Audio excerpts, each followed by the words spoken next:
Good morning, everybody, and welcome to the Festival of Power. Good morning to everybody that's literally just this second joined us for the live stream as well. So, absolute perfect timing. Okay, folks, we are very, very close to getting things going here. A call out into the pairing lanes before I do anything else, and that is for 950 bike, please. Can we have you into the pairing lanes, please? 950 bike. Can we have you into the pairing lanes, please? Okay, so let's let you know what's actually going to be happening this morning. The first car to run, I'm thinking, will be the two-seater dragster. Paul Brown has got a passenger in the back there. They're lined up in their pairing lanes, ready to come around the corner. So I'd imagine they will be first. Then the class that will be running next will be Street Eliminator. They were the next class to run last night before everybody was sent back to the pits. So they are in the pits, they are in the lanes ready to go, and they will be followed by Super Comp. I have just called 950 bike into the lanes. Can I please now call 850 bike as well, please? So can we have 850 bike into the lanes to join 950, which tells everybody that 850 bike and 950 bike will be the two bike classes that will run. We will then run Sportsman ET and ET bike, and we still have a pair of comp bikes to run as well. Then that will finish off Q2 from yesterday, and then we will go into Q3, which would have been obviously yesterday if we had that opportunity, but that will be Q3 continuing this morning. We also have the pro sessions to run as well. We managed to get our pro sessions in yesterday. So when I say the pro sessions, or exhibition session, if you like, it will be Oklahoma Willie the Jet Bust, and then it'll be Firestorm and Fire Force side by side. And we'll have Comp Eliminator, Pro Mod, Top Fuel Dragster, Nitro Funny Car, Nostalgia Funny Car, Top Fuel Bike, and Super Street Bike. And so that will be our first exhibition stroke pro session. And we'll get them underway as close to timetable as possible. And then the rest of qualifying, and then, of course, this evening, we do aim to go into eliminations for the fields of 32 to whittle them down to 16. So plenty of action to come at you. For more information, folks, get hold of your race weekend program. It's available from the pod shops on site. It will give you a timetable and obviously a map of the venue to let everybody know what's going on where, especially with Live Action Arena. Their first show starts I'm getting the right area here. It's at 12 o'clock their first show, and 3 o'clock is their second show. But there's everything going on as well in the entertainment village and everywhere else on site. So you're not stuck to the banking. You can feel free to go around into the pits, have a look around there, and obviously check out the entertainment village. So there we go, folks. Quick resume of what's happening today. And as if by magic, the two-seater dragster comes around the corner and is going to be our first one to go down the track. And a very good morning to Chris Wynn from Eurodragster.com. He's watching from home. Sorry I didn't get your message out yesterday, but everybody is now tuned in onto the live stream, so I hope you enjoy the coverage here from Santapod. Darryl and myself will be calling the action throughout the day. And yeah, I am here as well. He's definitely here. I just do the intros. No, you occasionally talk as well. No, it's just because I'm always here first. 850 bike into the bearing lanes as well, please, in case Colin hasn't mentioned it. 850. I'm sure you've mentioned it because I've had a couple of messages already that we're just following the run order from yesterday and finishing up qualifying for session 2. Yeah. Right, your passenger in the back of the two-seater dragster is Elisa Hawkins. She's from Chertsey. This was a Christmas present, actually. She's been in the back of the dragster twice before, but both times have been curtailed by weather, so she's never actually had the run. Oh. So she's now finally going to get the opportunity to get the passenger ride that was gifted to her as a Christmas present. First time we've seen the two-seater this weekend, actually. I don't know if it's the first time this year. Paul's didn't run yesterday, so first time.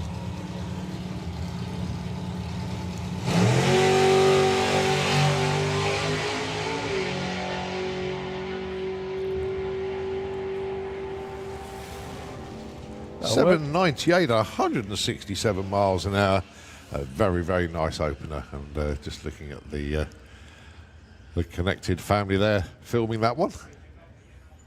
Worth waiting for, I am sure. Oh, yeah.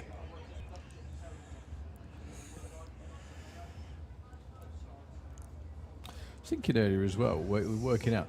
This is the first time for like 3 years this event has happened on the right weekend, isn't it? As in the previously advertised weekend. Yes. The last 2 years, due to the wet weather, it's had to be moved, Yeah, isn't it? yeah. Instead of being at Easter. So, yeah, it's good as happening. Yeah, bizarrely, the last, as you say, weather, but not only that, the fields have been swamps, haven't they? That's This year, been- the ground's really hard. So. The thing is, that's actually been the main problem, I Yeah. think, isn't it?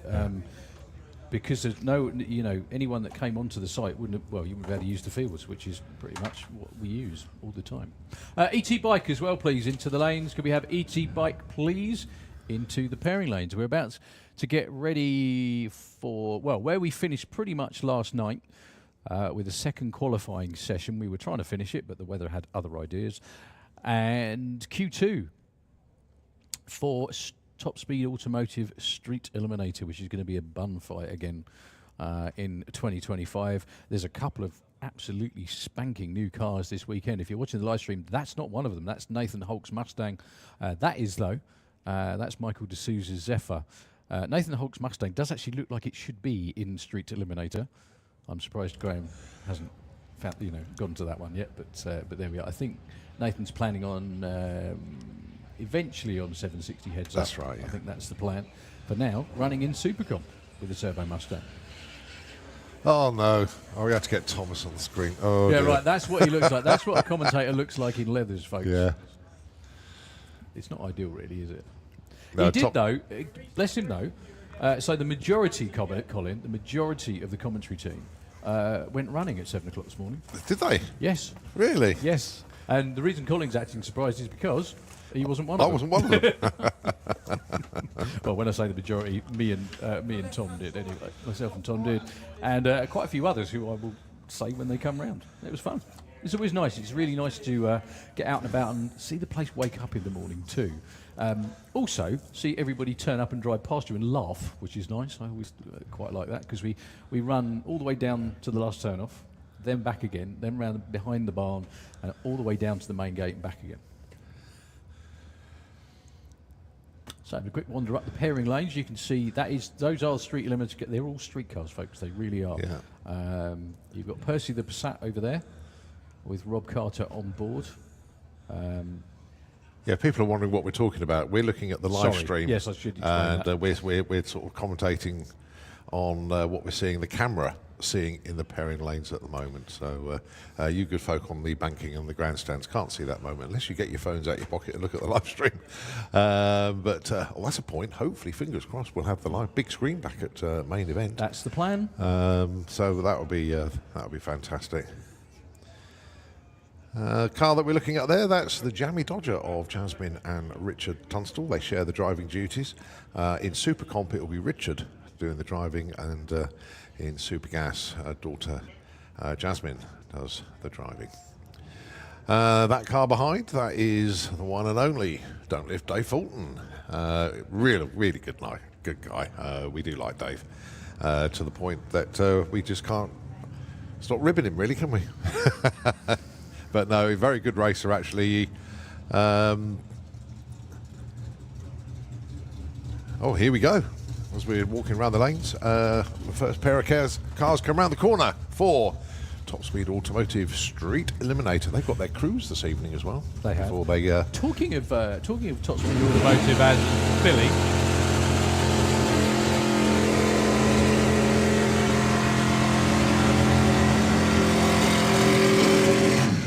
Are we going to see the Bentley this summer? well, he's booked in for Street Weekend, hasn't he? Oh, has he? Yes. Okay. In the Bentley. Yeah. Blimey. Okay, fair enough. So that could be very interesting. So what you're about to see, folks, is qualifying. So they find their place in the qualified order, the quickest number one, and so on, down to 16. However, with this particular cast, these are street legal. Yes, that is a Cortina estate with a parachute on the back of it. However, it is needed. That car is incredibly quick. Now, the one thing that's different with these cars, like Colin said, is they go, once they've qualified on the track, they go out and do a 20-something mile cruise just to prove they're street legal. Well, James Murray's car leaps off the start line and spins the tyres. No problem for Michael D'Souza, though, with the Zephyr. 10.58 for Michael, improvement from yesterday. And 10.90 at 140. Cortina Estate with the shootout in the shutdown area. Yeah. Sorry, that's a perfect Super Street number. Look at that. Sportsman ET into the pairing lanes, please, as well. Sportsman ET, please. Thank you, sir. Okay, your next pair will be little and large. Not talking about the drivers, obviously, cars. Nigel Hale with the postcode on wheels, the massive Chevy Crew Cab pickup. I don't know how many tons it weighs, but it's a lot. Got a Pro Charge big block in there, going alongside your defending series champion. I've just realised that's another car that's missing this weekend, the Dave family. Both Elliot and Dave have been out. Yeah. Tony? I don't know why we're missing the Willis. Let's see what Tony can do this time round. Tony Higgs with the Capri. Jumps. Not a lot. Well, both of them blaze the tyres off the start line. Tony will walk back in the throttle. 10.54. Check out the speed. 192.85 miles an hour from a street car. 11.88 at 132. In the other That lane. is insane speed. That's another one of those. Street Eliminator gives us the most ridiculous timing tickets, i.e. the combination of slow ET and very, very fast. There is nothing wrong with those turbos. No. Goodness me. Actually, what's the fastest Tony's been? He has been over 200. Oh, he has. I beg your pardon now. Yeah, he has done it. Okay, Rob Slater. So it should be against Rob Carter, who is below us but not moving forwards. I think something was needed to be cleared. I think they were just looking at the track.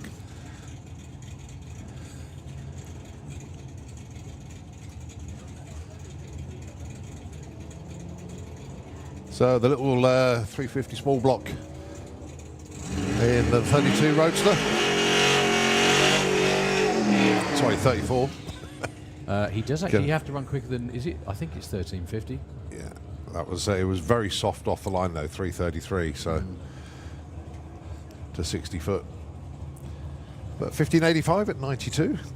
So Rob Carter, not only did Rob win Street Weekend here in the UK, he went out and competed in Street Week in Sweden, which is, if you've ever heard of Street Week in America, check out Street Week in Sweden. It's bonkers, like proper bonkers, and it's only a short plane ride away as well, folks. So if you've never been, you've got to do it. It takes in some of the most amazing places. Nearly didn't get second gear. There will be number one qualifier with an 811. Good looking mile an hour for Rob Carter as well. 184. Yeah. Right, let's see if Mark Sheridan can outdo Tony Higgs on the mile an hour. There's a good chance. Yeah. That's Mark Sheridan down there in a twin turbo Hemi. That's got a Noonan Race Engineering Hemi in there, I think. Yeah, it has, isn't it? With twin turbos. The car's been over 200 miles an hour numerous times. Loads and loads of times. It's got way too much grunt. Going alongside Kai McSweeney with the Monte Carlo.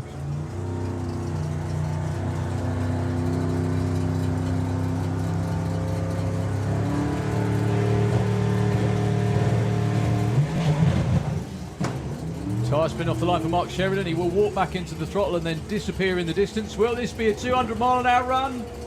Every chance. 198. 917 at 198.99 miles an hour. Kai goes 40.38 at 104. He does need to, I think both him and Rob Carter do need a bit more ET, don't they? Yeah.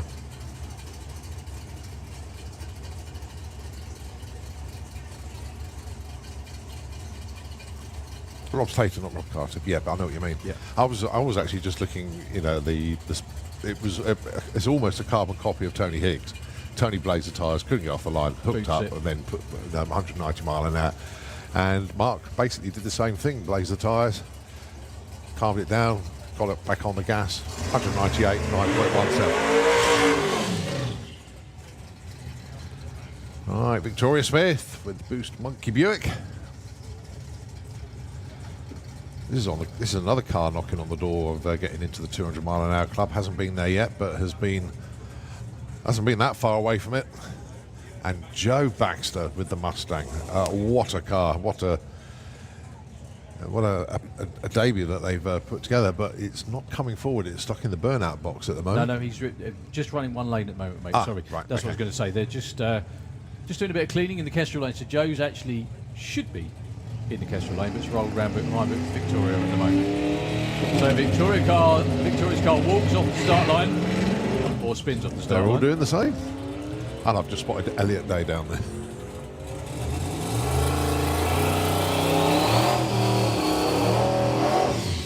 .980, 179 miles an hour. It's a Daft Speed and ET kind of morning. So yeah, Joe Baxter made his Street Eliminator debut yesterday, or was it actually? Was he at the first event? I don't think. Yes, he was it? yes, He was, his okay. first event. He done some testing.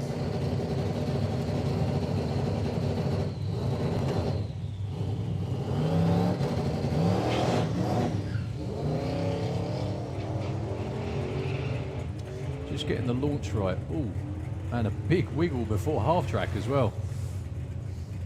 10:22 at 167. Sorry, I don't mean to giggle, but it's just. It's the speeds don't match the ETs, No, do not they? at all.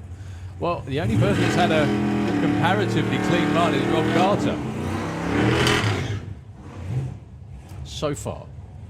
Graham Smith with Grimhilda. Graham, thank you very much indeed for the T-shirt, sir. Much appreciated. The Bad Apple Gang from up there near Derby rents the nitrous. No turbos yet underneath the hood. I just said yet. Oh dear. Last car in the class, That actually. onboard video. It's brilliant. It's gone down in folklore, hasn't it? When he did the run against Al Mack. Where I he was, think that video has had more views than anything else he's ever produced. they were pretty even until like the last, I don't know, quarter of the track. Yeah. Yeah. So Graham yesterday went.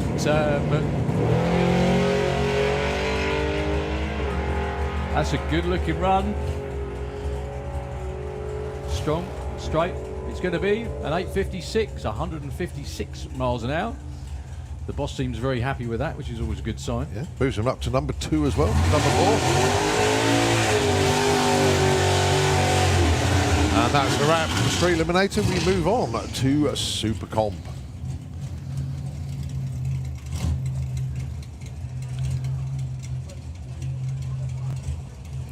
So Warren Watts then, and I got the wrong Paul yesterday. It's Paul Hudson who's entered. That's right, there is Paul down there.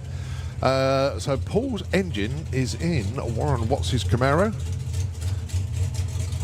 going alongside Nathan Holtz with the Mustang. Yeah, she's probably in there thinking, what am I doing in this bloody great thing? Instead of a dragster, of course. Yeah, Nathan Holtz yesterday. He's currently number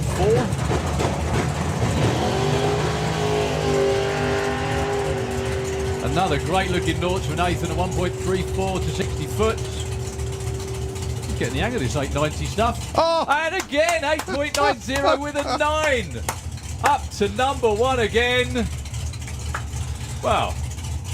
Turbo cars to the front. In Street Eliminator and Supercom. Yeah, 890 with a 9 at 1. Do you know what he's done though? Is he's found the tune to run 890 and just left it alone. Yeah, exactly that. Yeah, that's what he's done. He did try another one, and it was described as spicy. It was a spicy tune. They put it in. They go, no, it's too spicy, and they just went back to the other tune, as you said, left it alone. 890 done. Yeah, breakout in the other lane. I do apologise. Of 8.74 for Warren. That's one of his quickest runs ever. Oh yeah, actually, that I think, is isn't it? working very well in the car. Then that's good news.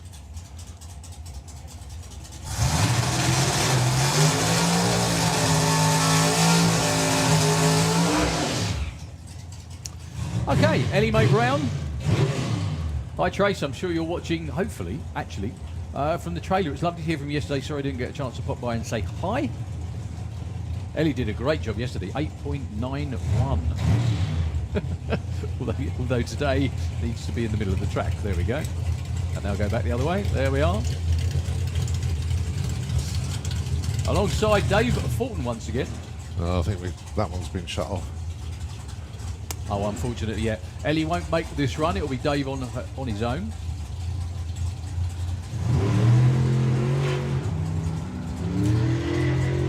That wasn't much of a throttle stop, was it?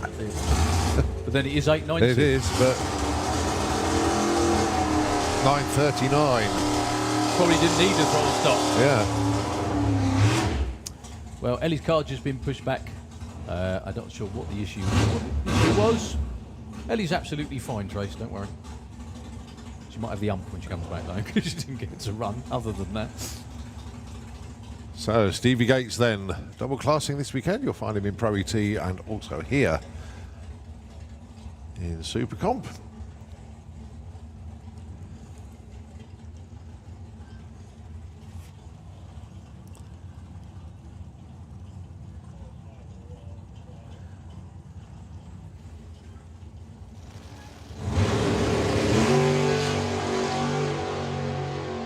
Yeah, also two different trees as well, which makes that 036 look pretty good. 8.69 with a 5, a little bit too quick by, what, 0.2 of a second? So Brian Pateman, instead of being in that lane, there might have been something dripping from Ellie's car, which is why the crew are out there checking the lane.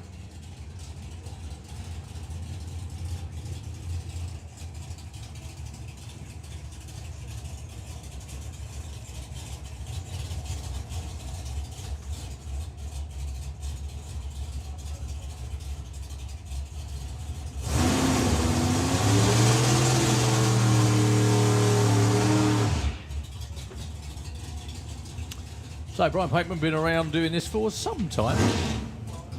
His lovely wife Julie joined us on the run this morning. It's always good. That's one of the reasons I go, actually. You pick everyone's brains as you're running around as to what they're doing. So yeah, Brian's focus apparently for this year is going to be 760 heads up. Yeah, that's that, I don't think there's any big secret anyway. But he's just entering Super Comp this weekend just to blow out a few cobwebs.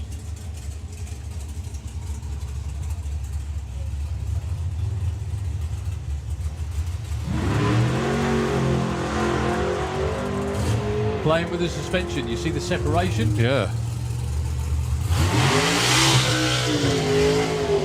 But clicks it off before he actually gets to the finish line. 987 at only 97 miles an hour. Yeah, whatever that was that came off, Chris has now got to run after him. Julie, turn round. Turn round. There we go. Chris handing back something that came off the car on the launch. So we have a last pair of Supercomp cars. I think.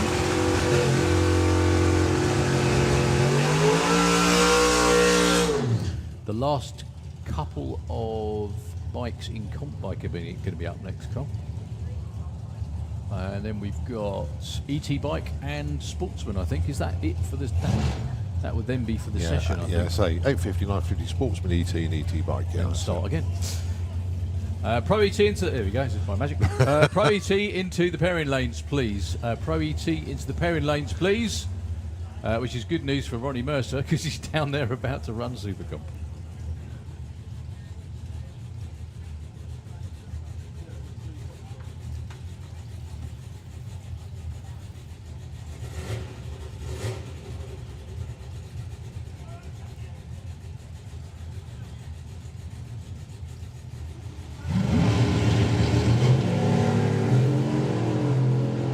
Nitro's still not firing for Ronnie though.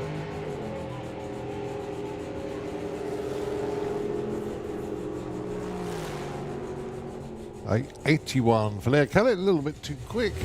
And as Ronnie said, as Darryl said, Ronnie's not kicking in or not activated, 1078. All right, Caitlin Wilson with the Outrage VW Beetle. Didn't get to make it to the start line yesterday.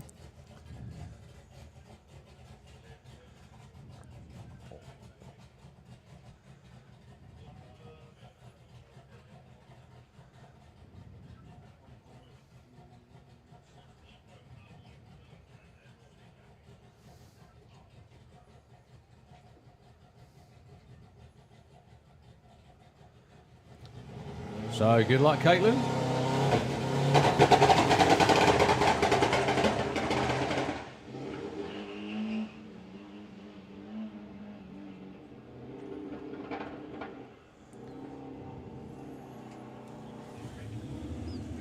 Well, a couple of moments, everything seems to work. 14-second run, 80 miles an hour. She got through the finish line, pulled the chute to make sure it works. Hopefully, when they get that squared away, be even quicker. Yay! Well done. We got there. It's all part of the process of acclimatising to a new environment, new setup, everything. So well done to them. So these were the two bikes that were on the start line when the weather decided, no, that's it, you're not playing anymore today. That was yesterday, of course. Today's another day, and it's Dan Diath and Pete Slater.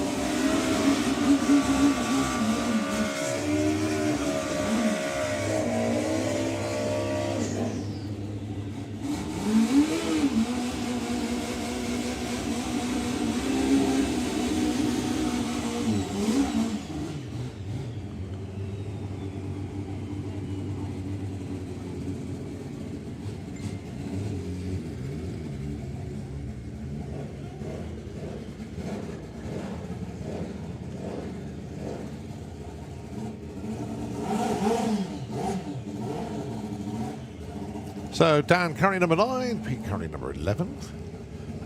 Both would like to get into the 7-second zone here from the 8s where Dan is and from the 10s where Pete is at the moment. That was on their first qualifier from yesterday.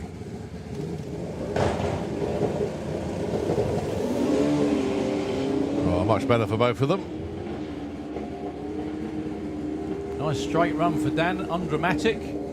Not quite as quick as he wanted, probably, but 764 at 189 slots him into number 6 and a 786 in the other lane. So Dan Cockrell hasn't made a run yet, but because we reran the session to finish it today, here he is. I'm not sure if he was down to run yesterday when they were supposed to run. Yeah, he is here now. Yeah, exactly.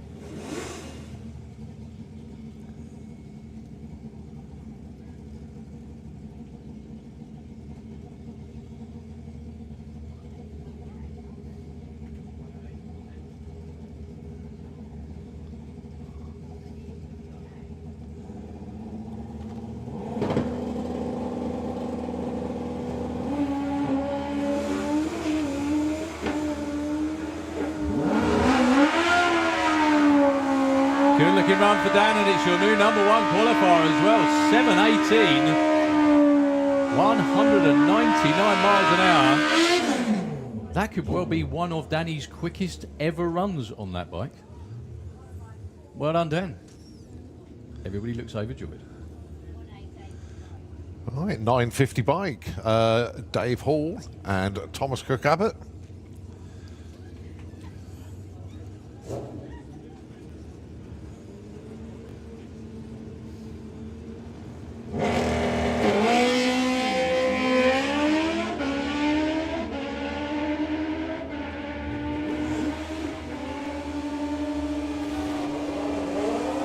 And 944 breakout, a little bit too quick there for Dave, but Thomas goes 969 with a 9.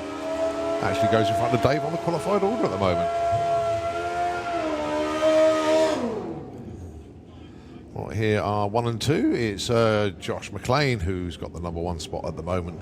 He's on 954, and a 10th of a second behind him in number 2 is Hayden Michelle. But just a reminder, this is their second qualifying run. They didn't get Q2 in yesterday.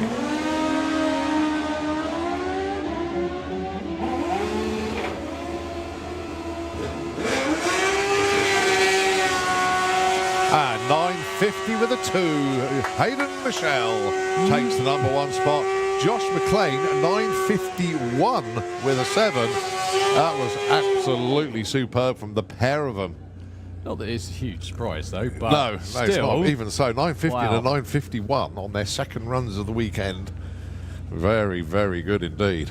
Dear me. We're on to 850 bike. Jay Rowe and Joe Elliott, the number of The number of choice for this class, obviously, is 850. You can see it on the scoreboard at the top end.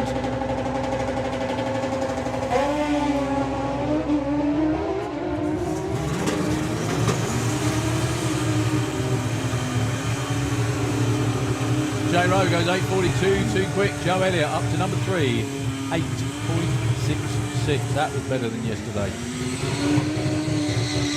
You got an essay to read out? Yeah, I have. Right. Okay, so from Ricky Thomas. This is some words for Carl Thomas. He had an easier weekend so far. He did at spring speed. Despite winning the event, it was almost over before it began during testing on the Friday when the gearbox ate itself during its first run of the weekend.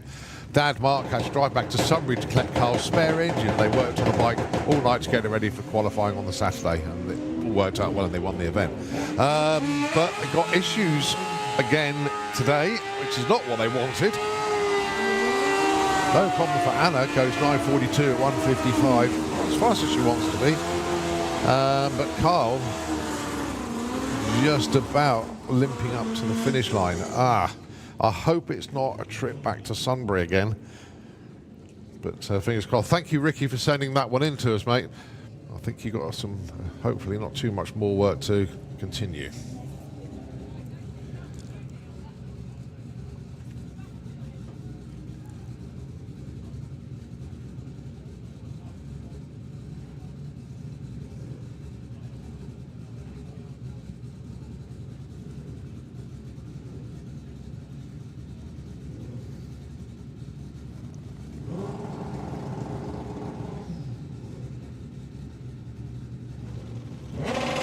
Okay, Stacey Reid and Paul Morris.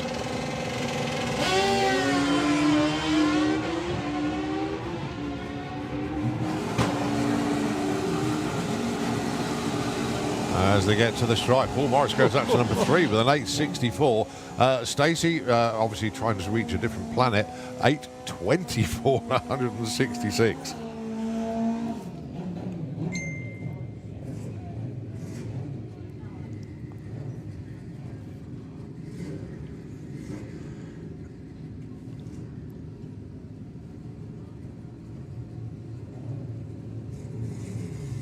Okay, your next pair is Steve Jackson and Kevin Wright.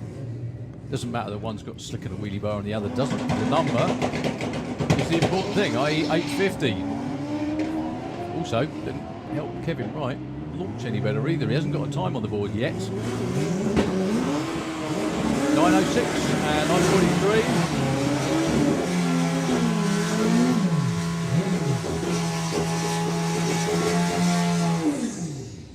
All right, Gary Malone hasn't got a number on the board yet, unfortunately. He did come round to a Q1 yesterday, but the bike was unfortunately pushed back.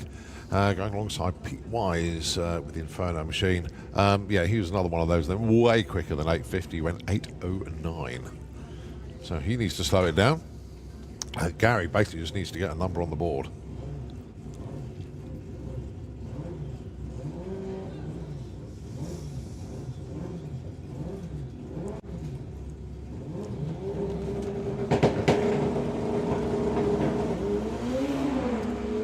Well, no, Gary will get a number. It won't be... No, it's okay, actually. 8:15. 78. Yeah, we're laughing because they just got way quicker than they wanted to be. Pete Wise, 8:33. I think if anyone runs quicker than an 8:2, by default they should end up in comp bike. What do you reckon? Yeah, that's. If that happens, it's not our fault. It wasn't our idea at all. Huh? Pete Slater and Patrick Marit.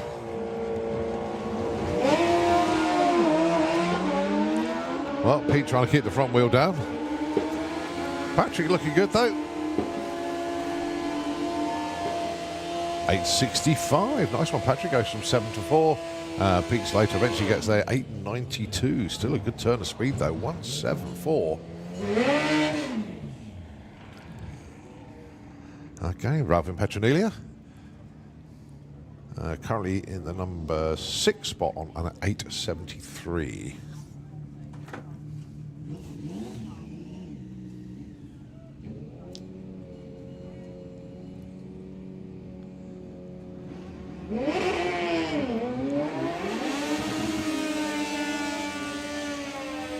Gets himself tucked in, making himself as aerodynamic as possible. Goes too quick. 841, 164. Sorry, giggling again. There's an awful lot of that going on. There is, yeah, like way more than usual. No one seems to be trying yet. On to ET Bike. This session should have happened last. In fact, it should have happened just the afternoon, let alone last night. Yeah. Dave Grundy, Alan Davis. Alan is actually your number one qualifier currently. The idea of this class is you see the number on the board. They've got different numbers. One is 1160. That's Alan Davis in the Kestrel lane. Dave Grundy is in the Slick Tricks lane. His number is 10.50. They're trying to run as close to those numbers as possible without going too quick.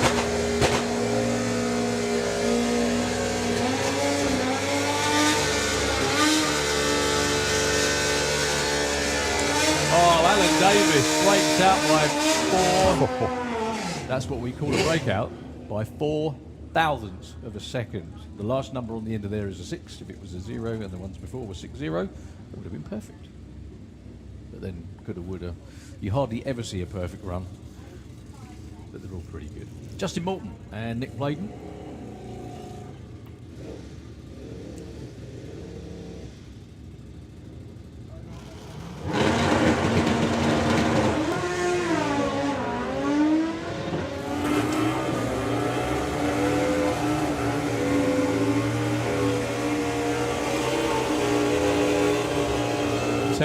For Justin goes to number 5, but Nick Bladen all the way up to number 2 with a 10.63 on a 10.60.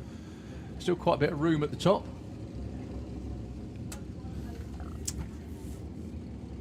We are going to mention this a few times throughout the day, but this is very much the entry level, very much an entry level class, simply because you can buy, or you can bring your road bike if you like, predict what time it's going to run, come out here and race. All good fun. Robbie W with the Super Penguin, Kestrel side of the track, and Mike Gooding. .926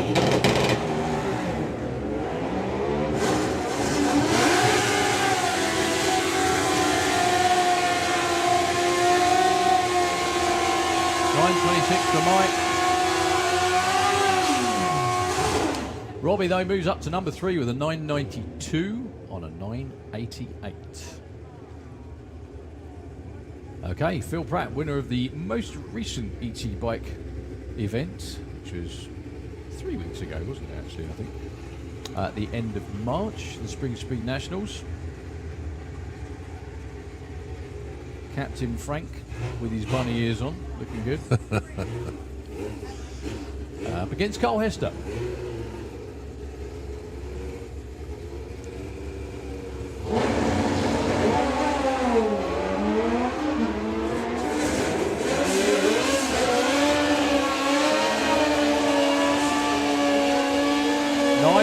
For Phil.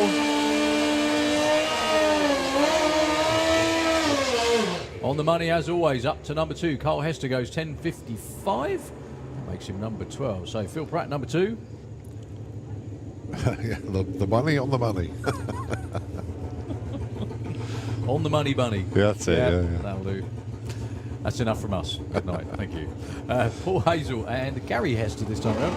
Gary on a bike that's Cannon does run in Nostalgia Pro Stock bike. Oh, nice. 871 to 70. He's getting a bit tight at the top there now, isn't it? Very, Much very more good. like it, yeah. 871 at 150. 1092. Paul Hazel still qualified. Just not the run he wanted. So this is race number 2. It is, yeah. It's 1-0 to Thomas at the moment. It's a best of 3 between the pair of them. So Scott needs to win this one. Yeah. To make it a decider, or if Thomas wins it, it becomes a best of 5. So both Tom and Charlotte joined us on the pod run as well. I'm amazed Tom did, frankly. Yeah. But there we go.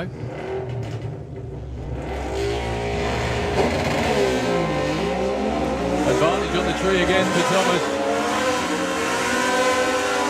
Very quick dial-in for Scott at 9.45, 9.53, and a 9.57. The win light comes on in Thomas Cook. That's 2-0. Yeah. That's 2-0. He's also, I might add, that makes him number 3 qualifier. Yeah, done very well. Scott Collier with that one, number 7. Still in the top half. Oh dear, Thomas is going to be one. He's got him on a whole shot. Well, whole shot and better run. Yeah, yeah. Now I've said that, he's going to replay. He's going to send that to Scott and replay that on a loop all the time. Okay, Patrick Marie and Carl Rushby. Patrick, Slip Tricks Lane, 870. Goes 874. Nice job. Takes him up to number 6. Carl Rushby in at 10. Okay, we're done with ET Bike 4 now. Oh, it's the boss. Is it? Do you not know you're working? So we're on with Street ET again. Completely entry level. These are road registered cars, both of them you can see there. Terry Attree in the Kestra Lane, 18.90 against Adam Wakefield in the Gulf.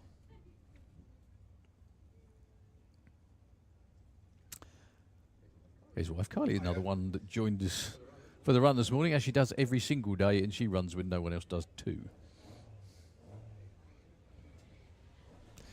So it's all about getting to the finish line and running that number.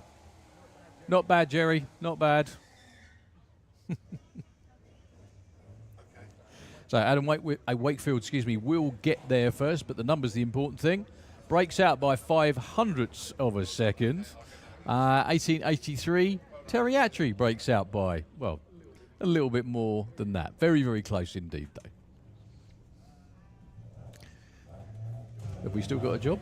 Yes, we have, but we have some good news to release at midday today. So really? Yeah. Oh, only at midday? At midday, yeah. Can't do it before. It'll become... very obvious. It'll be very obvious.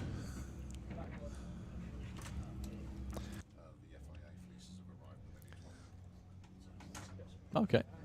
So Dan Holloway, Matt Halsall. Matt with the ever-changing Rothmans logo, which now is Fat Man's.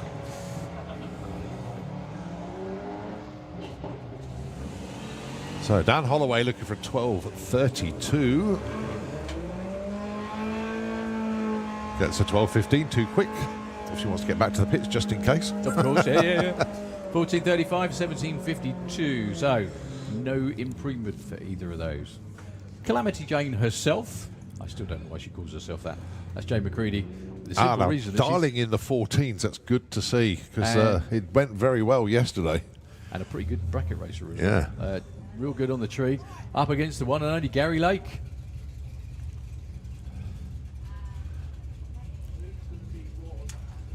So Gary dialing in 13.94. Jane, as we say, dialing in 14.90.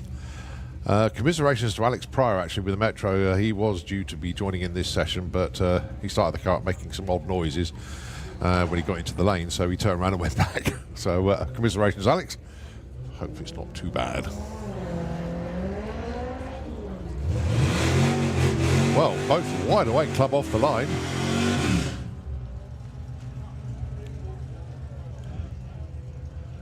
So it's going to be Gary to the stripe first with a 13.93 with a 4 breakout. Jane goes up from 31 to 13, runs a 15.12 on that 14.90 dial. Well, battle of the pickup trucks this time round, but two totally different types of pickup. You've got the Ford Ranger of Craig Flinders, dialing in 16.58, and you've got the red mullet, the El Camino, 12.60 for James Grew. Got to say to James, thank you ever so much indeed for my Hot Wheels design. Thank you very much indeed. Appreciate that one.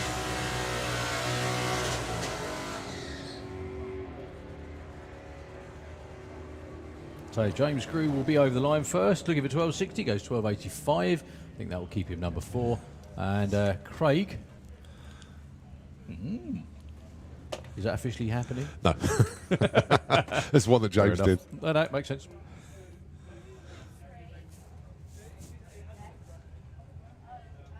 Right, pickup truck again. This is Clive Dandridge with the truck, GMC. Again, 12.40, and Jordan Griffin with the Suzuki 14 flat. That's quick for a little Suzuki.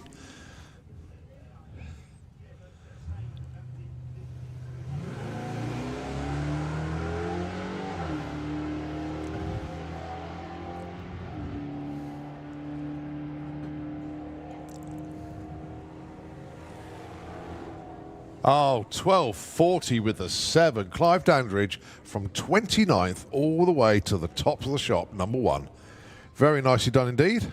14.80 for Jordan with the Suzuki. He just didn't get off the line, lost drive or lost traction, one or the other. But he'll be back and have another go. Kaz Waterhouse and Jill Medley, the next pair. Jill Medley with the full circle Cherokee, 12.41 on the dial. And Kaz looking for 15 flat with the Audi TT. Now, if you've got a lot of new people in today and you're wondering what's going on, why are the numbers all different, why is one car quicker than the other? Well, this is qualifying. The idea is that they're trying to run as close to the number that they've selected as possible. And whoever is the closest will be top of the shop, i.e. the highest qualifier. And then when it comes to eliminations, if you have a car like Jill's that dials 12.41, and Kaz dials 15 flat, then there will be a difference on the tree for eliminations. Kaz would leave first, and then 2.59 seconds later, Jill would leave. And the idea being whoever gets to the top in first, without going under their number, would win. 14.77, that was a breakout for Kaz. 12.57, the right side there for Jill. And goes to number 10 with that one. Right, Troy Attree with the Camaro, looking for 12.20, going alongside Sophie Evans with the BMW, looking for 13.60.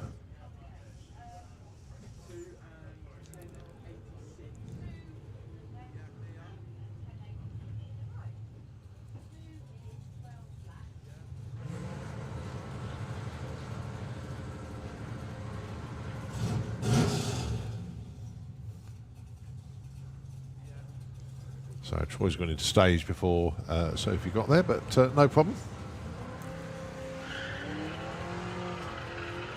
Oh, we can hear the wheel spin from the BMW there. So Troy's going to get there first. How close to 12.20 has he got it? 12.45. Goes in at number 16. Sophie goes 14.08 on that 13.60. Does move up a couple of spots. Aaron Kent and Kirsty Tram. So Kirsty with the Camaro, she's currently in the number 31 spot, not where we normally see her, but don't forget they've only had one qualifier so far, and in that qualifier that she did yesterday, Kirsty broke out. She went too quick, so she needs to get one the right side of the 12 to move on up the order. Aaron dials in 15.76 with the Golf. No, sorry, with the BMW. E36, that is.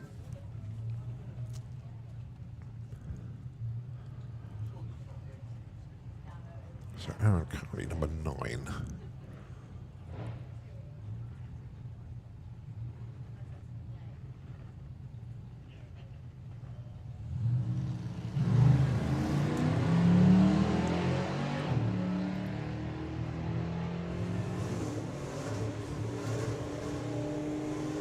So Kirsty's going to get there first. She's going to stay the right side of the 12. She does, and does it very well indeed. 12.02, 114, 15.73. That's a breakout for Aaron, a little bit too quick. But I don't know where Kirsty ended up there.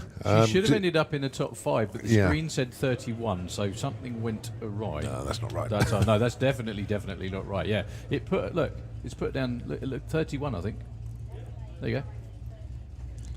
Yeah, it's still taking the previous time. Still taking that dial-in. Well, the dial-in was definitely 12 flat, and she ran 12.02. Anyway, yeah, it's taken it as a breakout. Yeah, she got in at number 3. Was the dial-in on the board at 12.02? It was, wasn't it? Yeah. No, it's 12 flat. Oh, 12 flat, sorry. Yeah. Beg your pardon.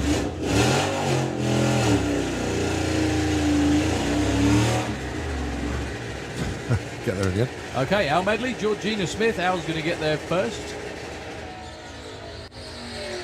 Hey. Sorry, 15.53 dial-in and runs 13.68. Okay. Breakout on the other side as well, 18.59. I think that may have been a miscue, but Alan went in and accepted the dial-in, I think. That's what I was on about with Kirsty, whether it was, that was the case, but obviously not. The dial-in on the tree, on the scoreboard was correct at 12 flat. Right, Debbie Taylor, 1360. And Pete Walters, 1240.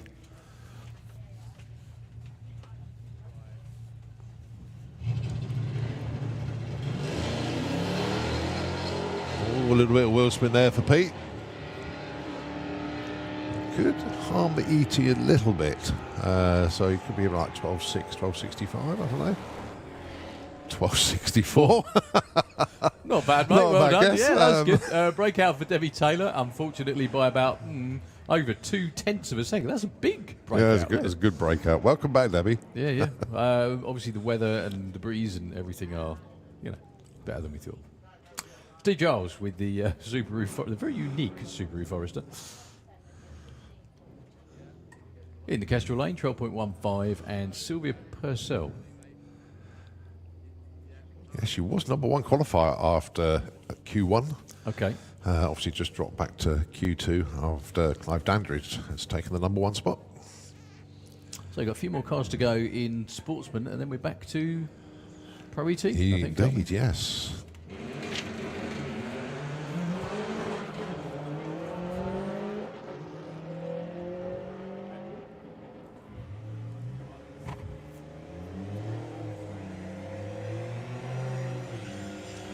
$12.85, some way off for Steve Giles actually. Sylvia stays at #2.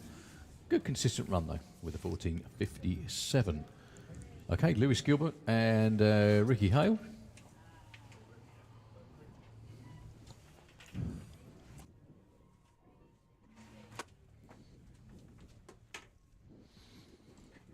$15.40 for Lewis and 18.4. Notice we've got no Teslas into this weekend. It's very unusual not to see any sort of electric cars in bracket racing.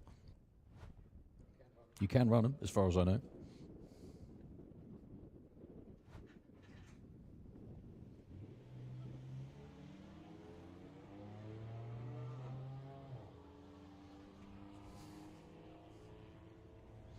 So currently your numbers 27 and 28 qualify. Yeah, very popular class, Sportsman. 16.09 for Lewis. I'm not sure that's going to help much. Ricky, no, they both say 27 and 28. Ricky goes 20.25, a couple of seconds off almost, actually. So Chris Creswell and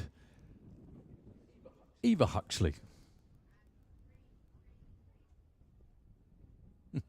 Getting away from Dave on the start line. The family has a thing for Sportsman ET focuses.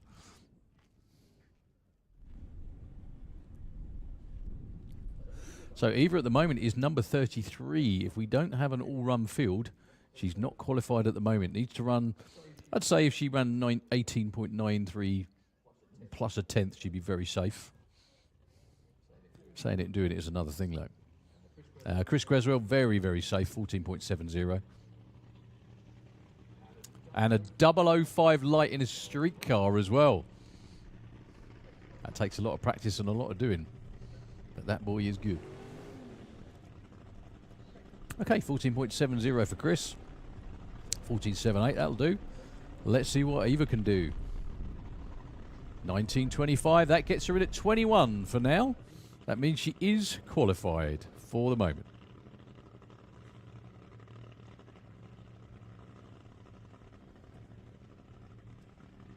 Just in case all you folks are wondering where the noise is coming from in the pits too, we're not far away from running some of our Nitro cars as well. Nitro Funny Car, both the nostalgia versions and the new versions are up soon, as well as the Jets. Top Fuel Bike, Pro Modified 2. You don't want to miss that, especially after yesterday's record-setting efforts. Lorna Collins and Roman Giles, your next pair in Sportsman. Lorna hasn't got a number on the board yet with a little Mazda.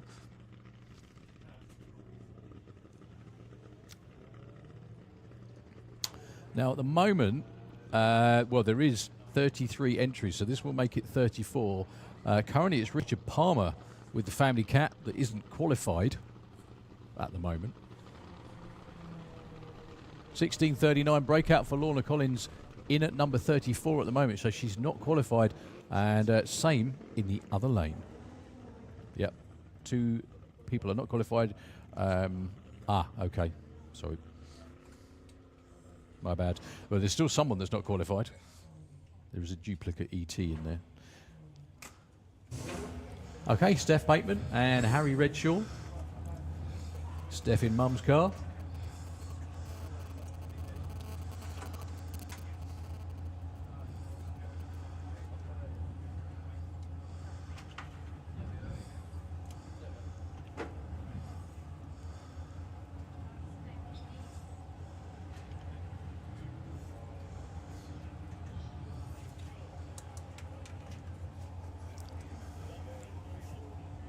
Right, Steph currently number 4.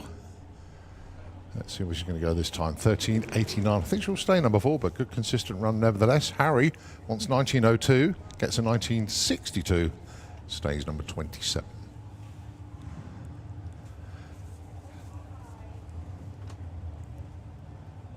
All right, Richard Palmer with the family cat. That's the Jag XKR. 13.34 on the dial in for him. He's currently number 33.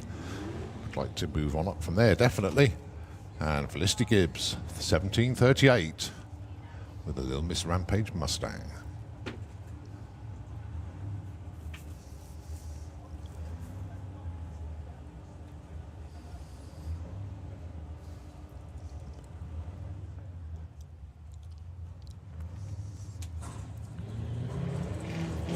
Oh, both away.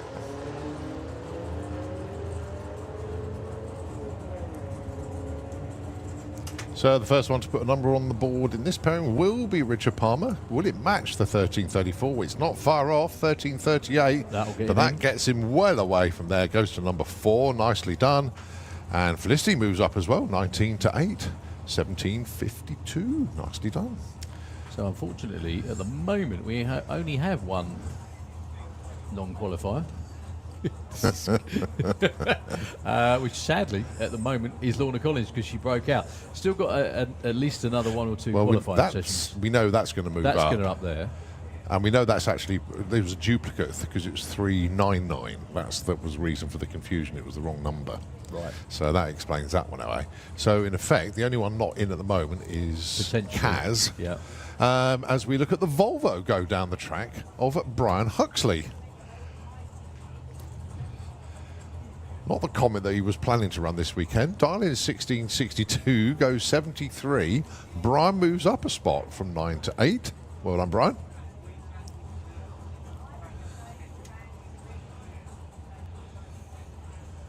That's the great thing about Sportsman ET. If your planned car breaks, just borrow one. Just go and borrow another one. Pinch one off somebody. Okay, that is it for sports and qualifying. We're on to qualifying session number 3 for everybody now, starting with Pro ET. I'm just going to endeavour to find something else. Okay, no worries. Before we go into that, a little bit of track prep, and I believe the 2-seater Dragster is going to be putting a run in as well. So that'll be the second run of the day for the 2-seater. And the passenger this time is Nicholas Brooke from Spalding. And fair to say, he's one of our senior passengers. It's his 70th birthday gift, this one. So Nicholas Brooke from Spalding, it's a 70th birthday present going in the back of the 2-seater Dragster. There they are. We can see them on the screen now. So there is young Nicholas in the back of the 2-seater Dragster.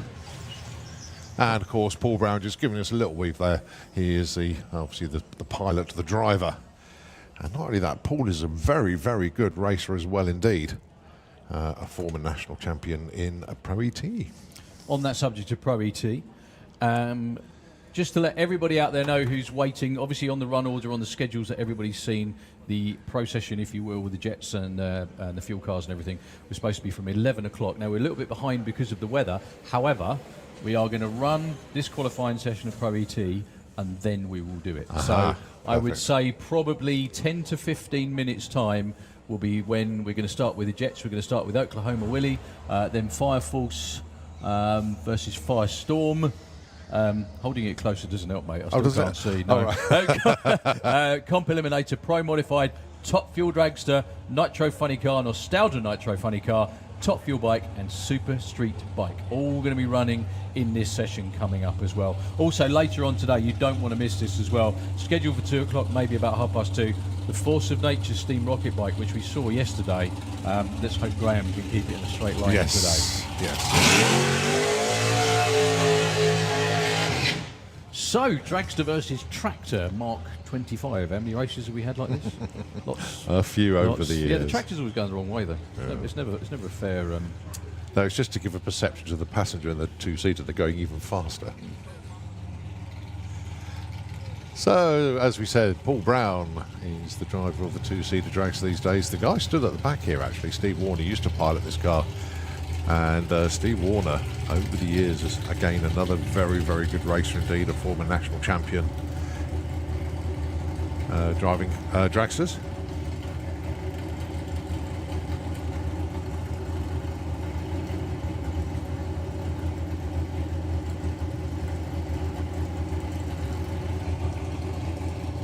So Nicholas Brook in the back there just been given final instruction. They just make sure those belts are done even tighter. And the key thing with going in the two-seater Dragster, you do make sure that your head is pushed back against the headrest in the cage there. Because otherwise, when you launch, you're going to get thrown back anyway, and it will give you a bit of a headache. For you, yeah.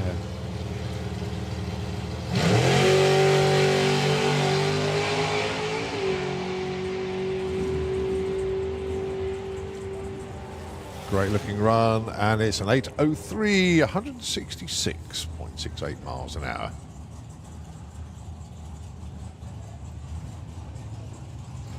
Sorry, I've gone quiet. I'm just checking out Graham's Facebook page because I haven't had a chance to see him, just in case he's updated what happened yesterday, because that was the first time I've ever seen that wander.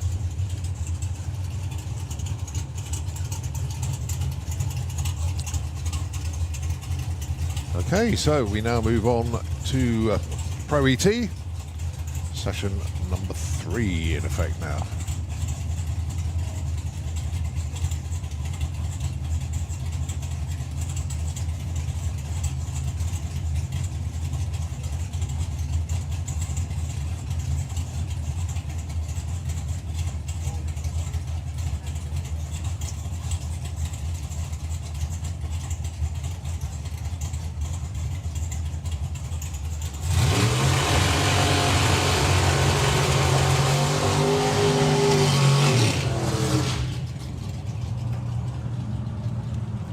So after 2 goes at it yesterday, number 1 qualifier at the moment, Charlie Seward. He was the one that also won the £50 for the Perfect ET. He hasn't collected his money yet though. So Charlie, or a member of the team, needs to come up to the tower at some point, come and collect your winnings.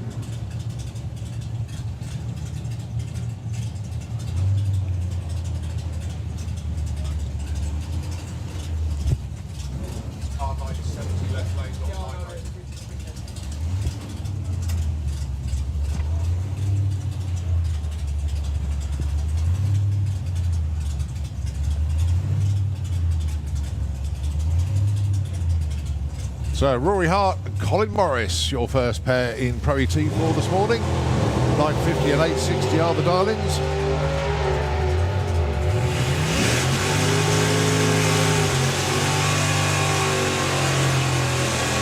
.866, 963. Colin Morris stays at number 11.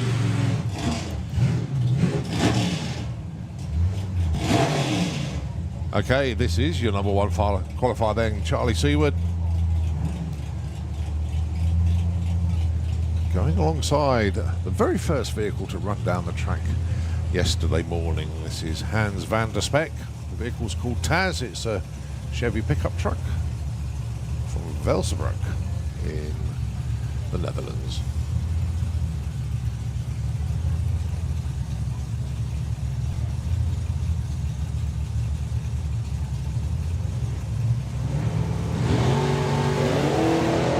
Nice wheels up launch there for Charlie. 883 is the target. 887 is the number. 147 obviously stays number 1. Getting the hang of that, and Hans is rolling to a 15:03. He stays 21 for now. I would hazard a guess they're going to have 2 more qualifying sessions in elimination. So this one and the next one. Yes, I think you're that'll right. be it. At the moment, who's on the... So Laura Bateman and Stu Thompson down there, they're both very safe, 12 and 13 at the moment. However, down the other end, So who's not in? Dave Cherritt is not in. Oh, there's another blank one up there, look, 990. That was Rory Hart who just went through. He was, okay, so that is right there. But no, I think Rory's higher up anyway. So we've got Dave Cherritt, Don Scott, Ronnie Mercer's not in yet, Pete Creswell's not in yet, Tom Kay, Jack McClure, Jess Bishop, Stevie Gates, and Bill Blimey. Yeah, that's a few. That's a few of the normal front runners. So there's another gap there as well, though. Can we find Rory? Yeah, Rory's up there, look. Number 9. Yeah. So 972 and 1037, the numbers of choice here. 973 and 1040. Wow. I would have thought Kiwi would have moved up then, but no, he didn't. Wow. He'd obviously been very that good. tight at the top. That good yesterday. Mason Griffiths with the appliance dragster. I would have said safe at 17, but don't know. Gavin Jackson, though, with the duster, he certainly needs to improve. He's on the number 37 spot at the moment. Take away the duplicate from the list, but still number 36. Looking for 11 flats. Not going to happen on this run.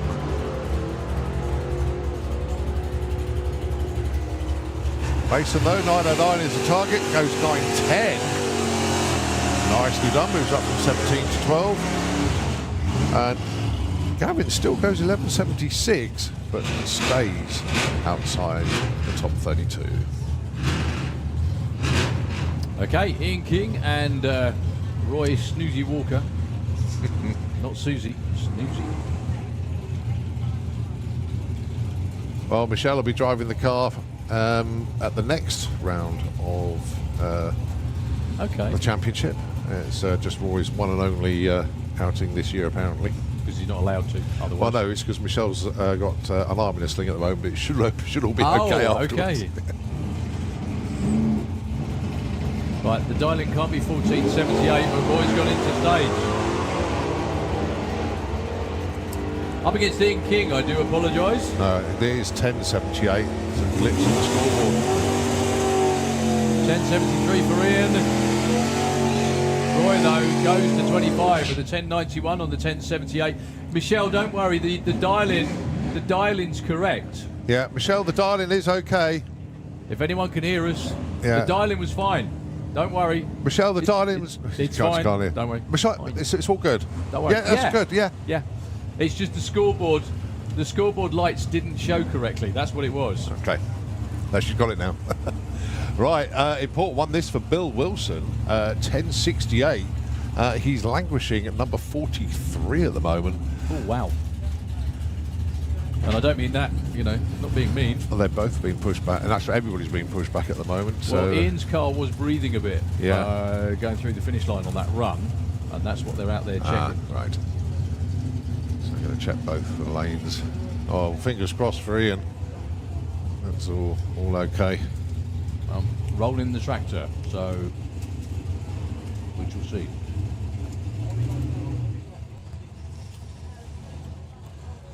So he's looking, Bill Wilson, he's currently number 43, and that's after 2 qualifiers.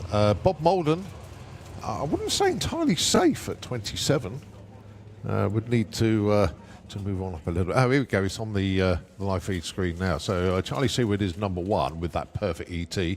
Susie McClure still number 2, Nick Mugridge 3, Adrian Piltelli 4, John Bean 5, Paul Marston 6. Now all of those are the 00 gang.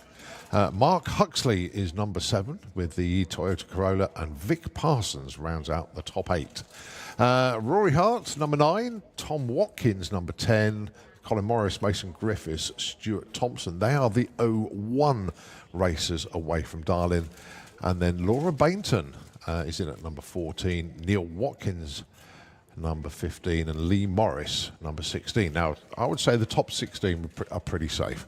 After that, then it just gets that little bit nervous. But top 16, I think, pretty much safe.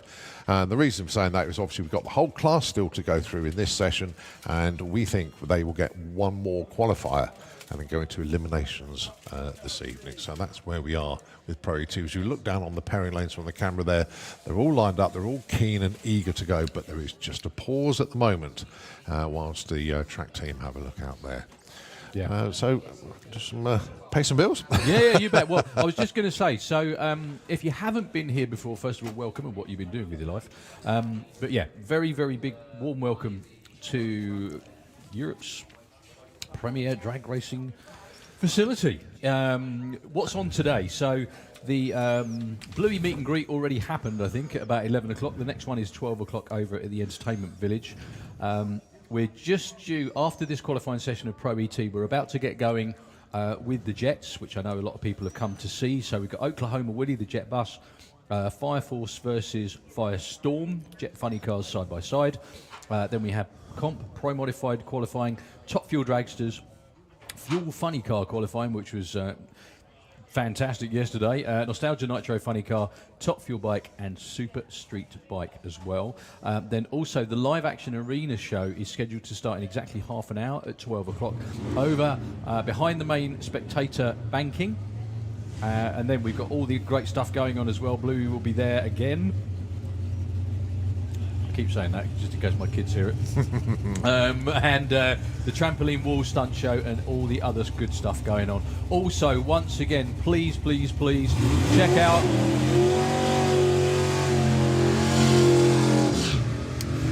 some of the vendors around the site, particularly the pod cafes. It's coming up to lunchtime. I know that there are some rather yummy specials going on, which come wholeheartedly recommended. Not that I need feeding, of course, honestly, but they really do. They're really, Are really you good. sponsored by them then? No, I'm on the way on it. So anyway, yeah, Podcaf. Please go and check them out, and obviously all of our other vendors as well. The funny thing is, when you come up here with your kids, like I have this weekend, you get a whole different view of everything. Because obviously we're focused on the racetrack because this is where we sit and watch all day, every day. But they go around, they look at all the stuff, the traders for sale, the things to do, and they absolutely love it. They found things here in the trader stall. They come up to me and say, "Dad, can we have this?" I've never seen on Temu or Shein, let's put it that way. I don't know where they've come from, but there we go. Go and check them out. So definitely the left scoreboard is having a bit of a fit. It's gone away for its Easter holiday. But no, it is definitely 1068, darling. Ignore what it actually says up there, but it is 1068. So basically the same thing that happened to Roy Walker. It's showing a 4 instead of a 0.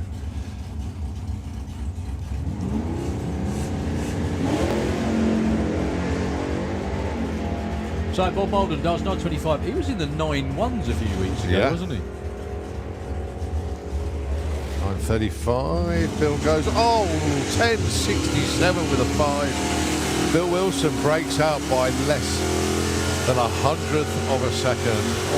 Now he's going to go into the final qualifying session. Yeah, not qualified. Not in. So next up, we've got the Banzai Cobra. I do love that car. Of Dave Rudd. That's his daughter Steph with the dialing board. Let's see whether the scoreboard can come up with a 964, shall we? Taking on Vic Parsons. So at the moment, roughly, the bump is comparatively soft. To be safe in this session, you probably need to be within a 10th. The last session really depends how it works out. Okay. Oh yeah, there's obviously a few lights out on the scoreboard, so the 9 looks a little bit funky as well, doesn't it? Yeah. Oh, a bit of wheel spin there for Vic.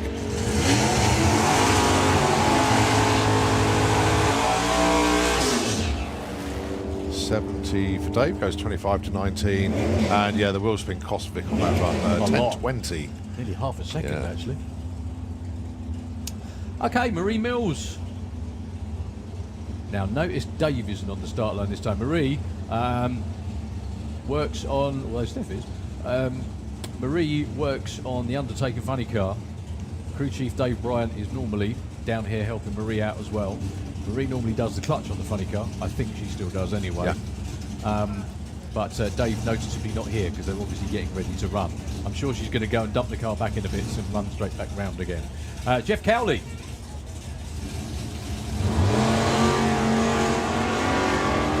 With the Trans Am.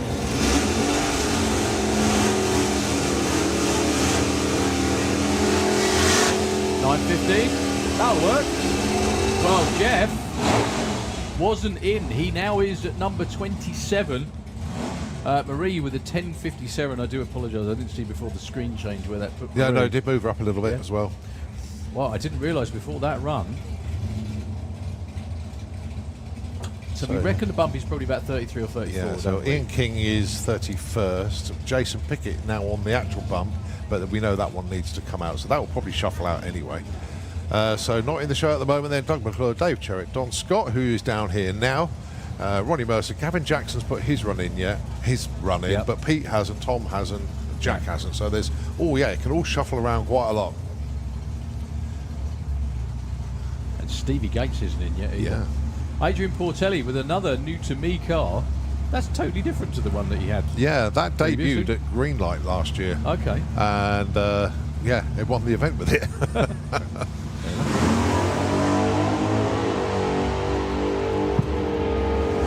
So Don Scott needs to get really within the 10th. Needs to be a 9.7 something, and it's a 9.74. That'll work.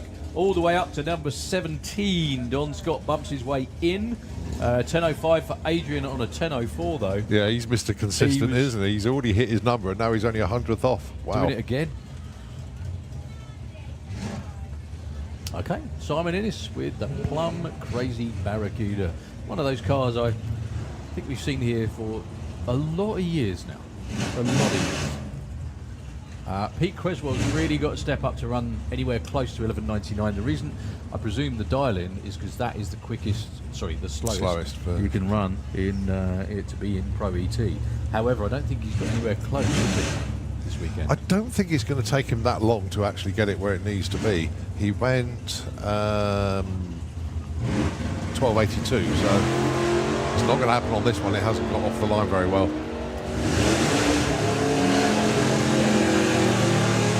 No such trouble for Simon. 72 breakout. One more chance for Pete Creswell to get in the show. All right, Reuben Dawson, Pro ET National Championship runner-up last year. Took the win at the European Finals. If you remember that one when he was alongside Dave Fulton. Dave sort of dropped the beam and Reuben's car stalled on the line. Well, the thing was that was because the trans brake didn't. I think it was the trans brake. It got too hot because they were going round and round and round, weren't they? Yeah. Just to get everything done late in the day.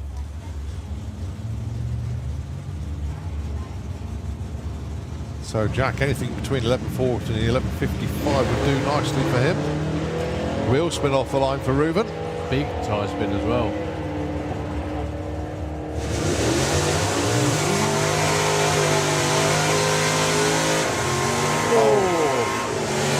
Jack McClure down to one session. He was oh so close, 7th foul away from being perfect, but he wasn't quite. All right, Matthew Dowdy with the Red Ned Nova, 11.10 on the dial in there. Now both of these are safe at the moment. Did they tell? I can't remember. Did they tell you where they found? Just quick background to the story. Matthew Dowdy, the rear window fell out at Dragsters, I think. That's a couple of years ago, wasn't it? Yeah, right at the finish line it was. Yeah, and it shattered into a million pieces. But finding a rear screen for that vintage Nova in the UK is not an easy task. But they found one.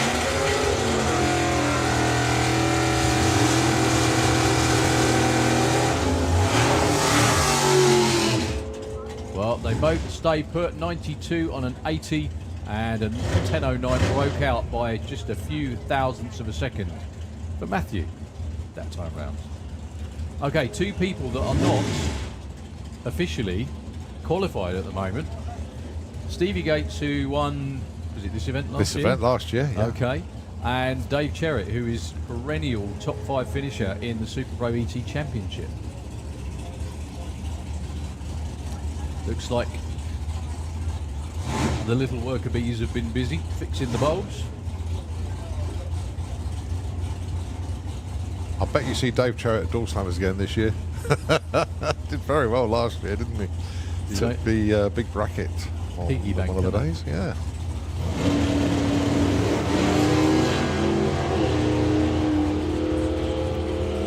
So Steve Gates is dialed in what he ran in Supercon.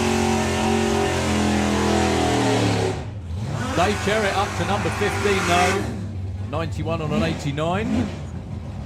Stevie Gates though, that's number 33. A slight hesitation off the line was what cost him a bit of ET. Yeah.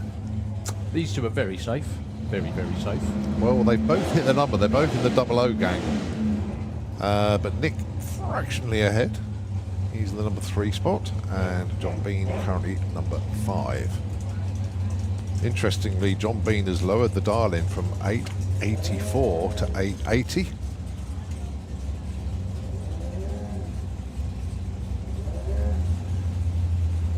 Basically, Nick Garrett's rebuilt the engine in the shotgun car and just found a little bit more. And has said to John, there's lots more in it if you want it. And what did John say? Yeah, all right. Yeah.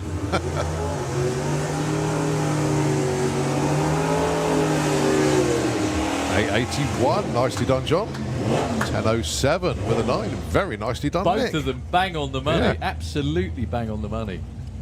That's pretty impressive.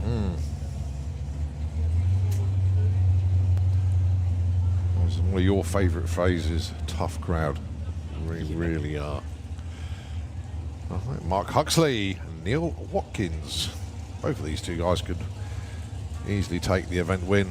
Two very, very good racers indeed.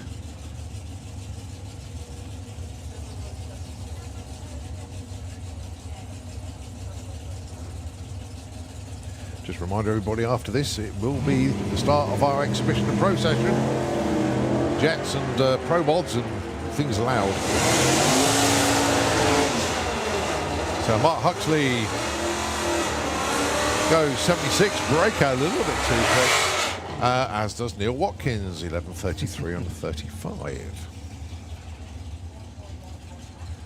All right, Susie McClure, who's currently in the number 2 spot. Fantastic run yesterday. Going alongside Brett Featherstone with the borrowed Mustang from John Bean until Brett's parts arrive. Well, in actual fact, these parts have now arrived, pistons that is. So get his engine back together, and we'll be back for Door Slams and main event. It's nice having friends that have got spare cars, isn't it? It is, yeah.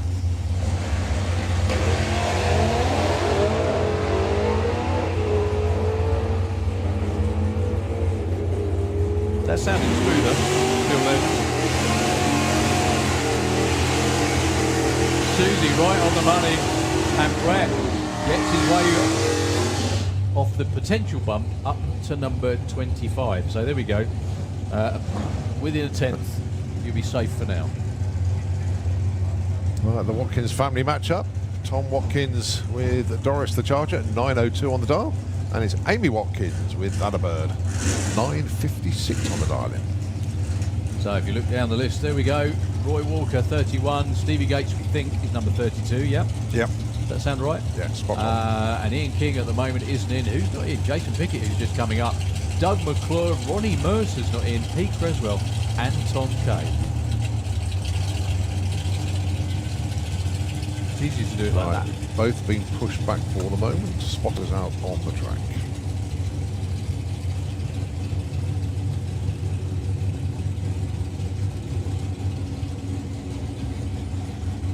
And it is spotting on the track. I think that's what the issue is. Whatever it is, yeah, I can see it on the windows now. Whatever it is, it won't be around for long. Let's put it that way. It's a bright day. It's not really forecast to rain at all. There's hardly anything on the radar. So if it is spotting, again, we can only apologise. We can't control the weather, even though the weather is forecast to be fairly decent for the rest of the weekend, to say the least. Yeah. So yeah, there is a few spits and spots around today, but nothing major. And people wondering, well, it's only a couple of spots, why don't you run? Basically, you have a sealed rubber surface out there with slick tyres and high horsepower machinery, and it's not a very good combination at all.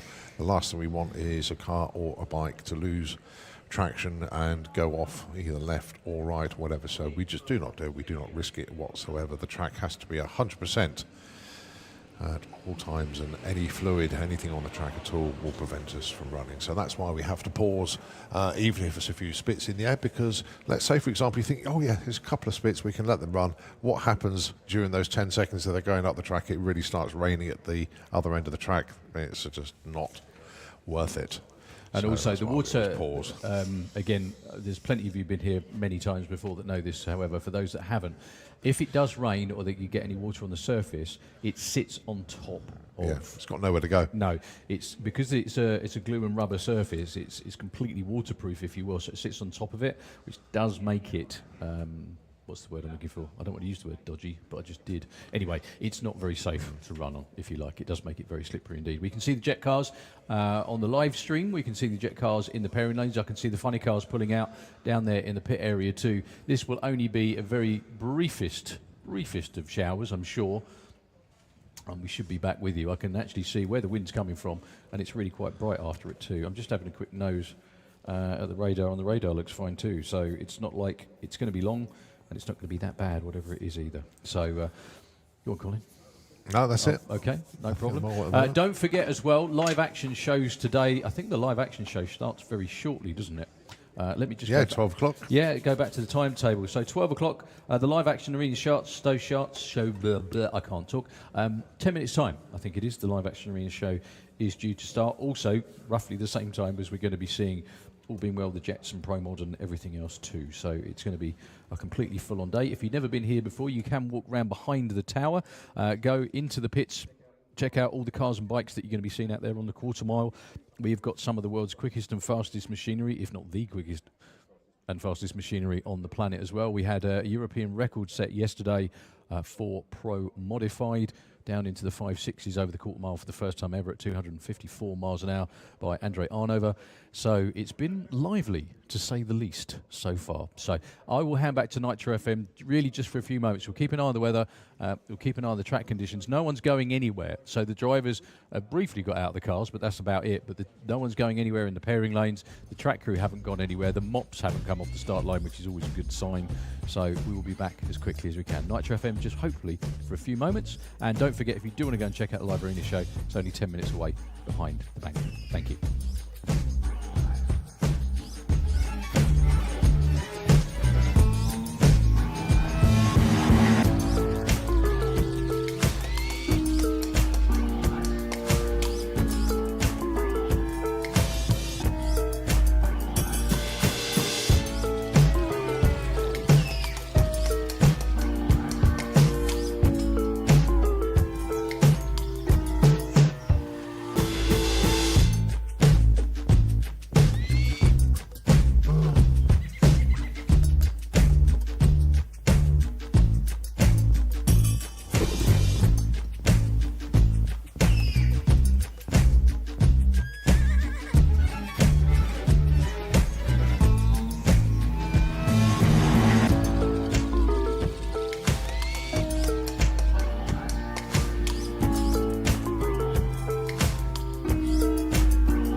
798. Cruise. Just to prove they're street legal. Well, James Murray's car leaps off the start line and spins the tyres. No problem for Michael D'Souza though with the Zephyr. Let's see what Tony can do this time round. Tony Higgs with the Capri. Jumps. Not a lot. Well, both of them blaze the tyres off the start line. Tony will walk back in the throttle. 10:54, plane ride away as well, folks. So if you've never been, you've got to do it. Takes in some of the most amazing places. Nearly didn't get second gear. It will be number one qualifier with an 8 in it.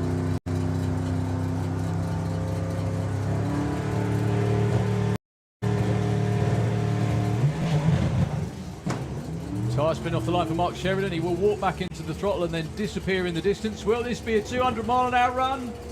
Every chance. 198, 917 at 198.99 miles an hour in the Kestrel lane. Let's roll round behind Victoria at the moment. So Victoria's car walks off the start line or spins off the start line. They're all doing the same. And I've just spotted Elliot Day down there.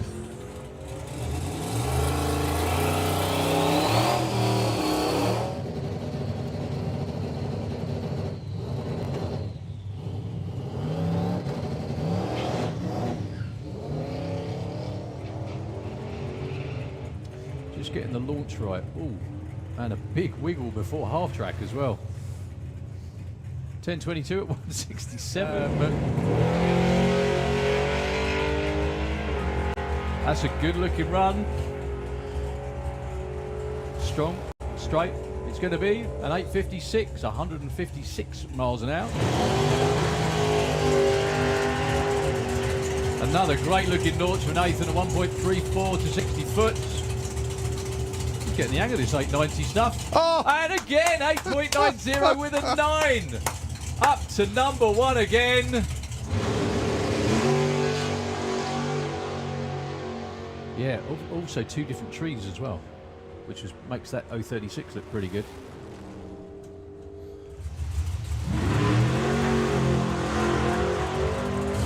Playing with the suspension, you see the separation? Yeah. But clicks it off before he actually gets to the finish. Yeah, Nitro's still not firing for Ronnie though.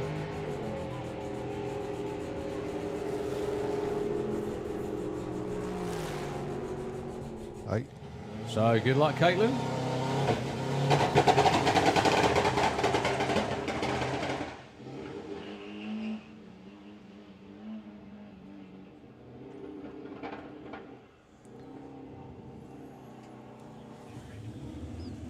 Well, a couple of moments.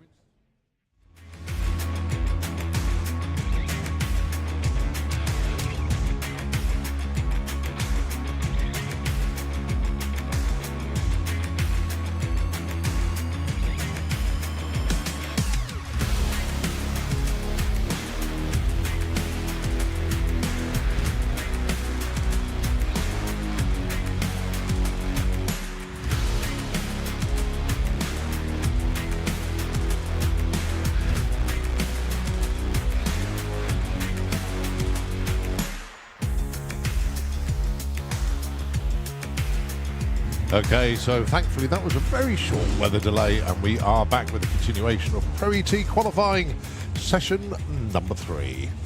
Well, the two cars that were lined up to get ready to go before we had the interruption are the two cars that are going to come forward once again. Tom Watkins with the Dodge Charger.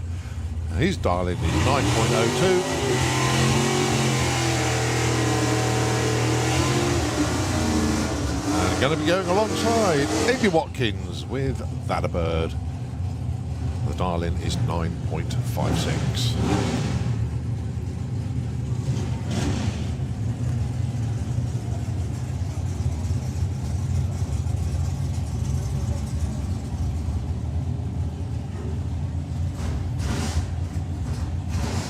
At the moment, Tom is in the number 10 spot, Amy number 19. Although both is safely qualified, they would like to qualify higher if they could.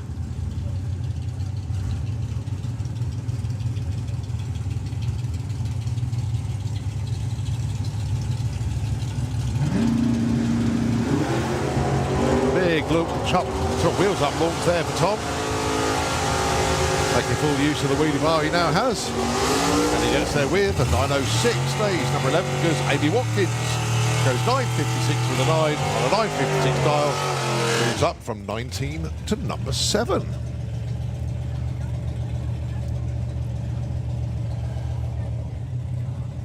Billy Everett, 955 the dial in with the few and far between Plymouth Duster. And it's Jason Pickett with Cherry Bomb, currently not in the show at the moment, so needs to get as near to 9.75 without going under to get him into the show for the time being.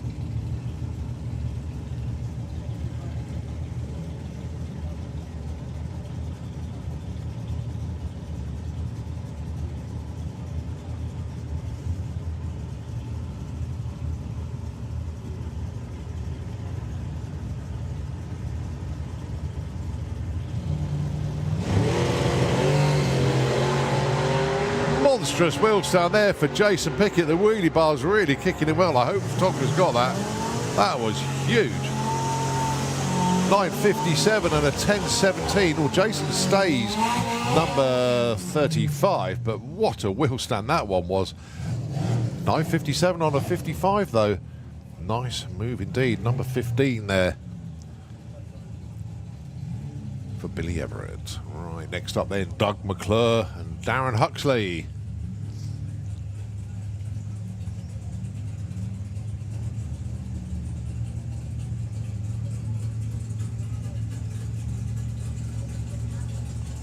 At the moment, Doug is number 36.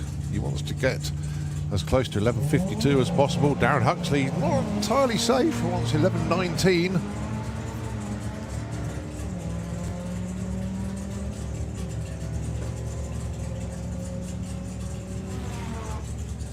$11.51, $11.54. Nice move there for Doug McClure from 36 to 18. He's only 0.02 of a second off his dial-in, and he's not in the top half. That's how tight it is out there now. Darren Huxley drops a spot from 28 to 29. Goes 11.51, so his previous better run is the one that counts at the moment. Say 28 down to 20.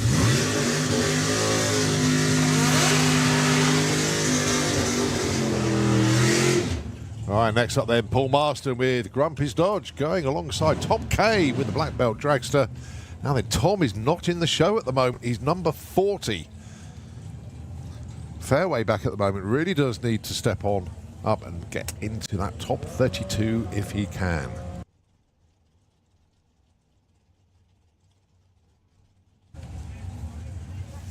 Paul Marston safely qualified though. He's in at number 6 at the moment, 893. Here's his dial-in. He ran 894 with a 9 in previous qualifying. Well, he's definitely in the show, put it that way. Tom needs to get in if he can. Now, Tom dials 10 flat. Paul's going to get there first, no problem at all. 892 with the 3 breakout, but it's a 10.05 for Tom. He gets into the show. At number 22. So that shuffled the pack for once again. Again, we're going to see another shuffle as well. Ronnie Mercer and Jess Bishop. Now then, neither of these two are qualified at the moment. We really need to get these two in as well, but then at the cost of who? That's how it's all going to pan out. We think, one more qualifying session after this.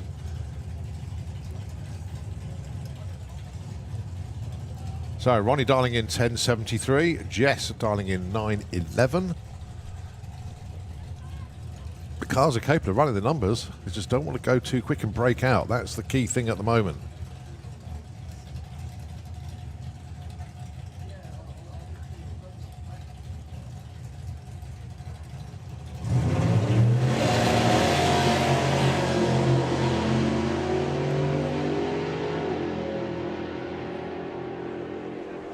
Right, Jess is there first with a 9.18. That's the right side. Good news. 10.63, so breakout for Ronnie.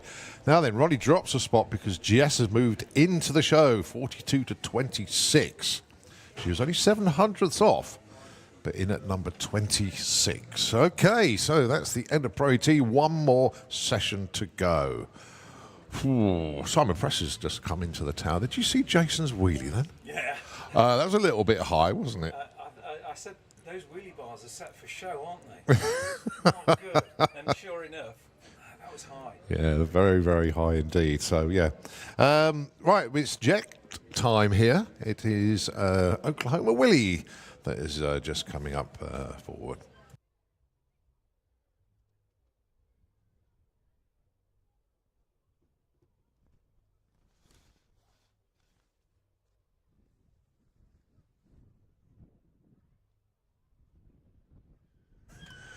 Okay, so Oklahoma Willie is down there. That, of course, is one of our stars of our jet car performances this weekend. Perry Watkins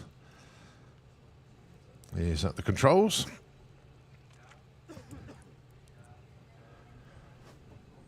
This is one of the coolest vehicles that you'll ever see on the planet.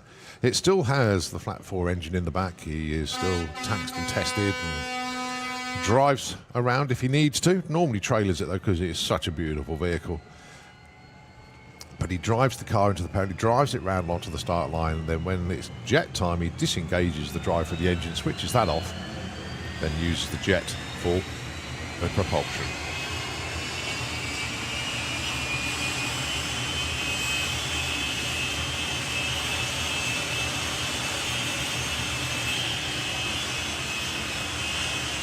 So don't forget, you might need your ear defenders on this one.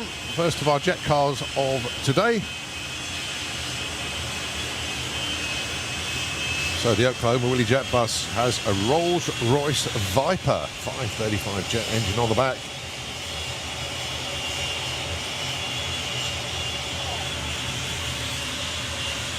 Struth. That's not very often we completely disappear with all the fumes. Well, there we have.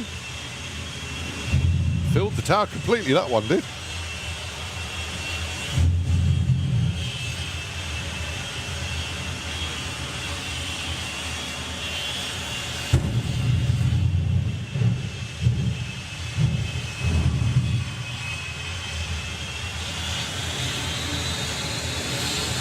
So Perry turns the wick up just that little bit more.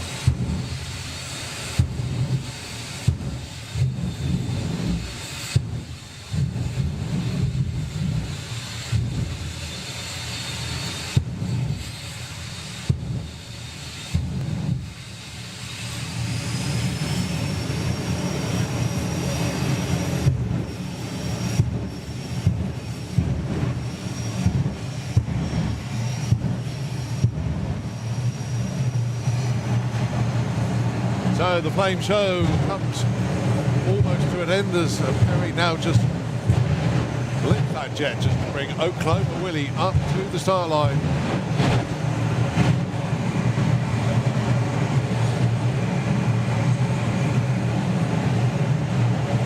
And here goes Perry Watkins with Oklahoma Willie.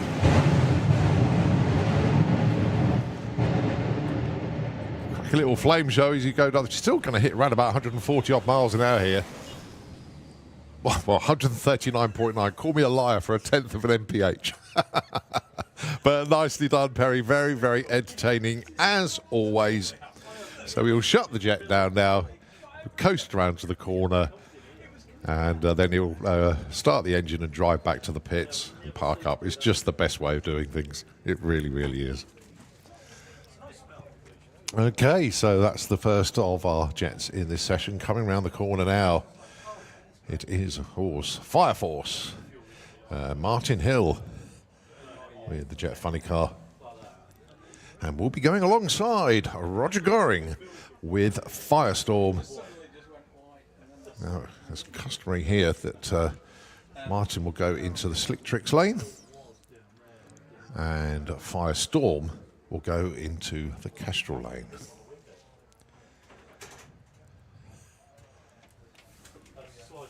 So this is part of our exhibition stroke show session. I'll try and say that a few times. After the Jets, it will be Comp Eliminator, to be followed by Motorsports UK Pro Modified, Top Fuel Dragster, Nitro Funny Car, Nostalgia Nitro Funny Car, Top Fuel Bike and Super Street Bike. So we've got all the big stuff coming right at you.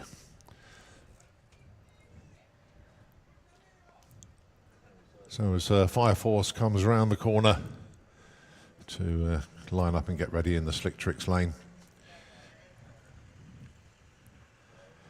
Those of you that were here yesterday, a very emotional day, obviously, for everybody here,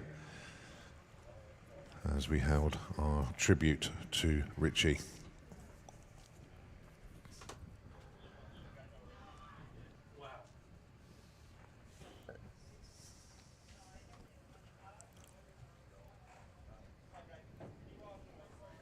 So as the Jets get prepared, you'll see potentially, if they were going to the full quarter mile, it would be around about 5.9, possibly 6.0, but they run to 1,000 foot when they run together. And both of them like to do rather well and outdo the other. So be interesting to see what they got in store for us here, as they do like to have a bit of a flame off, shall we say, so you can do the biggest flames, the biggest bangs, that sort of thing. So you have got youngsters with you in the crowd. It's their first experience here this weekend at Santa Pod. Now is a very good opportunity to make sure they do have some hearing protection. Get those ear defenders on, as these two together. Even when they run solo, it's loud, but you put them together, it does get quite loud indeed. So if it is your first time visit, please ensure that you do have your ear defenders on.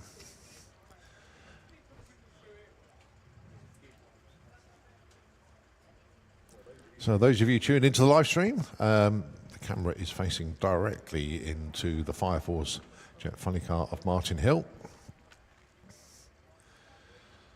He's all strapped in, ready to get things underway. And on the other side of the track, it will be Roger Goring with Helen and the team doing everything there. And actually, those on the live feed can now see that as well. The same process. The two cars, although jet cars, are totally different. Martin sits to the side of his jet. And there's Rog giving us a wave. And he sits in front of the jet engine in his car. So what they call a centre drive jet. There's Rog.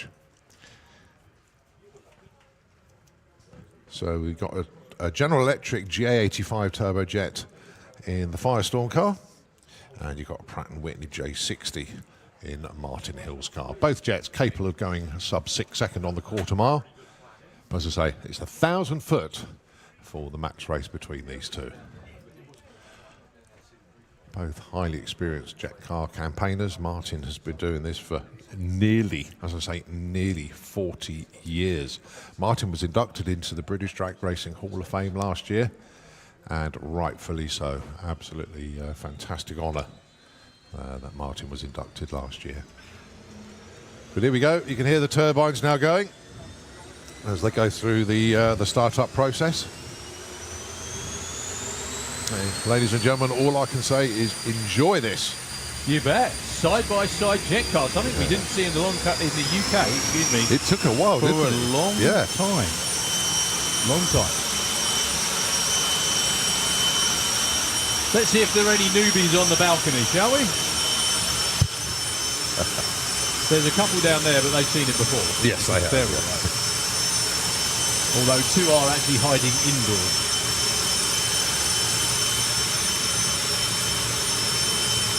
So yeah, even though these funny cars look the same or similar, when you see them side by side on the starting line, you can clearly notice the difference.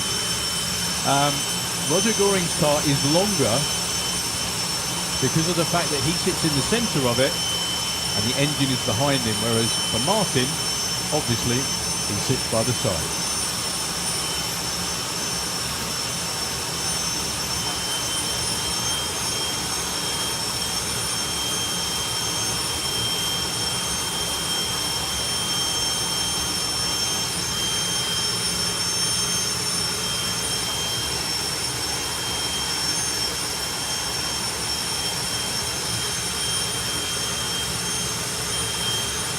Okay, pretty much getting now for the play show. Here it comes.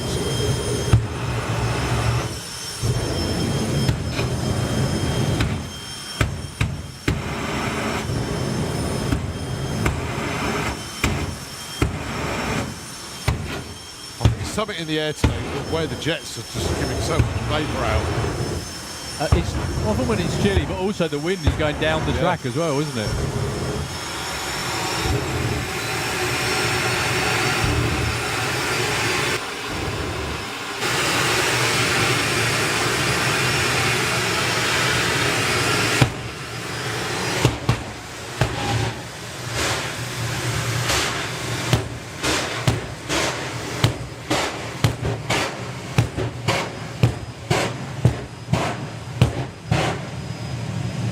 Well, they're both doing the best they can to rock the tower, which they've rather succeeded in doing, as they bring the two cars up to the line now. Firestorm and Fire Force, pure entertainment, but two racers that would like to get there first.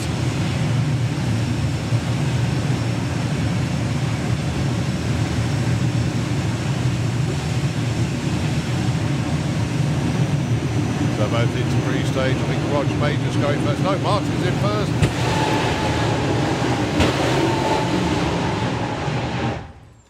Well, Martin actually rolled through stage. That's why no elapsed times come up in the Slick Tricks lane. Roger then did actually wait for the green.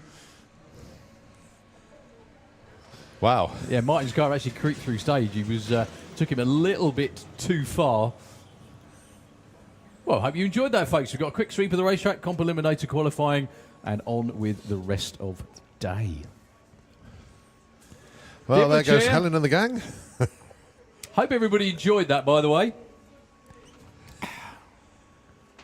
We did. It's always nice being thumped in the chest up here, isn't it? There we are. And the Fire Force team as well.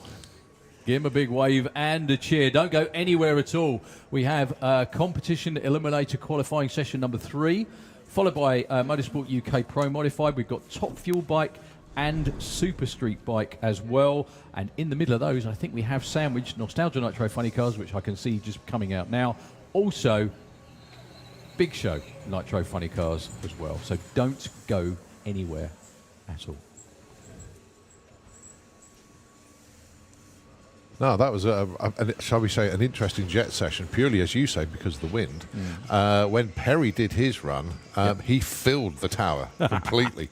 We couldn't see a thing. And it wasn't a case we couldn't see out the window. I couldn't see Graham. Graham was waving around going, well, where's he gone?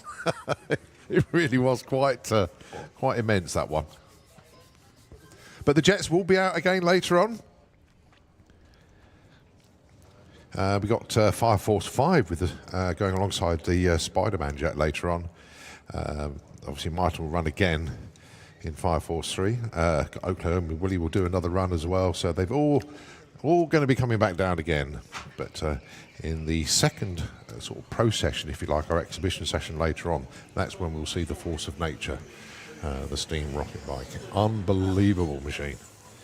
And Graham Sykes and the team. It's just it's one of the most incredible creations and engineering masterpiece, I think, is a good way to describe it as well. And Graham and the team as well. If you're wandering around the pits, you can wander around the pits, folks. If you're on the banking, you can wander around behind the tower and go out into the pit area. Graham and the team, everybody in drag racing, I'd like to think, and is very, very approachable. So if you see a car or a bike out here on the racetrack, you think, that looks so cool. Go and talk to them. They will be absolutely delighted, unless they're obviously elbow deep in fixing things. Absolutely delighted to talk to you, answer your questions, that kind of thing. It's one of the most fan-friendly sports on the planet, if not the most fan-friendly sport on the planet, frankly. And the men, the women, a lot of the kids that ride or drive these machines they're just like everybody else. They're just like you. The majority of them started off watching on the banking and thought, this is cool, I need to have a go at this. And then, hey presto, and how much money later? And here we are, Colin. Yeah, most definitely. Here you are, yeah, exactly. Well, and me too. Yeah.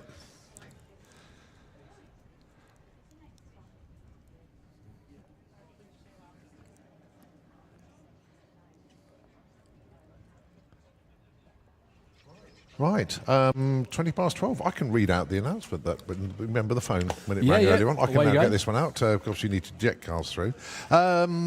Basically, good news from the pod shop.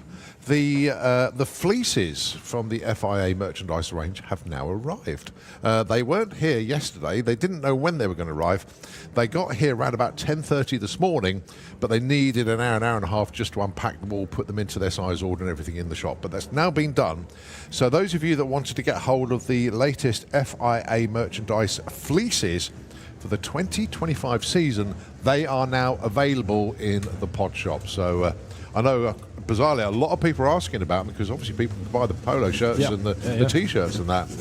And but so no fleeces yet. No, they'll be here tomorrow. They are here now. So please, folks, go and get them.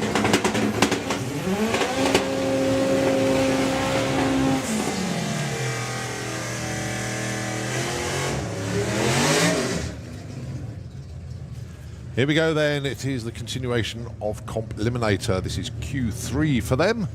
And it is the record-setting escort van of Terry Newton. Went 872 with a 5 to become the quickest Z-Tech-powered vehicle. And it's a van that did it. Unbelievable. It's also got the 4-cylinder Gary car with a big wheels-up launch there. Now, Gary, once he can go quicker than 11:05. Well, Terry, where's Terry going? 9:58, 164, 11:01 for Gary Carr. He finds another 400s. Terry Newton still goes through with 164 miles an hour. Sorry, I'm just very, very, very, very, very excited to see Ben Macy's car again. This thing is an absolute animal.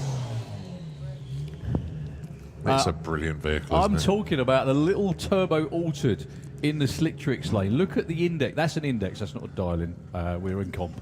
The idea is to tune and run as quick as you can. And my goodness, did Ben run quickly yesterday.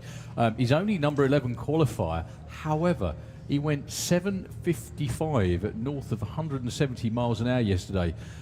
There's a 1.8 turbo compound turbo engine in this altered. I think it was built by Jeff Hauser. It's a purpose-built race car in the UK, and my goodness me, does it fly.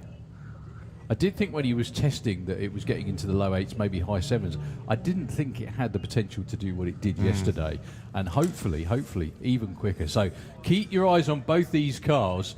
The little Fiesta-Roo of Chris Todd in the Kestrel lane, and the amazing Audios Bantam Ben Mace in the Slicktrix lane.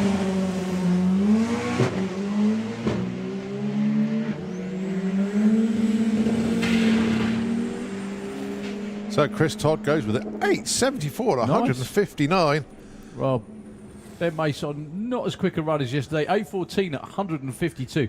Still with the smoke through the finish line. Must be a turbo overrun type thing. Still not slow, but around about half a second off where he was yesterday. Comp is just so entertaining now. Can you imagine what it's going to be like when we get to like the main event and the European finals and all the other? Deary me. Deary me. Well, our version of comp in the UK as well, thanks to various rule and decision makers and lots of pestering from people called Luke, is very, very unique, even in the drag racing world. Comp Eliminator out in Sweden and Scandinavia is fantastic. It's very much similar to comp in the US. This isn't at all, because we've got copos, we've got front-wheel drive cars, we've got super mod cars, all all that kind of stuff.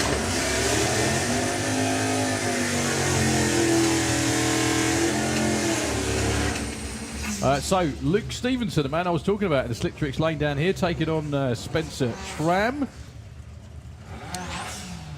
And Luke, chairman of the VW DRC, also European front-wheel drive, who've sponsored the front-wheel drive class again at the Door Slammers in about 4 or 5 weeks' time. They've got T-shirts from 15 quid in the pits, and also check out the competition to win a trailer on the European front-wheel drive Facebook page.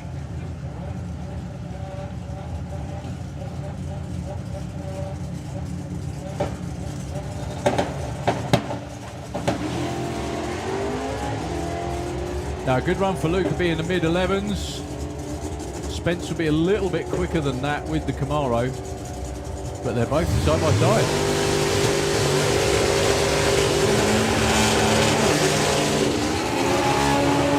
Well, Spence stays number 6, 11.24. Luke, that's a better run as well, 11.64, 115. So the Dirty Dog 55 of Rob Smallworth. Taken on the front wheel drive shed. Very aerodynamic shed, but still a shed. That's what he calls it. I'm not being rude for once. Of Darren Dewhurst. Another member of the Street Racers UK gang. Gordon Darby goes on holiday, the whole class would be screwed, wouldn't they? No, they all go with him. They'll go with him, yeah, fair enough. Okay. Oh, dear. But the guy we're talking about, you'll see him in just a moment. Gordon is the man behind Street Racers UK, does a lot of, well, not a lot of tuning, he does the tuning for an awful lot of these cars. Very successful tuner. And Rob with the Super Modified 55. Well, that was a big wiggle from Rob, but he had hold of it. 773, 173 miles an hour. I'll have to ask him whether he lifts when he does that, because it doesn't look like he does. Nice run for Darren. 10.33, 145 miles an hour. Moves him up one spot from 15 to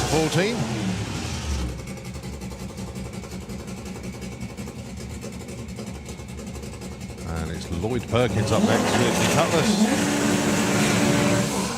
Alongside Emma Goddard with Glitch, the Integra.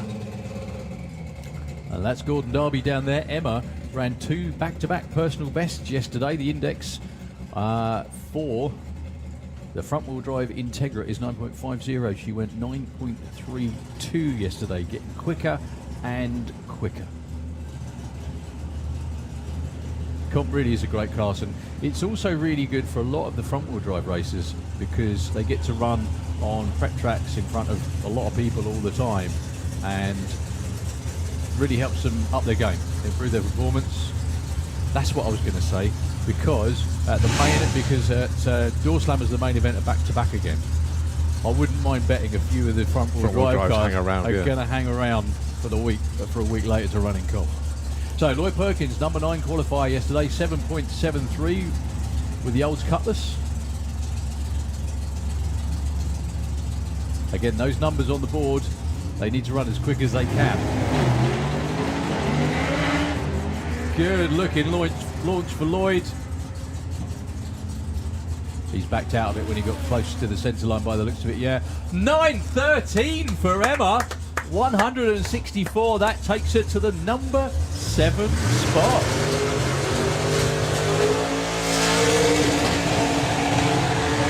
Tell you what, she's going to be one to watch at Door Slammers as well, let alone in comp.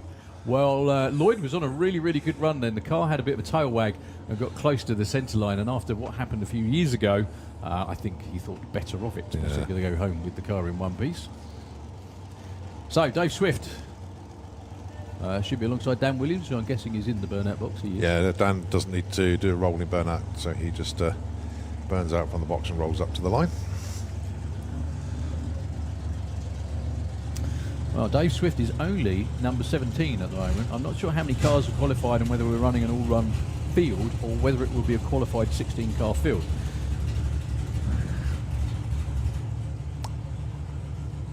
His index is 7.00. Weirdly, though, Dan hasn't started his burnout yet.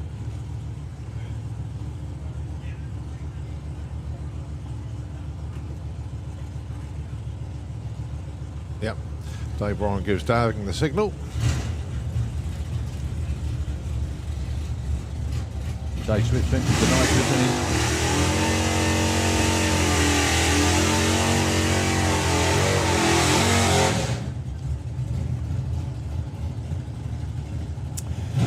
Now, another great crossover story is Dave Swift actually came from the world of VWs, didn't he? Yes, yeah. And he saw this car for sale and liked the look of it and thought, that looks fun. Right, talking of fun, Dan's wheelie bar is set very high. Bearing in mind how well this car lifts the front, hopefully when he launches, it's not going to go too high. It's It's that high, it looks like part of the number plate. Yeah. No, that's good. Nice launch for Dave Swift as well. Really good looking run for Dave. 7:11. Wow. New personal best for Dave Swift. 192 miles an hour, picking up from where he left off in Malta at the end of last year. Dan with a 10.57. No improvement for him, unfortunately. Dave Swift, though, does move up to number 13.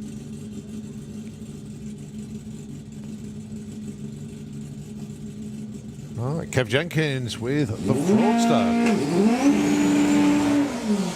Is that Ahmed down there in civvies? Is he broken? It is Ahmed. I just wonder whether... Oh, yes, he is, yeah. Yeah. It's his nephew, Amir Akram Ashad, in the Honda. Unfortunately. Oh, it's been pushed back. Oh. So Kev Jenkins going to be on a buy run with the Fraudster. It's called the Fraudster because it is a Ford, however, it's not a Ford engine in it. 789 is his index.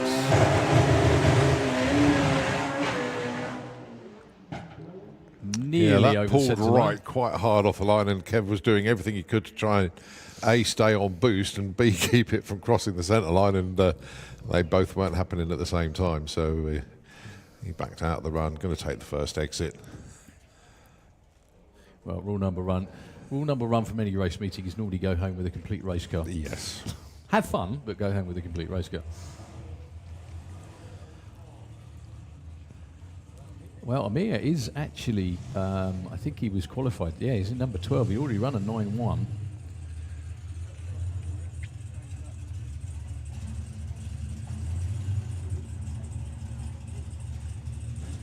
Okay, Reuven Dawson with the Honey Wasp.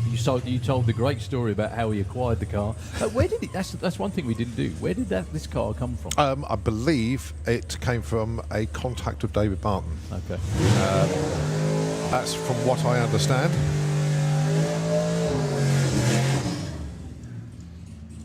I think it was more of a case of David getting in touch with Reuven and goes, here, look, this one's a value, you want to get this. This is a good one.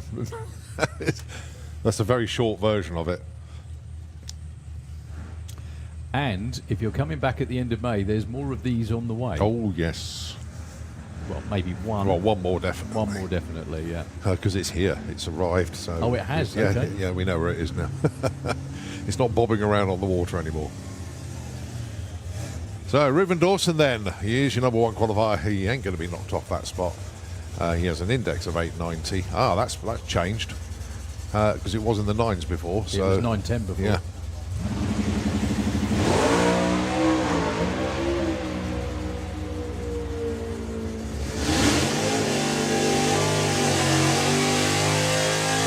Yeah, that didn't sound the same as it did earlier. It was almost like he almost short-shifted that one.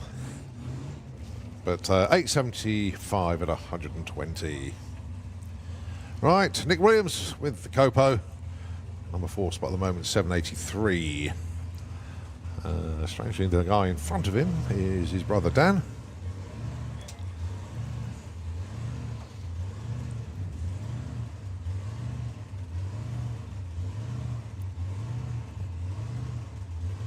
So Nick's index is 850, and obviously he wants to go under that as far as possible. Completely flat launch. Yeah. Which normally means really quick. Whoa! 777! A new PB for Nick. 175 miles an hour, but that was absolutely superb. He stays number 4, but a new PB for Nick Williams, 777 and 175. As you said, Darryl, it didn't lift the front wheels at all. Totally that was undramatic. flat. Yep, you got it. Wow. Perfect weight transfer.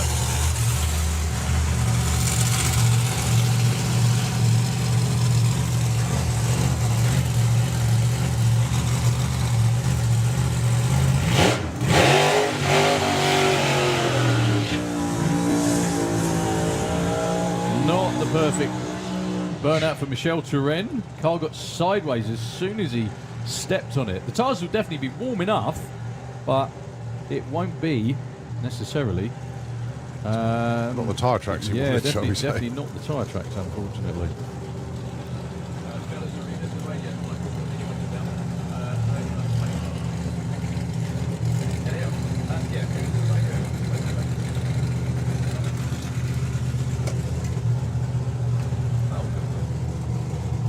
Okay, so Motorsports UK Pro Modified, session number 3 for them.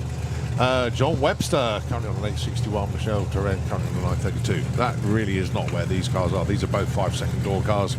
One turbo, one supercharged.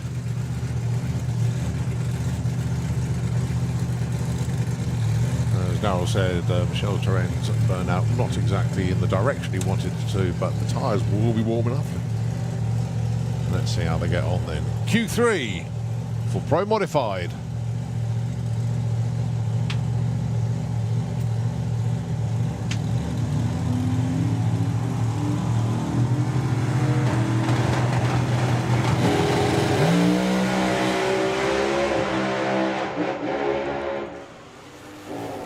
Well, Michelle trying everything he can to stay in his lane there. Did so. 6:37 at 212, and John just coasting across the line. 11:24 at 75, but a .95 for 60 I was foot. just going to say that. Michelle was pedaling by half track, still went 395 at 174, but what will get a lot of people's attention is that 60-foot time, .954 in a blown car. And Andreas Arnover yesterday went 9.4 in a turbo car, which is, for a legal pro mod, that's immense. Yeah, that's yeah. absolutely fantastic. So, yeah, if they can string that all the way from one end to the other without all the wiggling around. The car was turning the tyres all the way past 60 foot. You can actually see it still shaking at about 330 where it went roughly sideways. Yeah. So, real good job by the team. It's oh so close. Right, next up then, Kev Slyfield with the Blown Bird. He did try to retire last year, but the lure and of course still having the car and all the equipment and the race transporter available to him, so he thought, yeah, I'm going to come back out again this year. A different colour scheme on the car. It used to be sort of a dark metallic red, now it's just in your face red. Going alongside Andy Robinson, your current and multiple British champion, with the anger management.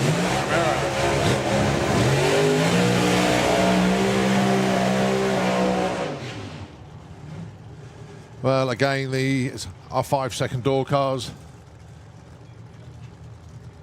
Andy Robinson's been deep into the 5.8s. Kev's been into the 5.9s. Andy set his best, actually, last year at the Summer Nationals, went 5.82 with a 0. And his best ever speed, 249, he did at the main event. You have to rewind to 2019 for when Kev Slyfield went 5.92. He's been in the fives plenty of times since, but doesn't have the extensive race program these days.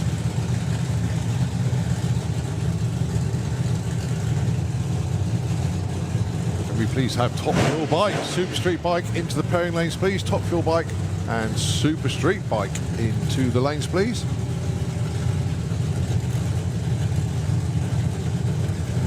As Dave Warren gives the signal to our two pro mods to come up to the line. Woody bringing Kev to the line, and of course Steph, that's Andy's daughter, bringing Andy up to the line.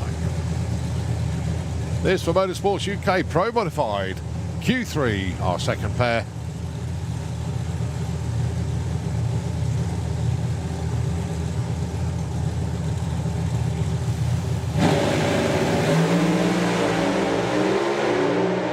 Good looking runs a pair. Looks like Kev Slyfield out in front to a 5.94 at 239 miles an hour. Matched speed on the other side of the racetrack from Andy Robinson with a 6.09. But Kev Slyfield, his second run in, what, a year and a half, and he's back into the fives with a 5.94 with a 5 at 239 miles an hour. A new PB on speed for Kev Slyfield. Congratulations to the Blown Bird team. And check out the 60 foot as well. Wow, 0.95. That's another supercharged 0.95 60 foot.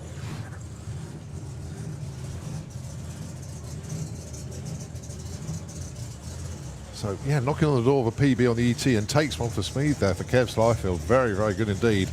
Both of them with 0 lines off the line. Congratulations to the Blown Bird team as they go into the back of the pickup truck to go and collect Kev and the car from the top end. But well done, guys. And it's so good to have you all back as well. It really is.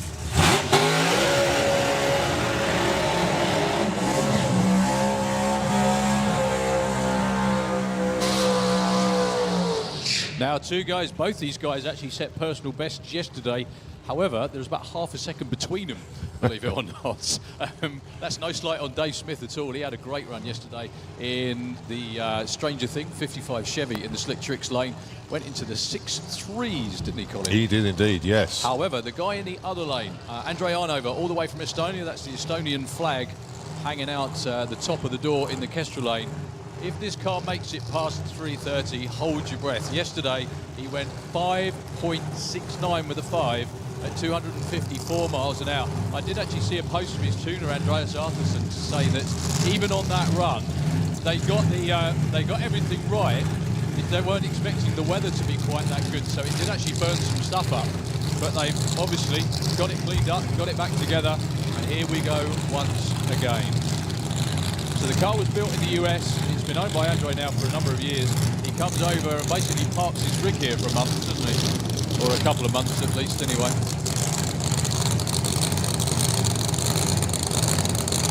So good luck to both of them. Can Dave Smith repeat yesterday? Hopefully get a bit quicker from what he ran. Can Andrei Arnova back up? It's not a European Pro Modified record because it's not a European FIA event. It's going to be the UK Pro Mod record. However, let's face it, he's the first in the 560s. Here we go. So both into pre-stage, then Andrei Arnova, Dave Smith. Our final pair in Pro Modified for Q3.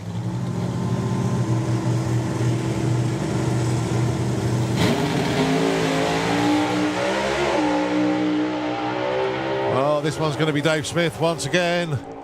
And it's another PB, 6:31 at 2:22.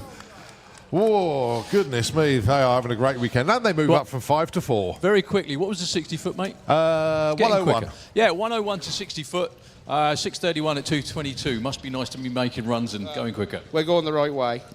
Yeah, definitely going the right way, but... More in it? Pardon? More in it? Hopefully so, yeah. We're just taking it easy today. Bringing it on a little. Stuff. Well, good luck the rest of the weekend. Thank you. Cheers. Thank you very much indeed, folks. Well done, John. Fantastic effort from the whole team. Yeah, you got it. Well, apparently, I talked to him. You said because he wasn't shy, he was quite a good laugh. He did lots of... As soon as you put a microphone... like instantly... Yeah, just don't go anywhere near him if he's got a gun. That's the only thing. Oh, you didn't tell me about the gun thing before I talked to him. Yeah, Thanks very much. Yeah, didn't... we call him John Rambo now, but there we go. Fair enough. Okay, folks. Give the teams a cheer, please. Unfortunately for Andrei Arnova, what was his 60-foot, Cole? Is it gone? 97. It wasn't there. It wasn't quite what it was yesterday. A little bit too much slip, and he got sideways around about 3:30 and got out of it. So he's got one more go today to back up that record, and obviously eliminations tomorrow as well. Right, moving underneath the tower. Hands up in the audience. Anyone hasn't seen a Top Fuel car before? Anybody? A few of you. That's very honest. I don't think you're being honest, though, are you?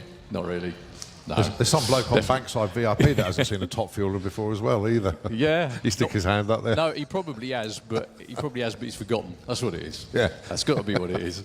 Yeah, so if you haven't seen one of these cars before, they are the quickest and fastest accelerating wheel-driven vehicles on the planet. 0 to 100 miles an hour in twice their own length, which is basically from the start line to the Christmas tree. And on a full-bore run, they will run over 300 miles an hour in under 4 seconds. However, this weekend is very much about, especially for Liam as well, who's in the Bro Joe Coffee Top Fuel car in the Kestrel lane, about getting his feet wet again, shall we say, getting back used to driving the car. He hasn't driven the car for a number of years. And it's great to have him back. Could we all have a cheer for Liam, please, everybody? Come on. I noticed that Maya didn't cheer. Everyone else cheered. Yeah, thank you very much. There we go. Maya didn't cheer for Liam, but everyone else did. So it's great to have Liam back from the UK, driving one of Rooney Field's cars that, funny enough, the lady I just mentioned over there used to drive. Had a 60-foot run yesterday, shook the tyres really hard around about 60 foot. Let's see what he's got for us today. Runa's actually standing right there as they fire the car up, so you're going to hear the engine spin over, start initially on petrol, and then they turn the fuel pump on, and it changes from that to that. It's almost like we planned it, isn't it, really?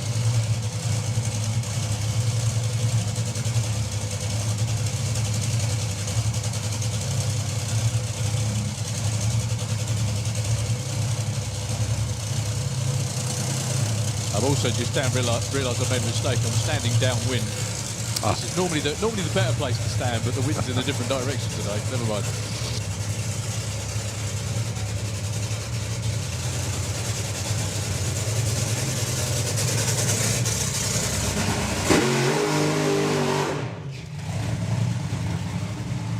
Well, very meaningful burnout for Liam. Only short because you just need to get the tyres up to temperature. The racetrack is more than good enough itself. I can't help thinking at moments like this, I wonder what Maya's thinking, because she's looking at Liam in the car, and the last time that car ran, when she was, well, yeah, anyway, she used to drive it. She had one of the quickest ETs ever in it as well. Oh, so close to being the first in the 3.7s over 1,000 foot. So this is the test run for Liam, and a display, obviously.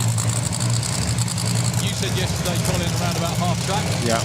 Hopefully about that far as well, but he will be under strict instructions from Team Boss, Mr. Runefield, who's standing right here, as to how far to take it. He will keep the pedal down for as long as he can.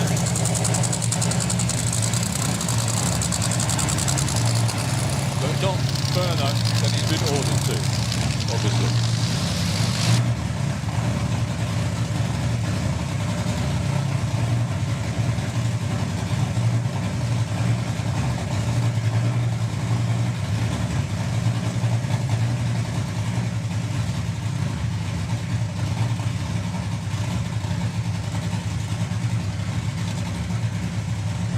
Okay, so it is now Liam Jones on his own. The crew step back. He just inches the car forward into pre-stage, straight into stage. No messing about. Here we go then. Hold on tight. That's more like it for Liam. That was beautiful. 0.86 to 60 foot. Yeah, it sounded like he drove through the clutch a little bit, but it was still really strong. Very, very quickly. Don't even think about running away. It's always going to happen, isn't it? So, Maya, it's wonderful to see you. I've got to ask, first of all, what's it like being this side when that was your car? It's a bit strange, but it's better today than it was yesterday. Yeah. Is that the car or is that Liam? Car. Okay, yeah, Liam won't get any better, will he? What tips have you given him about driving this car? Because obviously you know how to drive it. Well, he don't really want to listen to me, does he? So, yeah. I don't believe that. We all know him and love him. He's so cuddly and approachable. Something like that, anyway. Maya, it's wonderful to see you. Thank you very much indeed. That's his young lady, Maya. Like I said, used to drive that car before Liam got in it there. But all joking aside, that was a really, really good looking run. What were the numbers, Colin? Go on, sorry. Yeah, sorry, it was a 0.86 to 60 foot. After that, I mean, yeah, 227 to the 330. The 8th, he was off it anyway. 387 at 131. He would normally have that at the 1,000 foot, not at the 8th for 387. Give him a round of applause, please, folks. That's Liam's only second launch in about 6 years or so, something like that. I think 2019 was his last season in a top fuel car. So, yeah, it's been a while. Talking about that, underneath the tower in the Slick Tricks lane isn't the Slick Tricks car and Santa Barbara Raceway. It is Suzanne Callin. Only just missed out, like we said yesterday, on the European Championship by the best part of about 1/10 of a second. The car rattled the tyres in the all-critical race against India Urbacher. She pedalled it, which means she got off the throttle and on it again, but by that time India was too far in front. But India absolutely deserved it. It was a great way to cap the year. So Suzanne will be doing pretty much the same as Liam, i.e. running to about 330, maybe half track.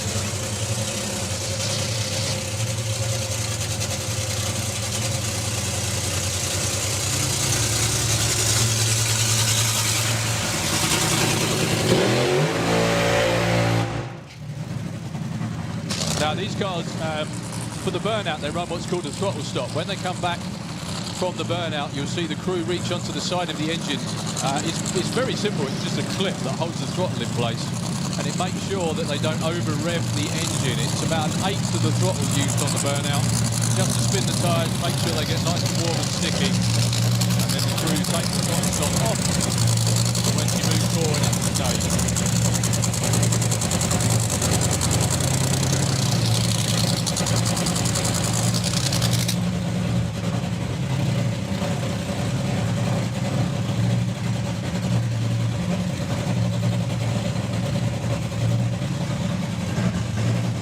Okay, Sue, it's Suzanne Cullen then from home. If you read the programme about it, she states that Santapod is, of course, her favourite track. It's where the FIA Championship starts at the end of May and it finishes the second weekend of September. She's been in the 3.8, she's been over 300 miles an hour, but she wants a title this year.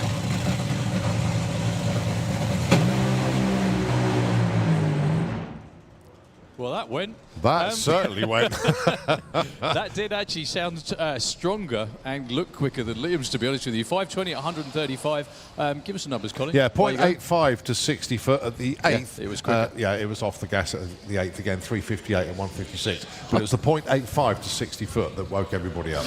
Certainly, and probably Suzanne as well. So that's the first time I've ever had to find you to talk to you. Do you know that? It's never happened before. So, did pretty well that time. Yeah, I mean, you know, first time out this year for both the cars, so they're testing really, but hopefully from that run there was a little bit of shook. It shook a bit, but not much. I think we'll see this afternoon, maybe do a little side by side now. That would be cool. Both cars ran really strong. What's Runa got up his sleeve for this year? Anything? Quite a lot, actually. Yes, quite a lot. We've got quite a few new events coming together. You probably know I'm working very hard putting 2 overseas events together at the moment, one of which will be a round of the championship next year, so that's good. So, we're doing a lot more with influencers, so we're having a lot of influencer events. We did last year quite a few behind closed doors with the influencers. Then they go out on social media, that's becoming quite big. Yeah, it's good, exciting stuff ahead of us. It's always nice to be back, isn't it? And you never stop working, do you? Obviously, you know, we pack up in September, October time, but that's when you you never stop. I had a day off in January. Okay, well done. That was good. Last question, honestly, for now. It's really good to see everybody here this weekend as well. Like you said in the programme, very tough environment for motorsports live events, anything at the moment. So we're more than grateful to have everybody here. Yeah, it is. It's really hard. I mean, not just because of the recession, which the economic times, but, you know, we've got a lot of things happening around the world at the moment. There's some megalomaniacs doing all sorts of strange things, which could affect all of us. But I think the important thing is you've got to be aware that people haven't got the same amount of money to spend in their pockets anymore. So we just got to make sure we give a really good show and give you a good bang for your buck. That's absolutely the idea. Thank you very much indeed. Ladies and gentlemen, CEO of Trackback Racing and the boss, and that was his wife, by the way, Keith Bartlett, everybody. Give him a round of applause, please. They work absolutely tirelessly to do all this stuff. One example I really want to give, especially when it comes to like non-stop work, is I popped up here on Monday briefly to drop a few things off, whatever. I couldn't believe the amount of people that were working here just getting ready, setting up for this event. It was like a car park at the main gate. It was overflowed into the parking area, and it was very, very busy indeed. So a lot of effort does go in. So I know Keith just said it, but thank you very, very much indeed for coming out and spending your hard-earned here with us at Santapod this weekend. We really do appreciate it. Without you doing that, we couldn't put on the events, you know, and so on and so on. But we do very, very much appreciate it. So before we bring round next, yes, sir, just give me 2 seconds. No worries. Whilst Daryl's doing that, can I please call Junior Dragster into the pairing lanes, please? Junior Dragster, can we have you into the lanes? And actually, I can see on the live stream camera there, that's one of them making their way down. And also, Super Pro ET, can you teams please return to the pits? Well, as I say, team members, because you will be called shortly. So Junior Dragster, if you can please come on down, and Super Pro teams, can you make sure you're in your pit bays ready to be called to come down. So that's where we are with them. So looking around behind us, we can see funny cars and top fuel bikes in the lanes at the moment. There is what we call Big Show funny car coming around the corner first. And by looking at these phenomenal team shirts, it's the One Bad Texan team. Rob Elsom's car with John Hale. In actual fact, yeah, the car has just appeared. This car debuted at the European finals last year, made it through to the final. And what a fantastic debut that was. They had issues yesterday, but they've managed to get everything pretty much sorted to hopefully get a run in now.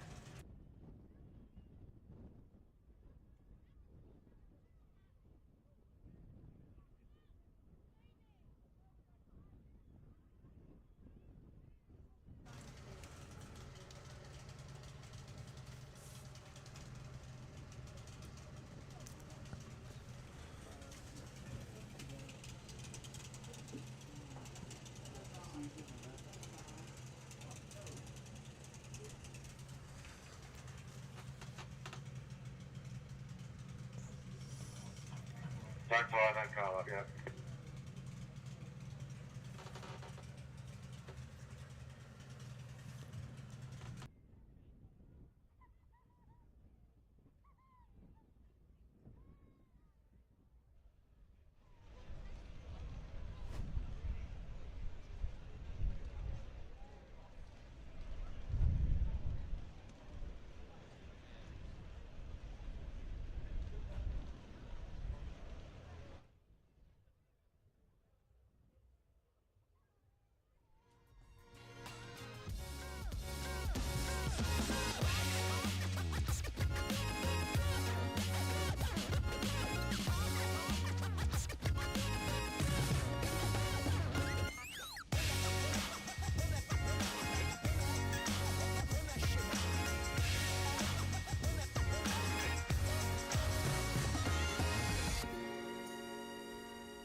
Okay, so the pause there. Sorry about that one, folks.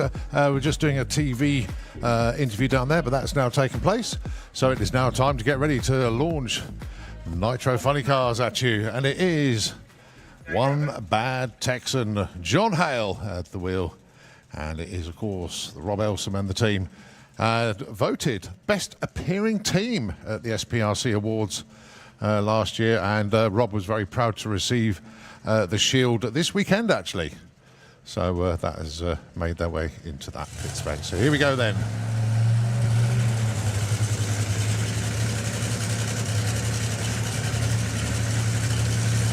Had a few issues yesterday, that's why they didn't get a run in. They had, I think it was an oil seal that was just throwing them a curveball amongst other things. but the team worked very, very hard indeed, and fantastic that they have made it down for this session.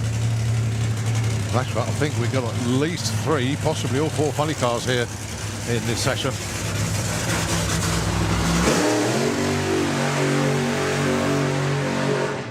Yeah, all 4 are there.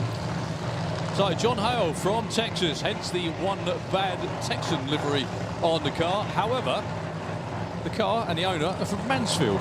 That's not a joke. He really is. Rob Elsom, who's always had a dream of running a Nitro funny car. Previously ran a Nostalgia Nitro funny car. He took very much the same route that John did in the US, actually. John started out racing Nostalgia Nitro funny cars, then stepped up to the big show versions. John doesn't race in the US anymore unless he's and someone taps him on the shoulder. Yeah. Almost exclusively here.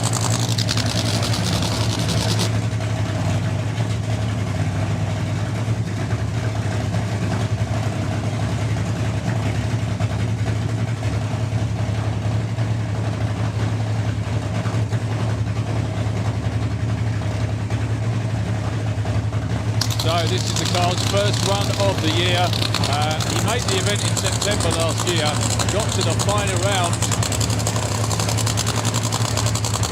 But as with everybody, as it's their first runs of the year, they're going to be tested to a point. They're going to take the car maybe to 330, possibly half track, not all the way through yet. They save that for racing tomorrow.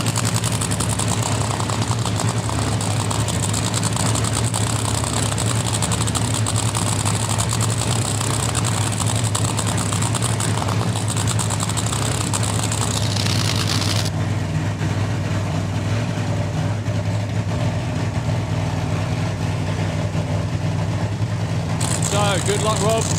Good luck to John. So a nice 330 again, maybe half track run. Rob sets the idle for launch. Says John Hale, off you go.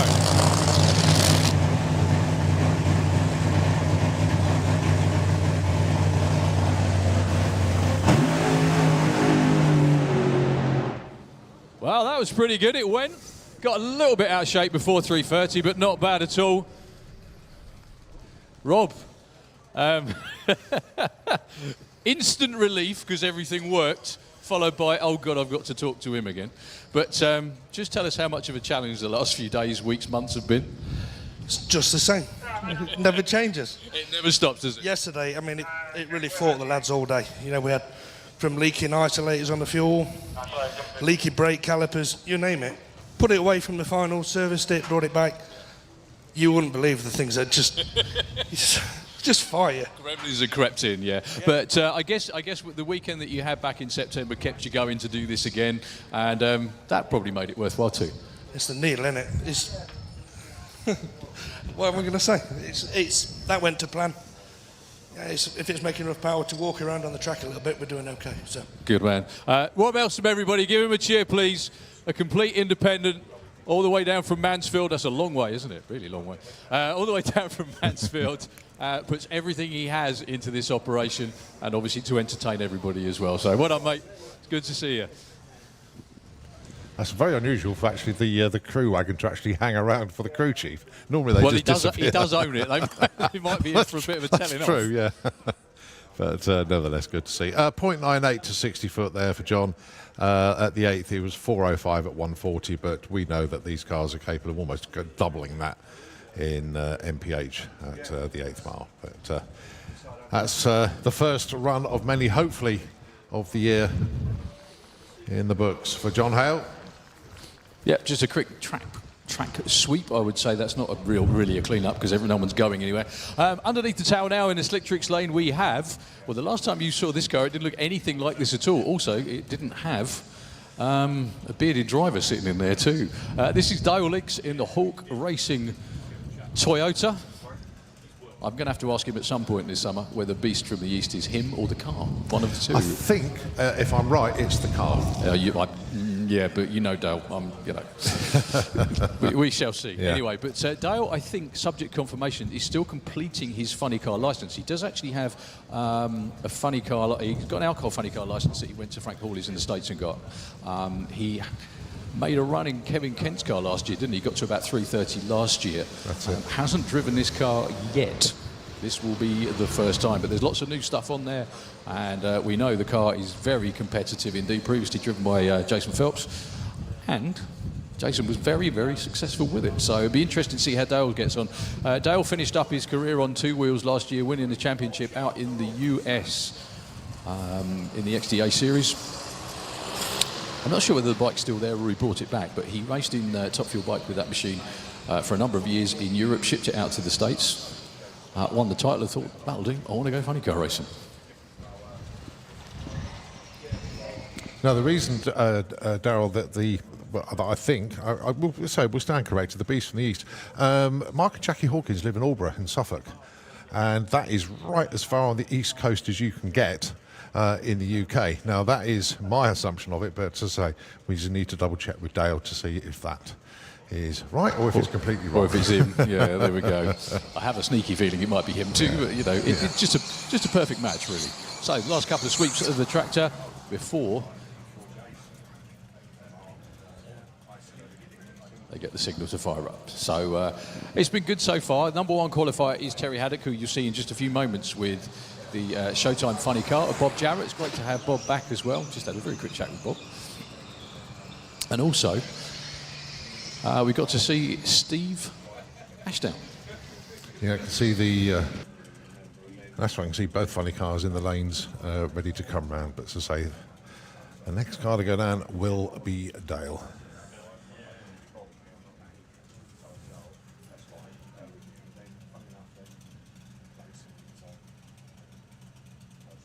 I think Dale's chomping at the bit at the moment. Very, very excited to actually get a chance to actually get a run-in with this car. He's driven a few things over. There's Dale tucked into the car. Those of you that are looking at the live stream there, gives us the thumbs up.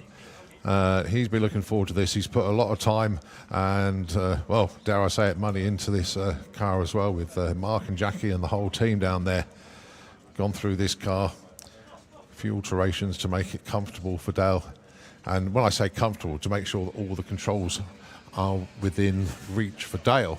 Because no matter how similar drivers are, everybody has a sort of like different arm length, different leg length, and they sit differently. So you need to have the car comfortable to you.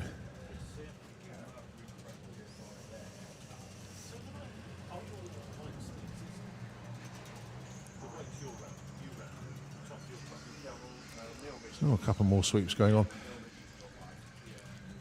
Don't forget, after Nitro Funny Car, we have Nostalgia Funny Car in the lanes, and also Top Fuel Bike. Yep, Nitro-powered two-wheel rockets that will be going down the quarter mile here, and then they will be followed by Super Street Bike.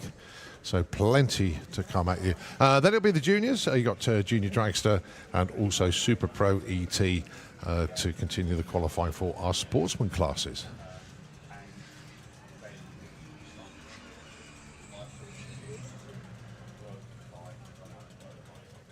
All right, track crew just making sure that everything is perfect for our contenders.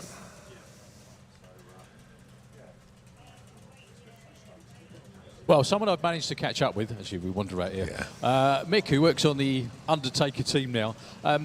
Mick's been around racing for quite a long while, but one of the subjects that comes up quite a lot is actually having available crew for a lot of the teams that you see out there.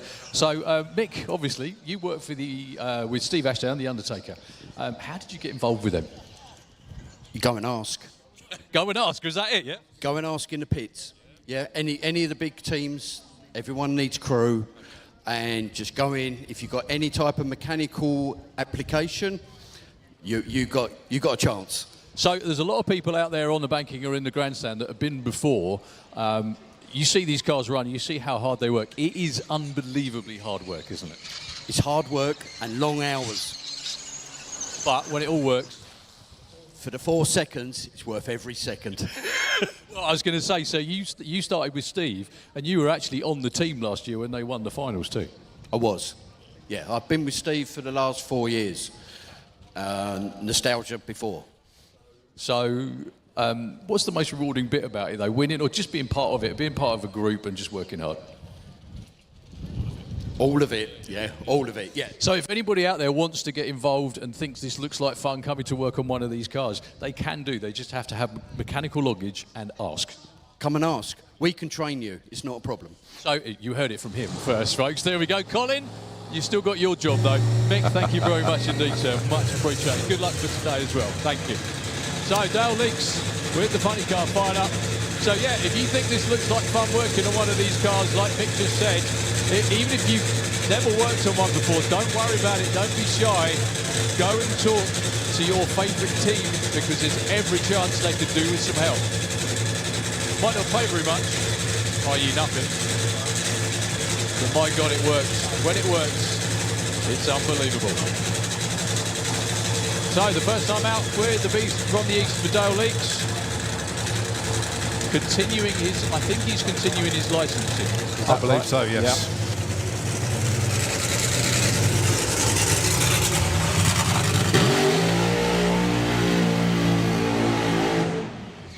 That was certainly a bigger throttle stop than you'd normally expect. He stuck with it longer than I thought as well. Yeah, and a nice bouncing stop as well. Someone needs to tell him it's not the 70s anymore. That's basically how it used to go then. Huge burnouts, and they all used to bounce to a stop. But anyway, Dale Leaks, very accomplished on two wheels. He's acquitted himself very, very well in funny cars as well so far. Went out to Florida. There is actually a school where you can learn to drive these cars, believe it or not, out in Florida. You can't. I don't know whether Paul Smith still runs his fuel funny car school in Florida. There's definitely Frank Hawley's, which is the alcohol school, which is where Dale went.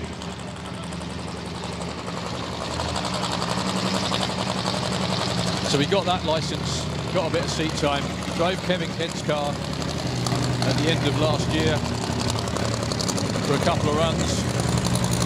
This hopefully will be the competition year.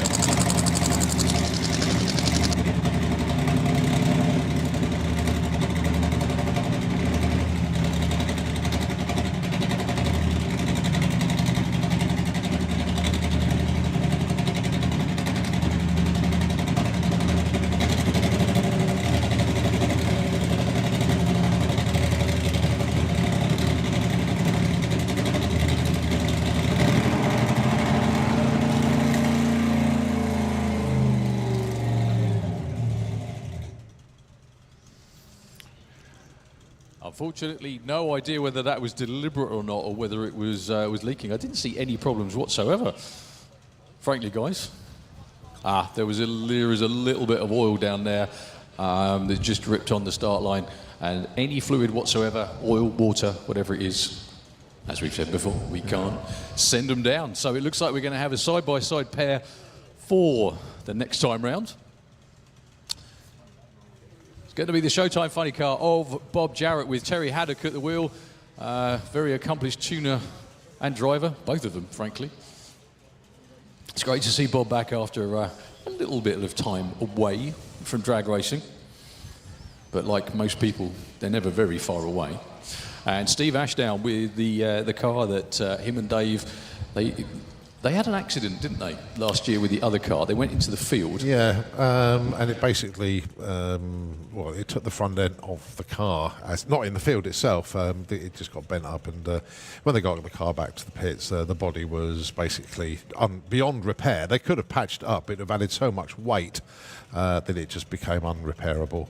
And the decision was like, well, what are we going to do? Are we going to go to the States, bring a car in? Are we going to sit it out? What are we going to do? And as we well know, Patrick had a spare funny car over in Sweden. And Dave... Like you do. Dave and Steve set off with a pickup truck and a trailer and went over there. And folklore has it, and well, this is from Steve, actually, it's not folklore, it's from Steve himself. They got to Patrick's place, and Patrick said, "Oh, hi guys, welcome, would you like a drink?" And Steve turned around and said, "No, I want to go and sit in the car." That was it, he just wanted to get to it straight away. So, yeah, the deal was done. The car was brought back, and in a few short weeks, I managed to get everything done. To a point, a lot of it still had to be done at the racetrack at the European finals. The rest, they say, is history. They managed to win the event. So, yeah, it's quite a story, that. Well, they've both been given the thumbs up to fire up. So it will be Terry Haddock from the US with Bob Jarrett. Showtime in the Kestrel lane. And in the Slick Tricks lane is Steve Ashdown with the Undertaker. Just had a nice chat with Mick down there. Again, if you fancy crewing on one of these cars, yes, it is blasted hard work, but with a bit of mechanical loggage, they will train you, they will teach you, they will help you. Whatever your favourite car is, go and have a word. Because that's how the majority of people get started. We did it kind of that way, didn't we, Colin? Yeah. I just pestered the right people till they said yes. Well, I pestered my mate, and he wouldn't let me buy his car, so I had to go and find my own. Yeah, there we go. One of my most successful sponsor pitches ever was to Gold RV, was to Derek Flynn. Derek, if you're listening in, and Fiona, I hope you're doing really well. Derek came along to the European finals one year when we were running the top fuel car, and he enjoyed it so much. Instead of sponsoring me, he went and bought his own car. It did very well. Yeah, I did it. You can't get better than that, can you, really? As a pitch, if you like. So, Terry Haddock from Texas and Steve from Kent.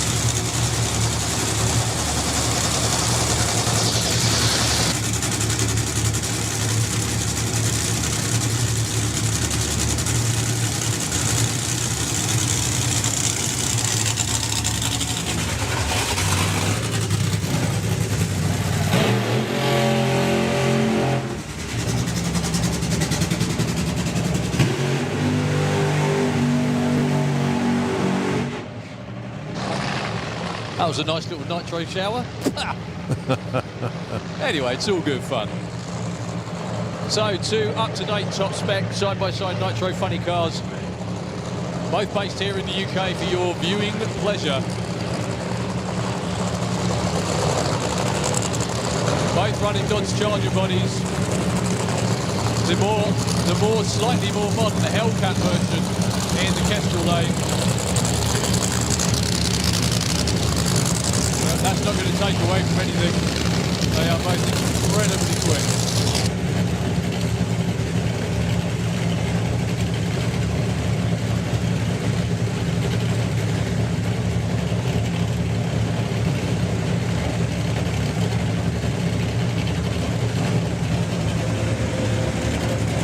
Well, the bizarre thing is this time last year, Patrick Pers owned both of these cars, but as we mentioned the story with the first one, with Steve Ashdown, that car was acquired by Steve August last year, and then early this year Patrick parting company with what was the Speed Ghost car. It's now become Showtime, of course, with Bob. A lot of the crew have moved over, and as we know, crew are hard to come by these days, so it's good that we got continuity there. So Dave Bryan and Bob Jarrett, the last to leave the two cars. It's now down to the drivers, Terry Haddock and Steve Ashdown. This in Nitro Funny Car, the Festival of Power.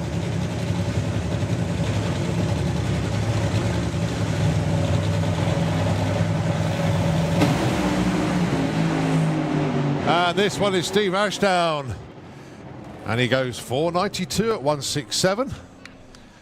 And Terry. Come here. I just saw you run. Right, anyway. Yes, I did. Yes, I did. I saw the bounce, mate. I saw the bounce. After a long winter, that's probably quite nice. Not all the way through, but I guess that was the plan. That was exactly the plan. We just wanted to make an A to B run without killing it. And obviously it's a little cold today, so definitely no further than that at the minute. And then we'll work forward from there. Well, it's all in one piece. It was a nice straight run. Steve didn't hit the wall. Are you sure you're the right team? Obviously not. Dave Bryan, crew chief from Steve. Thank you very much indeed, sir. It's all in good jest. He knows what I mean. So give Dale Leaks a big round of applause as well. That's the first time all weekend that Terry Haddock hasn't made it off the start line with the Showtime car. I don't know whether it was too hopped up or maybe not enough, because it shook by the time it got to, well, just past the start line. You guys up there in the grandstand can see that. That's where the tyres effectively turn into 10,000 horsepower rubber balls and they bounce in turn. You can also see as well, you can imagine what this does to your head in the car. If you can see that from up there, where it hits the ground really hard, it takes the rubber off the track. So imagine what that does to your melon sitting in there. It does hurt a bit, trust me. It really does. So a little bit of sweeping, and we're going to be on with, I think, Nostalgia Nitro Funny Car. Give the teams a big round of applause, please. Excellent stuff. Well done. Very entertaining session indeed there for Nitro Funny Car. First time we've had all 4 of them here this weekend, and well done to the Undertaker team as they go back to the bits. Give them a round of applause, give them some support. They've been working very, very hard this weekend. Very, very quickly. Yeah. Oh, who've you got? Who've you found? It's all right, don't worry about it. I always wait till the last second before I tap anyone on the shoulder. We've done this before, though. Dale Leake's down here on the start line. Unfortunately, not down the other end this time. Fuel racing does suck sometimes, doesn't it? Yeah, we've got a whole new setup. Everything's new in it. The boys have been working real hard, and we just dropped oil pressure after the burnout. Shane spotted it and shut it down. There's no point in running it because it will just all come apart in milliseconds, won't it? No, that's right. And we'll get there. I mean, I love the burnout. I was having fun. Yeah, we did too. Yeah, but I want to launch it, you know. I want to go down there, but I've got to take my time in this. This is serious stuff. And, yeah, I'm not disheartened. We'll go back. We'll check it out. We'll chuck some parts at it, and I'll be back down here on the next session, you know. And, yeah, it's good. You've got to keep going. I mean, you licensed in the alcohol car. What's the difference between, I mean, I know what it is, I've done it too, but the difference between the alcohol car and the nitro car is night and day, isn't it? Oh, without a doubt. The reason that they invented nitro funny cars was so alcohol drivers could have heroes too. That's one way of putting it. And you're still licensing at the moment, are you? Is that right? I am. I've got to have a stab at the back end of the track. That's what they want to see me do. But that was going to be a planned 300-foot pass because the car's all new. And we just want to make sure everything's right. You know, this stuff's expensive. I don't want to tear anything up. This weekend, Shane's just become the crew chief. Mark and Jackie own the team, and Mark's not very well at the moment, so I want to say from all of us, get well soon, big buddy, and I'll try and get it further down the track in the next one, but your boys are doing you proud. Keep it in one piece and have fun. I will. Rosie. Dale Leakes, everybody, give him a round of applause, please. It does warm their hearts when they have bad days. It is tough running a fuel car. If he's still in earshot, can you find out what Beast from the East is? I'm going to do that when I get him up the other end once. Okay. I will do it. I will do it. Okay. I want him to get out the car and do that. Right, so we are just getting prepared for Nostalgia Funny Car. We can see Apache and Venom are in the lanes. And I can also see the Hound-Dog car of Simon Hayward as well. So all 3 Nostalgia Funny cars have made their way down into the lane. So they'll be coming around shortly. Just a little bit of track prep going on out there at the moment. Tell you what, let's just take a rest for the vocal cords just for a moment. Give it to Nitro FM. But as soon as we see the funny cars come around the corner, we'll take it back.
Yeah, good.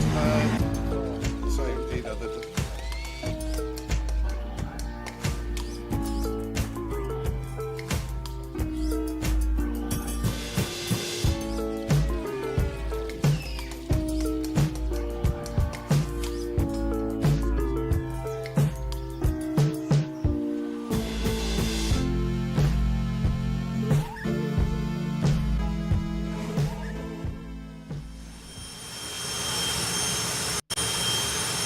Okay, pretty much getting now for the play two. Here it comes.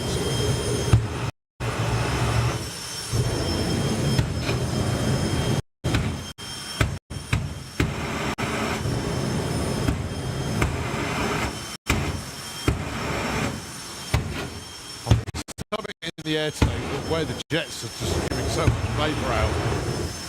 It's often when it's chilly, but also the wind is going down the track as well, isn't it?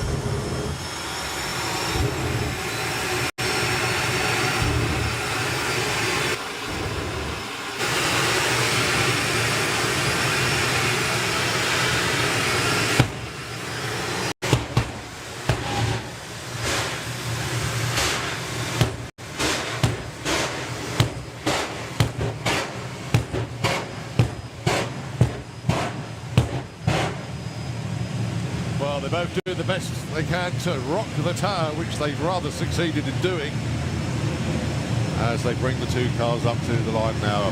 Firestorm and Fire Force, pure entertainment, but two racers that would like to get there first.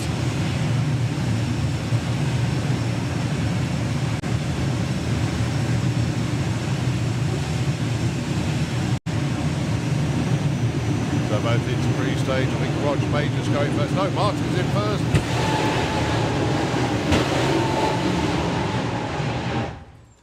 Well, Martin actually rolled through stage. That's why no elapsed times come up in the Slick Tricks lane. Roger then did actually wait for the green.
today. So the Oklahoma Willie Jet bus has a Rolls-Royce Viper 535 jet engine on the back.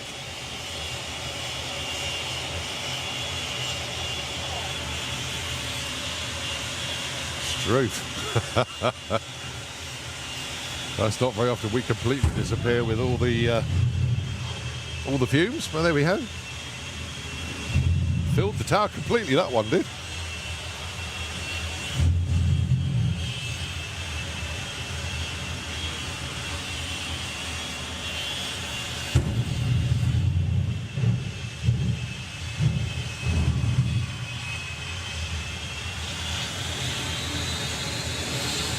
So Perry turns the wick up just that little bit more.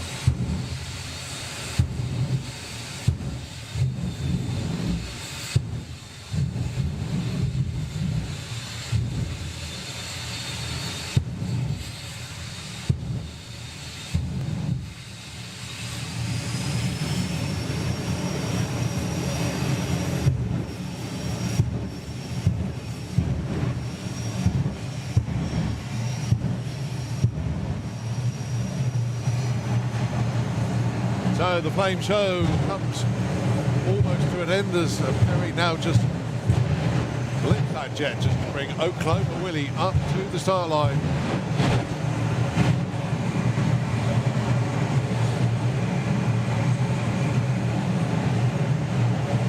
And here goes Perry Watkins with Oklahoma Willie.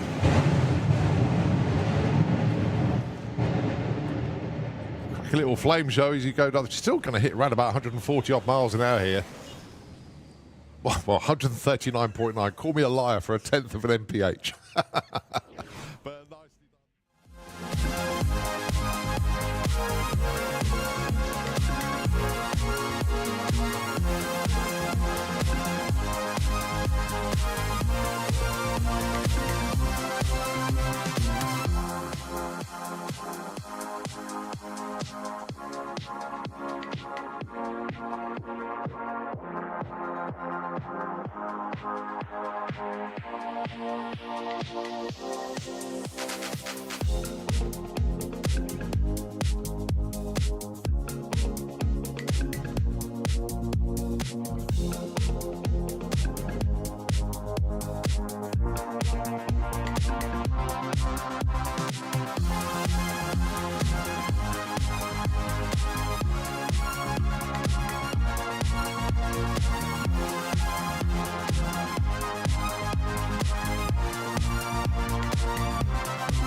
Colin Morris, your first pair in Pro ET for this morning. 950 and 860 are the darlings.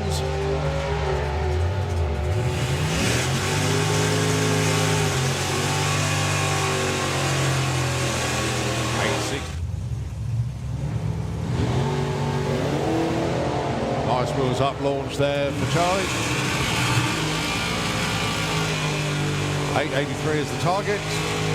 887 is the number. 147 obviously stays number one. Getting the hang of that, and Hans is rolling.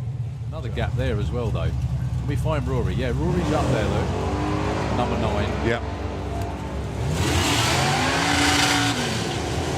So 972 and 1037, the numbers of choice here. 973. Might be 1478, but Roy's gone into stage. Up against Ian King, I do apologise. No, it is 1078. It's a glitch in the scoreboard. 10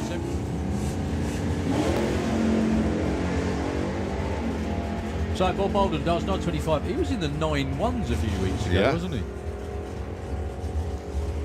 935. Oh, a bit of wheel spin there for Vic.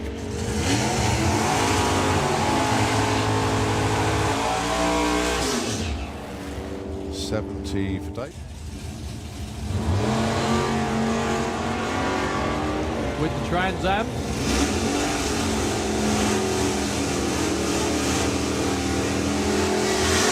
$9.50. Go to the 8th mile, and then they can take the first exit. We do have spotters out there just to make sure that everything is A-OK over there.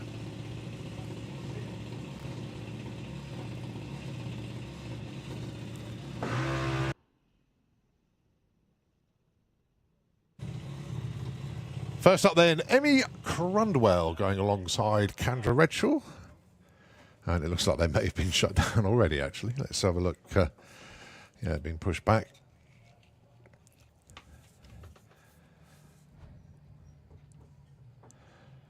Well, bizarrely, the radar told us there was nothing coming through today, but maybe we're just catching an edge of something at the moment.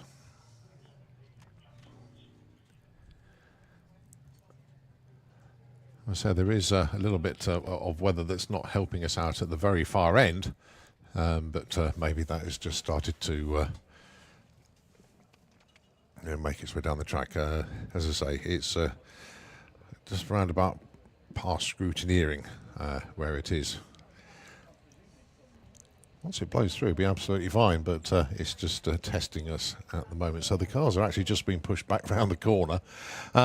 So unfortunately, I'm going to play that game of ping pong and give it back to Nitro FM. And if we can get the juniors back round again in a moment, we will. But Nitro FM, those airwaves, once again, are yours.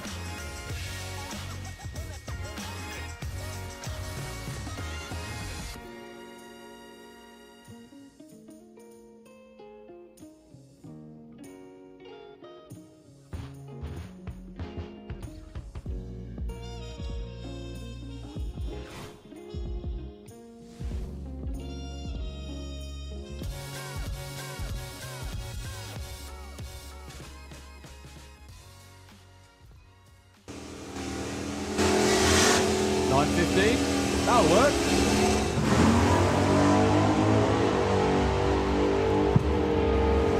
So Don Scott needs to get really within the 10th. Needs to be a 9-7 something. And it's 12.82, so it's not going to happen on this one. It hasn't got off the line very well.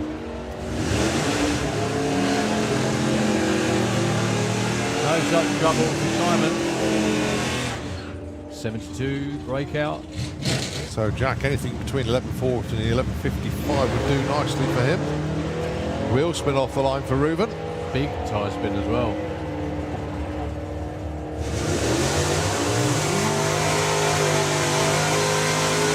Not an easy task, but they found one.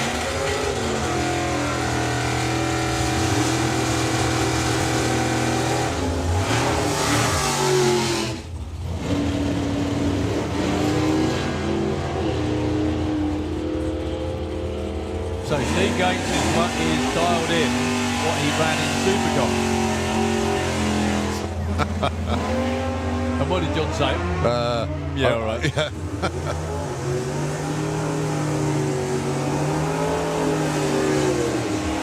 8.81, nicely done. The start of our exhibition and pro session. Jets and pro mods and things allowed. So Mark Huxley goes 76, breakout a little bit too.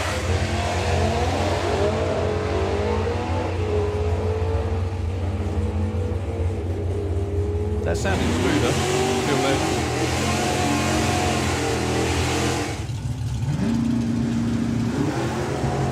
Big look, chop wheels up longs there for Tom. Making full use of the wheelie bar he now has. And he gets there with a 906. Monstrous wheels down there for Jason Pickett. The wheelie bar's really kicking him well. I hope photographer's got that. That was huge. 9.57 and a 10. Possible. Darren Huxley not entirely safe. Wants 11.19.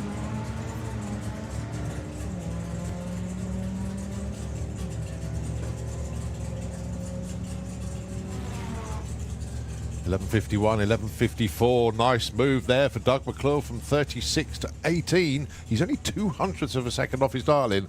Put it that way. Tom needs to get in if he can. Now, Tom dials 10 flat. Paul's going to get there first. No problem at all. 8.92 with the 3 breakout, but it's a 10.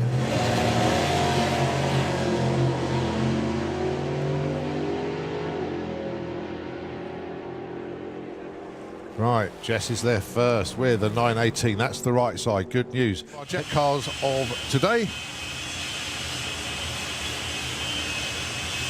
So the Oklahoma Willie Jet bus has a Rolls-Royce Viper 535 jet engine on the back.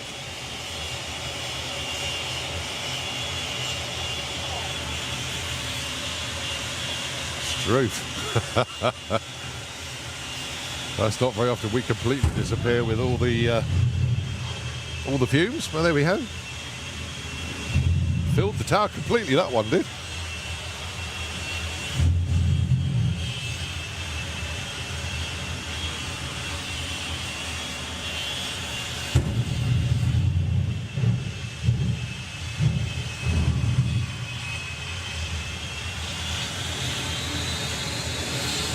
So Perry turns the wick up just that little bit more.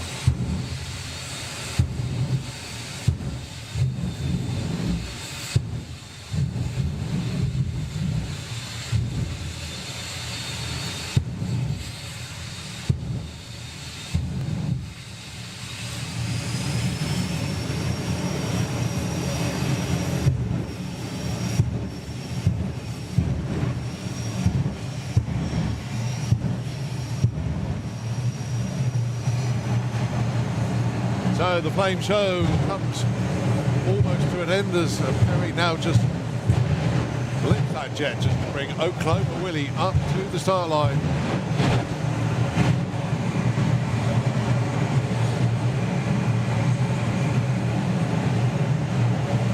And here goes Perry Watkins with Oklahoma Willie.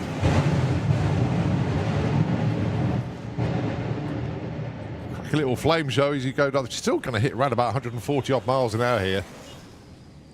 Well, 139.9. Call me a liar for a tenth of an mph. Okay, pretty much getting now for the flame show. Here it comes.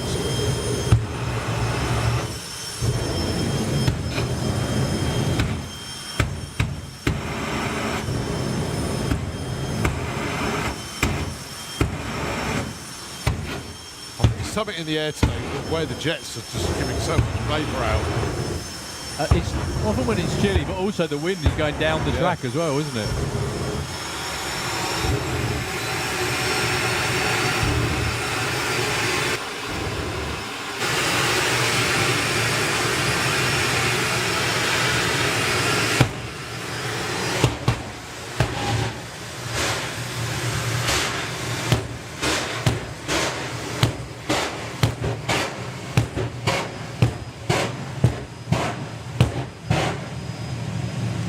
They both doing the best they can to rock the tower, which they've rather succeeded in doing as they bring the two cars up to the line now. Firestorm and Fire Force, pure entertainment, but two racers that would like to get there first.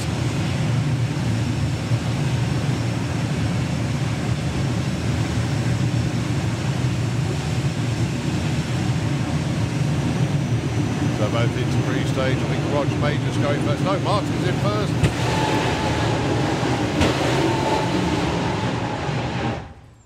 Well, Martin actually rolled through stage. That's why no elapsed times come up in the Slick Tricks lane. Roger then did actually wait for the green. It's also got the four-cylinder Gary car with a big wheels-up launch there. Now Gary, once he can, go quicker than 11.05. Well, Terry, where's Terry going? Banton, Ben Mace in the Slick Tricks lane.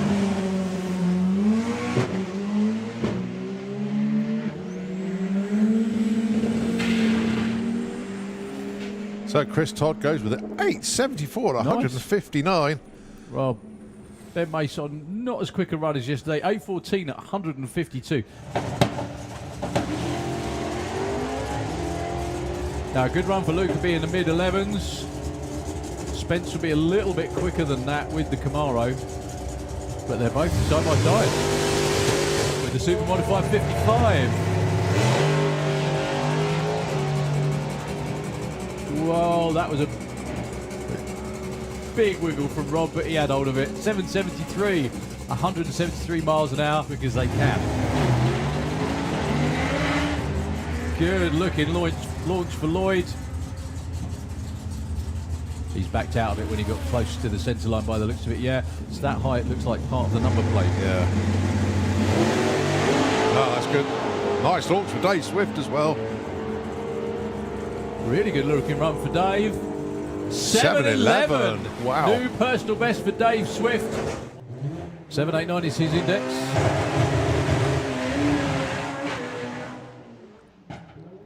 Nearly that pulled right quite hard off the line, and Kev was doing everything he could to try and A, stay on boost, and B, keep it from crossing the centre line, and they both weren't happening at the same time, so he backed out of the run, going to take the first exit. Completely flat launch. Yeah. Which normally means really quick. Whoa!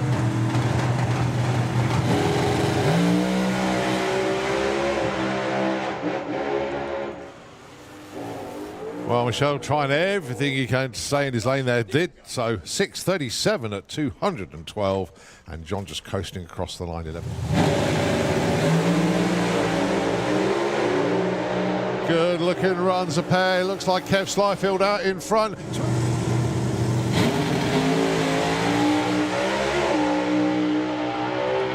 Oh, this one's going to be Dave Smith once again.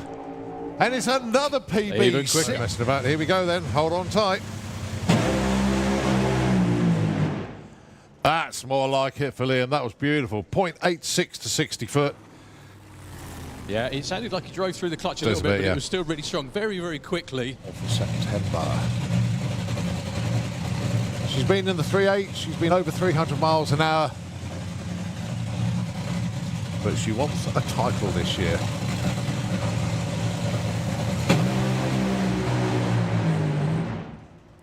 Well, that went. That certainly went. That did actually sound stronger.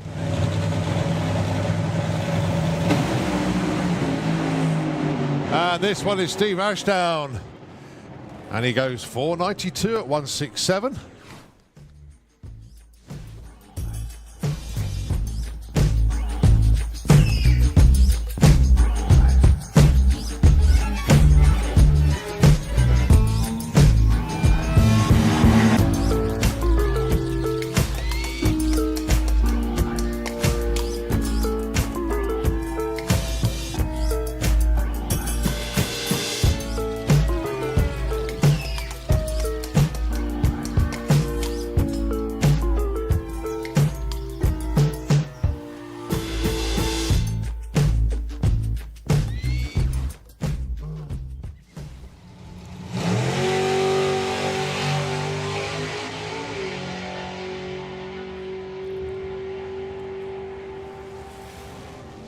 That'll work. 798. Cruise.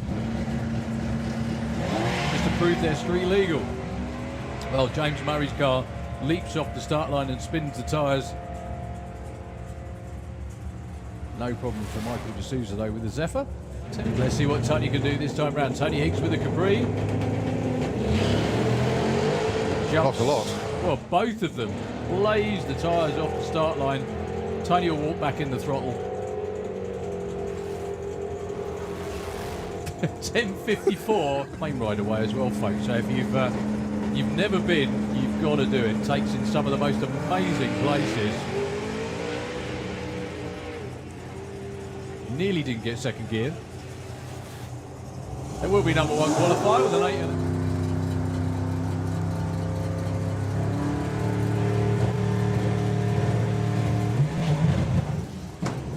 Tyre spin off the line for Mark Sheridan. He will walk back into the throttle and then disappear in the distance. Will this be a 200-mile-an-hour run? Every chance. 198. 917 at 198.99 miles an hour. In the Kestrel lane, but it's rolled round behind Victoria at the moment. So Victoria's car walks off the start line, or spins off the start line. They're all doing the same. And I've just spotted Elliot Day down there.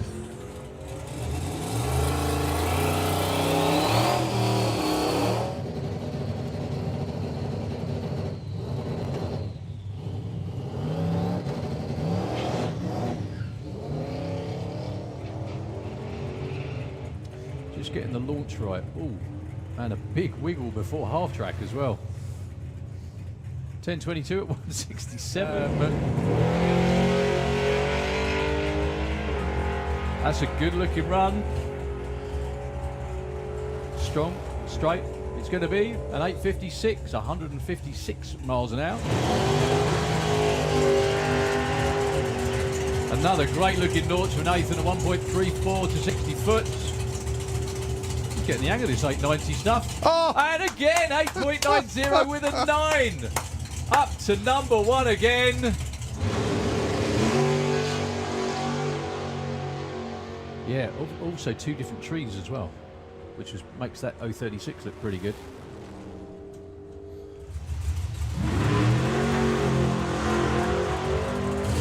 Playing with the suspension, you see the separation? Yeah. But clicks it off before he actually gets to the finish. Yeah, Nitro's still not firing for Ronnie though.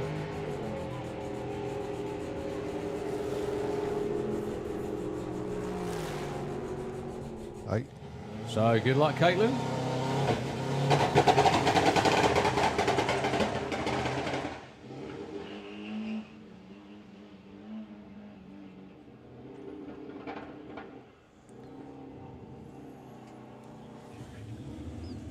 Well, a couple of moments.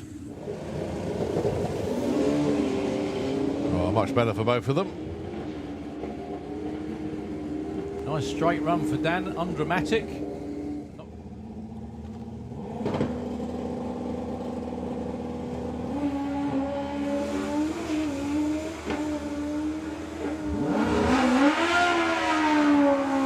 Good looking run for Dan, and it's your new number one qualifier as well.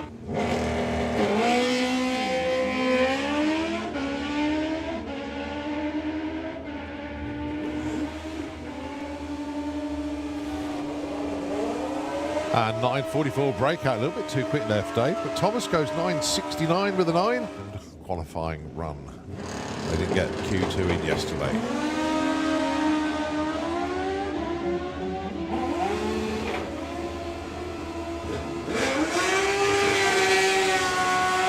And 9.50 with a 2. Hayden Michelle takes the number one spot. Josh McLean, 9.51 with a set.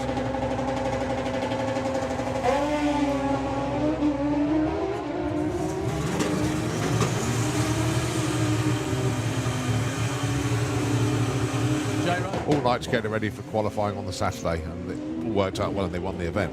But they got issues again today, which is not what they wanted. No problem. Okay, Stacey Reid and Paul Morris.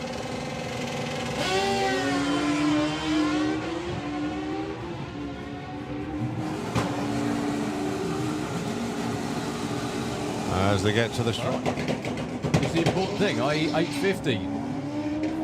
Also, didn't help Kevin Wright launch any better either. He hasn't got a time on the board yet. 9.06. Well, no, Gary will get a number. It won't be... No, it's okay, actually.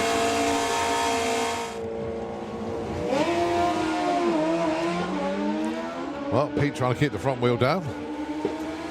Patrick looking good, though. 8.65, nice one.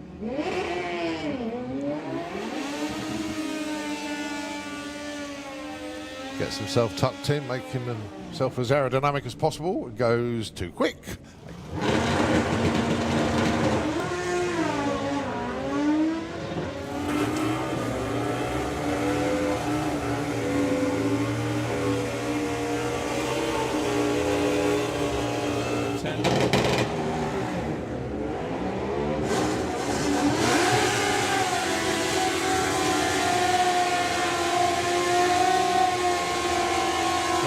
For Mike.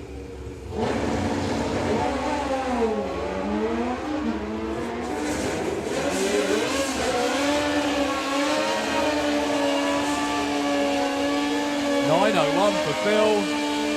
Gary on a bike that Cannon does run in Nostalgia Pro Stock bike. Oh, nice. 8.71 for 70. He's good. Advantage on the tree again for Thomas. Very quick dial-in for Scott at 9.45. 9.53 and a 9.57. The win light comes on in Thomas Cook at that's all the time. Okay, Patrick Marie and Carl Rushby. Patrick, Slip Tricks Lane, 8.70. Goes 8.74. Nice job. Takes it. So it's all about getting to the finish line and running that number. Not bad, Jerry. Not bad. So Adam Wakefield, will get there first, but the number's the important thing. Breaks out by 0.05 of a second. The ever-changing Rothmans logo, which now is Fatman's.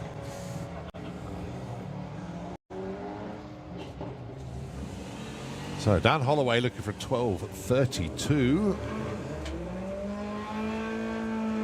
Gets a 12.15 too quick. If she wants to get back to the pits just in case. Of course, yeah. 14.35, 17.50. Hope it's not too bad. Well, both wide awake club off the line.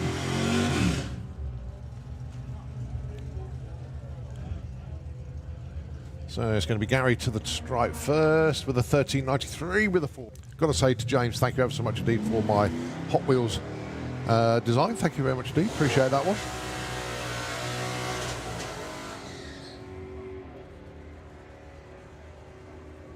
So James Crew will be over the line first, looking for 12.60, goes 12.85. I think that will keep him number 4. And Craig.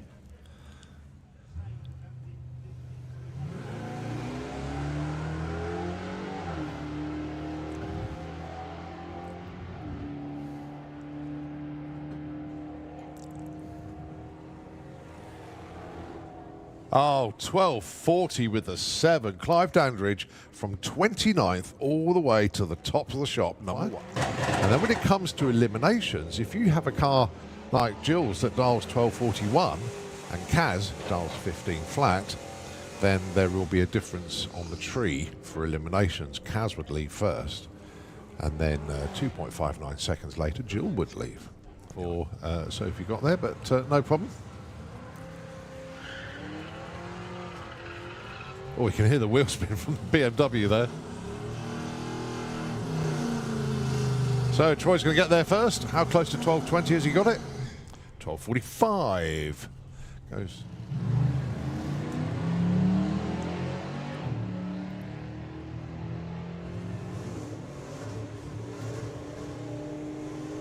So Kirsty's going to get there first. She's going to stay the right side of the 12. She does. Yeah. And does it very well indeed. 12.02. 114, 15.73. That's a breakout for Aaron, a little bit too quick.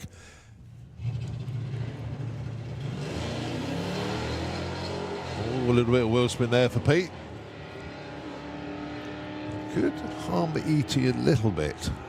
So he could be like 12.6, 12.65, I don't know. 12.64.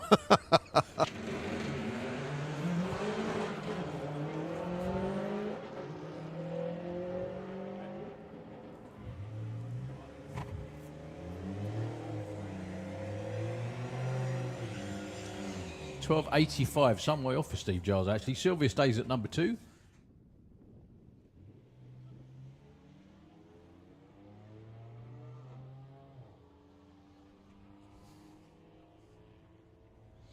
So currently your numbers 27 and 28 qualify. Yeah, very popular class, Sportsman. 16.09 for Lewis. I'm not sure that's going to help much.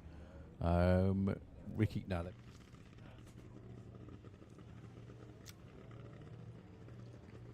Now, at the moment, well, there is 33 entries, so this will make it 34. Currently, it's Richard Palmer with the family cat that isn't qualified at the moment. 16.39 breakout for Lorna Collins.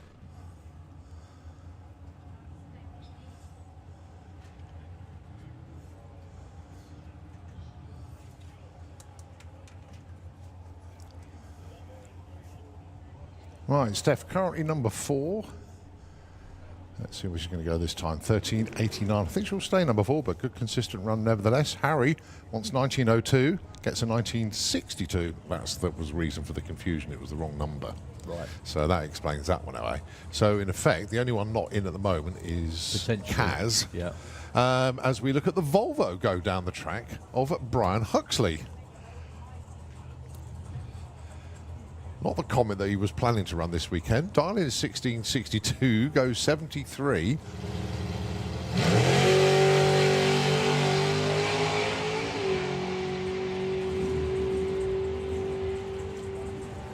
Great looking run, and it's an 8.03. Rory Hart and Colin Morris, your first pair in Pro ET for this morning. 9.50 and 8.60 are the dialings.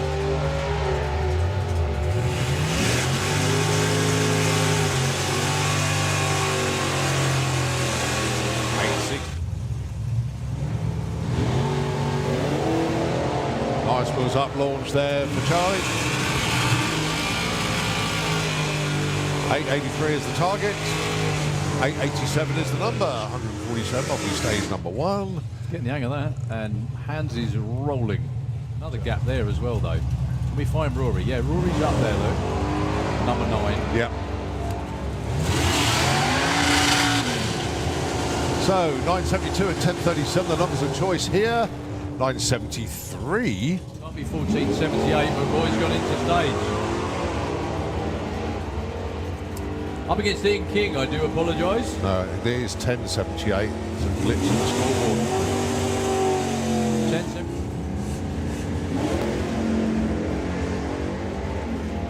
10-7. So Bob Molden does 925. He was in the 9-1s a few weeks ago, wasn't he? 935. Oh, a bit of wheel spin there for Vic.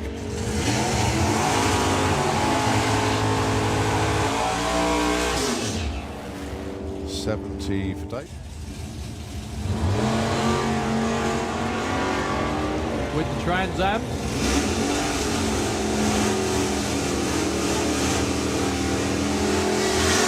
$9.15. That'll work.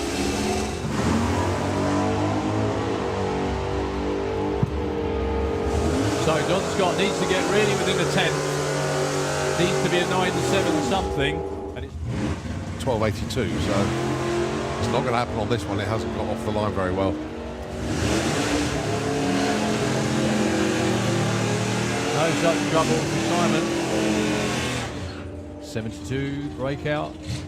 So Jack, anything between 1140 and 1155 would do nicely for him.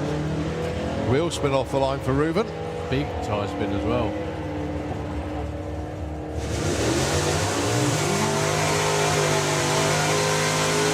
Not an easy task, but they found one.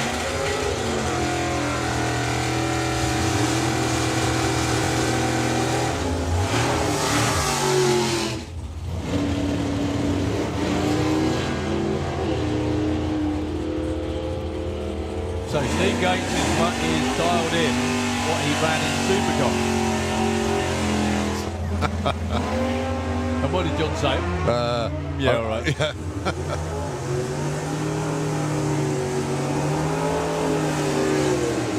$881, nicely done, John. The start of our exhibition and pro session. Jets and pro mods and things loud. So Mark Huxley goes 76, breakout a little bit too.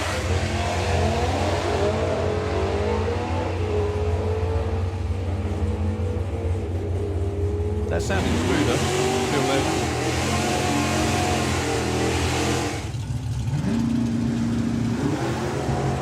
Big loop, chop wheels up longs there for Tom.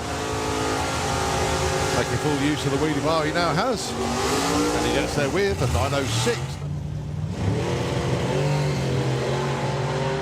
Monstrous wheels down there for Jason Pickett. The wheelie bar's really kicking him well. I hope the photographer's got that. That was huge. 957 and a 10. Possible. Darren Huxley not entirely safe. Wants 1119.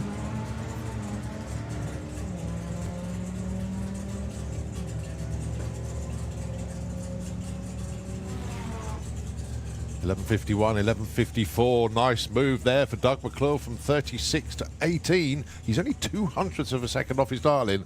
Put it that way. Tom needs to get in if he can.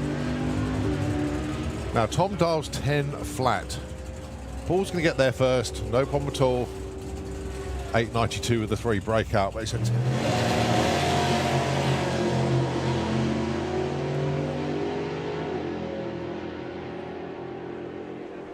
Right, Jess is there first with a 918. That's the right side. Good news. Our jet cars of today.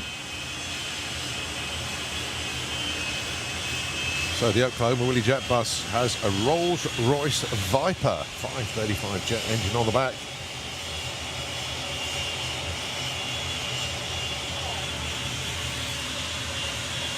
Struth. That's not very often we completely disappear with all the fumes. Well, there we have. Filled the tower completely, that one did.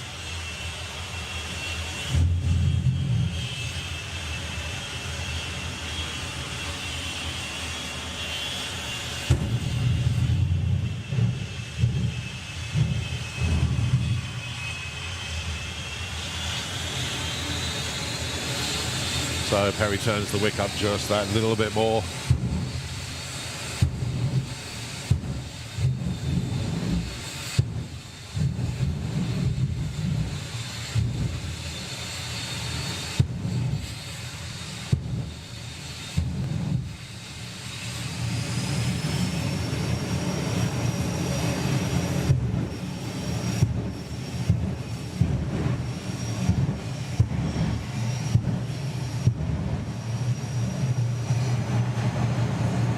So the flame show comes almost to an end as Perry now just lifts that jet just to bring Oklahoma Willie up to the start line.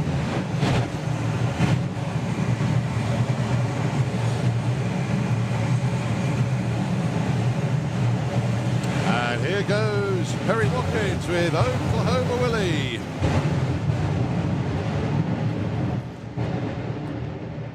Cracky little flame show as you go down. She's still going to hit around about 140 odd miles an hour here. Well, 139.9. Call me a liar for a tenth of an mph. Okay, pretty much getting now for the flame show. Here it comes.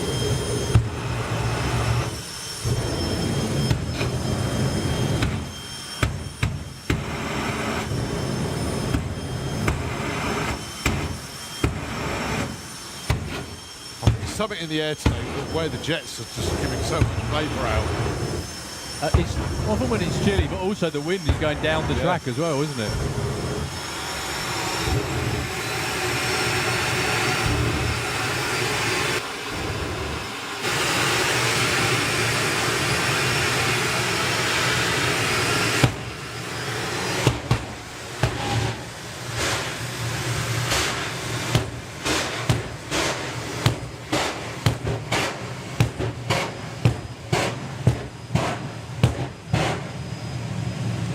They're both doing the best they can to rock the tower, which they've rather succeeded in doing as they bring the two cars up to the line now. Firestorm and Fire Force, pure entertainment, but two racers that would like to get there first.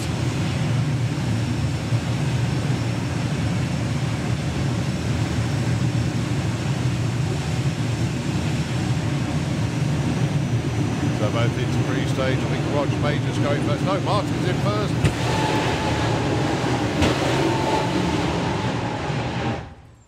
Well, Martin actually rolled through stage. That's why no elapsed times come up in the Slick Tricks lane. Roger then did actually wait for the green. It's also got the four-cylinder Gary car with a big wheels-up launch there. Now Gary, once he can, go quicker than 11.05. Well, Terry, where's Terry going? Bantam, Ben Mace in the Slick Tricks lane.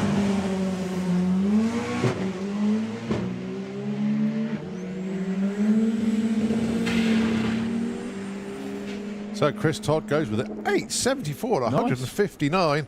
Well, Ben Mace on not as quick a run as yesterday. 8.14 at 152. Now, a good run for Luke will be in the mid-11s. Spence will be a little bit quicker than that with the Camaro. But they're both side by side with the Super Modified 55. Well, that was a big wiggle from Rob, but he had hold of it. 773, 173 miles an hour because they can. Good looking launch for Lloyd. He's backed out of it when he got close to the centre line by the looks of it. Yeah, it's that high it looks like part of the number plate. Yeah. No, that's good. Nice launch for Dave Swift as well. Really good looking run for Dave. 7.11. Wow. New personal best for Dave Swift. 7.89 is his index.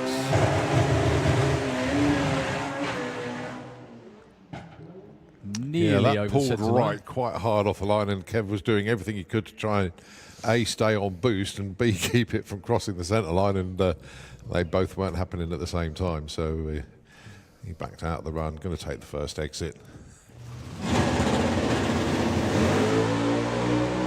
No big Completely wheels up flat launch. Yeah. Which normally means really quick. Whoa!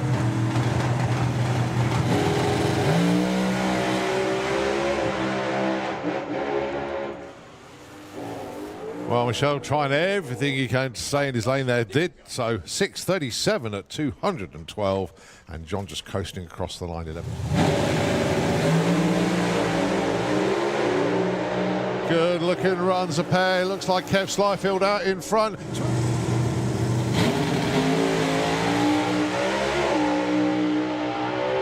Oh, this one's going to be Dave Smith once again. And it's another PB. Even quicker. Messing about. Here we go then. Hold on tight.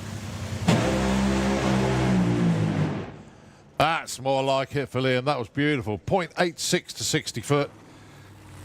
Yeah, it sounded like he drove through the clutch a Does little bit, a bit, but yeah. it was still really strong. Very, very quickly. For September. She's been in the 3.8. She's been over 300 miles an hour. But she wants a title this year.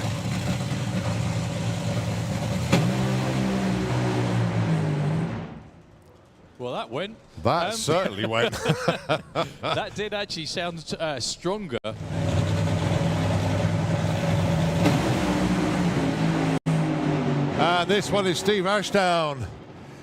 And he goes 492 at 167.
So Mark Sheridan's queued are well capable of 200 miles an hour. But not on this one. Rob Carter nearly getting over the centre line. Is Mark Sheridan going to do it again? Ridiculous timing ticket coming up. Yes, there we go. Yeah.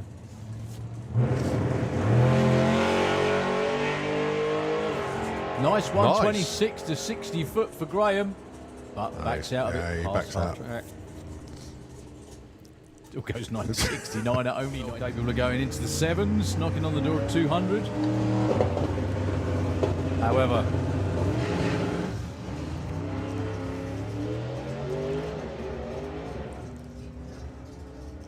everybody seems to be slipping and sliding a little more than usual. 10.12, 124. See if you had fun. Oh yeah, that was really good fun. There goes the next 20 years. Now, Rob is under strict instructions from True. We do not break it. That's a good looking run for Michael. 10.72, 129. And Rob goes 14.76 at 9. Again, lots of tyres not getting adhesion. Well, James Murray's going to take the stripe. He is. 9.72, 142. No, Paul's well, he does know.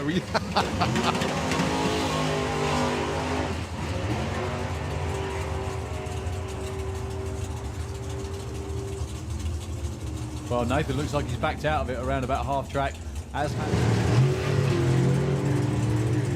Both away very well indeed, but it's all about the top end, not the start line numbers at the moment. And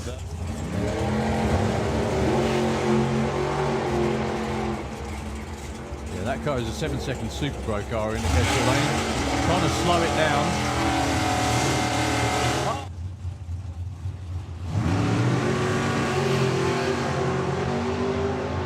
Yeah, so this is what I was talking about. Just a couple of cars that you wouldn't normally expect to see in Supercom. Brian does it sometimes. 850. I don't think the nitrous has fired. That looks more like a 10 or that's maybe a high an 10. 11. Yeah. 1072, 124. Let's go green and off we go. And, oh, that's good news.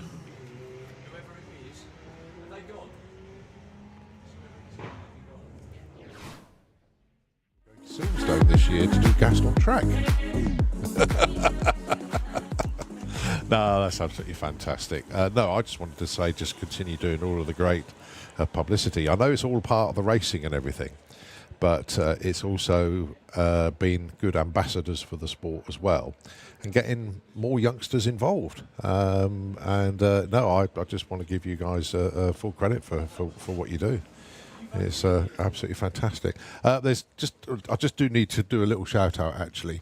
Those of you that want to meet Bluey, okay, one of our star characters here this weekend.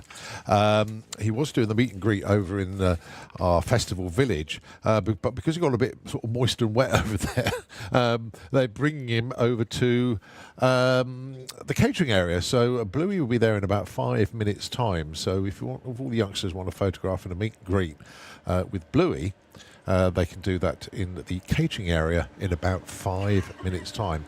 Also, the 3 o'clock meet and greet will also take place in the catering area. One other one I just want to quickly read out, actually. Paula Blackett's been in touch. The Blackett Photography Studio is open, and it's next to the pairing lanes, just where the crossroads is. If you want to pop into Blackett Photography Studios, they are open, and you can get photographs of all the cars, from Nitro Funny Car to Top Fuel, all the way to Junior Dragsters, and you never know, you might find a photograph of Ada, who is your guest down there in the Blackett Photography Studios. How about that?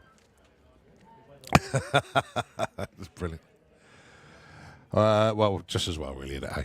But no, I tell you what, you say that, I bet they could find photographs of you. Yeah, no, they will find, because obviously they do have back catalogue, and 2023, no, when was your last? Was it last year or the year before? I can't remember. Yeah. Yeah, so the European final held over to the national finals, which you won.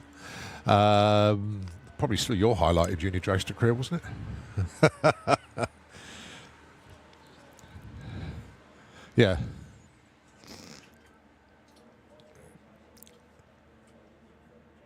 Oh, right.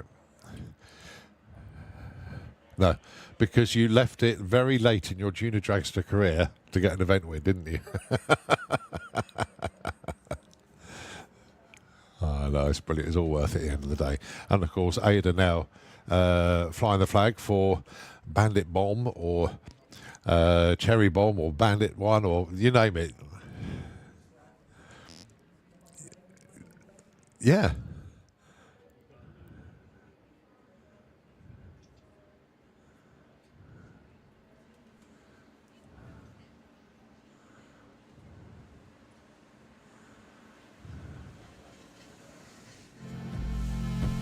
That's cool. We like it. We like it. How do you like that car, actually, Ada?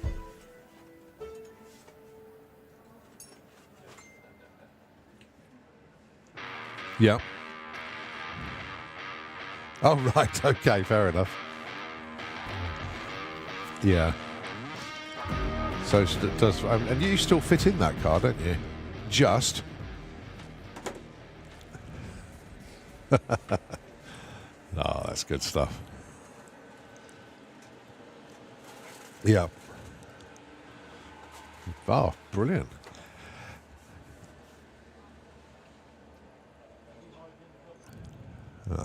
Okay. And we just had a message come in from someone that you know quite well, Harley, a chap called Thomas Cook Abbott. And he said, Harley's loss was my bad. Yeah, we won't go further than that, but we know why. Just to let everybody know what's going on outside at the moment. Fortunately, the sun has come out and it's starting to warm up. It needs to warm up a lot more, but it is helping with the track drying operation. We all know that the racing surface itself is a sealed rubber surface. The water will not drain away on its own. We have to clear it in any shape or form that we can. We do that with the tractor obviously sweeping as much as possible and getting the water to the side of the track where there are sort of, if you like, holes drilled in the wall where the water can exit. We also have the shoe out there, which is helping to clear the water. The problem is always the shutdown area. It's not a sealed rubber surface down there. It's just a general tarmac down there, so that does take longer to dry. What you may or may not know, obviously the racetrack is 1/4 of a mile, but the shutdown area is 1/2 a mile, and it takes a long time to get that dry. So it's going to be a while whilst we're down. In the meantime, obviously, don't forget to go and meet Bluey over in the catering area, and also be there at 3 o'clock as well. Also, don't forget, we have a live action arena show coming up at 3 o'clock this afternoon, where you'll see monster trucks, which is Swamp Thing, and of course Podzilla. Got Team Maximum Lock over there, Lee Bowers, Terry Grant, and it's just a great show over there. So if you haven't seen the live action arena show, make sure you do check that one out. Next one due at 3 o'clock this afternoon. The other bit of good news that I wanted to give you, I know I shouted out earlier on, but I'm going to mention it again, is that the FIA Championship fleeces have now arrived here. We did have the T-shirts and polo shirts and other merchandise yesterday, but the fleeces have arrived today. So if you want to go and get hold of those, pop over to the Santa Pod shops on site. I'll give it back over to Nitro FM, and yeah, fingers crossed, we will get going again. But as I say, it will be a while because there's a lot of drying to be done out there.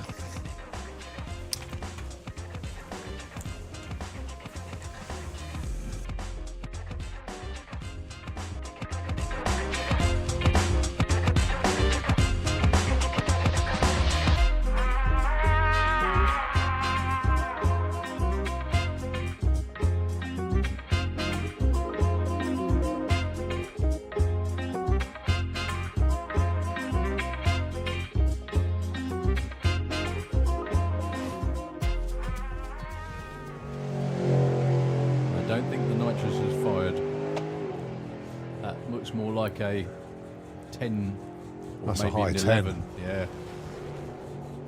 1072, 124. Let's go green and off we go. And, oh, that's good news.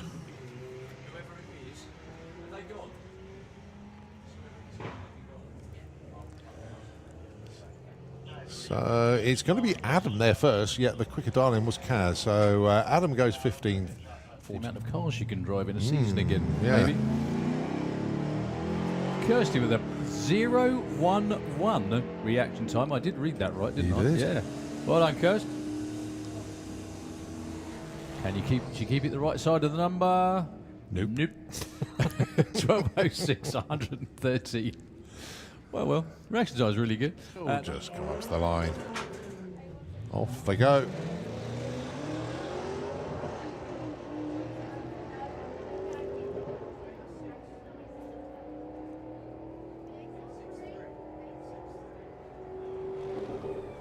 $13.43, that's a breakout for Richard Palmer with her as well. And yeah, it's a good way to go racing. Now on a day, Felicity can pretty much beat anybody. Jill's going to get there first, 12.27. Goes 12.56. Now then, Flick looking for a 17.20. 17.51. So Jill goes number 9. My daughter was born on an Easter weekend when she shouldn't have been, so, you know, it can happen. Well, they're both away with 0 lights. That's nice to see. So Dan looking for 12.20. Car can go quicker, we know that. But it goes 12.37, nicely judged. Now Harry, 18.52. but capable of doing it is another thing. No issues whatsoever off the line there for Vic, but Bill Wilson pulling over to the right-hand side. I think he's lost drive. 977 on a 76. Vic.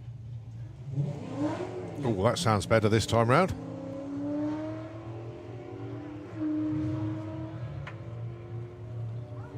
That's moving nicely. That could go quicker than 1199. Oh, 1282, 122. That was quite entertaining. But here we go.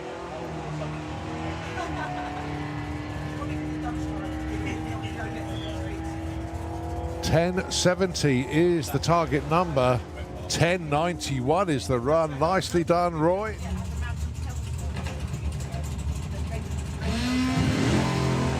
Well, top away. Look at that. 01 light. Oh, he's taking a little bit of a scenic route. I think Ian King's got him covered here, actually. Nicely done, Ian. 10.66, 126. Goes in at number 23. Tom.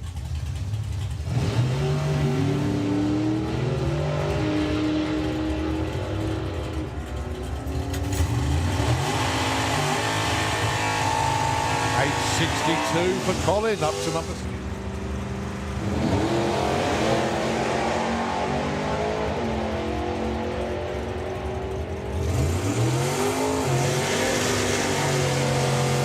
$9.09 with a 2. Laura Bainton went 10.39. She goes 10.37 on the dial this time round.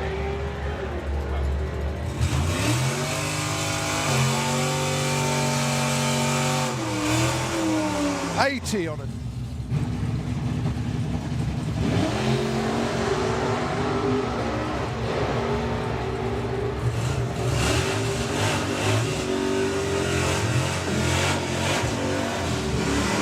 $10.69 breakout for Brett. $10.79 the right side for Simon.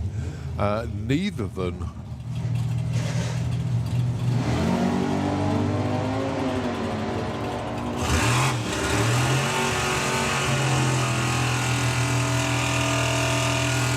Pretty much side by side. Don's got to take it away. Lovely wheels up launch.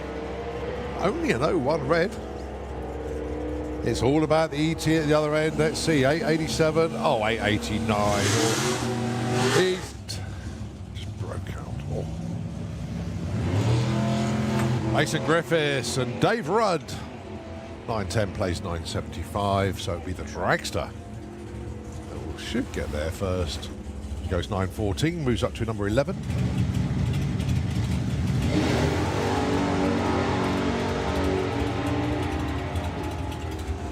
So going to be Reuben first, looking for that 875. Gets an 880.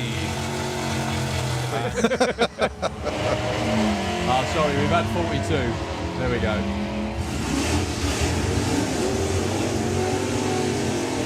Jess looking for 9.20. 9.17 with an 8. It's another breakout. 11. Oh, Jake Fronda with Nino. We haven't seen Ian dance with the Hootie Bug. Right, Bob Holden. And Stu Thompson. 9.36. Barracuda. Ian dance with the Hootie Bug. Jake Fronda. Alfie Rapp. Frankie Taylor. Right, both these two taking in.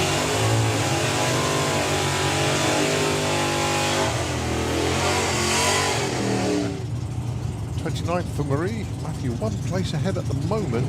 10.35 and 11.10 the dials.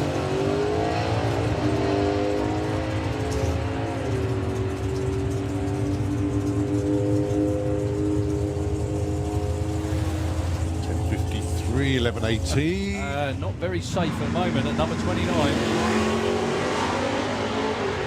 9.75 is a great number for Jason. 97 and a 61. Well, Amy moves up from 22 to 15. Jason. He's not really been. That's better.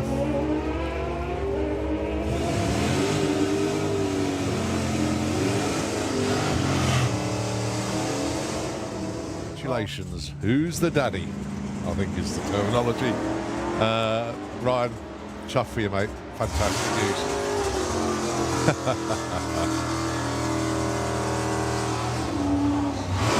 So welcome to the world, Felicity Davidson. It is 10.60.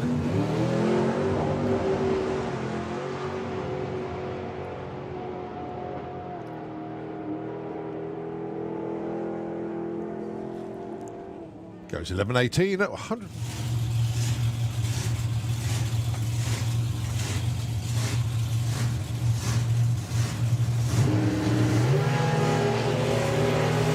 Well, they both got 0 lights, but not perfect this time. Tomo's going to get there first. Not by much.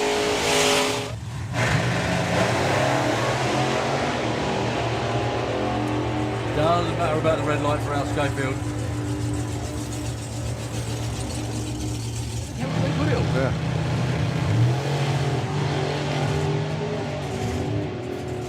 Well, a quicker dial in that time round for Pete. That's nicely done. Well, Scott Collin keeps his boot in it, even though he had major tyre shake off the start line. Goes 7.77 outer.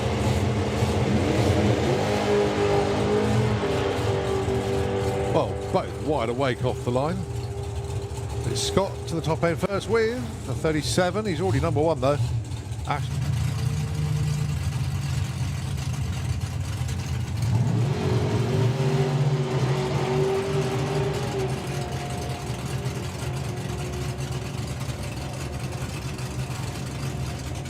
.84, 8:32 place, 7:33.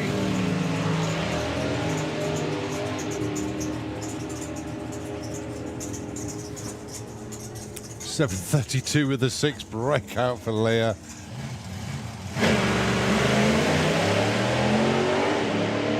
.011 on the tree for Daniel, and he's going to get there first with a 740 with an 8.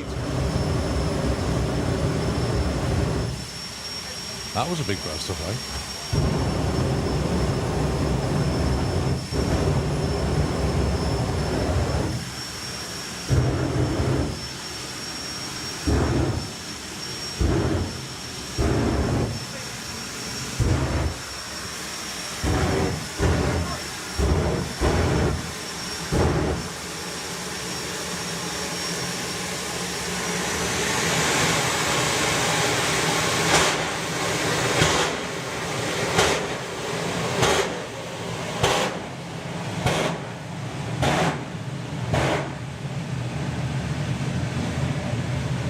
So the pre-run routing completed there for Rog, with Firestorm help steps to the side. And as Rog gets ready to do a low 6, possibly even a high 5-second run here.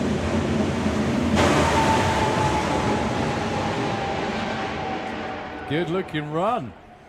Just clicks before the finish line.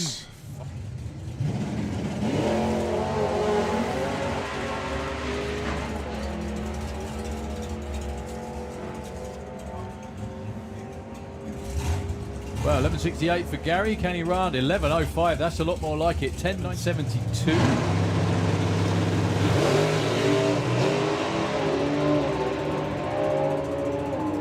Rob with a bit of tyre shake off the start line. Pedalled it very well.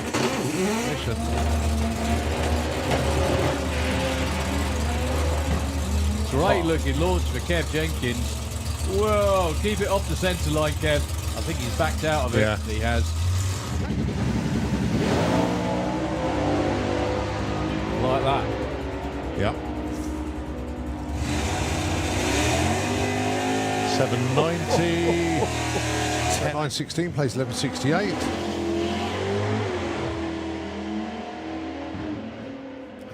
Well, the little front wheel drive's gone flying past the Camaro, not just because he missed the gears by the sound of it.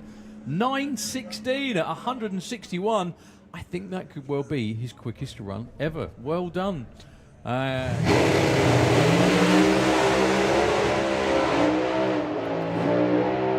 The answer is nearly. Kev off and on it like a fiddler's elbow.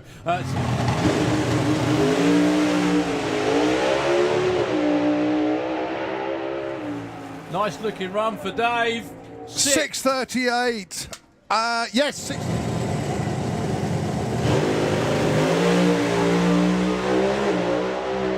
Look at Andre's car go, and he's not far behind. Oh my word! That was a lot of shake. 60 foot, 0.87. And then it doesn't run straight. Well, he definitely nailed it. Yeah. Lots of noise, not quite as much go as you'd expect. However, they will get there. Steve Willett in the other. Well, both of them had a wiggle at around about the same time. Phil's bike, look at, actually, it stopped and went again. Yeah. Which looks a little odd. Good looking run for Neil Midgley, just past half track. That was on one. 6:56 at only 148 miles an hour.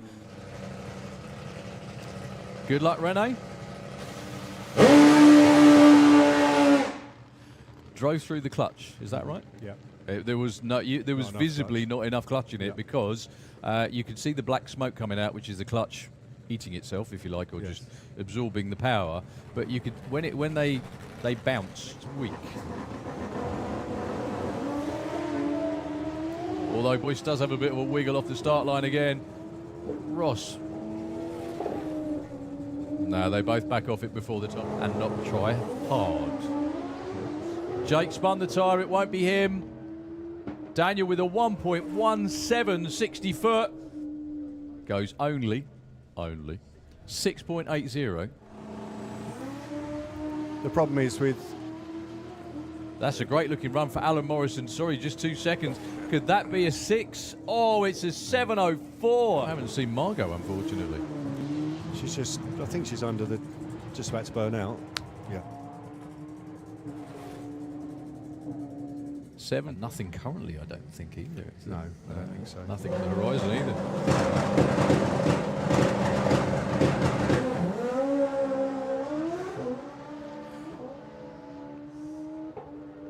Keep it off the centre line, Margot. Nicely done.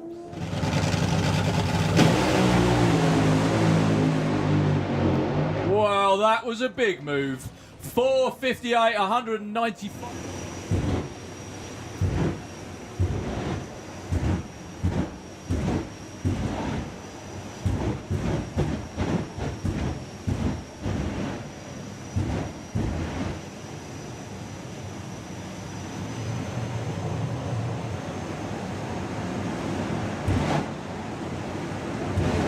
So Perry building up the boost, bringing it forward into stage.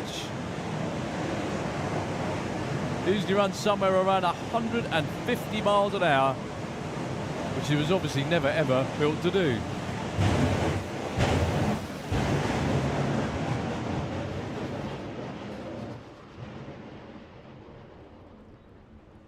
The Jet deciding to have an on and off day at the same time. 11.75 at 141 miles an hour.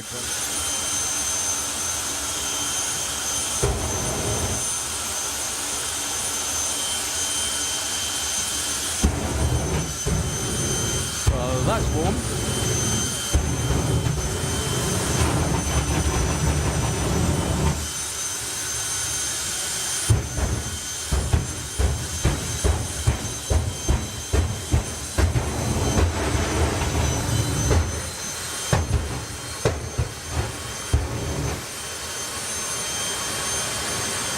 So Julian Webb with Spider-Man in the Kestrel lane. Martin Hill with Fire Force number 5.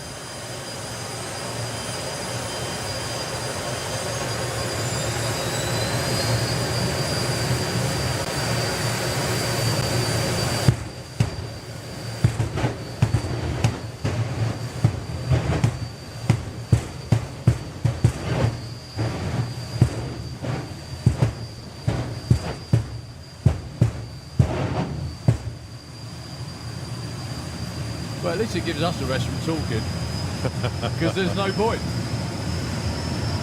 So the Spider-Man Jet with Julian, the Fire Force number 5 of Martin. Side-by-side jet car action.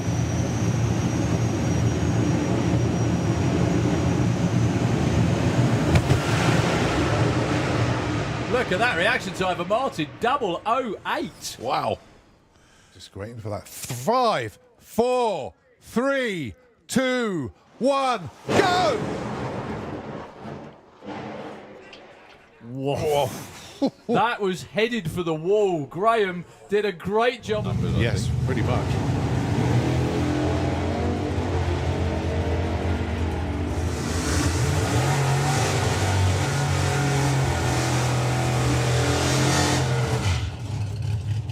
No. 998, 992. Vic, tell you what, he's getting this done well.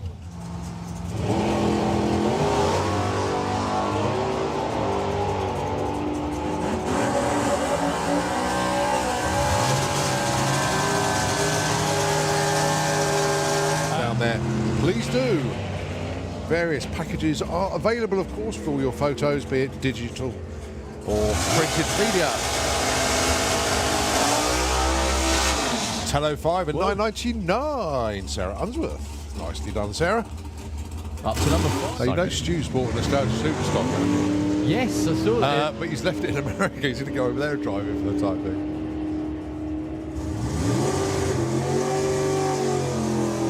So it is a 10.06.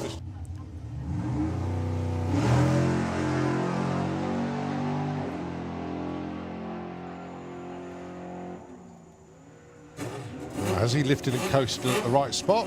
He has! No!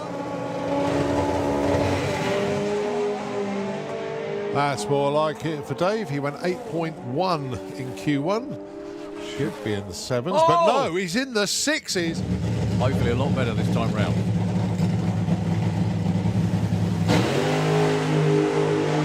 No tyre shake at all. That's really up on the tyre. Great 8th mile number. This will be quick. 65 earlier. Up against Patrick Hornsey.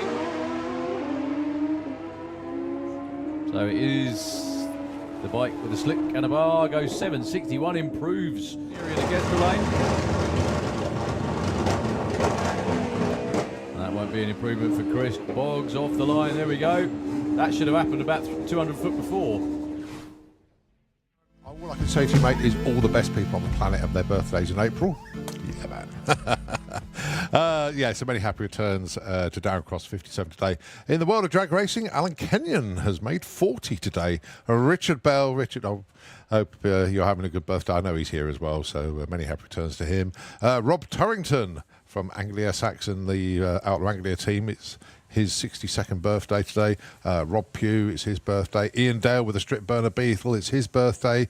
Matty Varasari, Andy Wright's birthday today. So it's quite a few of us in the world of drag racing that are celebrating birthdays today. So, Darren, you're in good company this weekend. Into the pairing lanes. It's nice when we can do this. Can I please have Nostalgia Funny Car back into the pairing lanes, please? Top Fuel Bike, Super Street Bike, and Junior Dragster into the pairing lanes. Now, the Junior Dragster, most of them are there. We just need the rest of them to come down. Now, the plan, all being well, and this is a rapidly changing plan because it's really warmed up there, and the track drying is going really, really well. The racing surface itself isn't far off at all. They've just got to get the side bits sorted out. As per usual, it's the top end that takes the time, but with the sun out and a bit of a breeze, it's actually helping.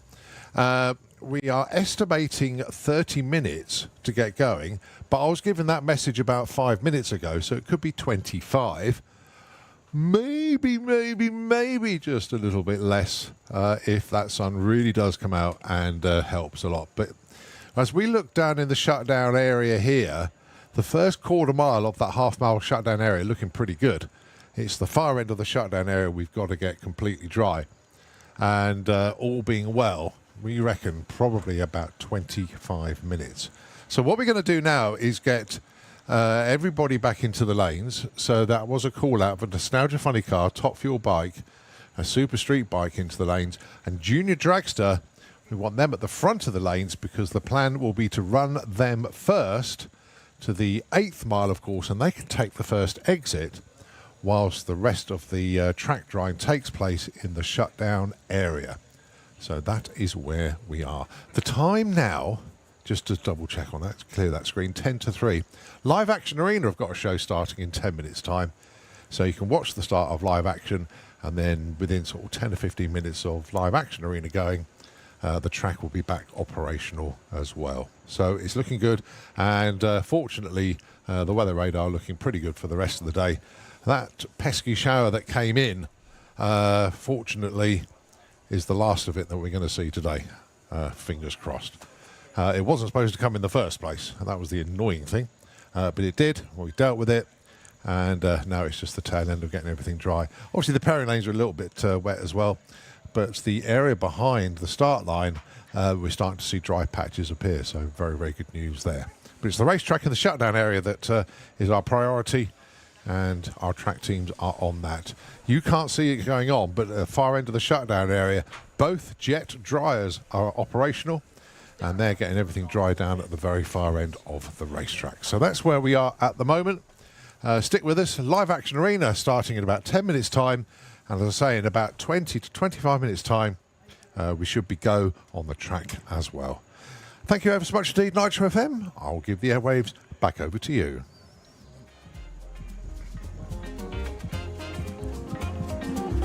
I will. I certainly will, yes.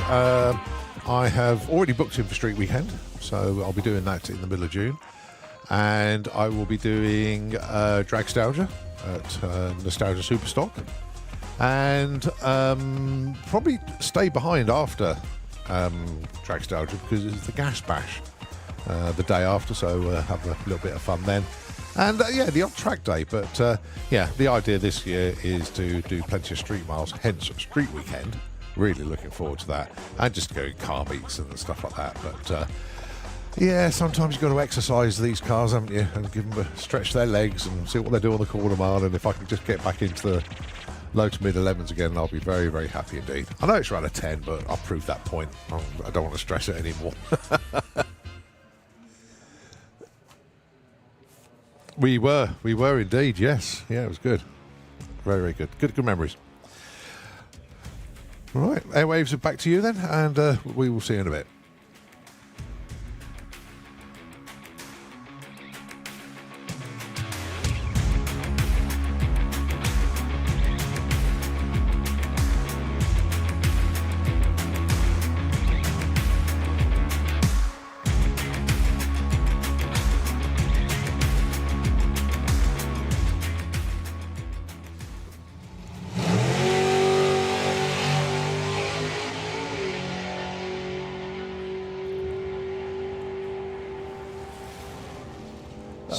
Cruise.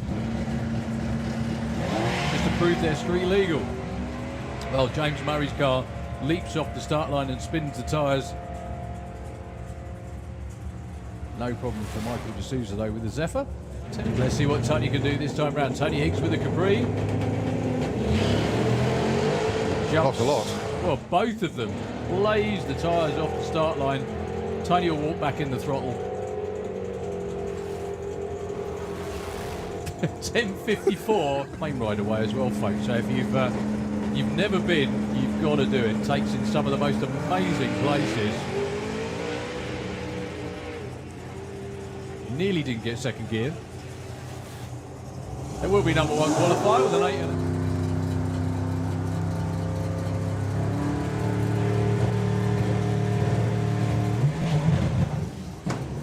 Tyre spin off the line for Mark Sheridan. He will walk back into the throttle and then disappear in the distance. Will this be a 200-mile-an-hour run?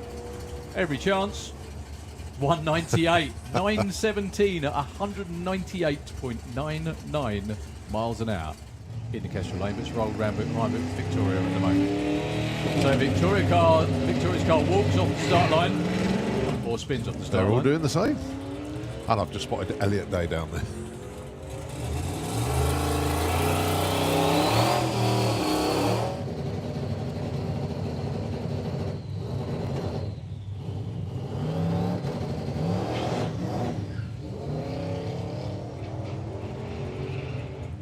Just getting the launch right. Ooh, and a big wiggle before half track as well. 10:22 at 167. That's a good looking run. strong, straight. It's going to be an 856, 156 miles an hour. Another great looking launch for Nathan at 1.34 to 60 foot. He's getting the hang of this 890 stuff. Oh. And again, 8.90 with a 9. Up to number 1 again. Yeah, also 2 different trees as well, which makes that 036 look pretty good.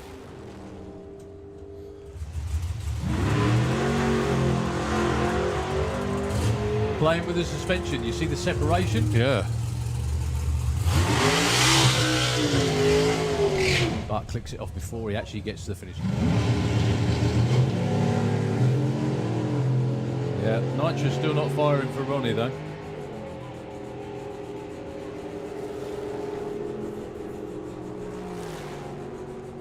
Hey. So good luck, Caitlin.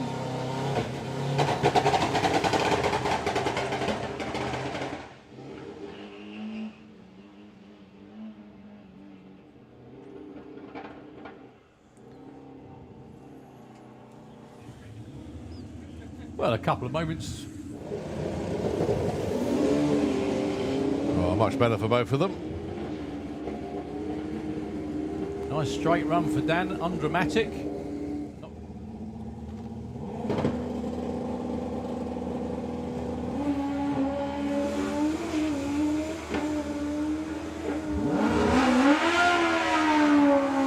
Good looking run for Dan, and it's your new number 1 qualifier as well.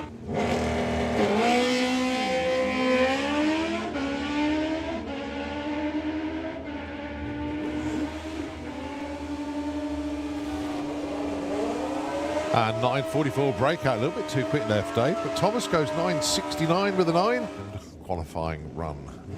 They didn't get Q2 in yesterday.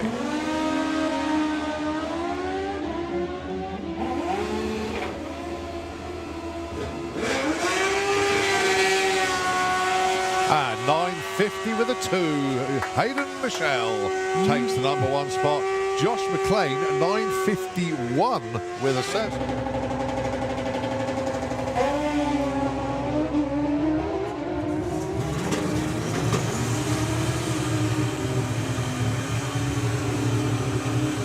All night's getting ready for qualifying on the Saturday, and it all worked out well and they won the event.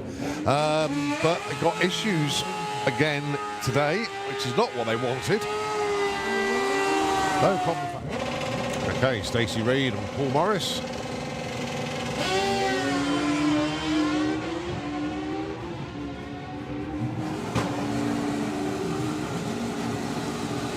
As they get to the strike. It's the important thing, i.e. 850. Also, didn't help Kevin Wright launch any better either. He hasn't got a time on the board yet. 9.06. Well, no, Gary will get a number. It won't be... No, it's okay, actually.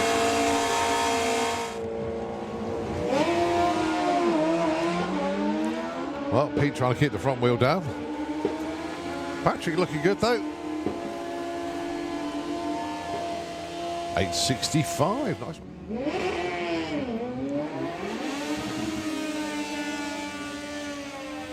Gets himself tucked in, making himself as aerodynamic as possible. It goes too quick.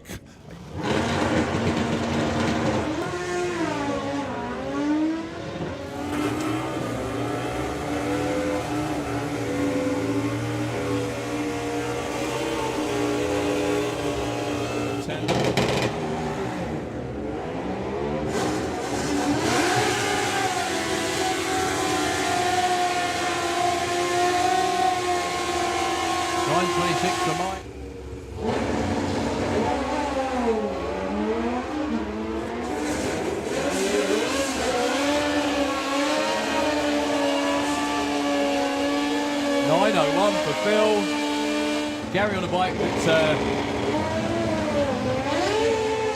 Cannon does run in Nostalgia Pro Stock bike. Oh, nice. 8.71 for 70. He's getting... Advantage on the tree again for Thomas.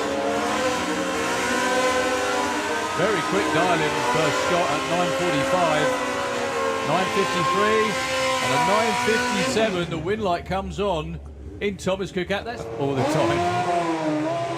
Okay, Patrick Marie and Carl Rushby. Patrick, Slip Tricks Lane, 8:70.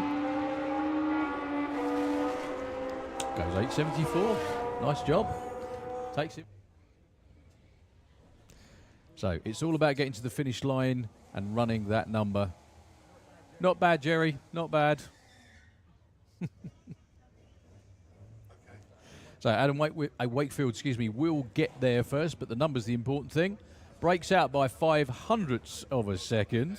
The ever-changing Rothmans logo, which now is Fatman's.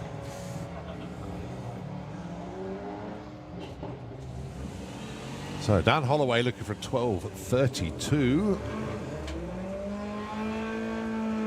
Gets a 12:15 too quick. If she wants to get back to the pits just in case. Of course, yeah. 14:35, 17:50. Hope it's not too bad. Well, both wide awake club off the line.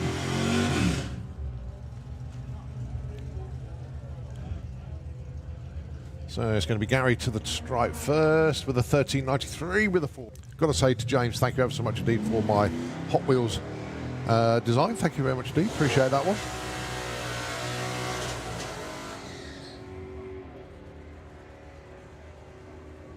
So James Grew will be over the line first. Looking for 12.60, goes 12.85. I think that will keep him number 4.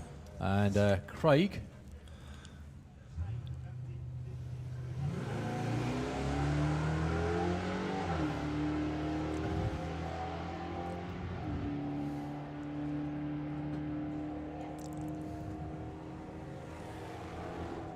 Oh, 12.40 with the 7. Clive Dandridge from 29th all the way to the top of the shop, number 1. And then when it comes to eliminations, if you have a car like Jill's that dials 12.41 and Kaz dials 15 flat, then there will be a difference on the tree for eliminations. Kaz would leave first, and then 2.59 seconds later, Jill would leave. Or Sophie got there, but no problem. Oh, we can hear the wheel spin from the BMW there. So Troy's going to get there first. How close to 12.20 has he got it? 12.45. Goes.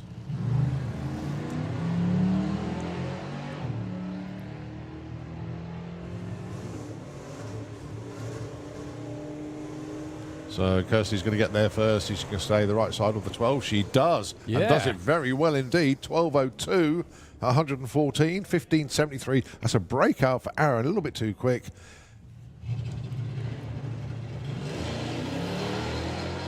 Oh, a little bit of wheel spin there for Pete. Could harm the ET a little bit. So he could be like 12.6, 12.65, I don't know. 12.64.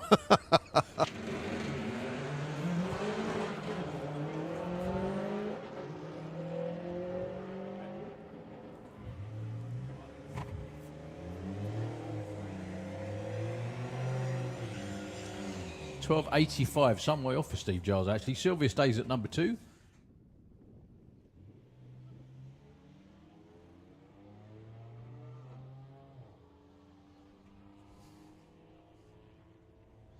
So currently your numbers 27 and 28 qualify. Yeah, very popular class, Sportsman. 16.09 for Lewis. I'm not sure that's going to help much. Ricky, no.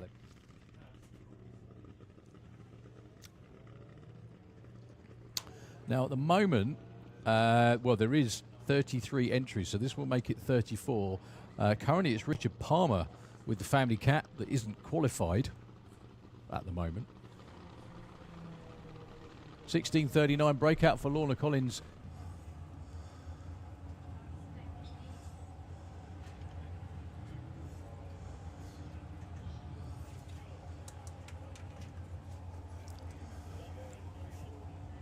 Right, Steph currently number 4. Let's see where she's going to go this time. 13.89. I think she'll stay number 4, but good consistent run nevertheless. Harry wants 19.02, gets a 19.62. That was the reason for the confusion. It was the wrong number. Right. So that explains that one away. So in effect, the only one not in at the moment is Kaz. Yeah. As we look at the Volvo go down the track of Brian Huxley. Not the Comet that he was planning to run this weekend. Dial in 1662, goes 73.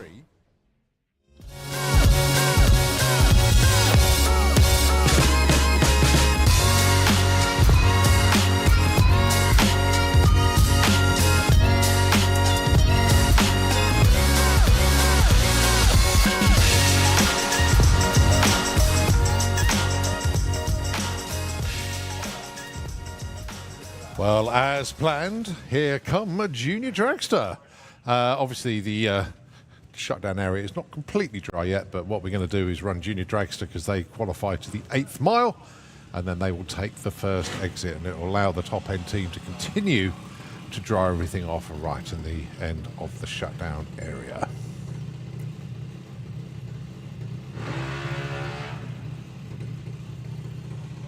So first pair is Emmy Crundwell and Kendra Redshaw.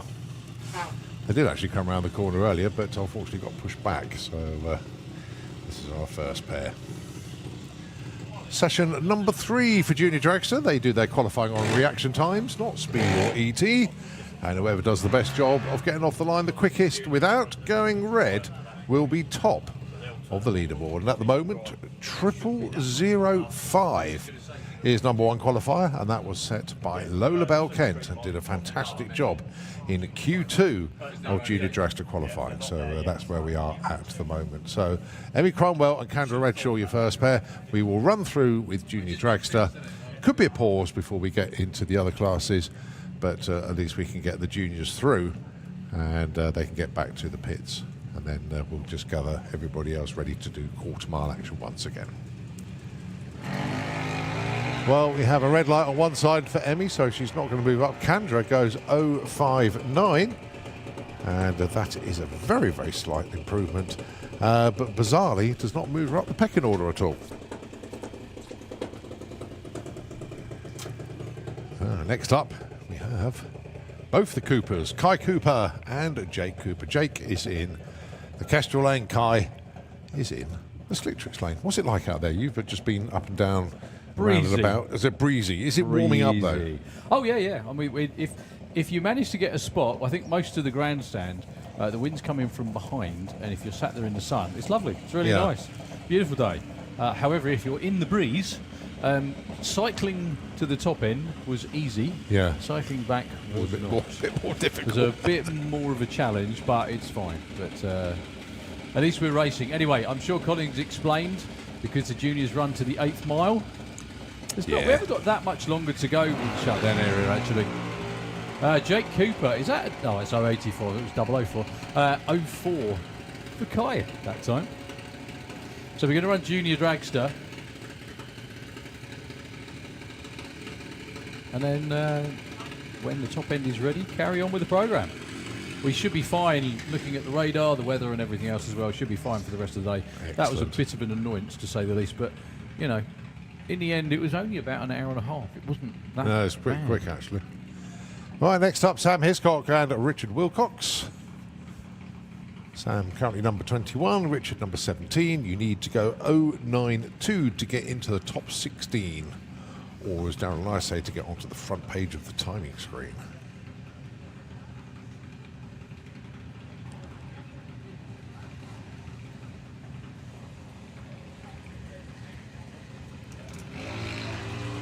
That was 018, good. that'll do it for Richard. We've got to put him into the number 7 spot. Only number 7 because the top 5 are 00. Good move. Sam stays number 21.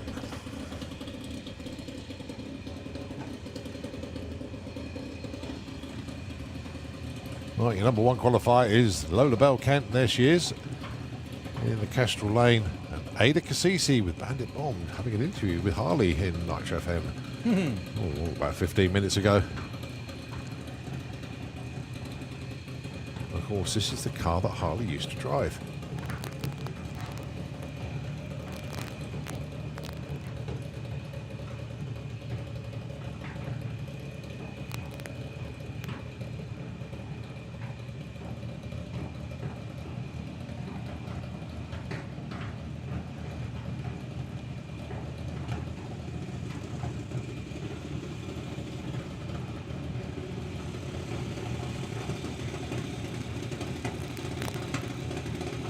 while to sort themselves out, but I think they're pretty much both ready at the same time, so they'll bring them up to the line. Lola Belkent, Ada Cassisi.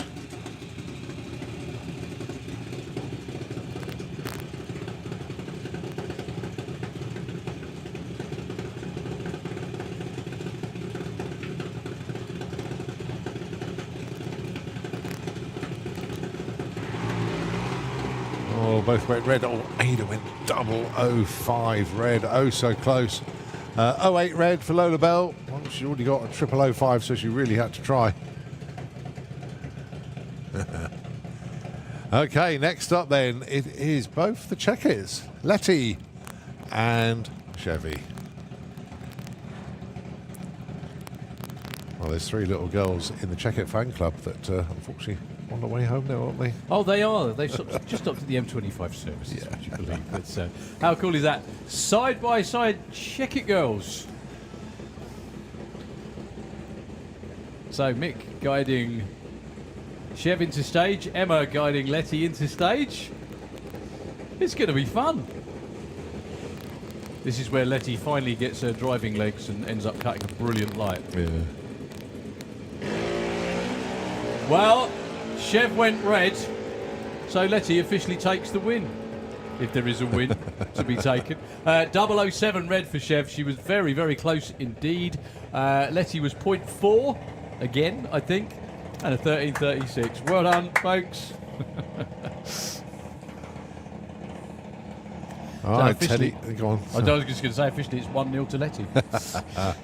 Teddy Howe and Daniel Todd, your next pair. Teddy in the number 16 spot. Daniel, number 4 at the moment. Yeah, the 004 light qualifying so far. Let's see what they can do. Fun that Teddy's had is to try and slow the car down. It's going very, very quick indeed. Matt was saying we've got weight everywhere on it, and the block of wood behind the throttle pedal is getting bigger and bigger, trying to slow it down, but I think they got it sus now. Somebody's stranded up there. Or is that Letty just rounding the corner?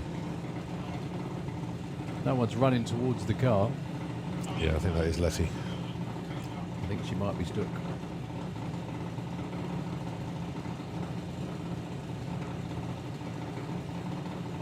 She's still moving though, just slowly.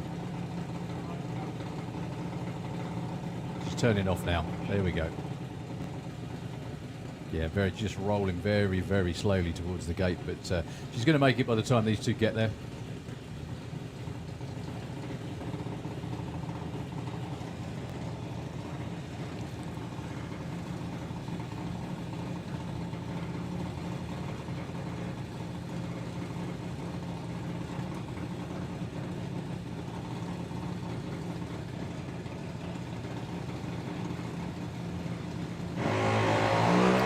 A very red light for Teddy Howe, 0.13, 0.11 for Daniel Todd.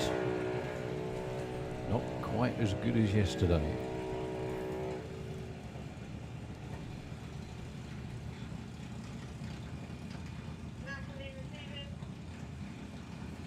Yeah, no movement in the order there, so let's see what happens with the next pair. Ted Sullivan, company number 9, Frankie Kent, number 24.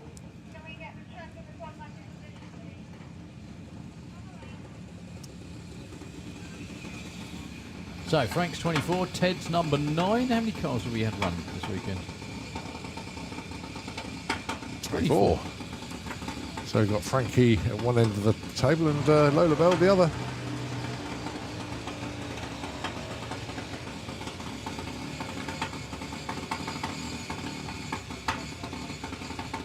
Well, Ted went 0.15, 0.18 for Frank.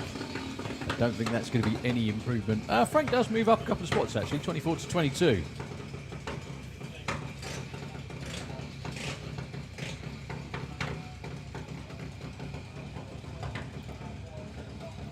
Harry Peters up next with the Raptor Junior Dragster, going alongside Ethan Cannon. The Cannonball Racing Junior Dragster lining up in the Kestrel Beer lane. Harry is in the Slick Tricks lane.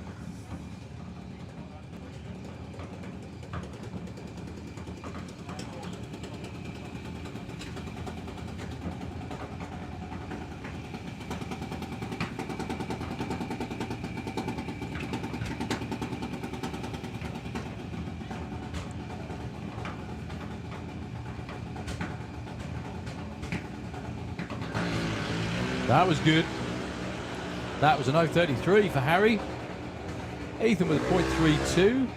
Harry was 18. You got a number 12, I think, with that one. Have you done this job before? Attempted to.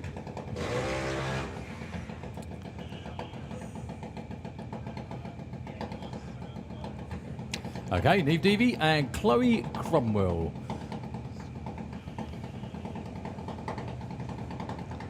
Your next pair, Chloe, is number 2 at the moment with a 001 from yesterday. See if Neve can improve. It's going to take an 07 or an 06 or better to be in the top 16.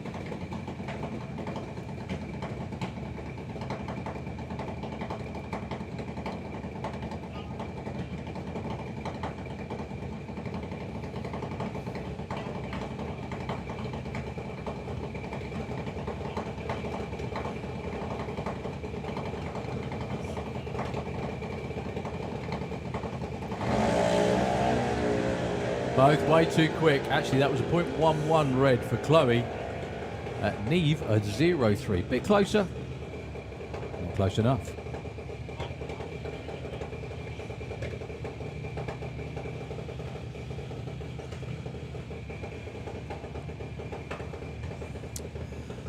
Okay, Eva Davis in 14 at the moment. Eva seems to have inherited her dad's legendary enthusiasm for drag racing, doesn't she? Very much so. And Tom Peters. Another one of the 2-car team.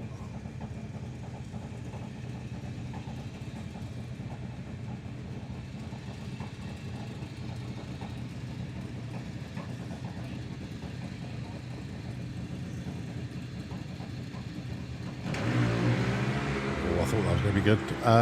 03 the right side for Tom, 08 the wrong side for Eva. Tom's already been better than that, He actually, has, with an yeah. 02. So no improvement for either of them. We've got a couple more cars to go.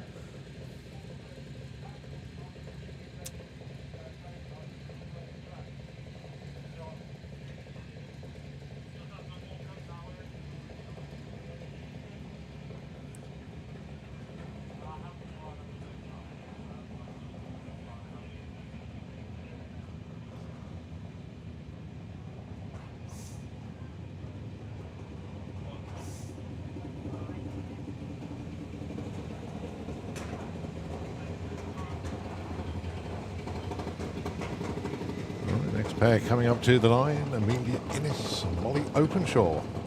Amelia already doing quite well, actually. Got an 02 light at the moment. Molly, number 24. She can only move up. And she's going to with an 025. Going to slot herself into the number 10 spot.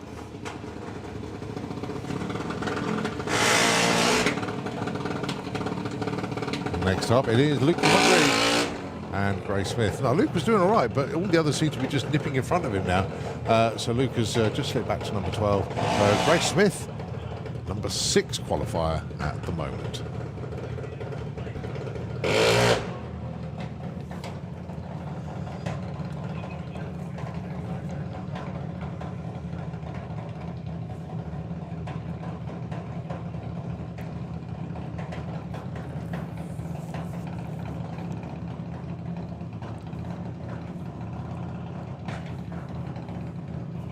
Right, 2-class designated JMAs, which basically means they're over the age of 14 years old, can go as quick as 7.90 for the 8th mile, and it's an 014 for Gray Smith and 022 for Luke.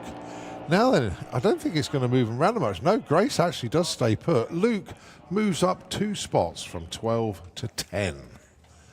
But that is all we got for Junior Dragster, so that wraps up that session there. Now I think we've got to go into a pause as we await for the top end to be finished with regards to the drying. The Jets are still working away up there.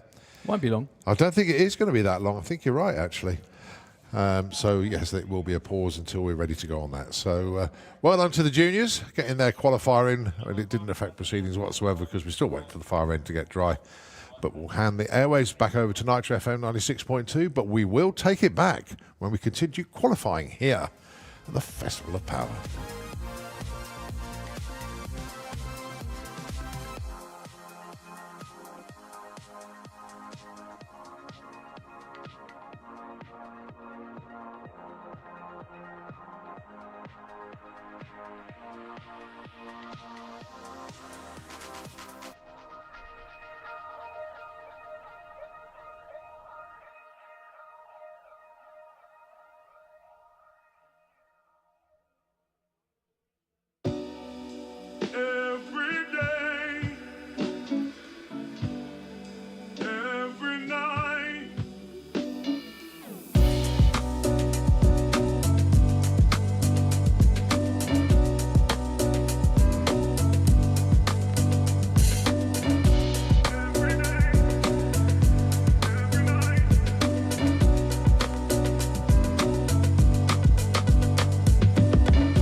Maybe not.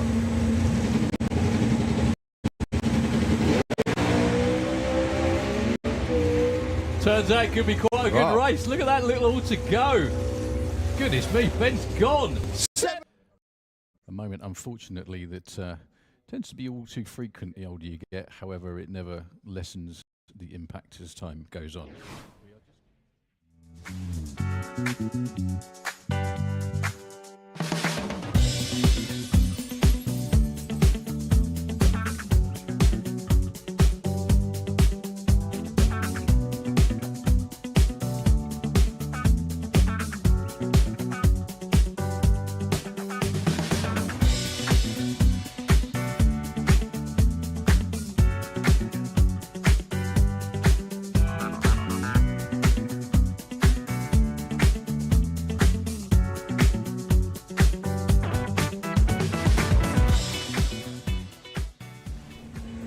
Maybe not.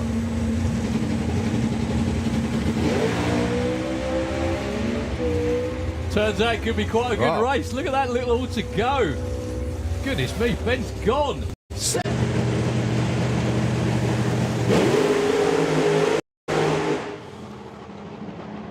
Well, that brand new body just doinked the block right in the middle of it. Tyre shake going past 60 foot for Tony Betts.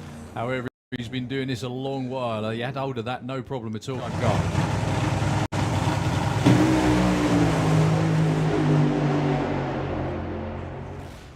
4:27 at 267 miles an hour. That wasn't 1,000 foot. That was a quarter mile to 1,000 foot. Yeah, it was actually. 9:16 plays 11:68.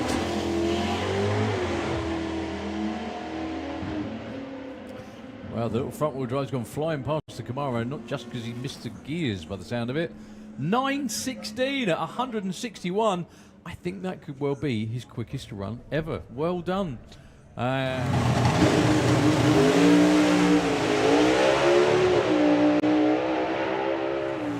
Nice looking run for Dave. 6:38. Yes. 6.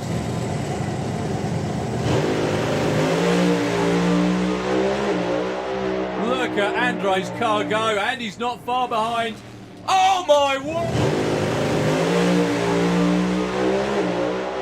Look at Andre's car go, and he's not far behind. Oh my word!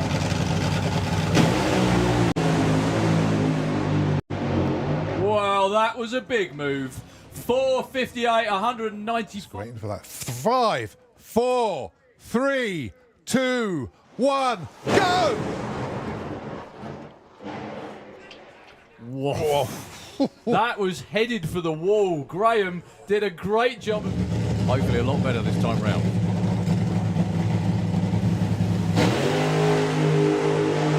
No tyre shake at all. That's really up on the tyre. Great 8th mile number. This will be quick.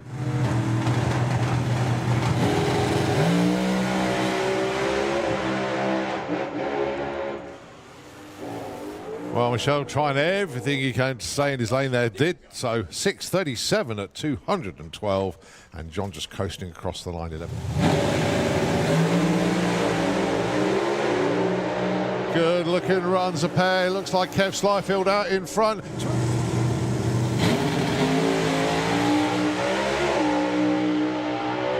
Well, this one's going to be Dave Smith once again, and it's another PB. Even quicker. 6 September. She's been in the 3.8, she's been over 300 miles an hour. But she wants a title this year.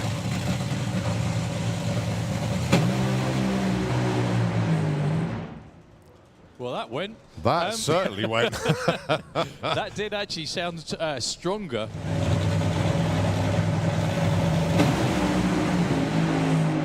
And this one is Steve Ashdown. And he goes 492 at 167.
If there's one track you do not want to interrupt, it's Thunderstruck from AC/DC, but unfortunately we had to.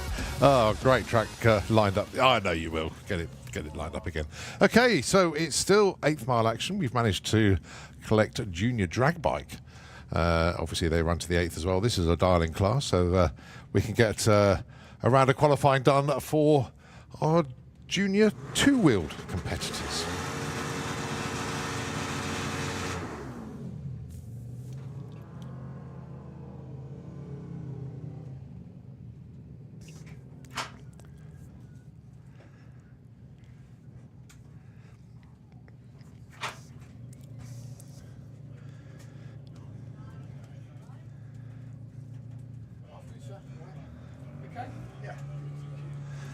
Okay, Leah Morrison and Harry Isaacs is the pair coming at you right now.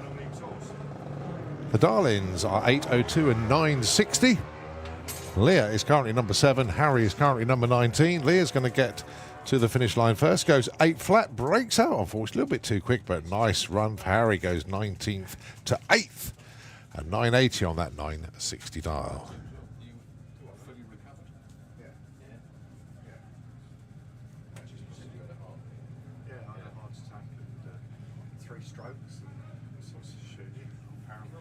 Oh, I can see who comes forward next. Here he comes. Just sprinting over with a little dialing board there. So that's Brad Morrison looking for a 965 and Aisha Harris looking for 1320. Yeah, well, what happened was with COVID here, I lost all the hearing when we left here. I had my jab. I lost all my hearing in my left ear. I'm saying them the same breath because I think it's the same thing. But anyway. And so they said, well, there's sudden onset hearing loss. I said, yeah, obviously. And they said, no, that's what it's called. I went, oh, okay. And then they said, well, we can't, there's not really anything we can do. So both into pre-stage. Aisha goes into stage. The revs build up for Brad. Oh, unfortunately, Aisha just rolled that a little bit too far.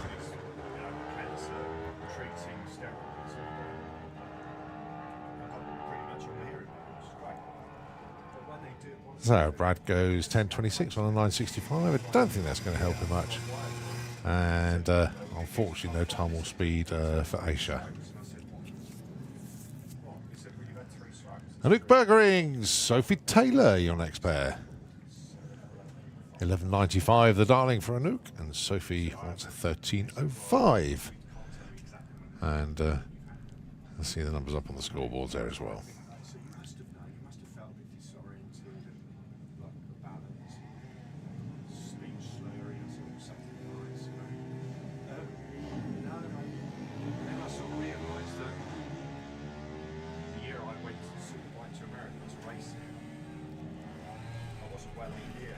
So Luke's going to get there first, 11.95, goes 11.98, moves up from 12 to 3, nicely done. Breakout for Sophie, just that little bit too quick, 13 flat on a 13.05, so Sophie stays put.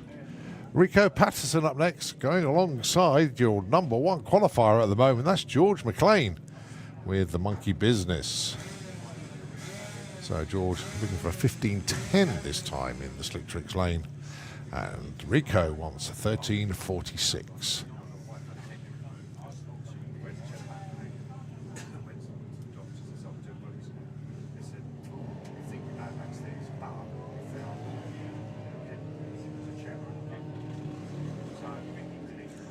Well, it's certainly warmed up out there, that's for sure.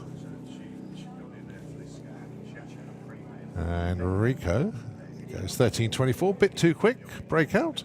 George, 15.17 on that 15.10. He's consistently good up there. Obviously stays number 1 from his previous qualifier.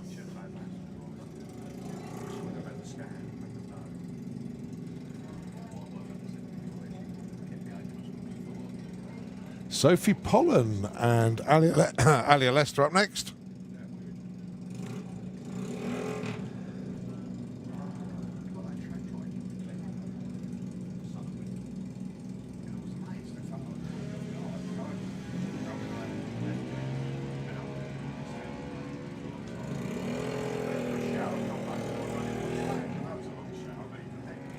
Well, Sophie Pollen goes 8.94 on that 8.93. Very nice run indeed.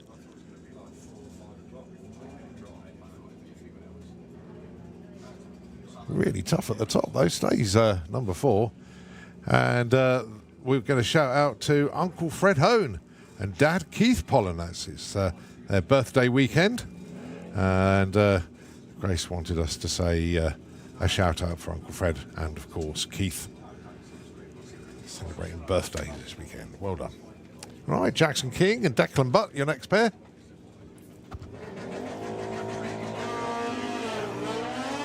So Declan looking for 8.50. Jackson King up wants a 13.01.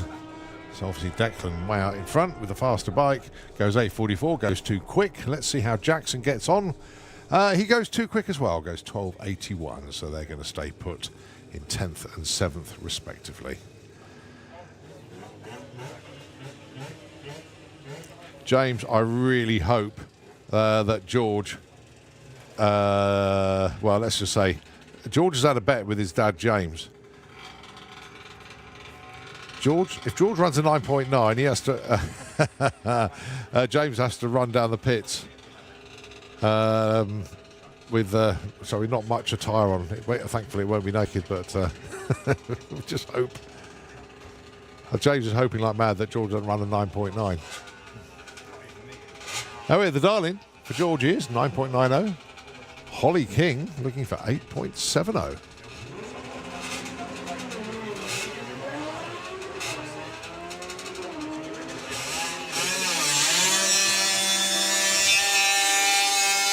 $8.54, way too quick for Holly, and a 10.91 for George. Thank goodness for that, James. You're safe. You're safe for this question only, though.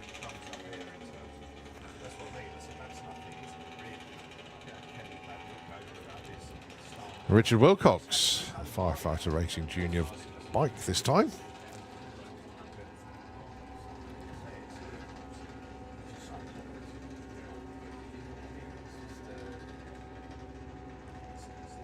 Going alongside Sam Hope.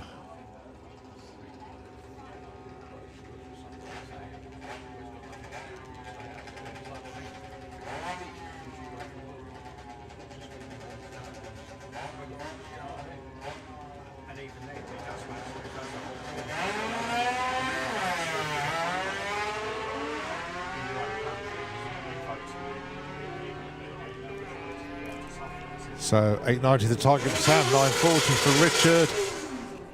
And it's a 9.39 and a 9.84. So, well, Sam moves up 2 spots, 17 to 15. And Richard stays put in number 12.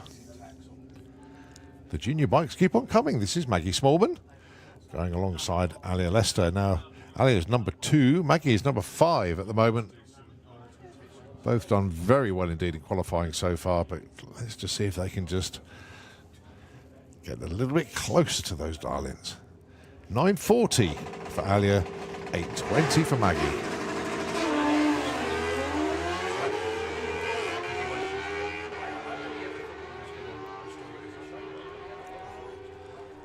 $8.24. Maggie moves up from number 5 to number 4. Alia stays number 2.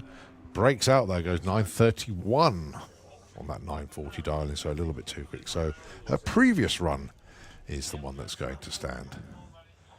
Darcy Cordell comes up to the line.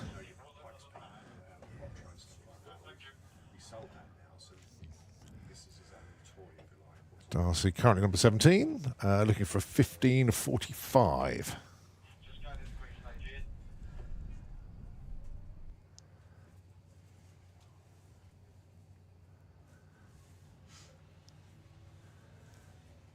Off she goes.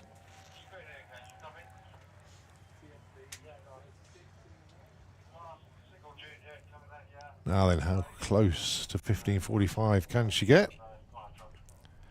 15.21. Did a little bit too good a job out there, unfortunately, but very well done indeed to Darcy. Getting a handle on this bike racing stuff, isn't she? Doing well. Well done, Darcy. Right, well, we switch from junior drag bike over the 8th mile to, I believe, top fuel bike over quarter mile. Ian King's with us. Daryl's in the tower as well. Yeah, going from the very entry level of drag racing to the, well, you could call it, we're allowed to call it the pinnacle? Because every class is the pinnacle to people who are racing it. No, I wouldn't do that either, no. But you know what I mean. Yeah. Yeah. They are definitely the quickest and fastest. Yeah. There you go.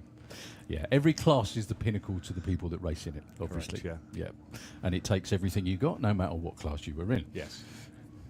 So after, Ian, you've been doing this for a while. Yeah. As you've also been doing, not for a while now, but you've done plenty of it. Does the fact that the track has been, it's not cleaned, but, you know, the rain, the fact it's dried out, it's now really nice and warm. Yeah. Does that help? It helps generally, of course, because, you know, they'll have been over it, and a lot of the dust that sort of remains on the surface will have hopefully have been washed away. But I don't think it has a huge amount of difference. So the point is, with the weather like this, it will be a very nice track because, of course, the air's quite cool and the track's quite warm. So actually that's great for running conditions and for coefficient of Because the one thing you friction. always did mention in previously is that the conditions, especially the air that we have over here, is significantly better than what they get to race in the US most of the time, frankly, isn't it? Yeah, so that's why, you know, you see lots of records set in top fuel bike at the start of the year and towards the end of the year, more so than in the middle when it's warmer and the air's less dense and that sort of thing. So, in fact, I think the last meeting we were at, the air was, I think we're at minus 600 or something. Wow. It's incredible. Was that, what, a few weeks ago, you mean? Yeah. Yeah. It was amazing. It was so dense air, cold. That was why... Perfect for horsepower. Perfect, yeah. So this is Rene van der Berg. What you're about to witness is a four-cylinder supercharged machine with nitromethane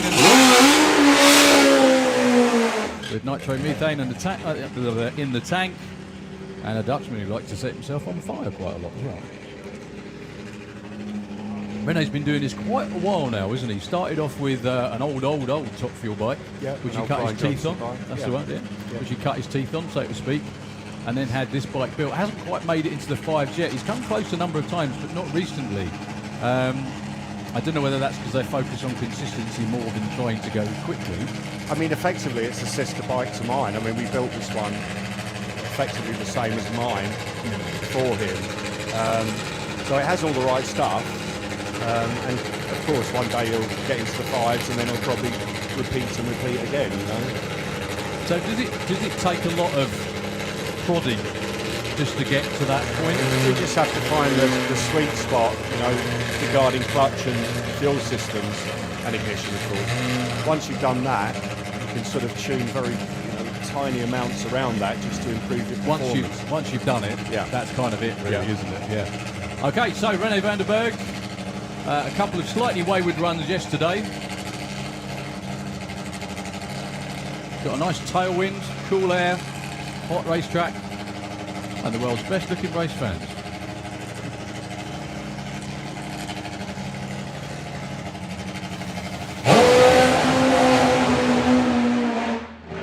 That was having a big wiggle. So was that tyre shake by the looks of it? Yeah, it actually looked like it was, yeah.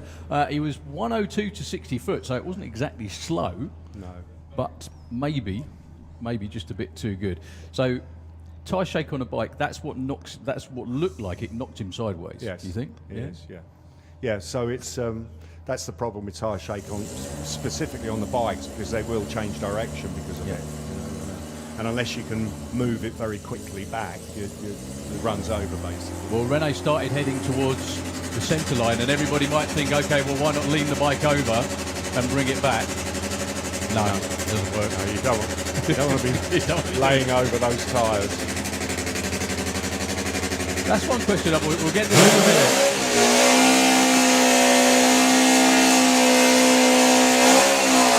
Specifically because I don't think I've ever seen anyone do it.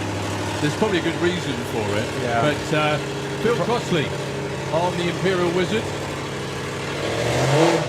Going to be on a bye. Actually, I thought he was going to be up against Steve, but he will be on a bye run. Phil made a couple of really good runs on this bike last year. It has the potential to be knocking on the door of the 5s. I think he went down into the 6.3s at best last year. However, it was the owner's first year with the bike and Phil's first ever time on a fuel bike. Couldn't pick a better day, though. Well, there we go. Phil's leaning it over, but after he got off the throttle, it was taking him towards the centre line. 101 to 60 foot, though, was definitely off in the right direction. So tell me why it's a very bad idea to try and lean a fuel bike over. What happens? Well, if you try and lean it, it goes right on the very angle edge of the tyre itself, so you just fall off. Oh, unfortunately, it's very simple then. Just how it is. It's just. So you would just fall remember, off. it's just flat. Yeah. And it's only one, unlike a car with two. So as soon as you put it on that angle, you've lost almost all of the contact area immediately. Which means and with just 2,000 horsepower going through not a lot. Tiny edge of the tyre, it's a problem.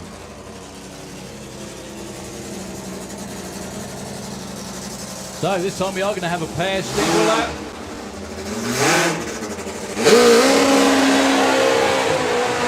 And Neil Midgley on your old machine. Yep. I think you won on the first ever weekend you rode that, didn't you? In Hungary. Yes, that's right, yeah, Hungary.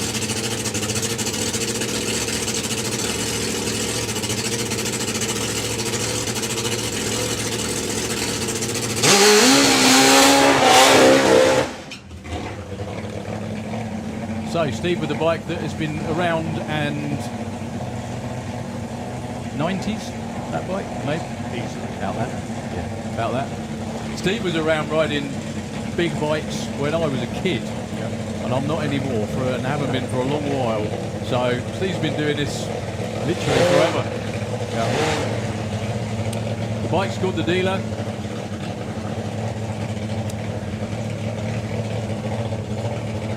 Up against the, it's the hammer versus the sledgehammer, I would say. But I didn't, because that would be impolite. Both well capable of running well into the 6s and the 5s.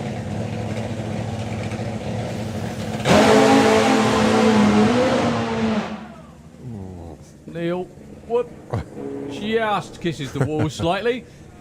Well, he didn't lean it over. No. Both of them actually suffered tyre shake, and like you said, Ian, that's what knocks you off course. A .96 60 foot once again for Neil Midgley. Now, anyone worried about him, the bike's got quite wide foot pegs on it. Yes. And there is still a bit of a gap to tuck your foot in There just is, in yeah. case. Yeah. Yeah. So, yeah, fair enough. Yeah, they're probably just a bent a peg, so. So, going back to the whole tyre thing Yes. and why it's a bad idea to lean. So, because it's rubber, if you lean it to one side, would it actually ping you back in the other direction as well, or would it just simply be a loss of lose traction? traction almost certainly. So you have to try and keep the contact patch completely flat on the back of it to keep Problem it is, going. even if you close the throttle, there's still fuel going through the engine, and it will still run, so it still puts some power through the rear tyre. That's why you have to kill the fuel on the shut-off at the top end, because it will keep running if not. Well, there's the world's biggest V on the racetrack down there, from Neil going one way, and that was Phil going the other, wasn't it? Both a similar thing, although Phil's doesn't look like it shook as much as Neil did. No. But it wasn't far behind. So we've got a Super Street bike coming next, folks. Don't go anywhere at all. We've still got loads and loads of very quick and very fast stuff hanging about. So how did you get on with the Pro ET early on? Yeah, fine. It was good. We had a little bit of oil came out of a breather and went on the exhaust. That was why there was a puff of smoke at the sort of mid-track. But no, it was fine. I'm getting used to running 2 steps and left foot braking and all that sort of stuff you have to do with these cars. You just said that like it was a swear word, didn't you? But does it take a lot of, because you obviously know your way around a drag strip. Does it take a lot of getting used to driving instead of riding? Yeah, there's 2 things. The one is the driving, getting used to, or unfamiliar pedal positions, and it's an auto but it's not, all that sort of stuff. And then the other thing really is that moving into an ET class that I've never done before. Bracket racing. Yeah. Have you never done? I don't think you've ever done it. No. No. I know. I now know why. Okay, fair enough then. It's much more difficult than heads up racing. Yeah. Heads up racing. Leave. Win. Yeah. End of story. Yeah. Bracket racing's not the same. You have to run it to not. the number, and there's so much. I'm not going to say there's more to consider, but there is there's loads of other factors, wind direction, all the other stuff, which can change your dial in. Sure. Air, density. Got a weather station yet? I've got one. I've just got to get the instructions out. I don't think I'm consistent enough yet to worry about weather conditions and everything else. Okay, yeah, so I get that. So it's all quite, a big learning curve for me, even though it's basically a street car. It's still quite a quick street car, really. Oh yeah, I think I know it's about 830 horsepower, so it's reasonable horsepower for a road legal 1968 car. Very. So yeah, it's good fun. Going back to the field bike thing problem, one of the big issues with my bike, and it's because it runs so well, was that the front wheel would be in the air the entire run, so you had to steer it with the pegs or with your body all the way down the track if it was deviating slightly. So where did on a good run, where did the front tyre land? Oh, it passed the finish line when I shut the throttle. No, but that's great, because when it's like that, it's very easy to steer, because it's just on the back wheel and the wheelie bar wheels. You can move it much more easily. If you've got both wheels on the track, front and rear, it's quite difficult to steer. Well, I always said with the Dragster that if you've got rear wheels that are 14, 16 inches wide, and you've got a front tyre that's half an inch wide, if the back wants it to go a certain way, it's going to go that way, isn't it? So you don't have a huge amount of input with the front end, do you? No. Which I presume you have the same issue, but you can see it with your feet. Yes. Yeah. No, it's the best runs are always wheel in the air and easy. And off. One thing as well, you've just mentioned that with just carrying the front wheel.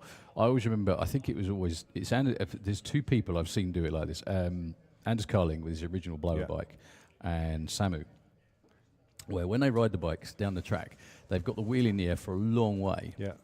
And as the rear tyre grows, they and the front wheel get higher off the ground. Is that a phenomenon? You have that as well, do you? Yeah.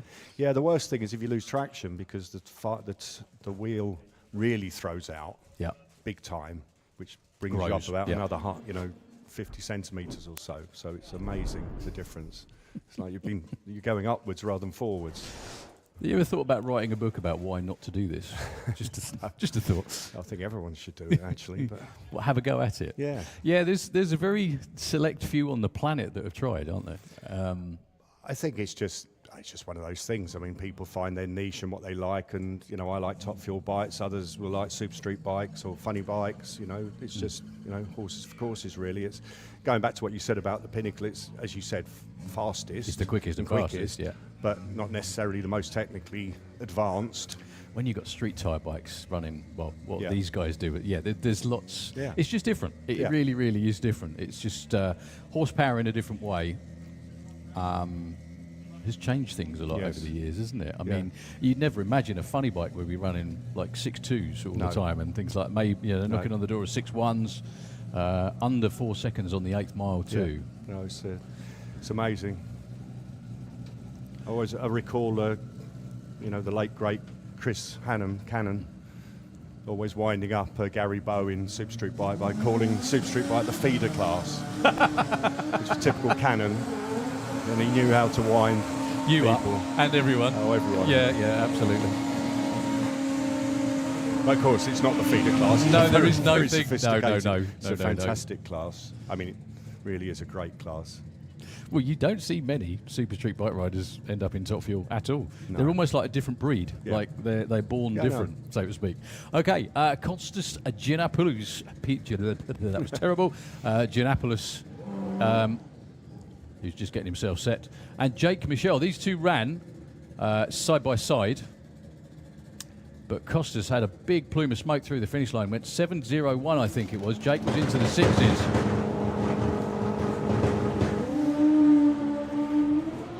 Both of them hooked and gone. They are absolutely locked together. It looks like Jake's just pulling out in front. 6.77 at 2.22 for Jake. And a 6.94 at 200. I need my sunglasses or bigger blinds. At 205 miles an hour for, thank you, Colin, for Kostas. I think that could well be Kostas' first ever 6 second. That's perfect. I can see it. I can't see a thing. It's all right. Sorry, mate. I'll shrink down again. That's perfect. Cheers, pal. So, yeah, possibly cost us his first ever 6-second run. Well done, sir. Daniel Lentz in the Kestrel lane, up against Jack Shook, who didn't run yesterday. Bump spot, currently 784. Jack needs to run quicker than that to be guaranteed to race tomorrow. Daniel's off the power. What can Jack do? 742 at 200 miles per hour.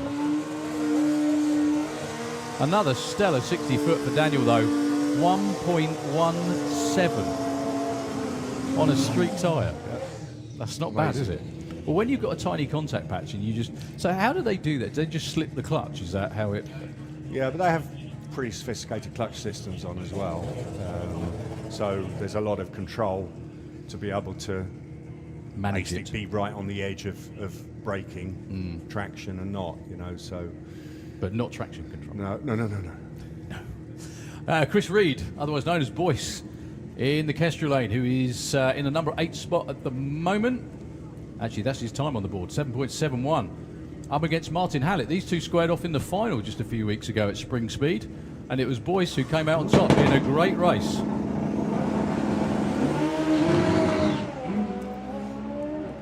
Right, Martin Hallett spun off the start line. It's all down to see what Boyce can do. 763, 193 miles an hour, improves, but stays in at number 8. As things stand at the moment, oh, come on, it'll still beat him, Stace, don't worry. As it stands at the moment, he would race number 1 qualifier. However, depending on how the rest of the day goes, they may still have one more qualifying session, and it still may change again. So who's on the outside at the moment? Let's have a quick look, if I can even see a damn thing. Margot. Wow. Margot's had a rough weekend. She is in the lanes, though.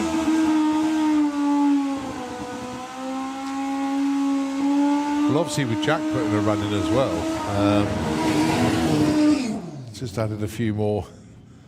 Well, yeah, that's to the mix, isn't it? So, Alan Morrison, currently number 4, very safely in. Went 7.04, well over 200 miles an hour yesterday. Now, is this the bike that Junior is going to be running in FIM? Yeah, okay, FIM, it's the same bike. Absolutely right. Okay. They're just taking turns, effectively. On that subject, your kids ever wanted to track race? My daughter's here. She wants to drive the car. Obviously. But we'll see. Good looking launch, 119 to 60 foot for Alan Morrison. Will this be a 6? It is. 687 at 213 miles an hour. My goodness me. I don't think they'd celebrate that much if they won the event. Well done, guys. Oh, but that's Alan's first 6, and he's gone 6.8. Yeah, completely skipped the 90s. Yeah. Wow. Yeah, the drag strip used to be a safe space to bring your kids, but there was no temptation now with junior bikes and junior cars. Yeah, exactly. To be fair, I was so, obviously focused on my own Top Fuel program when I was racing that there wasn't any time or resource for junior anything, drag bikes, cars, or anything. So maybe it's time I should help. Don't finish that sentence, just in case. You'll drop all of us in it. Right, so Ross Morrison. He's currently number 7. 1.165 to 60 foot for Ross Morrison. And a 674, 216. What a qualifying session for the Morrison gang. Stay away from Donk. Stay away from Donk. He'll probably break your back patting it. Right, so Marco Schmidt. Who isn't in at the moment, has every capability of being in. We've got the top 5 in the 6s, and then it's a couple of 640s, and then a 763. Sorry, 740s, not 640s. 763 is Boyce's number, which is the one on the board up there. So if Margot goes A to B in anything like usual fashion, she should make it in.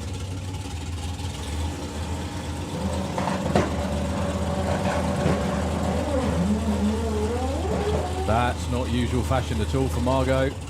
What a frustrating weekend. Hopefully, Fingers crossed. Time dependent as well. They have one more session later on today. What's the time now? 4 o'clock already. So we've got 4 hours to go. There's a good chance. Thanks ever so much, Ian. Much appreciated as always. Good luck. problem. And hopefully you'll get one more run in today as well. I hope so. Or eliminations, one of the two. I think I'm 38th or something. I think you got in on the last one. Did I? I think you did. There was a lot of shuffling on that Yeah, there was pack loads going of on. shuffling. Oh, right. Loads of shuffling. So yeah, that's another thing you didn't have to worry about before was qualifying. No. No.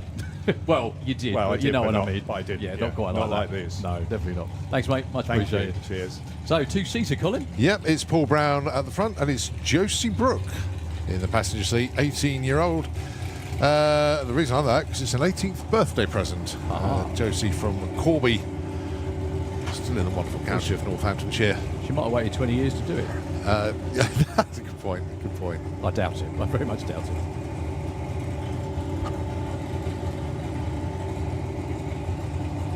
And after that, we go into Super Pro.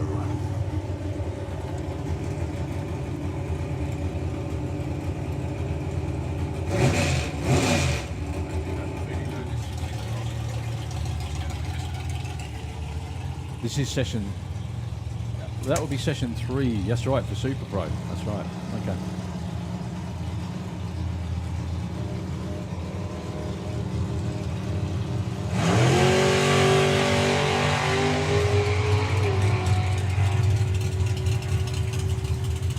Hello, 8, possibly a high 7 here.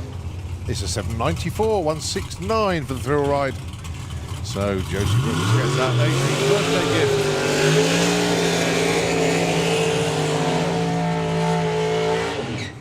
And this is Super Pro ET.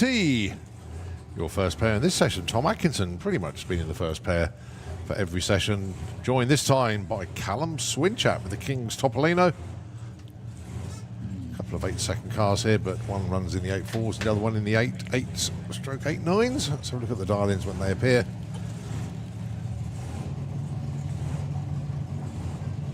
$8.42 for Tom and it's $8.88 for Callum. Tom currently number 11, Callum number 4.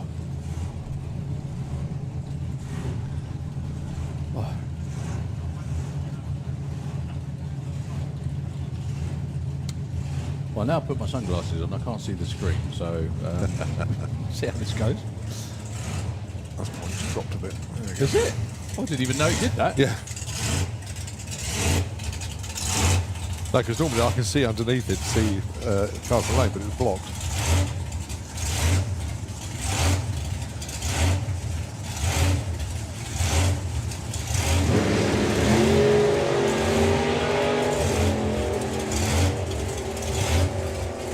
So number 4 and 11 at the moment, these two.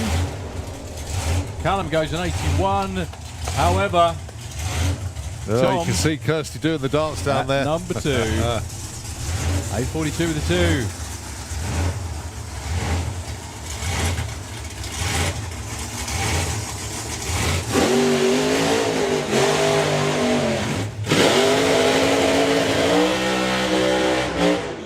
Oh, that picked up. I was just going to say, all of a sudden... Oh.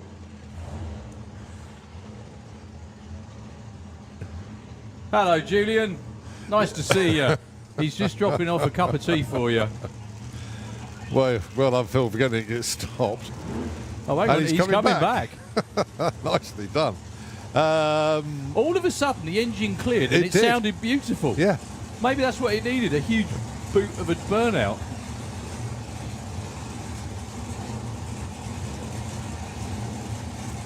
He was probably after some decent photos, mate. That's what it was. So Pete Walters with a Cannon Reloaded. Sorry, Cannon Loaded. It's just called the Reloaded Dragster now. 750 on the dial-in and 880 for Phil Toppin. Trouble is, though, because the car's cleared its throat now, it'll probably go in the 7th. Yeah, that would be a terrible problem to have, though. Well, he actually dials 8.80 with the blown altered. That altered it will go way, way quicker than that. It's got a blown big block Chevy in there. It should be nudging towards the lower 7s, maybe even the higher 6s, let alone an 880. But we shall see. 750 for Pete Walters. think Pete's just missed on his couple of runs so far this weekend. Yeah, he's number, I think it's 18.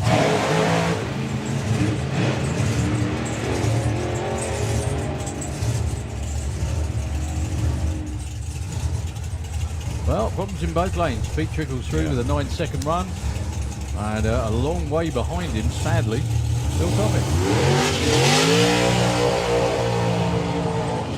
Remember yesterday a bloke disappeared with the keys to a transit van,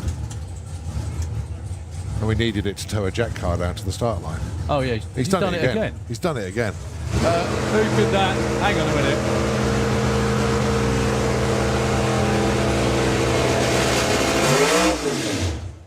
There can't be a word left in the English language to describe anyone that's daft, shall we say. No, joking aside, Richard Devey, if you could get back to the Fire Force bits, please. Because, once again, you've got the keys to the transit van, and we need to tow you down to the start line, please. So, Richard Devey, if you could return to Fire Force pits, please.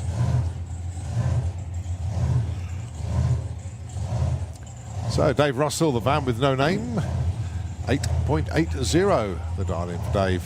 Alan Dibwell looking for 766. Now, on the Super Pro ET sponsorship scheme is Alan Dibwell, that I do believe we've got the bounty on him this weekend.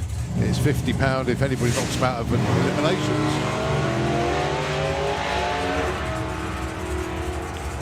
So, looking for 766. Goes 63 too quick and 77 too quick.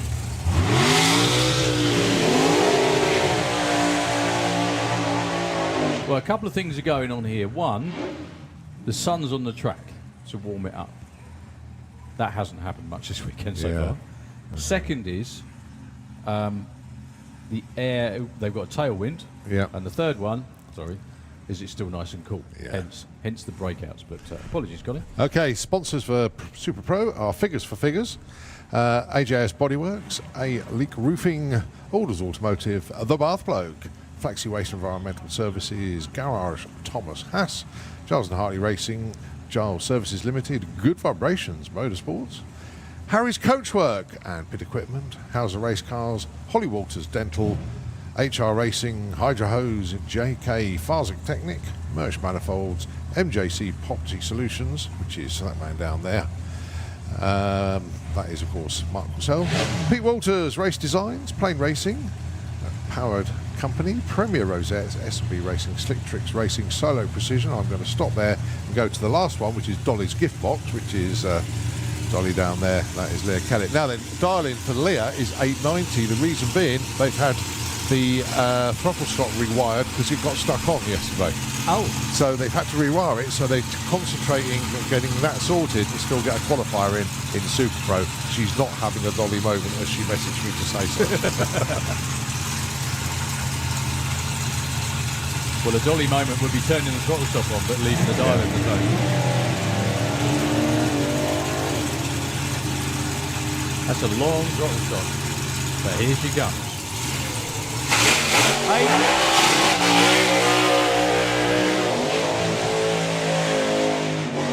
Well, that kind of works in both lanes. Steve seems pretty happy with an 8.20. I guess whatever they were chasing, they found. They're not overly bothered about the fact they just broke out by a tenth. Yeah. And 884 and the 890, the throttle stop's working, so it's good news there. Right, okay, continuing the sponsors for Super Pro, S&B Racing. Oh no, we got that one. Surrey and Berkshire Scaffolding Limited. Well on to them. Swinney and Son, Team Time is Money, The Cud Life, Ultra Plastics, Walters Motorsports, Windscreen Wizards. There we go. Now the special awards for Super Pro this weekend. Off the trailer, number one qualifier was £50 and a medal. Bizarrely, I can't remember who that was now. Off the trailer, number one? Yeah. Me neither. Scott Hauser, I think that was. Okay. Number one qualifier overall will get £150 and a medal. And the best package in qualifying and eliminations overall will get a £300 and a trophy. There we go. Check out the lanes, mate. Have a look at the front of the pairing lanes. How cool is that? So, Al Schofield. Yeah. And Pete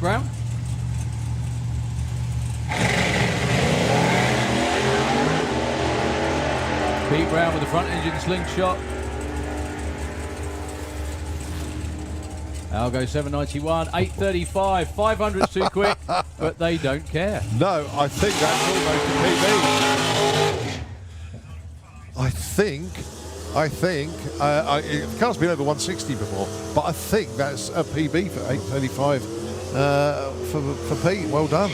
So what I said, the air's still really cool. They've got a tailwind. Actually, if you look where the windmills are, it really is a tailwind now as well. That is a proper tailwind. And sun on the racetrack, keeping it warm. Okay, Scott Collin with the adrenaline rush. Scott's been 7.6 in that car. What's his dialing? 760. He has been in the 7.6s, but we'll just wonder if he can squeeze a 7.5 out of it. It's one of those where he doesn't want to, but he'd be happy if he did. Oh, that's if he could. I'm not sure if he hasn't got reverse or. I think he's all right. Going alongside Darren Law, 8.55. And normally you see the Wicked Lady running it in the Pro ET, but now in Super Pro. Yeah, first time in Super Pro, actually. That little Adrenaline Rush 100E down there in the Kestrel Lane does have a lot of history with it. Oh, huge. Stan and Paul Ratkin ran it in Pro Rover for quite a long time. Then it had a Ford Hemi in it. Now Scott's got it. It's got a twin-turbo big block in it. It's had a rough life.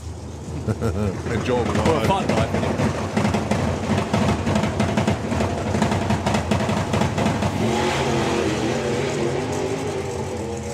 Did well to keep that off the wall. And he did, and he's still going as well. What's this going to be? 772 at 173 miles an hour. That was probably a bit more lively than he was looking for. 877 in the other lane. It does actually move up to 14 with that run.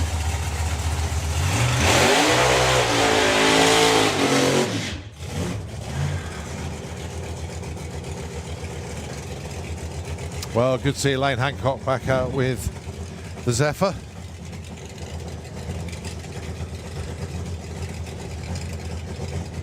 Sounds a little bit fat, yeah.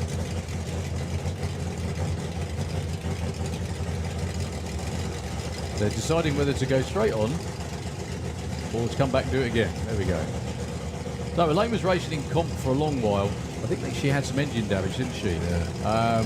This will be a new 540 in there. Is she going to be part of this? No, Dave's put in the wrong spot. It needs to be in the middle of the groove there. Yeah, not over there.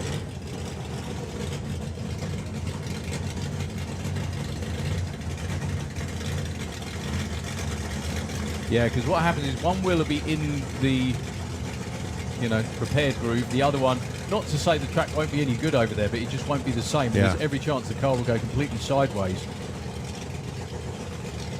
So this is Elaine's first run in a long while, I think, isn't it? Is that right? Yep. Well, she came to the track last year, but didn't get a run in. They did some warming up in the pits and found a few issues. So yeah, back to base. So Crazy Lady Racing then, the Zephyr.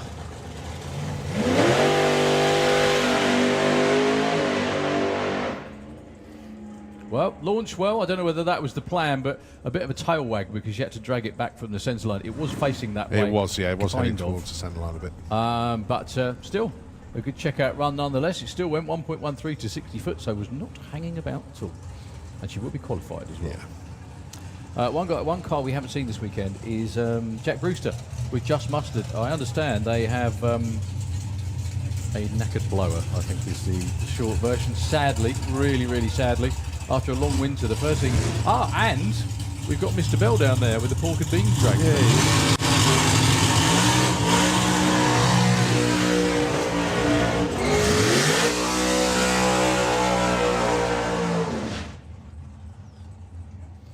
So yeah, a couple of cars in this session that haven't ran already this weekend.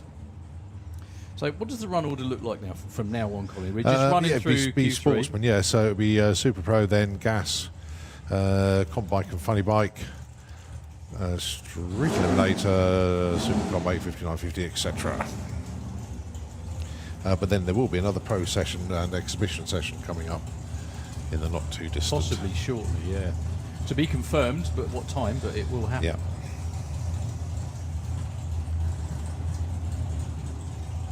So Josh Duncan with the rover.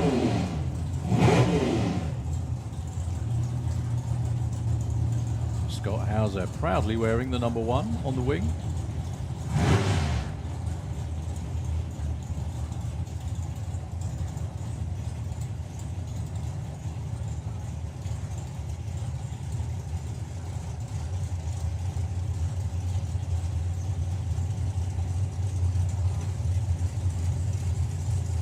$7.30 for the dragster, $8.40 for the door car. Josh probably feels like he's left the handbrake on. $8.33 and an $8.42. Great move for Josh Duncan.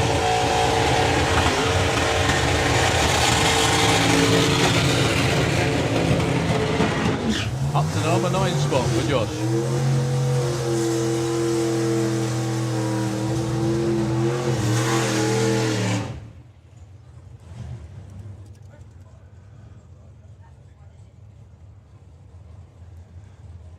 Ian Brown then with Xanadu Racing, the Camaro dialing of 760, which is the number that they want to run pretty much all year long, especially when they are in 760 heads up, as the class has a full championship this year.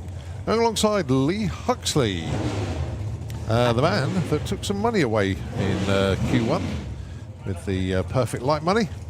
Not just that as well, they're a class at the door slammers as well, aren't they? Oh yeah. Just to make it even more interesting. And for a lot of money too. A lot of money. So I think Door Slammers is 5 weeks away. Main event is 6. Does that sound right? Yep. I hope it is, because that's next kids' school holidays. Oh, seriously, it is. Thing comes around, doesn't it?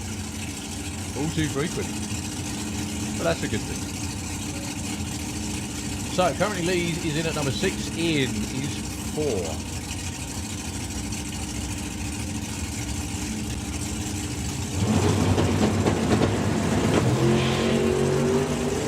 007 for Ian. 763. Lee Huxley go. He's up to number 3. Well, that was a 62 with a 2. What was his dial? 62, wasn't it? Yeah, thought so.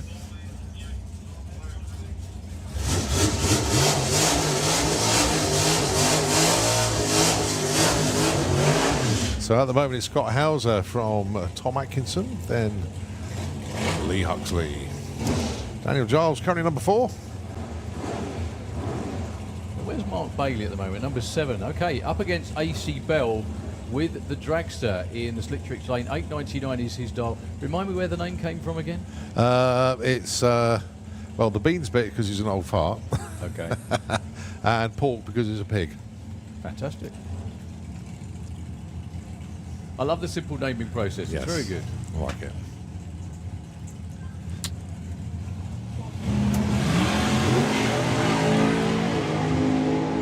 So it's all about running the number. It doesn't matter who gets there first. Most importantly for AC as well, it's getting qualified. 878 for the Dragster. 875 with a 9. 1 thou. 1 thou. Too quick for Mark Bailey. Hi guys, nice to see you. 878 for AC Bell in the Dragster. A couple of tenths too quick, but that was his first run of the weekend. Well, at least they made it round.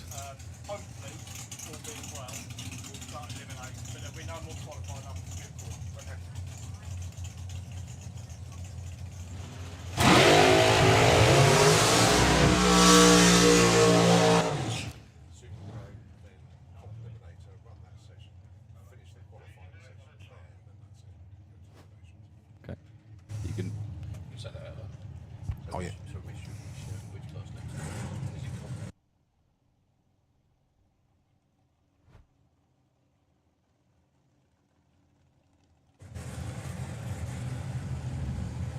All right, Bailey Ashdown, Daniel Giles. Bailey current number 11, looking for an 807. Daniel Giles, 740, which is already run in qualifying. It's a case of doing it again and see if we can just shave it a little bit tighter. Try and nick that number 1 off Scott Hauser.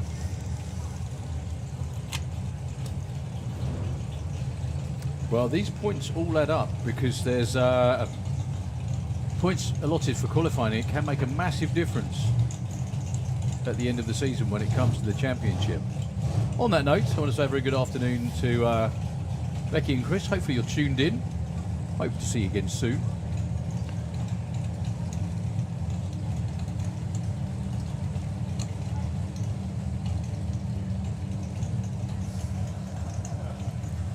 So Daniel Giles gets the thumbs up. That dragster that Bailey Ashdown's in has been right on the money time and time again. She's currently number 11. Dan is number 4. Sorry, Daniel is number 4.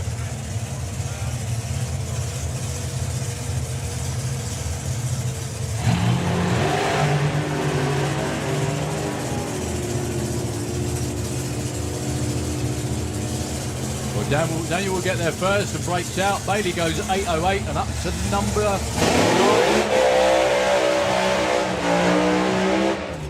8:08 on an 8:07 for Bailey, and she only gets a number 9. That's only after 3 sessions as well. Yeah. We're getting to see all the cars we haven't seen so far this weekend, and this is another one of them, isn't it, I think? Yeah, Dougie Hill driving another small 40. Yeah. Okay. Well, because Harry Gibson is now crewing on Runa's, so on Suzanne's car, acting crew chief. So, yeah, we've now got Dougie Hill who's going to be driving this, not just this weekend, but the FIA rounds as well, because obviously, when Top Fuel are here, Dougie will be driving this car. Awesome. Well, they had horrendous tyre shaking testing, broke all sorts of welds and everything, so they've been having to put things back together, hence that's why they're taking so long to come out. Well, the car itself is a 5-second race car. However, you can't do that in Super Pro. 6 flat is the quickest you can dial. Must be quite strange for Dougie though, because I think he's been in 6.9s with a front engine, blown front engine drag, his own blown front engine dragster. So this is probably going to seem quite pedestrian, sitting out front.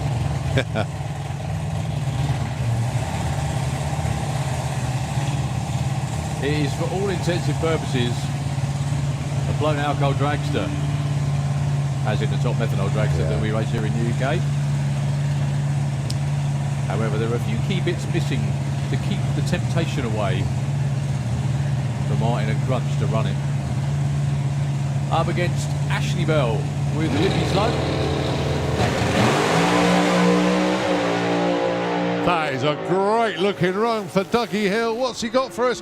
Oh my word, 577 at 241 miles an hour. That is the quickest that car has ever gone. 241 miles an hour. The chutes are out. He's slowing down in the shutdown area because I know they were looking at that thinking, oh my word, is he going to go into the field? But no, he turns the corner safe and sound. My goodness me. Dougie Hill. Well, that, phenomenal, needless to say, is a breakout on any corner of the planet. Not that they care, really, to be honest with you, after that one. After all the work and the grief. Dougie, mate, you are supposed to lift and try and run 6 flat. Yeah. However, he was 003 on the tree and ran the quickest run that car has ever run. So Dougie's probably not going to want to go back to his own front engine car after that, to be honest with you. That looked like loads of fun. Word. Give the team a big round of applause, please. After 3 days of being here, they tested on Thursday and had all sorts of issues. That is that lad's first weekend in the car as well. It is. That was his first full pass. Was it? Because the other ones he'd suffered shake. Nice. Unbelievable. He probably thought, hang on, this is easy. Let's keep going. He was 0.92 to 60 foot. Yeah. 375 at 193 to the 8th.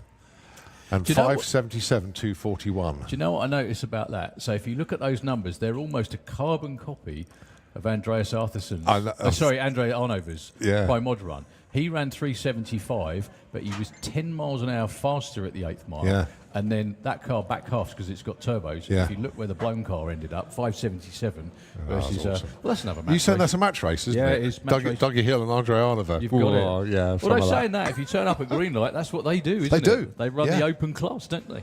Okay, we have jet cars underneath the tower once again, I think, because the tractor's moving. I can't see because we've lost the screen again, unfortunately.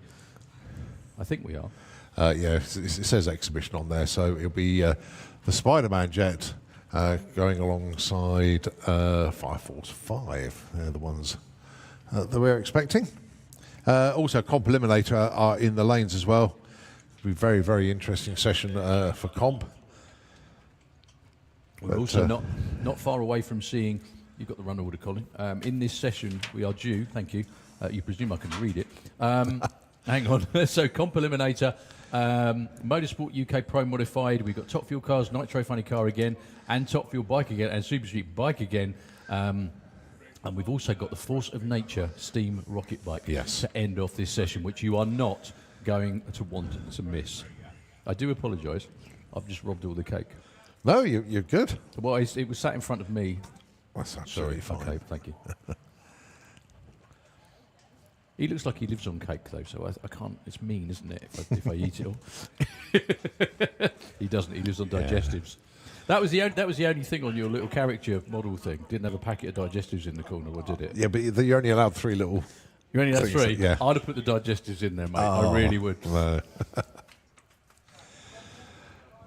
Goodness, we need to get a breath back after that one for Dougie Hill. I mean, that was one of the runs of the weekend without a shadow of a doubt, especially what the team had been through, just getting the car fixed to get the run in. Okay, here we go then with the Jets.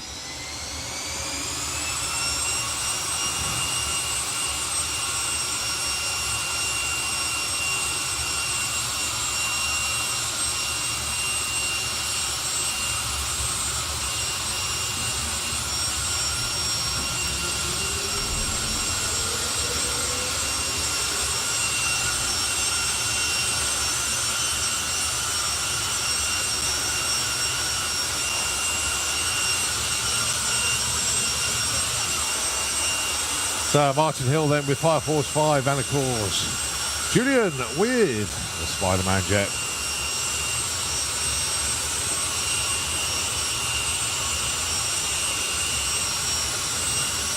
So obviously the man with the keys turned up. You'd hope so, wouldn't you?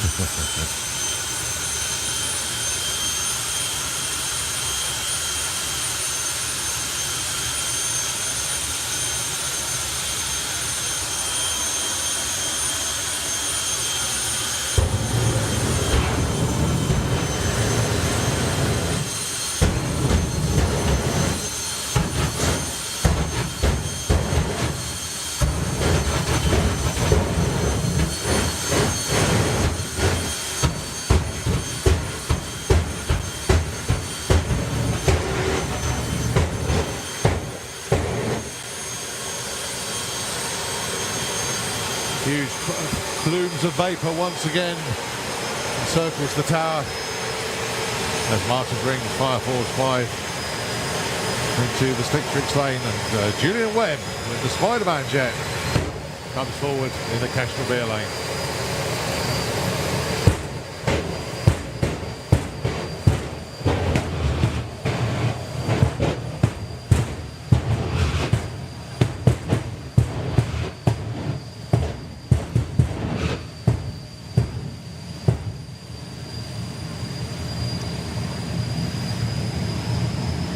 So Martin rolled through last time in the funny car.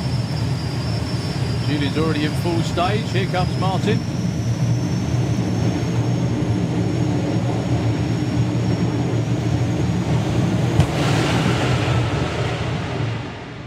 Well, Martin disappears into the distance with a 455 at 231 at the 1,000 foot and 489 at 242 for the Spider-Man jet. Very nicely done indeed. We didn't see much of it though, did no, we? it's way. That's the second run actually. Martin tries to vaporise the start line before he launches. Very, very good indeed. All you lovely people on VIP are going to go home whiffing like diesel fitters. You really are. You can have diesel fitters for kids. That's what you're going to have. Yeah, it's great. No, what it is, it's great. Where have you been? Oh, I've been at work all day long working on this diesel truck. And yeah, absolutely. Round of applause, please. That's Julian Webb's team going up to get him. Mind the tractor. Don't go anywhere at all, folks. We've got loads of quick and fast stuff still to come your way. This session is going to be capped by a run by the Steam Rocket Bike as well. You do not want to miss Graham Sykes and the marvel of engineering that is the Force of Nature. Yeah. But next up, it will be Comp Eliminator. Qualifying session for them.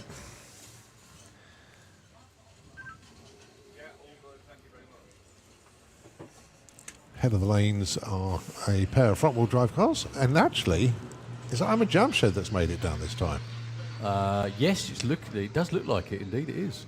What's Ahmed's best run been? Let's have a look. Oh no, the screen is still on exhibition. But the front-wheel drive gang have had a great weekend here at in qualifying, at least for the Festival of Power. We had a new record by Terry Newton, who's currently, I think he's number 2 or 3 qualifier. Yeah, number 3. With the escort van. Oh no, sorry, yes, you're right. He's number 2. Yeah, he was well up there, wasn't he? Well, his index is 9.50, and he went 8.72. That's impressive anyway. You look at it, 0.68 under his index. Actually, that's not. That's 0.78 under his index, isn't it? Yeah. So just doing the last quick sweep, and we will bring him round. The next cars for your viewing pleasure. Right behind Comp Eliminator, we've got Pro Modified, then we've got Nitro Funny Cars, we've got Top Fuel Dragsters due to run again, and also the Jets to finish it off. I think we've got Top Fuel Bike scheduled, but it doesn't seem like that long ago. They ran. No, you're right, actually. And Super Street Bike one more time too.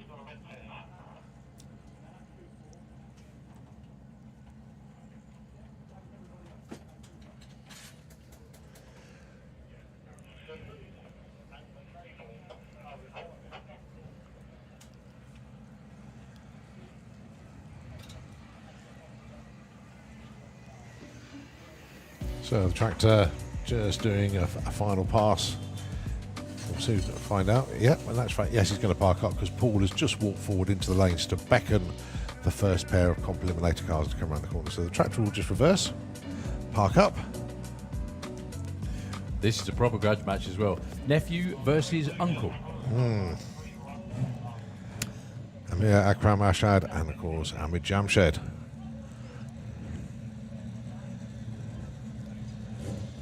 Oh, and then Luke gets a date with the Copo of Nick Williams. Nice. Yeah, the weather conditions are just, again, like right now is perfect go fast weather, isn't it? Yeah. Absolutely perfect. You get hold of the racetrack.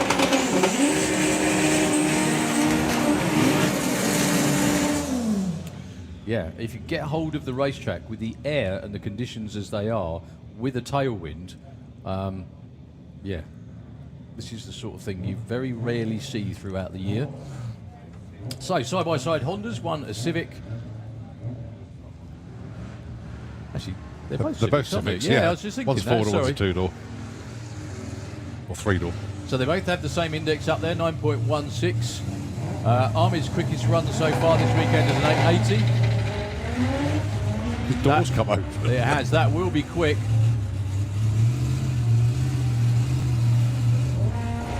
.873, look at the speed as well, 174 miles an hour for Ahmed, nearly half a second under his index. That's where they want to be. See what Amir can do. 10:38. Still 147 miles an hour.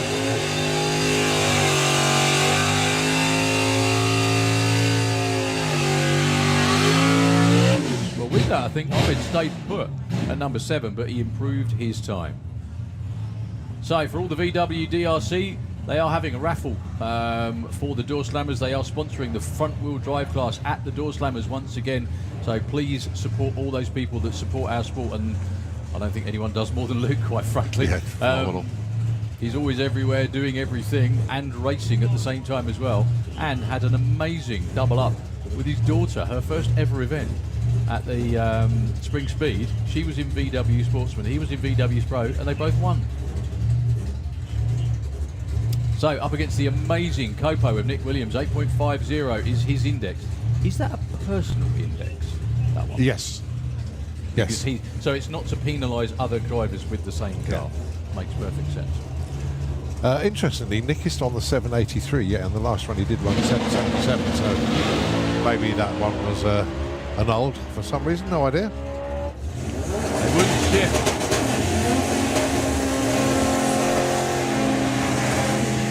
still runs 921. And 1175 for Luke, 113. Yeah, it wouldn't shift. I don't know whether it was second or third gear Nick was looking for, but it wasn't there when he went for it. Things that always bothers me about cars like that, if they have gear shift or any sort of issue, you think, that's expensive. So Gary Carr, Terry Newton. Terry, still number 2 qualifier, getting it done for the front wheel drive gang. Hitting form just in time for door slammers as well in a few weeks' time. If you haven't been to that event before, check it out. It is fantastic.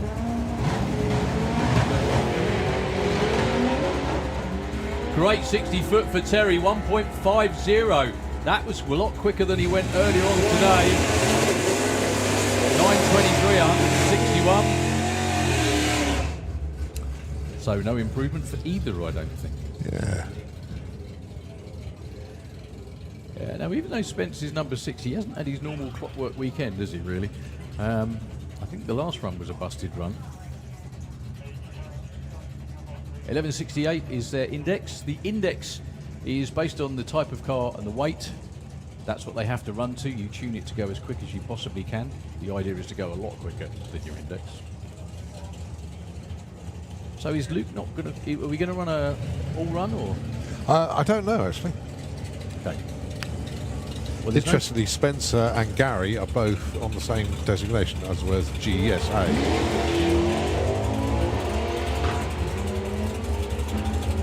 Down Dewhurst with the shed.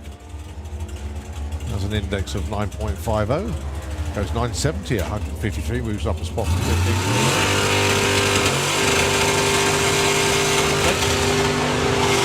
15. Spencer goes 1128 at 115. Rob Smallworth with the Dirty Dog 55.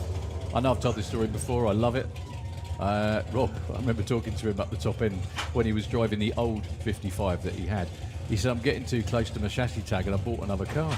I said, oh, that must have been quite an involved process. No, he said, no, it involves sitting on racing junk late at night while I was having a drink. Went, oh, I like that. Dink. There we go. Buy it now. New car. Yeah, exactly. New car on racing junk.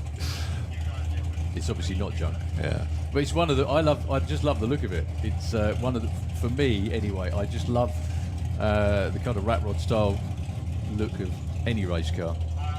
Either matte black or matte grey in this case is the right colour. Should be alongside Ben Mace, who is there, but not sure why he's not coming forward, unfortunately.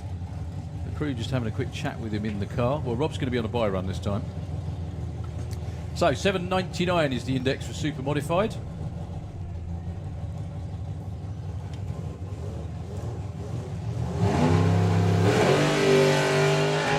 Right, a wiggle about now. There's no wiggle. Oh, there it is instead. That's more like it, Rob. 759 picking up 173. Moves up one spot actually. Picks up number 8. So after these cars, we've got Pro Modified just getting strapped in. We also have the fuel cars not far away too. I think Ben Macy's down. Oh no, he's not. He's backing up, unfortunately. You look at the turbo work on that. Oh, it's amazing, isn't it? The whole thing is just an absolute work of art. It's a real shame he's not going to be making this run. He still had that run yesterday was fabulous.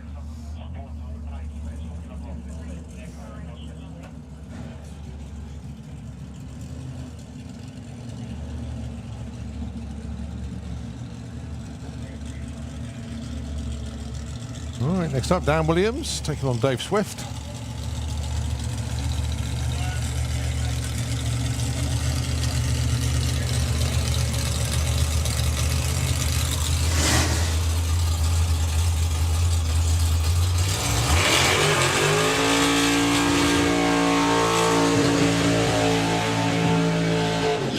So I think Dave Swift's run earlier on, that 711 was a PB. I know he went 7-1 in Malta last year. I don't think he was quite that quick.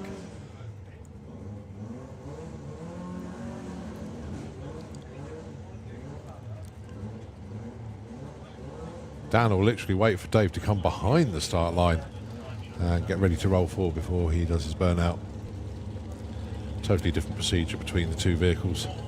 So can the AMX Express go into the 6s? I've been watching intently, like a lot of people have, I think, because Dave has built a new coach, hasn't he? As his support wagon. I think they're it's such a great idea. Yeah. It's a lot of hard work, though, from what everyone Yeah, says. no, he's very proud of that, actually. I was fortunate to have a tour last year when he brought it up to the track. He's done a super job on the inside of it. Okay, so Dan Williams, 10.95 is the index.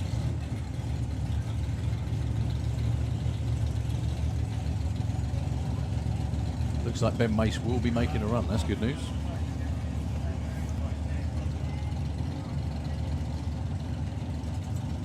Well, of all the cars in the Williams Brothers stable, this is the winningest, actually. This took Nick to the... this is the Door Slammers win, if you remember. Ruth, that was a wheel stand and a half from Dan.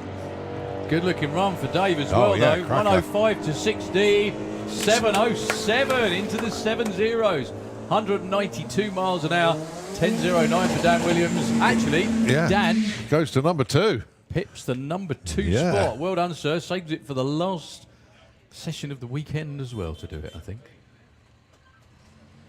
That was a cracking wheel stand from Dan as well. That is carrying them very high. Well, for Dave Swift as well, that was a great run. Not under his index just yet. However, that's his quickest ever run in the car. Knocking on the door of the 6s. So this is Ben Mace from just up the road in Corby. Long-time VW DRC racer.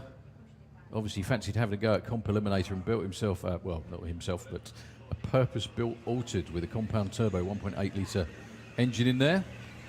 And how much horsepower and speed could you get out of a 1.8 turbo engine? Incredible. He went 7.55 yesterday. I think by far the quickest he's ever been. Chris just having a good look, gives him the thumbs up.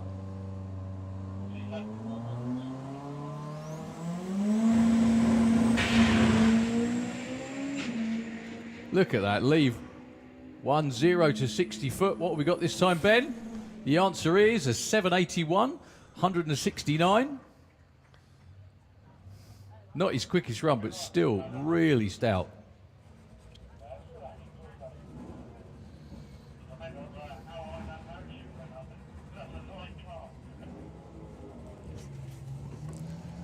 Do you know, I think it's going to be to the point where Comp Eliminator in the UK is going to be the best supported version of Comp Eliminator in Europe shortly. It's been that way for a long time in Scandinavia. I remember sitting there watching nearly in the dark at Mantorp 32, the first round of 32 car fields in Comp. They were absolutely terrific. The class still very strong. The class still very strong out there. But this is just that little bit different. So Chris Todd in the Fiesta-Roo against Emma Goddard, another one who keeps setting personal best. The last run out, she ran 9.13, knocking on the door of the 8s. Now, which event do you reckon she's going to do it? Door Slammers? Yeah, we'll go with that.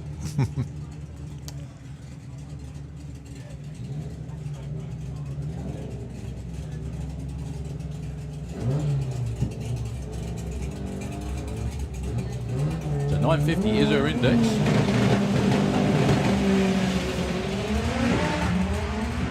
There was a lot of slip before it hooked that time, unfortunately.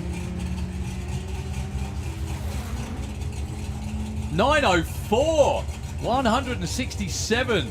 Well, maybe this weekend then. 881 as well for Chris Todd. Good run.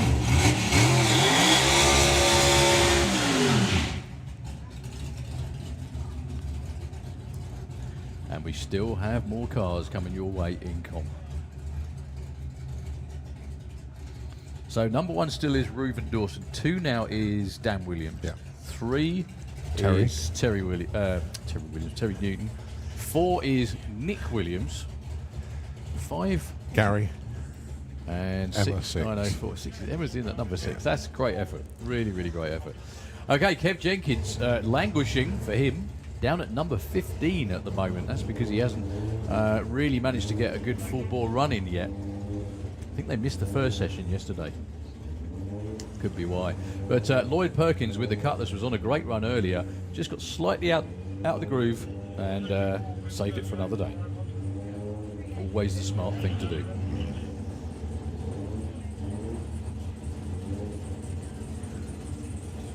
Right, vents the nitrous oxide.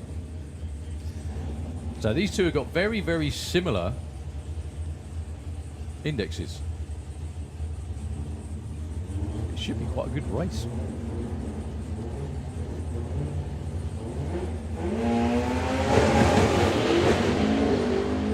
Until that happened, Kev has had no luck at all off the start line this weekend. That's more like it for Lloyd. 7:53, nicely done. 179 miles an hour. Lloyd, we're not going to find out where he's gone. Hang on a minute. Where is he's going to be number 9, I think, after that. Well done, Kev. Well done, everybody. That was a pretty awesome run. Good man. Kev Jenkins just unfortunately crawling up there by the wall. Oh, he's still got propulsion, so... he's going to make the first turn. Make the first exit. Either that or he fancies a race with a quad. Yeah, Lloyd goes from 10 to 6 with 6, that one. I beg your pardon, sorry. Wow. Okay, we've got 2 more cars in the water box. We've got Reuven Dawson. Oh, no, we've got 1. Reuven Dawson, I beg your pardon. Then we've got Motorsport UK Pro Modified who are around there ready to go. I can see Top Fuel around there in the lanes as well. So, again, stay put.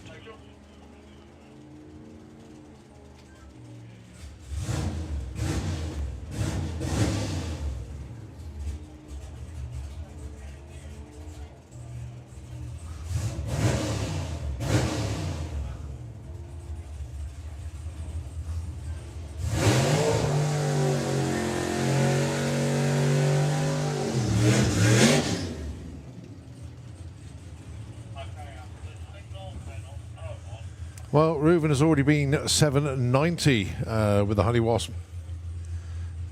He's going to be number 1. Yeah, it's very, very similar car to Nick's Copo, but it's a different year model.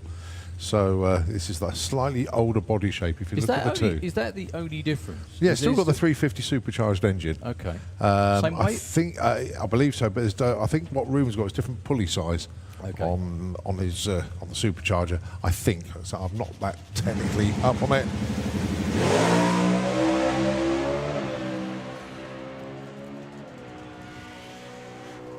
Well, no issues at all. Look at that. Clicks it slightly early, 8:02, 143.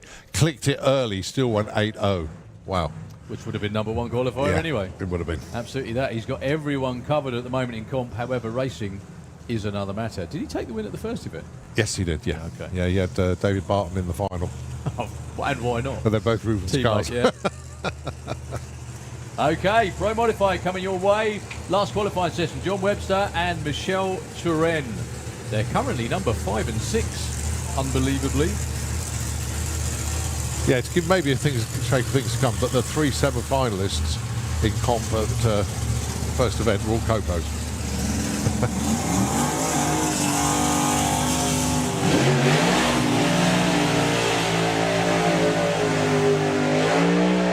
I know I said it a minute ago, but it's just amazing how far it's come, isn't it? And we're at an event like this, which isn't one of the banner events, you know, for comp during the summer. Yeah. Yeah, wait and see. So John Webster in the Slick Tricks lane with the Fast Company 2 Turbo Mustang. Both of these cars are 5-second race cars. In fact, I think everyone that's coming round will be, or has been. Well, the only one that isn't, but he's getting PB after PB, is Dave Smith this weekend. He's having a great weekend. He's currently number 4. Michelle has run 6:37, but that was with a lot of pedaling going on because the car was shaking on the way down the racetrack. However, all you people watching on the internet from Scandinavia and anywhere you're tuning in from, hi Dick, in Holland, these conditions are killer. The air is really, really good. We've got a tailwind, we've got sun on the racetrack. And everybody that knows what this place is like, let's put it that way. That's why Andre Arnover ran 5:69 with a 5 yesterday. So we could well see a side-by-side 5-second run. Michel on his first qualifying run, or his qualifying run earlier today, sorry, was really on a great one. But unfortunately the car was shaking itself past 3:30 and he got a bit out of shape and had to back off. So, turbo car, blown car, Netherlands and the UK.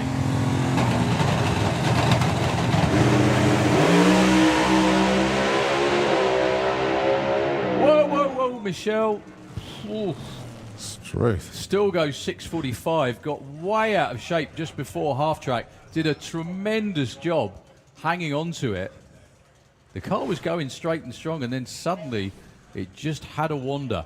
For all you numbers fans out there, that was a 0.95 to 60 foot again for Michelle. 2.60 to 330, 389 at 188 to the 8th mile. He was backing off it by then. He was sideways by then too. The number is his, 6:45. John Webster in the other lane was 103 to 60 foot, 278 to 330. 423 at 165, but he probably saw Michelle coming by then. He certainly did, because he was on the anchors very quickly, thinking, oh, hang on a minute. He's in front of me. And I think that's almost looks like where Michelle would have punched third gear. So it's almost like a third gear issue, but he did a tremendous job hanging on to it.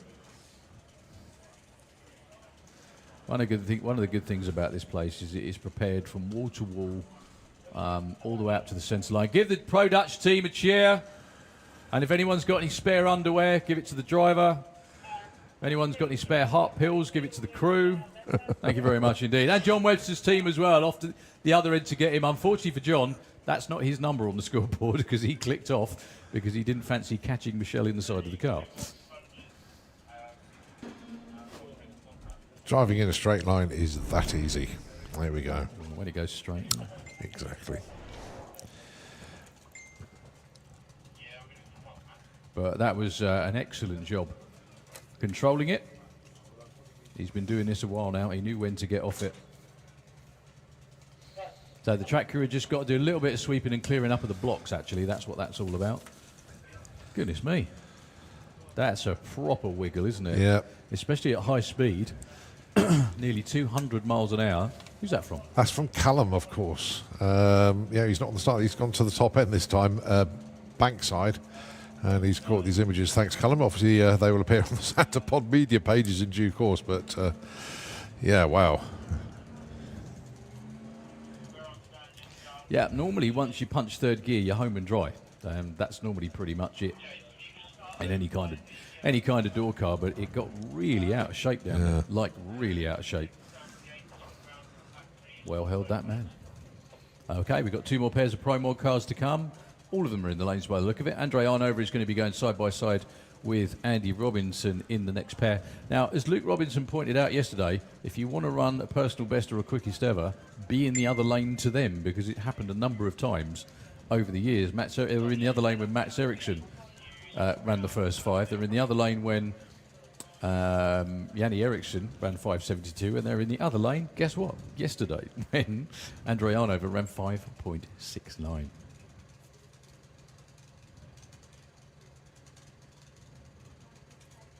We've also got Kev Slyfield back round there as well with the Blown Bird. That was a terrific run from him earlier today as well. And Dave Smith getting quicker and quicker with the 55 Chevy. So those foam blocks, the blocks that are in the middle of the racetrack, just as a quick explanation, if you don't know what the crew are doing or wondering what they are doing, first of all, they're picking up bits of shattered block. That's the first thing. Those blocks have got reflectors in them. And the way the timing system works is if you're on either side of the wall, which obviously everyone is, you can see the transmitters or lights, if you will, that go through the wall across the racetrack. And when the car or bike breaks those beams, that's where we get the timing points from. But they have to have a reflector in the middle to reflect it back. As soon as the car or bike breaks those beams, that's when the timer stops for that part of the racetrack. That's why we need them there. But they're also made out of lightweight foam, just in case something like that. And years gone by, we used to just put them in the middle of the track and put a cone in front of them. And if someone absolutely planted the cone, it would destroy the body. It's really not good for bike riders' feet, that sort of thing as well. So that's why we use very lightweight foam blocks. They used to be also mastic to the ground so that they would move and bounce if they could. They now use magnets. So if you're on the spectator banking and you look over towards the grandstand, you can see one of the blocks stuck on the front of the grandstand. and that's because they're magnetic. It's just easier to store them like that. So the FODMAT doing a couple of laps up there, just making sure there's no debris. FODMAT stands for Foreign Objects and Debris, doesn't it? I didn't know that, actually. Yeah. That's a new one on me. It's amazing what you learn. But yeah, anyway, it is. That's why it's called a FODMAT. I always thought it was a FOG mat. It's not. It's a FODMAT, as it's Foreign Objects and Debris mat. It was actually developed, of all things, US military for clearing runways, making sure the runway was safe before all the planes took off. And it's great. It picks up everything. It's really good. It's just like a gigantic Hoover that they run over everything, and it picks all of it up. So when the quad with the FODMAT on it is done and gone, we are ready to go. We've got replacement blocks. This is also the sort of thing that years ago used to take forever, fiddling about, replacing the electric cells, all sorts of things used to go on for hours, sometimes, and hours. Not so today. So the blocks are back in place, and we're about ready to go again. Oh, sorry. With our next pair. So the big question in this one, can Andrei Arnover repeat the 5.69 from yesterday? Now, someone that knows will be to my right-hand side. I just need to double-check. Yeah, it's actually Robin. Yeah, Robin. Is it a UK record? Do UK records still need to be backed up by 1%? He'll come and tell you. He's getting up and coming to tell me. There we go. Okay. What do we have you for? Just out of... Okay, thank you. That's all right. Well, no, the reason is they don't do it with the NHRA anymore. The reason it used to be backed up within 1% was there was inconsistencies with the timing systems. So you had to do it twice in the same weekend for back it up within 1%. So Andrei has got to run a 575 or better effectively to back it up. With the speed, he's got to run 253 or better to back it up.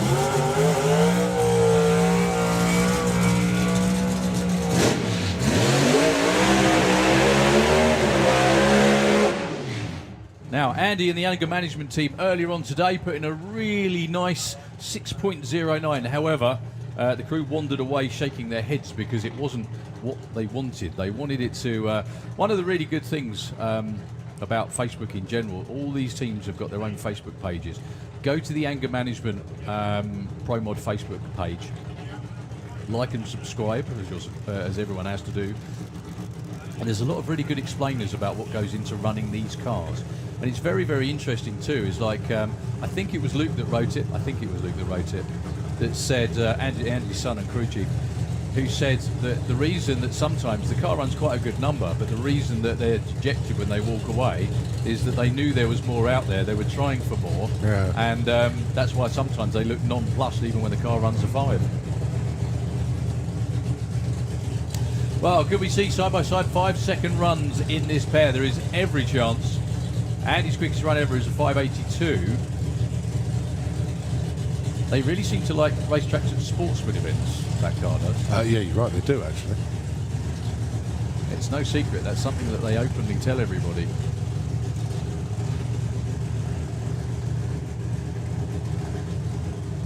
It always amazes me that the track changes that much from one event to the other, but there we go. So, Andy Robinson, Kestrel Lane, for NGK in the UK, Andrei Arnover with that big turbo Mustang, the only 5.6 second Pro Mod in Europe in the Slip Tricks lane.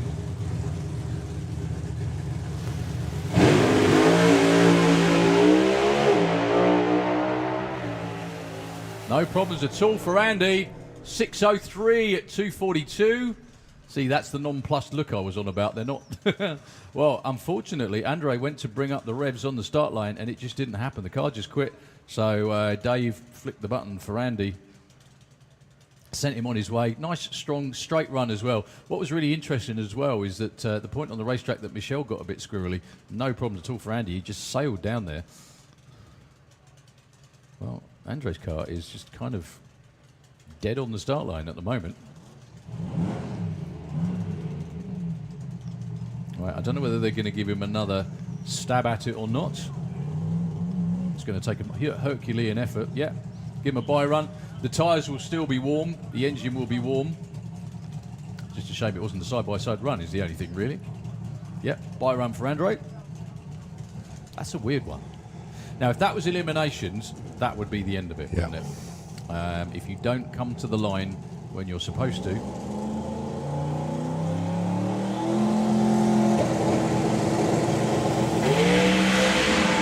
My goodness, that thing squats and goes like nothing else, but a 0.98 to 60 foot, quite a bit of tyre paddle up to 60 foot. There is no way they weren't going for it.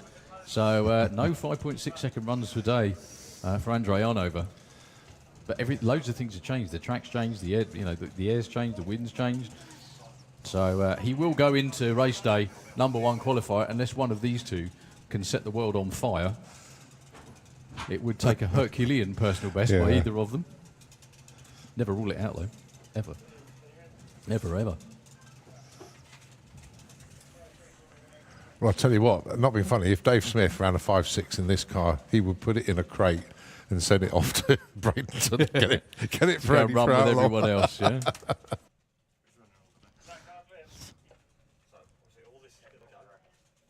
So no change in the order at the moment. That's Andre Arnover's team, all the way from Estonia. Put your hands together for them, please. They still had a pretty good weekend. I think they'd have preferred to get down the racetrack on every run, but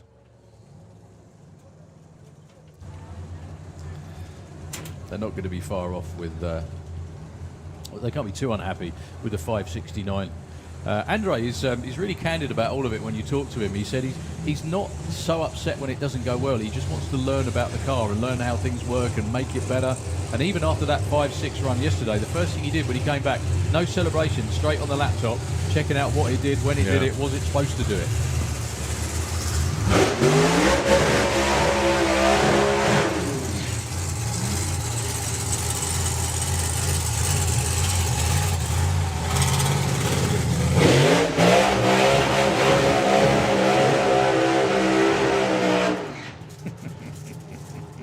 So the retirement car in the Slick Tricks lane.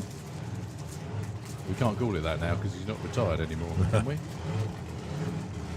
Kev Slyfield, the Blown Bird, was a fixture of UK Pro Mod for many years, and it's a wonderful car, built by Andy Robinson actually, as was Dave Smith's car both too. of them. Yeah, you got it.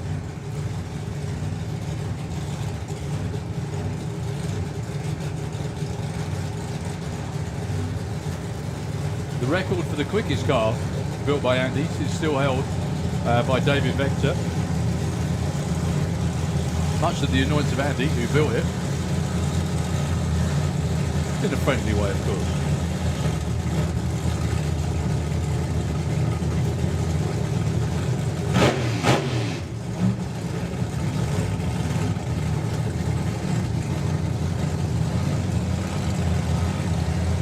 So if they're sneaking up on it, you can expect a 6.2 from Dave Smith this time round. There's no way that Kev Slyfield's sneaking up on it after a 5.94.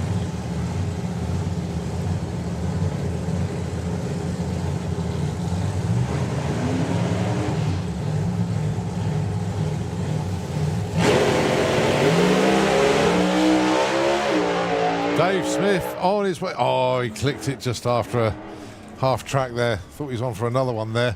101 to 60 foot and, 418 at 152 at the 8th. Still, 731, 138 at the stripe. Kev Slyfield, 102 to 60 foot. And, I think the run was gone pretty much after that, looking at the tyre marks. That is a huge headache, I think. Yeah, that hurts. The car just almost instantly stepped to the right. Anyway, if you're not in a viewing position, now is a very good time. And frankly, what have you been doing? We've been running Pro Mods. Top Fuel Dragsters rolling around behind us out side by side this time round. These are always some of the very best conditions they get all year as well. The air is great. And the fact that we've actually got some sun on the racetrack to warm it up as well. These are the conditions that these cars absolutely love. I'm pretty sure they'll still be under orders to run them no further than half track. Not that Suzanne will pay much attention to that, but you know. So Liam James had a pretty good run earlier on today. It could only be Liam that gets his young lady to do tyre pressures while he's in the car, couldn't it? No one else could pull that off, could they? Could you imagine Keith doing the tyre pressures for Suzanne? No, I don't think so either. I'm just imagining a television advert at a service station with Liam sat in the car and Maya's doing the tyre pressures and says, yeah, but hey, don't forget I'm faster than you. Mainly that, yeah. Oh dear. What is funny about this is that both people in both of these cars are drag racing families. Yes. Obviously, completely drag racing families. However, their other halves also race. And in Liam's case, so they give each other a more than slight amount of ribbing, more than you can ever imagine, probably. Either in the off-season or when they're not in the car, which is quite a lot of the time. But there we go. So for Slick Tricks and Santa Border Raceway in the Kestrel lane, it will be Suzanne Callin, who came oh so close to the European Championship last year. That is her goal for this summer. The FIA European Top Fuel crown up against, alongside the UK's very own Liam Jones in the Brojo Coffee Runefield Racing Top Fuel Dragster. So we're just about to spin them over, fire them up, and let them go down the racetrack. We've got Nostalgia Funny Cars right behind them. And I think, yeah, we're not far away from the Big Show Nitro Funny Cars coming up soon.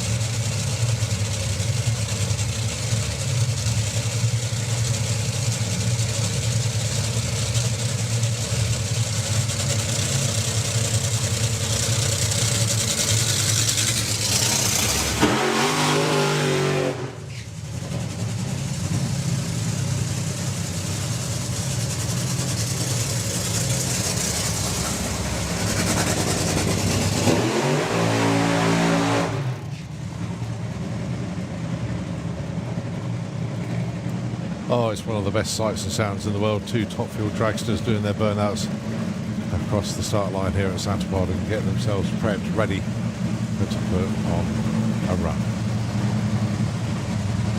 As much as I'm impressed that Liam has got Maya in a team shirt working on the car, he's also got Dave Bowe helping him out as well. Look. Yeah.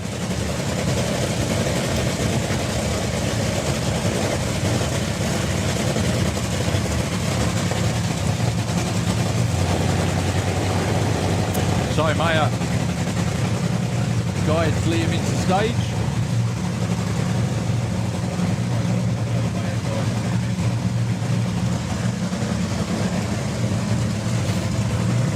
So the boat's out the start line, ready to go.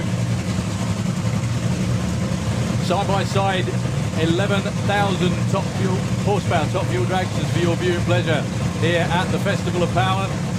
The last final adjustments being made, and then they'll send them on their way. UK against Sweden. Both teammates.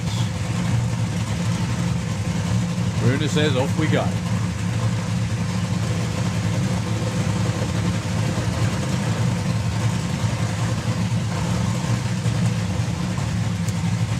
So Liam and Suzanne over 1,000 foot.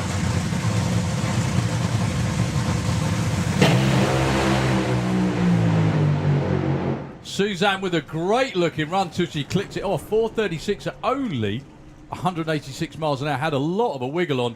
Liam, best get the red lights out the way while you're testing. He was 0.87 to 60 foot. He was off it by 330 with a lot of tyre shake off the start line. Suzanne, though, that was more like it. 0.85 to 60 foot. 2.18 to 330. And believe it or not, at 3.19 at the 8th, she was off the throttle ages before that. She was only doing 216 miles an hour by then.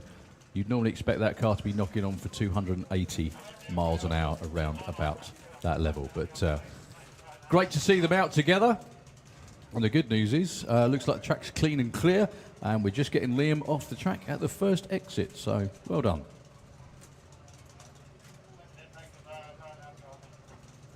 Yeah, Suzanne's already cleared the track at the top end. The 1,000-foot markers disappear. So the tractor's going out just to clear the clutch dust up. And there go the two teams to collect them, both representing Rinnefield Motorsports. Well done, guys and girls. That was very, very entertaining. A little bit of a headache for Liam. Well, probably a big headache for Liam after that one. But Suzanne driving it for all she was worth out there.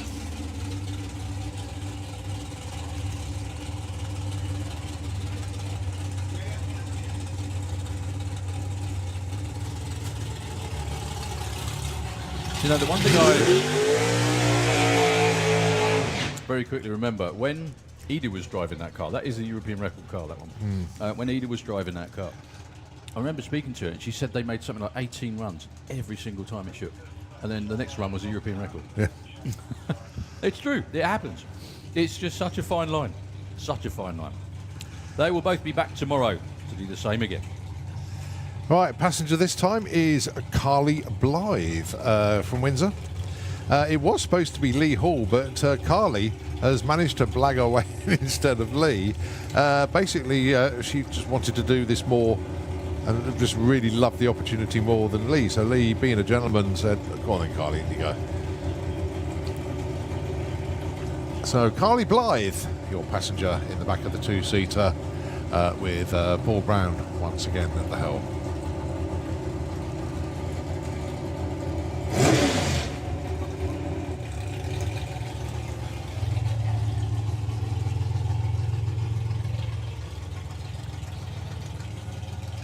So Ram, hi, this is how we still got the Nostalgia Nitro funny cars. I can see the Big Show Nitro funny cars making their way down as well. We've also got the Steam Rocket Bike.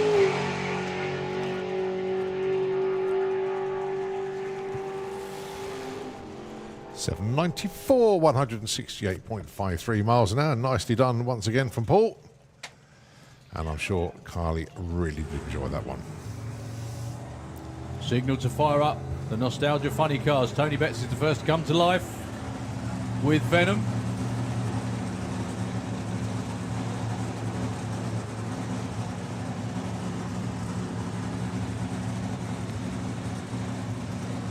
Look at that, Mickey Moore running. Check it out. Is that a jog? I'm not sure. Well, you say that, he's still faster than me. Fair enough. There are things that live in water that on land would be quicker than you. Yes. Oh dear. So, side by side for Apache and Venom. Tony's got a good run in. Tim hasn't yet.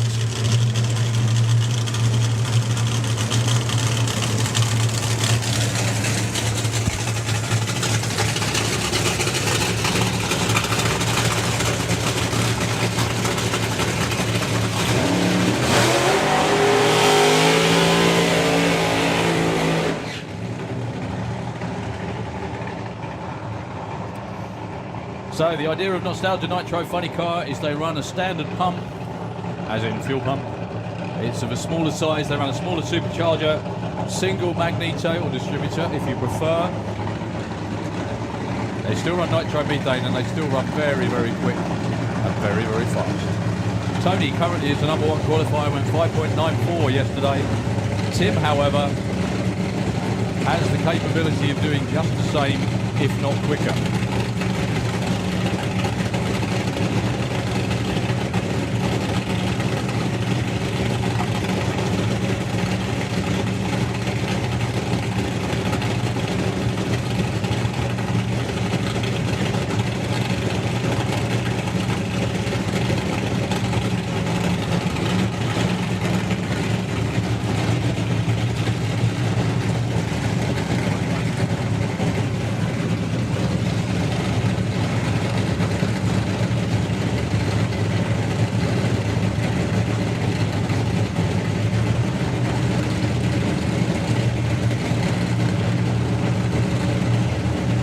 Timmy coming up to the line, and Uncle John now ready to let Tony bring Venom up to the line as well. Tony's already been in the fives this weekend with a 596. And what can Tim do?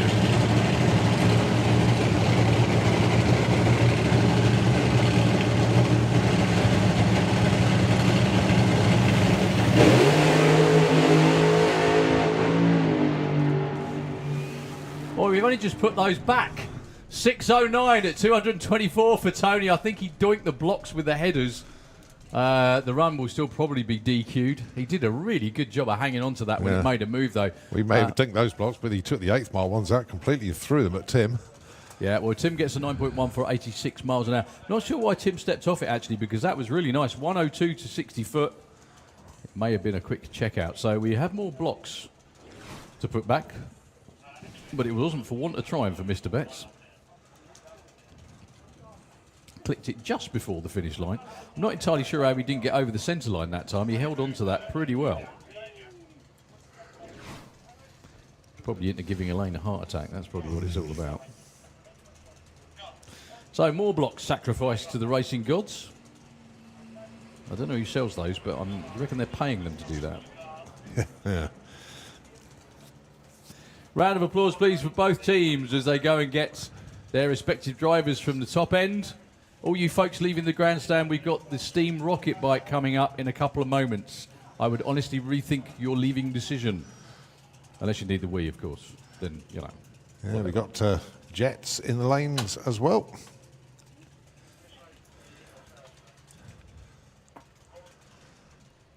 God, it's turned into an absolutely glorious afternoon. This is what it's supposed to be like, isn't it? This is the weather we booked, or that was advertised, actually, wasn't it? Yeah. It's never too late. It is still a bit out of the wind. It's really nice and warm. In the wind, it's not so much, but there we are. And that tailwind as well. So let's have a quick look, see what we've still got to go. So we're up to, well, somewhere there. Yeah. We had Top Fuel Dragsters. Obviously, we've got the Nostalgia Nitro funny cars at the moment. We've got Top Fuel Bike and Super Street Bike scheduled. However, they've only fairly recently run. So it may be Oklahoma Willie, Fire Force, and a Firestorm funny cars. No, I beg your pardon. Sorry, that's Fire Force 3. Yep. And the Steam Rocket Bike. Yep. And then we move back into qualifying for all of our sportsman classes. Don't forget we've got Simon Hayward round there as well with the Hound Dog Nostalgia funny car. He will be next to go down the track.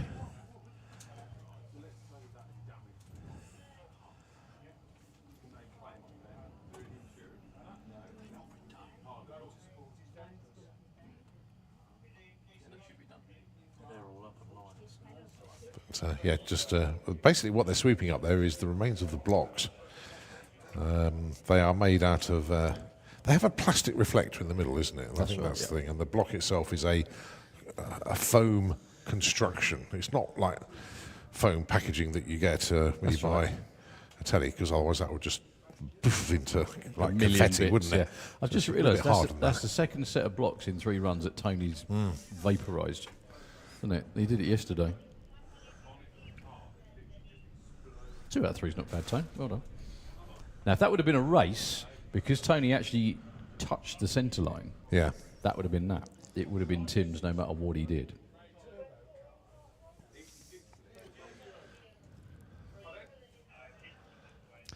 Thank you, everyone out there, for bearing with us. We won't be long.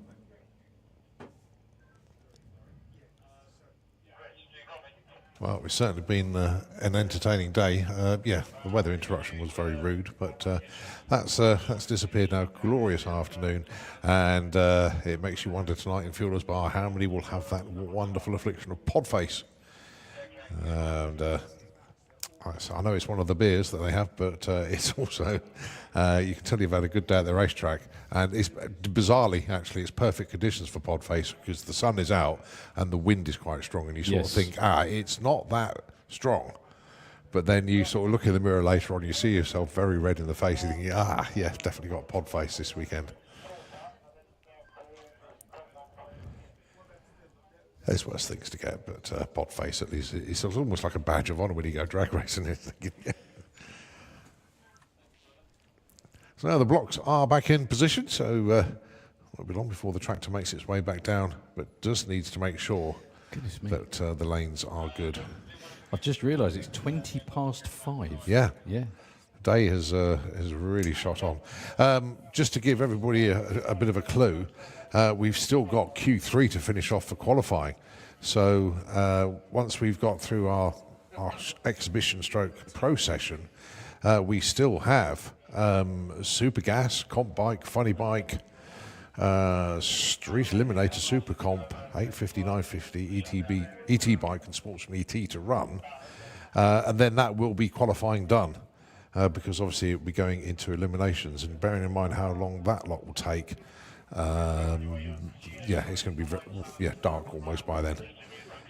So we know we're not going to get Q4 in. So yeah, that will be eliminations thereafter that. So basically, Pro ET, Junior Dragster, and Super Pro and Junior Drag Bike have finished qualifying. So they are now into eliminations going forward.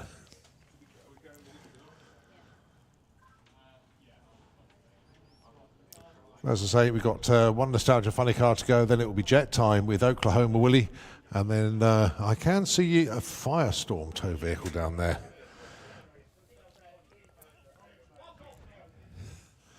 Helen just looking at conditions. Won't be long, Helen. Nice to see you this weekend. And looks like doing a little bit of a sweep up at the very top end as well. I'll tell you what, just we'll give the airways over to Nitro FM 96.2 for a moment to maybe a little bit more of a tidy than we thought. And we'll take it back as soon as Simon Hayward comes around the corner in Nostalgia Funny Car.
Jean-Michel trying everything he can to stay in his lane there. Did so. 6:37 at 212, and John just coasting across the line 11. Good looking runs a pair. Looks like Kev Slyfield out in front.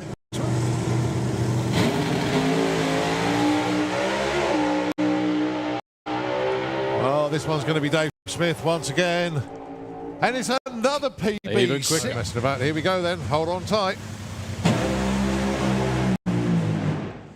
That's more like it for Liam. That was beautiful. 0.86 to 60 foot. Yeah, it sounded like he drove through the clutch a Does little bit, a bit, but yeah. it was still really strong. Very, very quickly. Of September. She's been in the 3.8. She's been over 300 miles an hour. But she wants a title this year.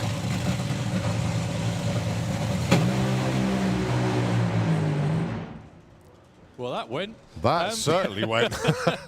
That did actually sound stronger.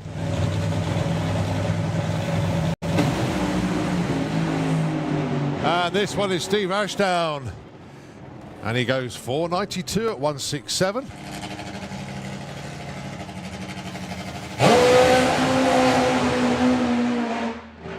That was having a big wiggle. So was that tyre shake by the looks of it? Yeah, it actually looked like it was, yeah. Both of them hooked and gone. They are absolutely locked together. It looks like Jake's just pulling out in front. 6, 7. On their crew, so they need to be in the pits ready to be called. They're not being called yet, but they need to be ready. Then, of course, we do have Super Gas, Comp Bike, Funny Bike, Super Comp, 850 Bike, 950 Bike, ET Bike, and Sportsman ET. Those are the classes that we still need to get their qualifying finished with.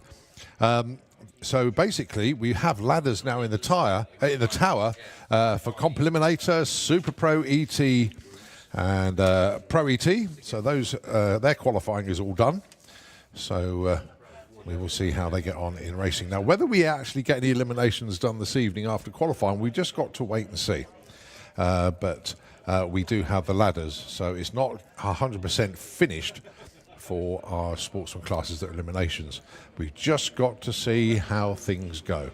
But they are still working away in the shutdown area there. You can see, if you look and squint through the sun, you can see that one of our track sweepers at the far end is just doing its final bits at the top end. But the racetrack itself is ready. It's just the top end. So that's where we are, folks. Do not go anywhere at all. We've still got some very, very fast stuff to come at you. The time now this afternoon is 5:30. We can go on for a couple of hours, maybe a little bit more. We'll just see how it goes on. But folks, do not go anywhere at all. We've still got the rest of our exhibition stroke pro session to come at you. So that's the update from the tower at the moment. And as soon as we're ready to go, obviously Simon Hayward will be next to run with the Nostalgia Funny Car. And until then, let's give the airways back to Nitro FM 96.2.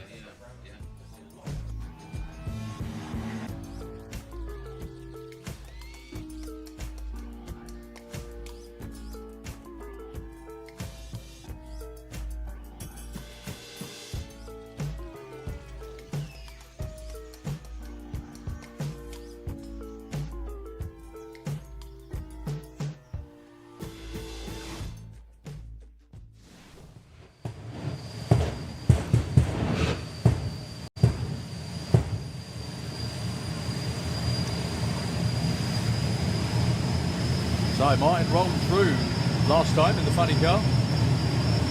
Julie's already in full stage. Here comes Martin.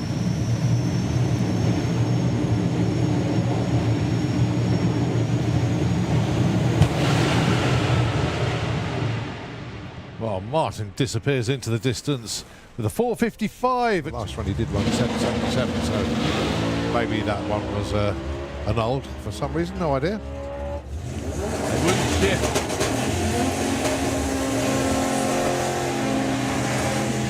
Still runs 9:21. I haven't been to that event before. Check it out. It is fantastic.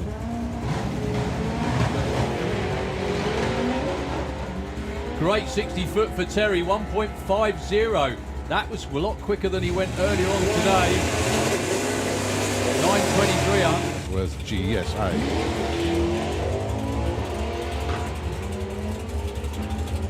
Down Dewhurst with the shed. Has an index of 9.50. Goes 970 at 153, moves up a spot. Right, a wiggle about now. There's no wiggle. Oh, there it is instead. Remember?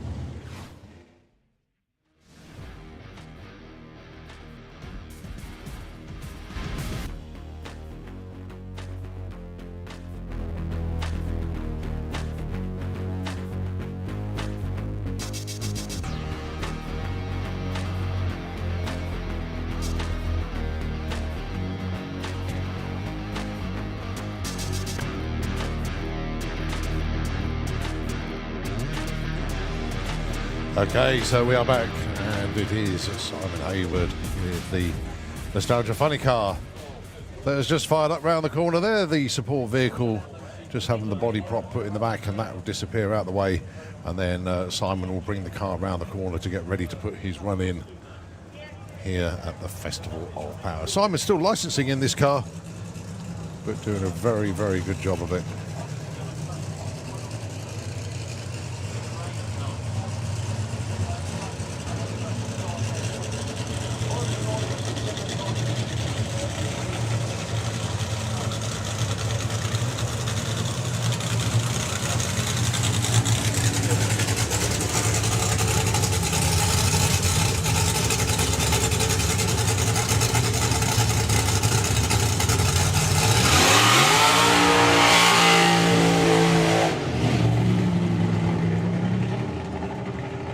Nice strong burnout there from Simon. Quite high, actually. Same as yesterday. Nice. That's what I said. Tim Garlick's letting him his throttle stop. We're quite happy about that. Good news as well for all you flopper fans. We've also got potentially three Nitro Funny Cars on the way down. Colin, in answer to your Top Fuel Bike question, they're here. Yeah, no, I know they're called. Yeah, they've all been called. Also, Super Street Bike are making their way down as well. So, yep, full on session.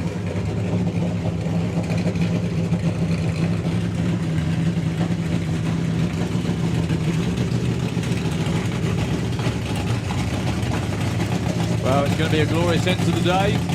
Good luck to Simon. Now, how far has he got down the track with the licensing?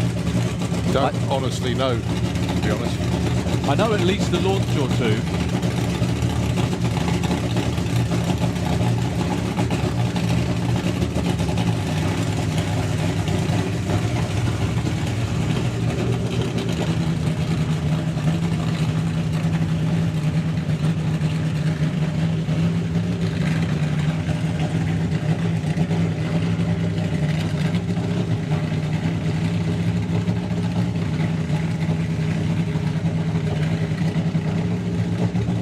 So good luck, Simon. Not sure what the plan is, but we're about to find out. Car squatted and headed for the wall launch really nicely. Licensing procedure in drag racing is progressively getting further down the racetrack. So the way it normally works, or it used to work anyway when I licensed, and you did too probably, is a burnout and 60 foot, which is about that. A burnout half track run, but pull the parachutes. And then the last one would be all the way through the finish line and pull the chutes in a representative time within a certain percentage of... There's markers, aren't there? As in getting close to. If you remember years ago, Steve Hall kept getting so close to being licensed and just... I remember that, yeah. Couldn't quite get there. Same for Steve Rawlings, and if you remember when Steph Millen was licensing, they went to events for like 2 to 3 years, I think, before Steph. Steve Hall, I remember Steve Hall because he was licensing in the black Corvette in Pro Mod. And he had to hit, he had to do 7.40 at the time. Right. And he went 7:39 with a 9 and got his license with 1,000th of a second. Oh, I'll never forget that. Okay, Oklahoma Willie coming your way one more time. We've also got Firestorm behind there. We've got Top Fuel Bike and lots of other stuff as well. You'll hear the horn blast in a moment, and that is the signal that Perry is going to be starting his show. Obviously, we need the track to clear first before I do anything like that. And Simon is just being pushed through the first exit as we speak. The front goes through and the back car goes through. So the signal will be given to Perry, and listen out for the blast of the horns.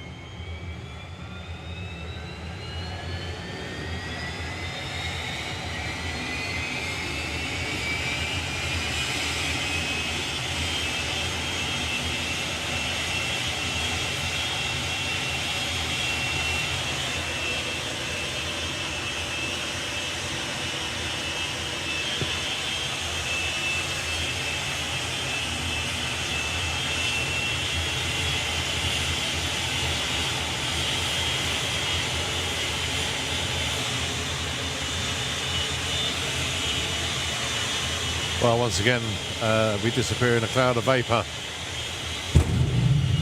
Here comes the flame show from Perry Watkins and Oklahoma Willie.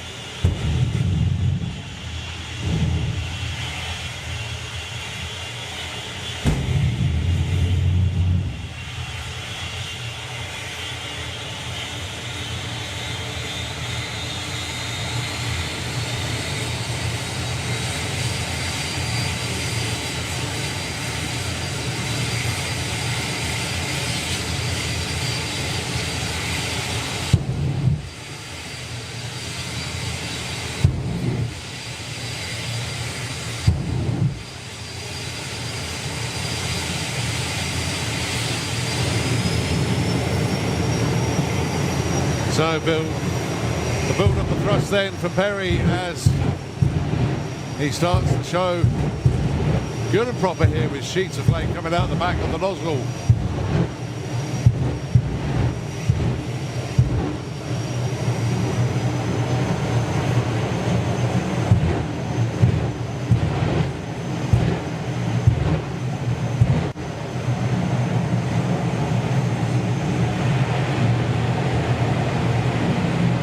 Perry comes up to the start line now.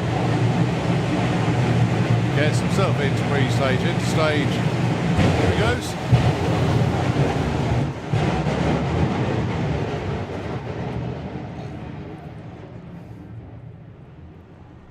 So a low 140 odd miles an hour expected. And well, 140.36 got there in 11.75 seconds. Nicely done. Oklahoma Willie and of course Perry Watkins. Well, we look round the corner to see that Firestorm and Fire Force number 3 are paired up there, and we can see Top Fuel Bikes down there. Dewey Luke's just waiting patiently to get his opportunity to put another run in, but here comes Firestorm.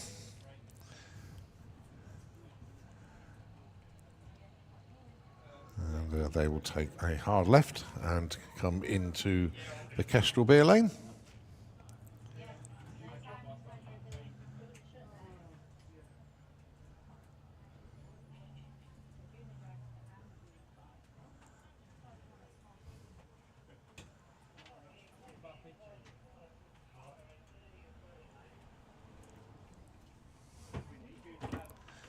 Just getting themselves readjusted and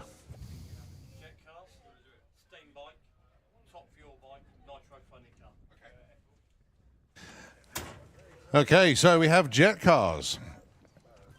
We have the Force of Nature steam rocket bike. We have Top Fuel bike and Nitro funny car to come at you. Right here, right now. It's Firestorm that's getting into position.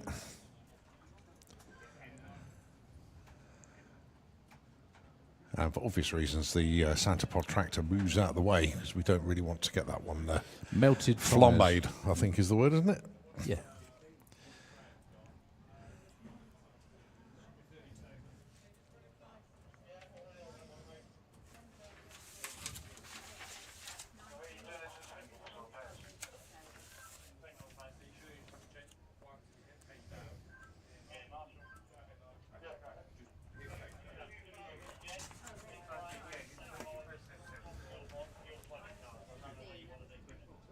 So as Rog gets into position,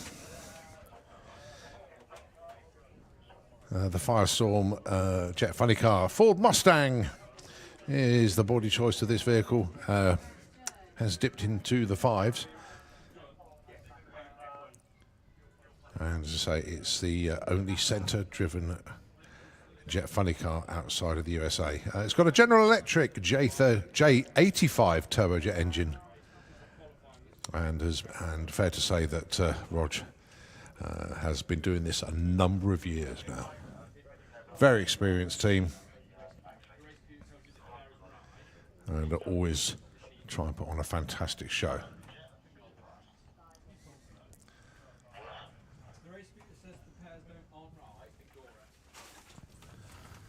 So they're in position.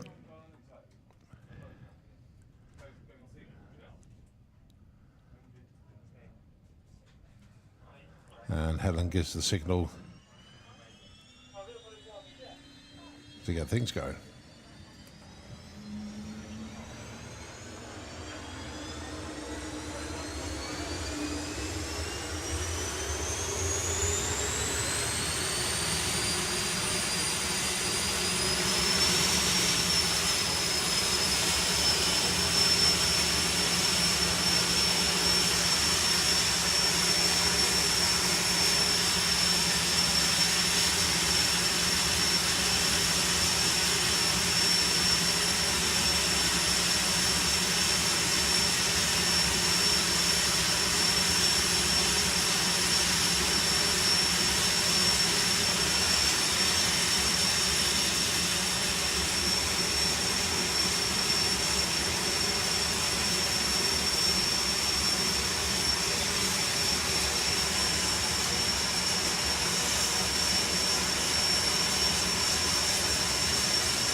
Go with the flame show then from Firestorm.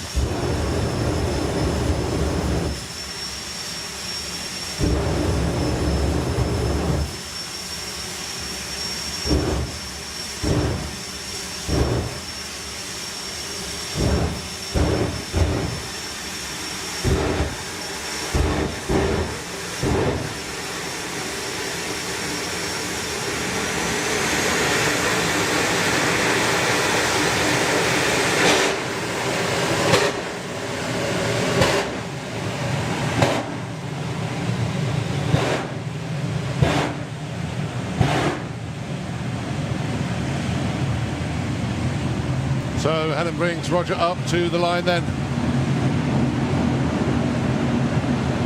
A low 6, possibly even a high 5 coming up then for Firestorm.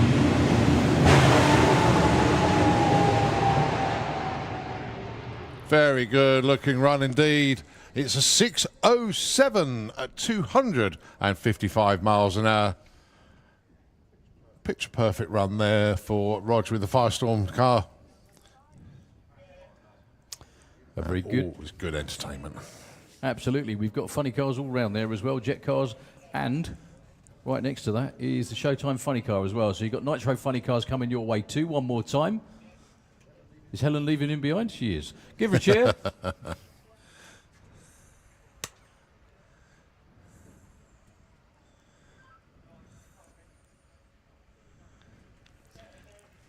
So we've just seen the Firestorm jet in the Kestrel Beer Lane. Now it is Martin Hill with Fire Force number 3, the Jet Funny Car, the house jet as we affectionately call it, coming in to the Slick Tricks Lane.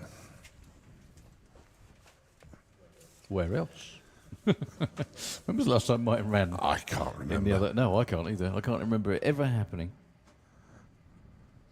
So yeah, we do have fuel funny cars around here one more time. I know that John Hale was towing down, definitely.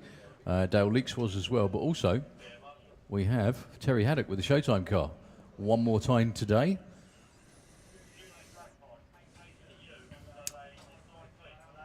And also, right just there, turning up in the nick of time, Graham Sykes with a steam rocket bike. You are not going to want to miss any of this stuff coming up. Definitely not. Absolutely not. And then after that, we crack on with all of the rest of our qualifying session number 3 for all of our cars and bikes.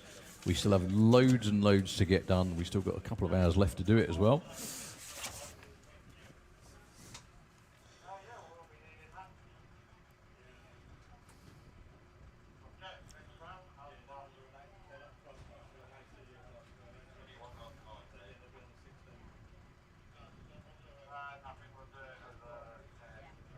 So Martin just getting into position.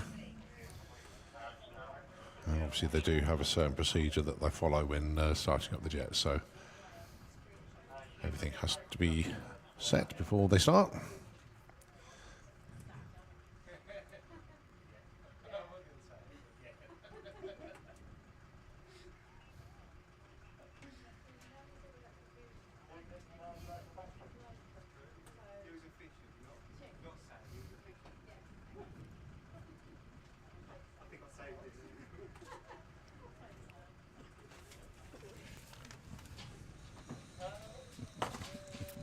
And of course, the team, the Spider-Man team, obviously helping out this weekend.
Okay, thumbs up given. Here we go with the Afterburner show.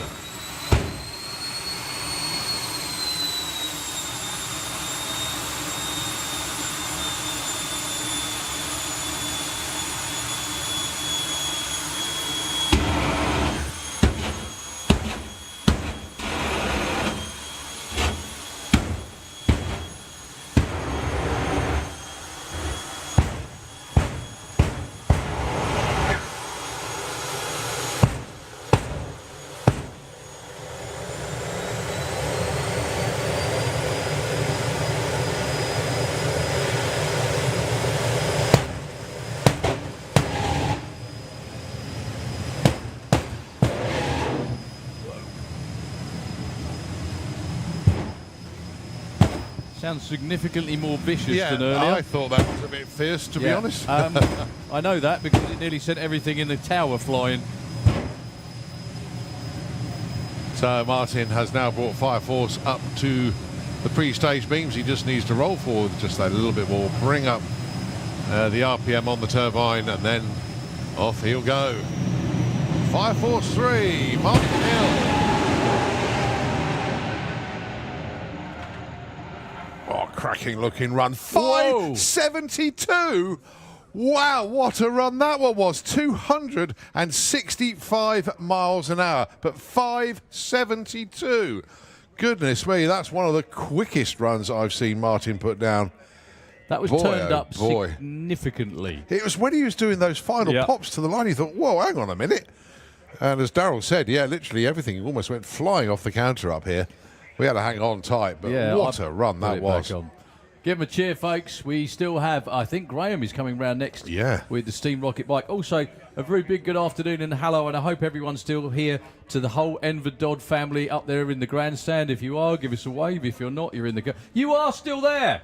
Good Fabulous. stuff. I'm really sorry, Mel. I only just saw the message. So, hope you're all having a wonderful time. And you're not freezing to death. I bet you're really regretting sitting right at the top, aren't you? Maybe 2 rows down might have been a slightly better move. Might have been a bit roastier, but there we go. Anyway, I hope you're having a wonderful day, everybody. And we are just about to run. He's coming round now, I think. And then don't forget, straight after that, we do have Nitro with Nitro Funny Car. As I say, we can see the Showtime car there. We believe we got at least 3 of the 4 of them down for this session. That's right. I think it's only going to be Steve Ashdown that's not going to make this last qualifying session. But Terry Haddock will be there because I can see him. Dale Leaks is there because, again, I can see him. You can see him, yeah. Saw Rob Elsom and John Hale toe down as well. But after that, once again, don't get anywhere at all. We've got loads of qualifying to go. There's Nitro if you bikes as stick well, with don't us. forget. We love Nitro. I'll just make sure people cover their eyes, yeah? Okay, just in case. The Steam. Okay, so the mothership should be coming round. It's already underneath us. It's underneath us, that's why we can't see it. Can't see it. Have you got the fact sheet, Cole? Yes, I have. I've got it right in front of me Good here. man, We're lucky we got one each, actually. Yeah, I know, but I can't read it, can I? I can't see a blooming thing. It's the numbers. It's the numbers. It really is. I mean, the 60 foot on this machine is 0.72 seconds. There is nothing quicker on the planet. At all. We know. No, at all. No. Not anything. Yeah. No thing on wheels or anything else. Nothing. Right. No car. Nothing. Incredible. 330 foot is covered in 1.968 seconds. And that's basically when he's run out of steam. Literally. Because it literally is, what, to coin a phrase, a 2-second tank. You can't put any more in it. I've no idea that was funny, but it sounded it. Thank you. At the 8th mile, he's getting there in, well, his best so far, or the bike's best so far, is 3.294 at 185 miles an hour, and it is coasting already. Unreal. At the quarter mile, it's 172 miles an hour, and as we know, as I say, it's out of steam. There are plans, and he's actually built it. He's got a bigger vessel to go on so he can get more steam. So that's the limiting payoff factor, is weight. isn't it? Yes. Yeah, that's the limiting factor, isn't it? As you said before, is the amount they can squeeze into it. Yeah. Well, I'm sure I can hear a winch going on, so I'm sure the bike is actually being lowered onto the racetrack. Very interesting story about where he got the idea from that from, or originally from. Yeah, the hospital bed. Yeah, that's well. Graham designed and built it. It's a support trolley housing the batteries, inverter, plus the heat source, which is a 31 kilowatt burner running on kerosene, with its water-cooled firebox keeping the temperature and pressure controlled by the PLC computer. Just incredible engineering that goes into this machine. It takes 3 to 4 hours to heat 88 litres of water to 250 degrees. Well, that's not Graham on the bike. He's wandering behind it, making sure it's going in the right direction. Good afternoon, Graham. Yeah. While he can hear you, everybody give him a big round of applause, please, before we send him on his way. Just when you thought you were done with lunatics on 2 wheels thrusting themselves down Santa Pod, guess what? Yeah. Along comes another one. yeah, the crazy Frenchman's gone, and we've now got a Yorkshireman instead. Well, that doesn't look like a very appealing position for the crewman. Oh, no, he's got off. Thank God for that. Dear.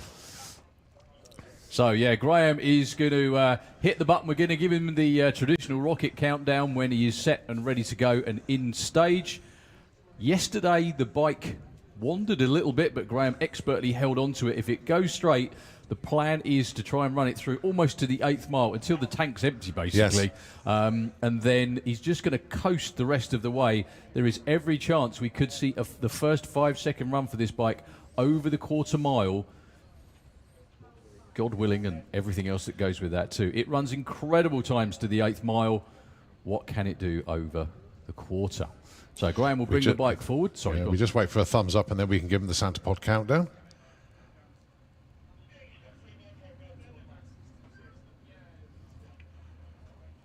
Okay, the last couple of switches ready to go. Graham puts himself in place and then into stage. And he will then give Dave the thumbs up when he's ready to go. 5, 4, 3, 2, 1, go! Well, still had to almost pedal the bike. He's going to cruise through to a 6:10 at 156 miles an hour. 0.749 to 60 foot. 3:30, 2.02 to the 8th mile in 3.33 at 170 miles an hour. He had literally run out of steam by then and was coasting for the rest of the track. So he was 170 miles an hour to the 8th. All you people in the grandstand and on the bank, don't go anywhere at all. We've still got Fuel Funny Cars to come. You can see where he actually got off and on the power again, so to speak, because there's a gap in the splodge on the track. That's what you call it, isn't it? Yeah. Splodge on the track. Yeah. Well, it is a record for the quarter mile for him, though. He did go 6.165 prior to that run. He's now gone through 6.105. Unbelievable. And he also took his finger off the button momentarily to straighten it out. Yeah. Unreal. Just mind-boggling performance. And what's even more amazing, give the team a big round of applause, please, as they go and collect him on the hospital bed. I just wonder whether that's for Graham on the way back or the bike, but there we go. Graham is also, he's a lovely fella. He's also one of the most unassuming people. You'd never pick Graham to be doing that, let's put it that way. However, he is an engineer, a master engineer. Check the bike out in the pits. We're just going to do a very, very quick sweep and clean in the Kestrel lane.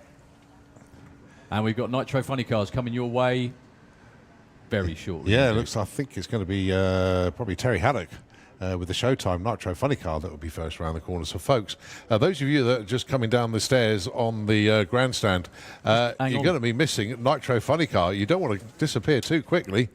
Make sure you come back.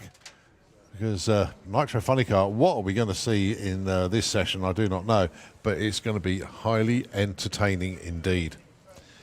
It's their last qualifier before they go into eliminations tomorrow, and they've all still got a bit of a point to prove. Dale wants to finish off his licensing process. Terry Haddock just loves seat time in this car and has basically got something to prove. He wants to really put on a show for everybody. And, of course, John Hale, one bad Texan. We're looking forward to seeing what he can run as well. So that's what's coming up next, Nitro Funny Car.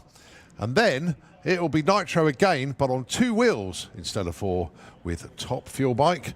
And then, of course, we're going to have Super Street Bike as well.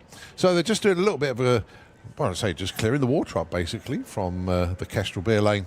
And then when we continue, it will be Nitro Funny Car, and they'll be turning around the corner shortly. And actually, I'm just looking around there now. I don't think they're that far away from towing round, actually. But I'll tell you what, let's have a message or two from Nitro FM. We'll be taking it straight back when Nitro Funny Car come round the corner.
Michelle. Ooh. Truth. Still goes 6:45. Got way out of shape.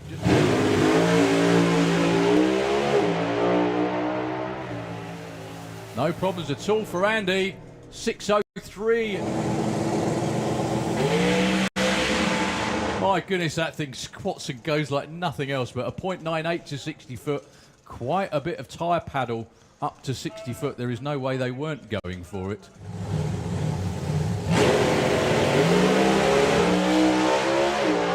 Dave Smith on his way. Oh, he clicked it just after a half track there. Thought he was on for another one there.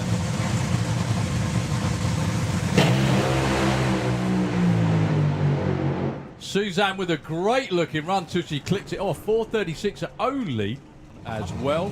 We've also got the Steam Rocket Bike.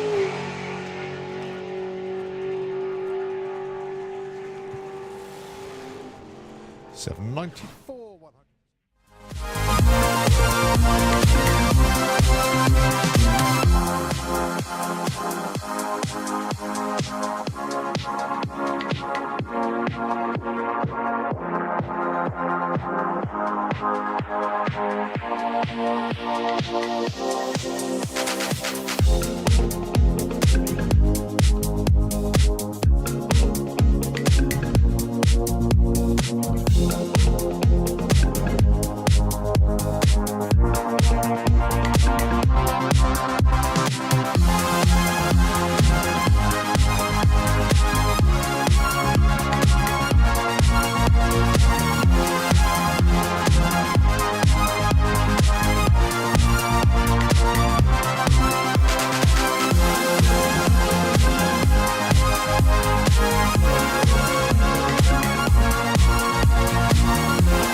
Okay, so it is actually going to be Top Fuel Bike that'll be running first, and then we'll go into Fuel Funny Car after that. So, coming underneath the tower, we have Steve Woollett with the dealer machine going alongside Dewey Lukes with the triple. It's a phenomenal machine. The Rocket, the PBR Rocket. And let's have a quick look to see who's got what on the board at the moment. No, they're not actually like that, but it says it on there, but yeah. Well, that's number one is currently Neil Midgley. With that was a coasting 656 it was, yes, as well, for a long, long way. I'm not sure where the rest of them fit in. We haven't seen Kev Charman since that one run yesterday, sadly. On that note, thank you very much indeed, Liz, for the cake.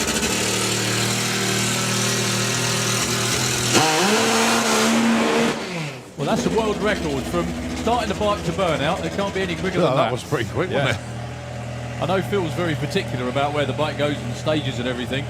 Good luck to Jerry. Not really made a representative run this weekend, unfortunately. Now would be a good time.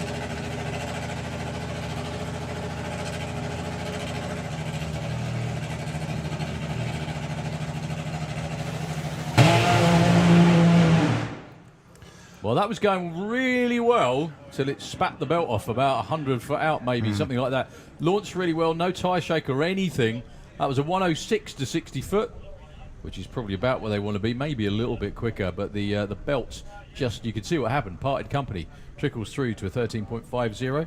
He was already qualified at number 5 with a 10-second run. Again, about 5 seconds off what they're looking to run. The belt is still over there on the track. No, there the we go. spotter's just come over the wall to go and get it. I presume that's the belt. Is that the chain? We're about to find It looked out. very wide for a chain. Yeah. But let's have a look. I don't know, Oh, actually. yes, it's a chain, I think. It could be. Yeah, chains on these are rather beefy, as you probably understand. So, Steve Willett, I think, is going to be next.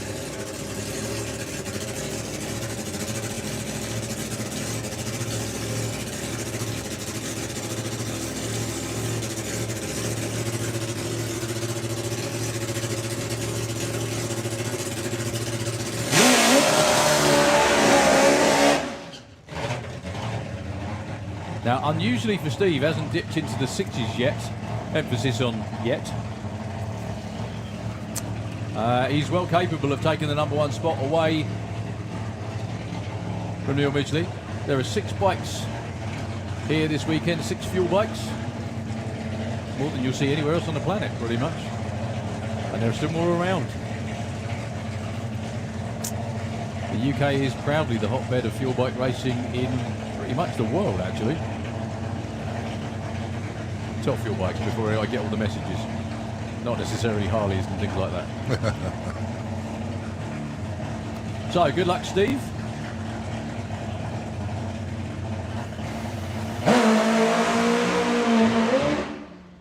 Headed straight for the wall. Steve expertly off the throttle. 1.03. It spun up almost instantly and he had to back off. So he will go into eliminations tomorrow, qualified only in the number 4 position, which is most unusual for Steve.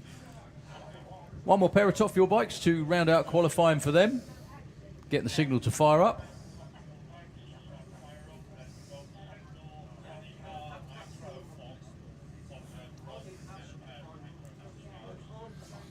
So, Neil Midgley and Rene van der Berg. As Ian said earlier, these bikes were kind of built side by side in the same workshop. They came out of the same place.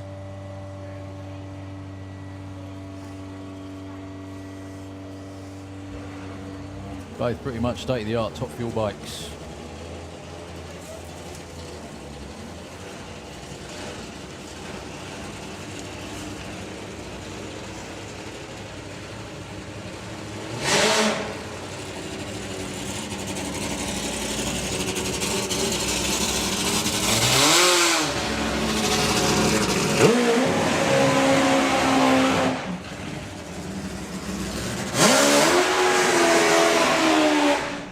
Much higher revving burnout for Rene.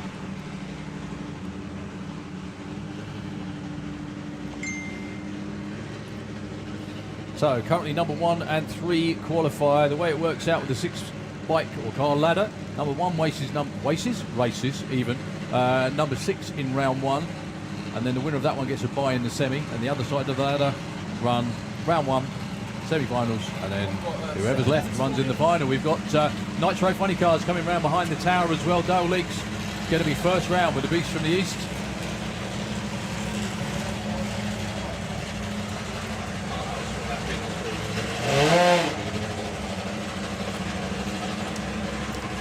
So Neil Midgley yesterday put in a storming run to the 8th mile, rolled off the throttle and still went 6.5. Times gone by, that was a stout run all the way through.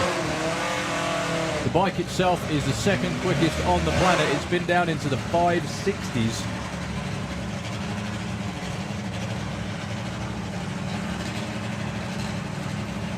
So good luck to both of them. Rene van der Berg from the Netherlands, Kestrel side of the track. From the UK, our very own Neil Midgley.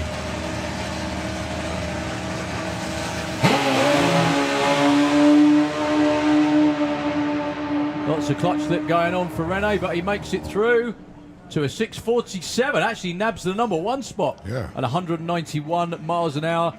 The bike was a bit laboured all the way down. It is smoking slightly in the shutdown area. Neil Midgley left the line, but almost instantly you can see the tyre go from very wide to very slim. And not only that, he got a half track and the parachute came out. So, well, yeah, that's what he's towing behind him at the moment. Oh, very interesting day. It's the first day back at school for a lot of them. I think that's the best way to describe it. Just got to see how the year pans out. So tomorrow is going to be, hopefully he can make the call. Rene Vanderberg, number 1 qualifier, versus Kev Charman in round 1. Neil Midgley, number 2, against Jury Lukes with the Rocket.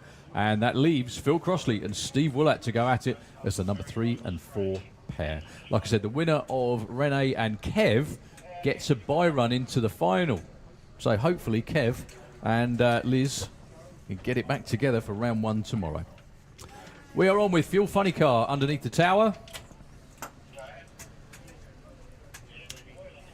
The orange blocks go into place. We have Dale Leaks in the Kestrel lane.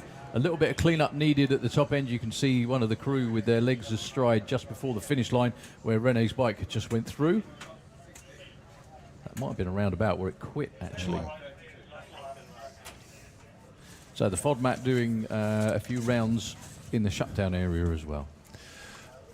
Our timing crew and all of our ladders started to appear now for our classes. So I've now got the ladder for Super Pro, got it for Junior Drag Bike, Junior Dragster. So I'll start. Right, okay. I now understand, because Steve Taylor's been sending me some cryptic messages, and I'm going to go, what's he on about? But now I understand. So, Steve Taylor, a very good afternoon to you. Hope you're keeping well. Now then, when Dale Leaks goes underneath the tower, we need to have a look at the escape hatch. Because I don't think it's especially aimed at us, but we need, when that body drops, we're going to take a look. But here is Dale Leaks then, the beast from the east.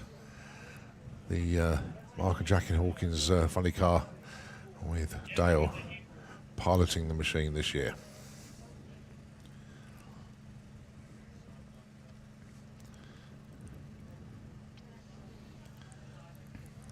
So they've been given the signal to fire up.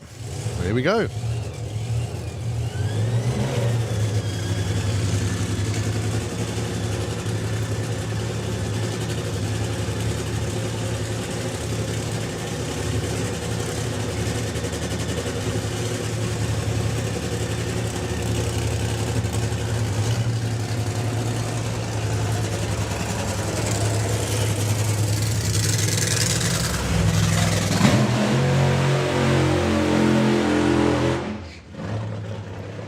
Well, he's definitely got the hang of funny car burnout. He 100% has. And why not? So, hopefully, no issues this time. This is the first run for Dale in this car. This is the first run on this combination for this team as well. A lot of new stuff on there. Aha! Okay, I take it all back. Yeah. Yeah, anyway, sorry. First run on the combination. We hear that car owner Mark Hawkins is not feeling too good. Get well soon, Mark. Hopefully your car running well will put things up in the right direction.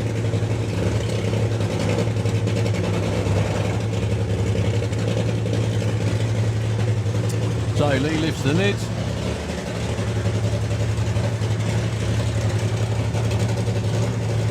Last few checks on the body, obviously oil pressure all okay. Whatever it was that caused the oil pressure loss obviously wasn't too terminal, which is always good news.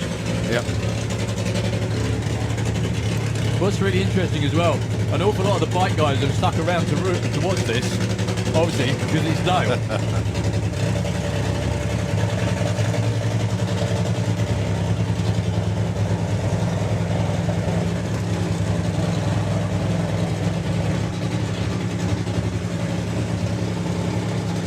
So come on, Dale, the Nitro Hawk, beast from the east.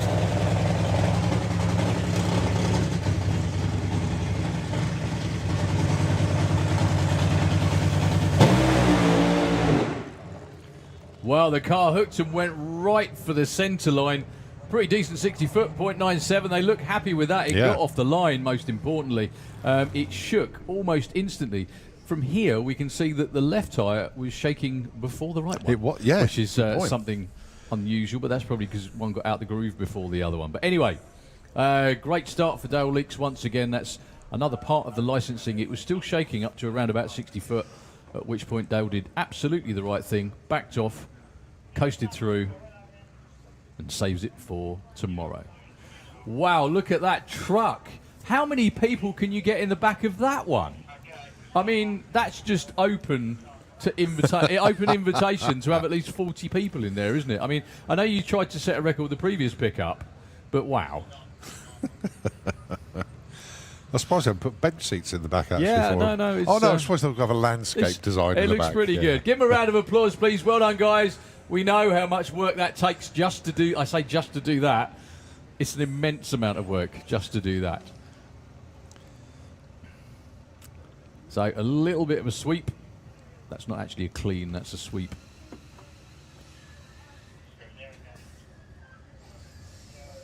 There is a little bit of, beg your pardon, a little bit going on.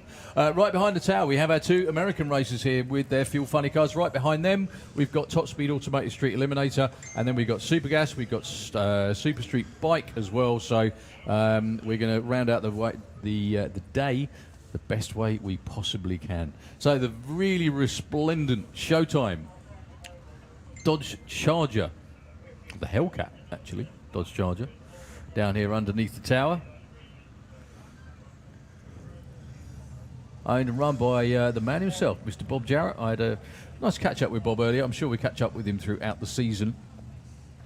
But he was very, very happy to be back. He said it's really nice to be back, having fun, and with all the people that he's known and loved for years here in the UK. Going alongside the One Bad Texan, Celica, owned and tuned by Mr. Rob Elson, who's back round for the second run of the day. All went to plan earlier on. Car stepped out a little bit. John got off the throttle, but again, doesn't really matter. It's the first time it went to the start line, and it was all clean, it was all dry, and he's back to do the same once again.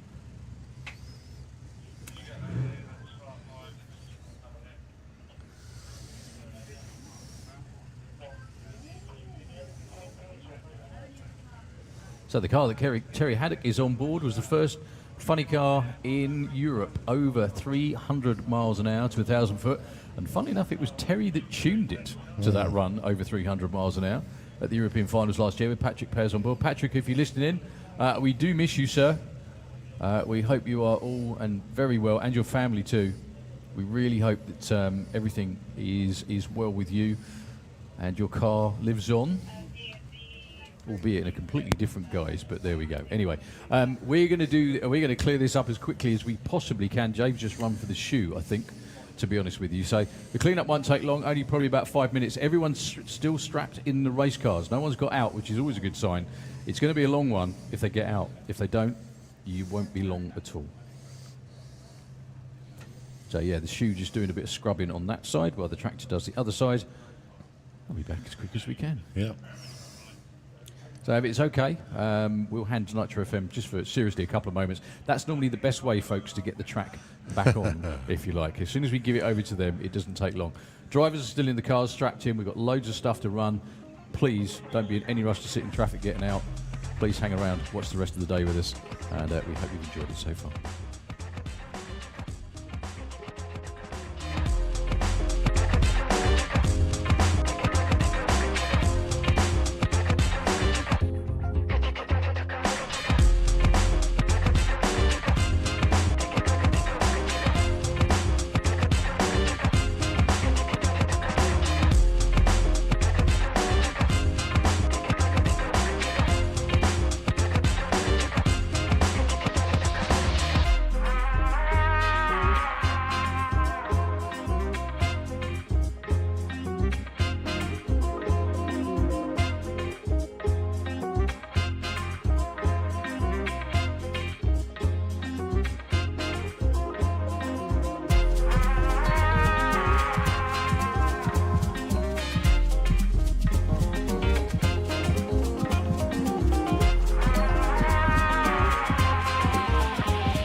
thank you ever so much indeed. The Gruffalo, thank you. Notice in the pits actually for this one, just to let you know that once qualifying is finished, the Q3 session, which is actually turned into, there will be no eliminations tonight. So all those race classes that are in eliminations that are thinking, oh, we're going to get a round of eliminations done tonight, the short answer to that is definitely not. There will be no eliminations tonight.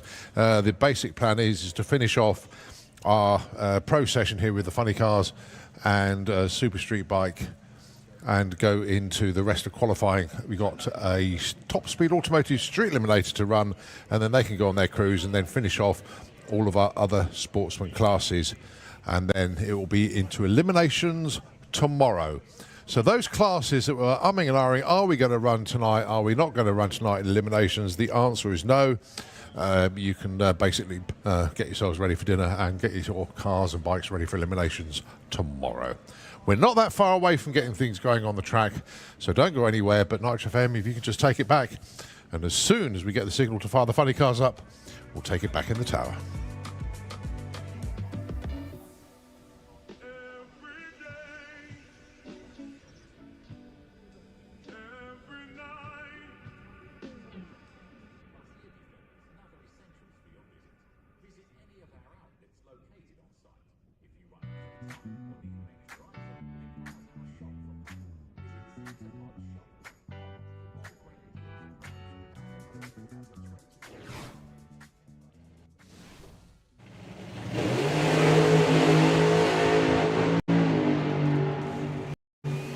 Well, we've only just put those back.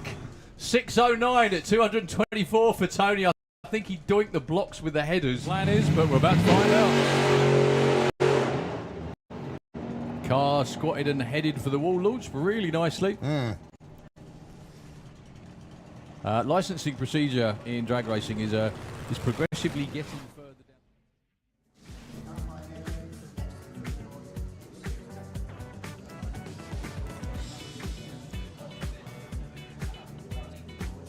Thanks ever so much indeed, Oz. Okay, so we get ready then for the continuation of Nitro Funny Car. And it is the two Americans. It's One Bad Texan and, of course, the Showtime cars. They are just lining up, getting ready to start up.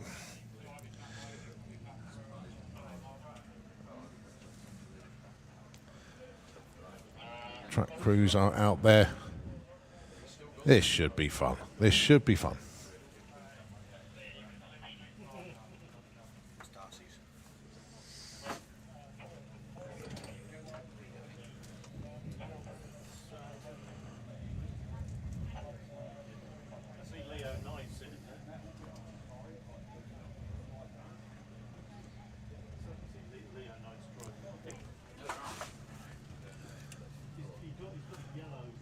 Well, we thought they were there, but I'm sure the One Bad Texan car will be the first to fire, and then they'll just give the nod to the Showtime car, and then that will fire up as well. Yeah, they're just waiting for Rob to get everything exactly right before they spin it over and pull the wires. There we go. I think that should be it about now. Just squirt bottle going into the injector, and the next thing, hopefully, you hear will be a Nitro Hemi.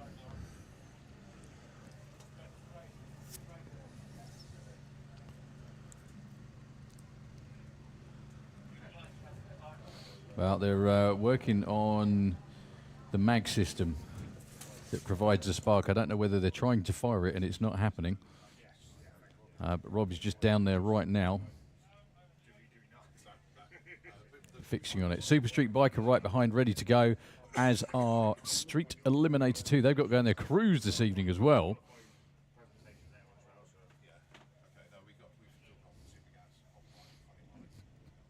So Bob Jarrett and Terry and everybody down here with the Showtime car are ready to go.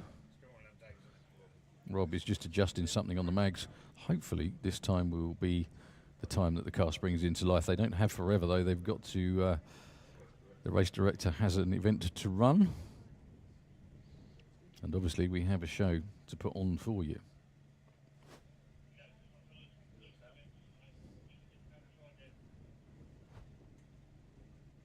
Right, squirt bottle going in, hopefully this time everything behaves.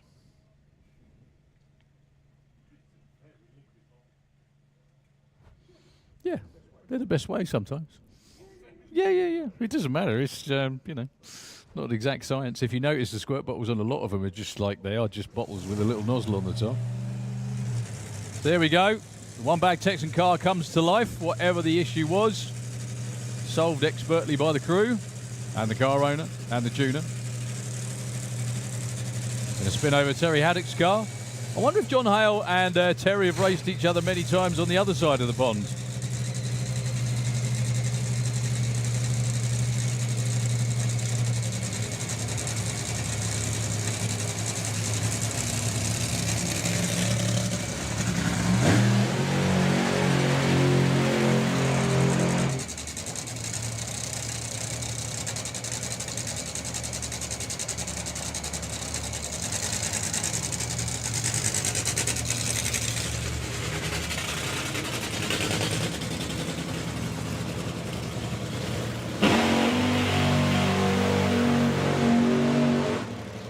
Lovely straight-ish burnout for Terry Haddock.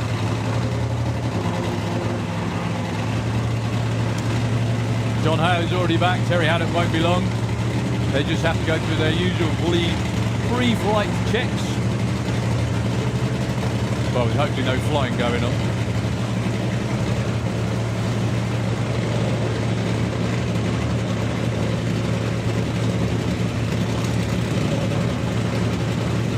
So the mop down there for Chris, it's just a bit of excess fuel dripping out the headers.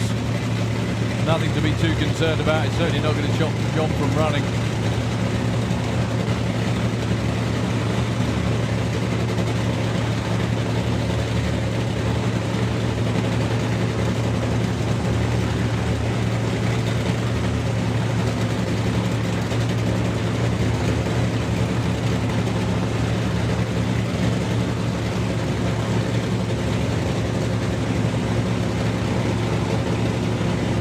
So, John Hale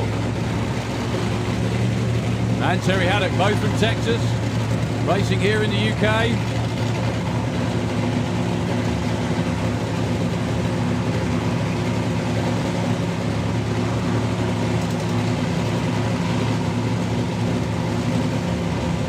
So, last qualifying session, last pair of cars. Currently number 1 and number 3 qualifier.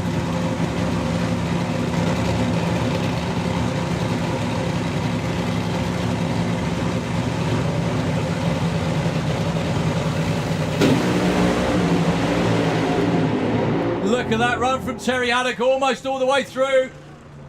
Number 1 qualifier stays with a 425, 258 miles an hour. That car really does like to pick up the left wheel and wander all over the place. However, the numbers might need some scrutiny. 60 foot, 0.27. That didn't happen. He's done that pretty much every run, actually. It's quite bizarre, okay. yeah. Well, there's no doubt it's a strong run. There's no doubt the ET's pretty much there. Good-looking run for the one bad Texan as well. Well done, Rob. Well done making it to the start line that time round. 0.97, 60 foot for him. John Hale was off it at about 3:30, something like that. It's going to be a quick sweep with the tractor. A little bit of gluing before Super Street Bike. And we are going to be on with even more qualifying. That is pretty much the numbers that car finished out last year with, apart from the mile an hour, let's put it that way. And the fact to do it on a chilly racetrack. Give the team a big round of applause, please. They work their socks off to do that for you. I know for a fact as well that the whole Showtime team have been here since at least Monday, prepping for this weekend. They put in test passes on Thursday. They ran yesterday as well. Obviously, they've run today. They're number 1 qualifiers. This could be a dream debut. I'm just thinking, actually, I think I already know the answer, but I'm just going to double check just in case I got it wrong. But the last time 2 Americans lined up in Nitro Funny Car at Santa Pod. Very good. Nitro, not okay. Very, very, very good question. It would probably have to be Tom Hoover and Harlan Thompson. Yeah. There's going to be more, and someone's going to remember before us, I should think. Yeah. There's obviously Beetle and Snow back in the day. Oh, but, yeah. Very interesting. Just to confirm, because a couple of teams have messaged me, but just to let everybody know that all classes that are into eliminations, they will not take place tonight. Eliminations will start tomorrow. So eliminations will start tomorrow. So everybody in Pro ET, Super Pro, Junior Dragster, Junior Drag Bike, etc., those classes that have finished their qualifying, that is it. You will go into eliminations tomorrow.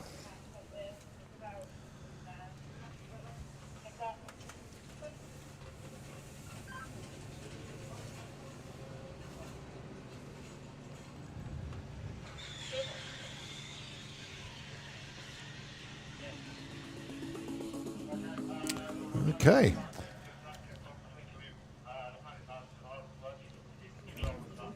You can actually, yeah, because I was just about to say, do you want to take the airwaves over just for a second whilst we get ready to continue? So it is over to you, actually. Thank you.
Okay, thumbs up given. Here we go with the Afterburner show.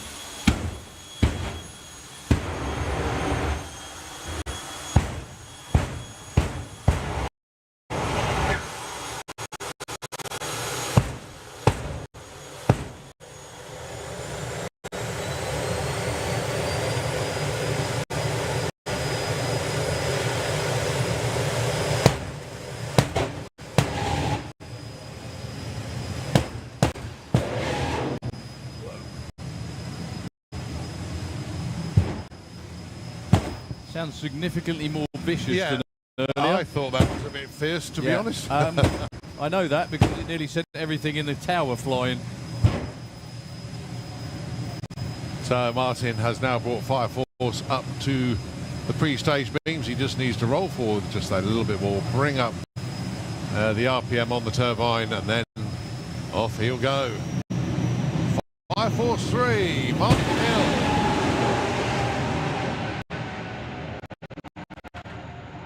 Oh, cracking looking run. 572. Wow.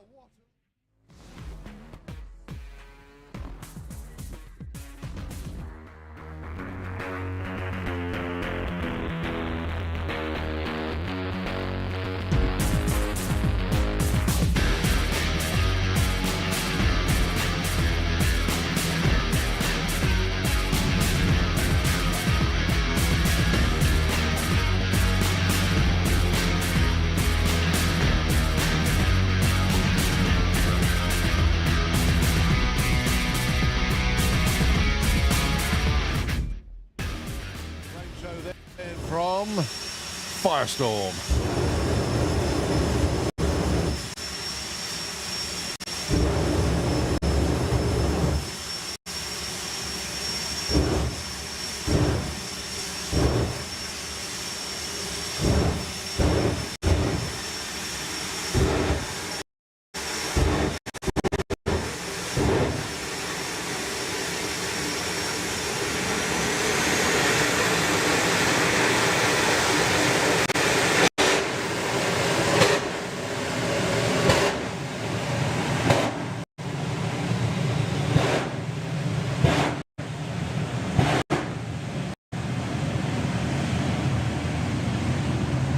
So Helen brings Roger up to the line then.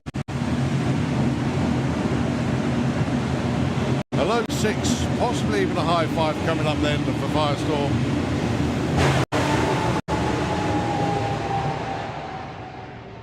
Very good looking run indeed.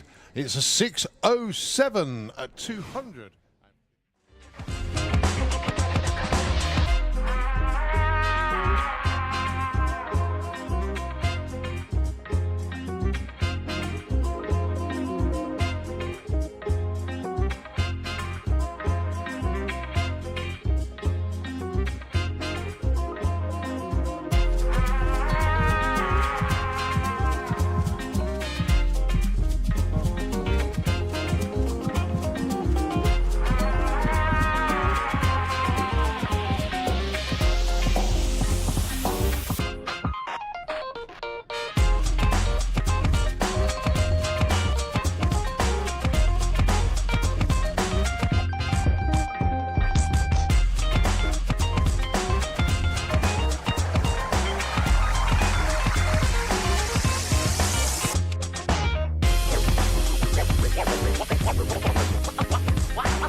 Okay, so it is time to get back to action, and it is Super Street Bike that's going to be coming around. My goodness me, you've got 3 of the bikes in the 6.7s already. Unbelievable. Not only that, the bike in the number 4 spot, 687, Alan Morrison Senior, having well, the most amazing weekend. Well, at the moment, this is the bump session, if you will. It is the bump session. So somebody will not be around to play tomorrow. Currently on the outside and looking in is Margot. The 763 on the board belongs to Boyce.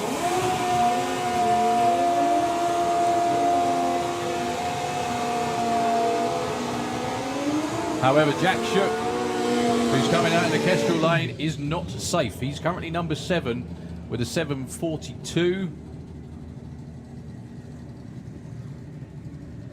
He's up against, what, a pacemaker in the other lane, if you can call him that. Yeah. Daniel Lentz, always amazes me that, runs 661 in testing and then brings the bike to race day, and the best is a 6.7.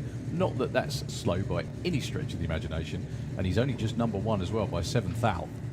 So, Daniel Lentz from Hungary, Slick Tricks lane, Jack Shook from the UK in the Kestrel lane.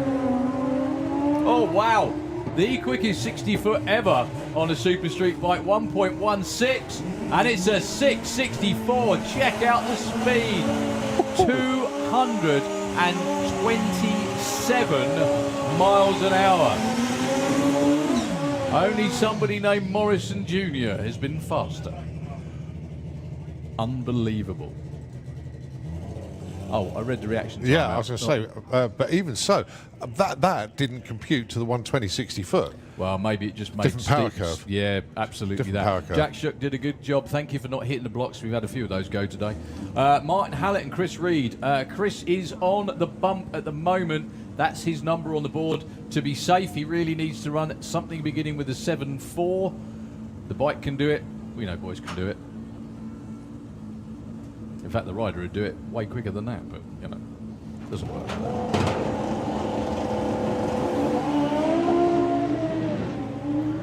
Good looking runs in both lanes if they keep it pinned all the way through. Someone's running out of gears. I think that was Boyce by the sound of it. 7.23 at 195 for Martin Hallett. Stays number 6. Boyce has to wait out and see if he's going to be around tomorrow. It's all up to Margot, who's right at the back.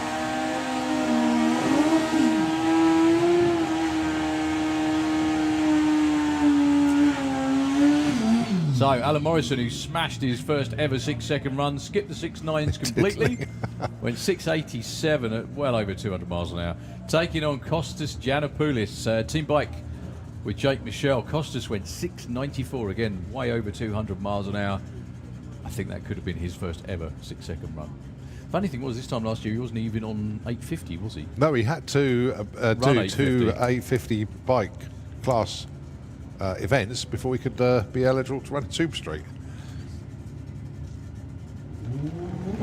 So they're both safely in number 4 and 5.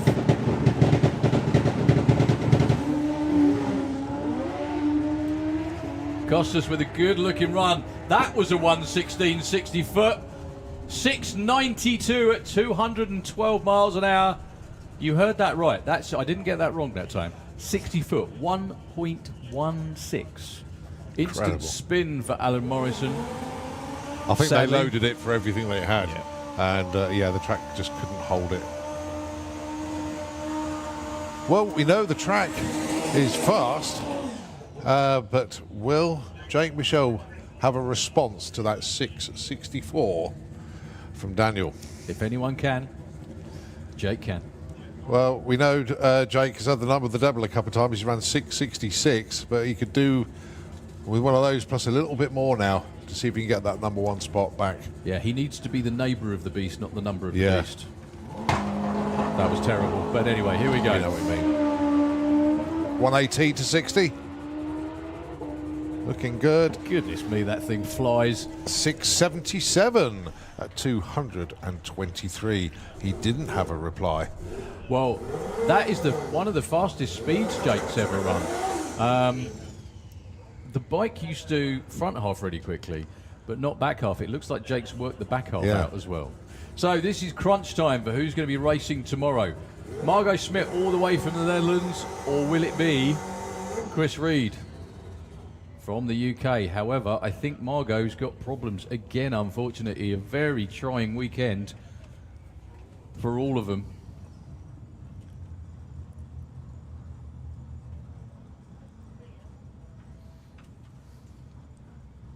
It's gone quiet down there.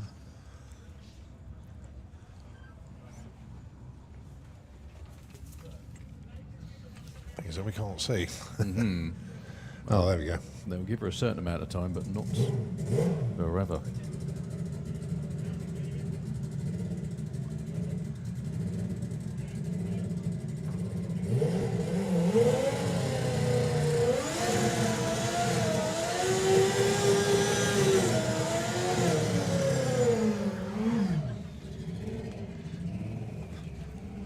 That is a big shiny light in her face.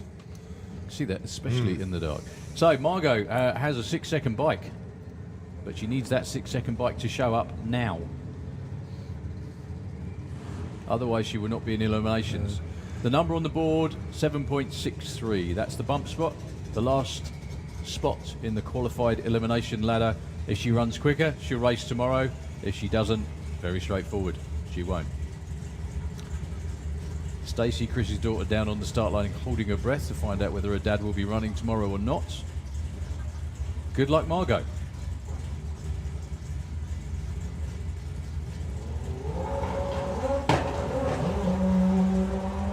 Well, the bike pulled her through stage. Just one of those rotten weekends for Margot and the team. She did put one run in the 7s, but it was a 7.84. Chris Reed will race on race day. Well, Margot will still be the alternate, and she'll still come down, but it's going to be a tough ask. Right, into Sportsman qualifying to wrap our day up here. We've still got quite a few classes to go. This is Top Speed Automotive Street Eliminator, and the reason they've been shuffled forward is they still need to go out on their cruise this evening. So yeah, they are the next class to run. They'll head back to the pits and then get themselves ready to go out on the cruise. Yeah, they don't change much, by the way. Oh, they keep the same tyres. They keep everything. They might change the tune in the car, but that's about it. So Michael D'Souza currently number 8, and Nigel Hale in at 9.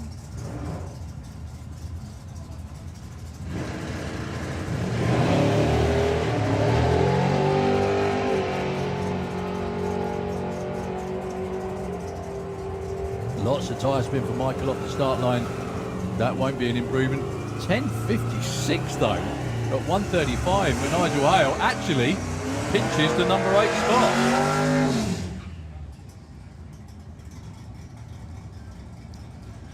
Well, I know probably Andy Bond will be tuned in. He does, well, he's obviously not here this weekend, but their season will start a little bit later this year. They've got a house move and an Australian trip coming up. He wishes everybody a good and safe meeting, and they will be back uglier than ever. But he'll still be keeping track of what everybody else is doing in Street Eliminator.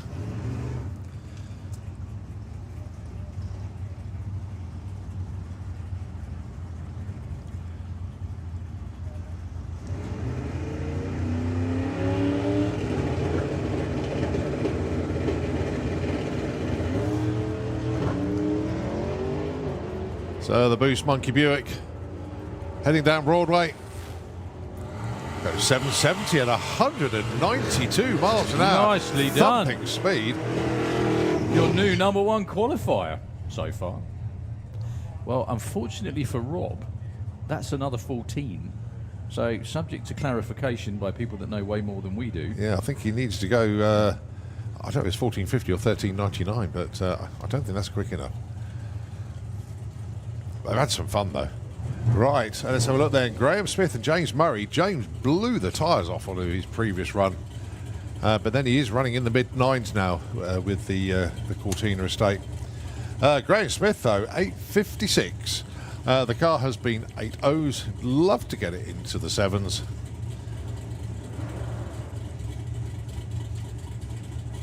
Got the coolest merch as well, actually. New t-shirts launched this weekend.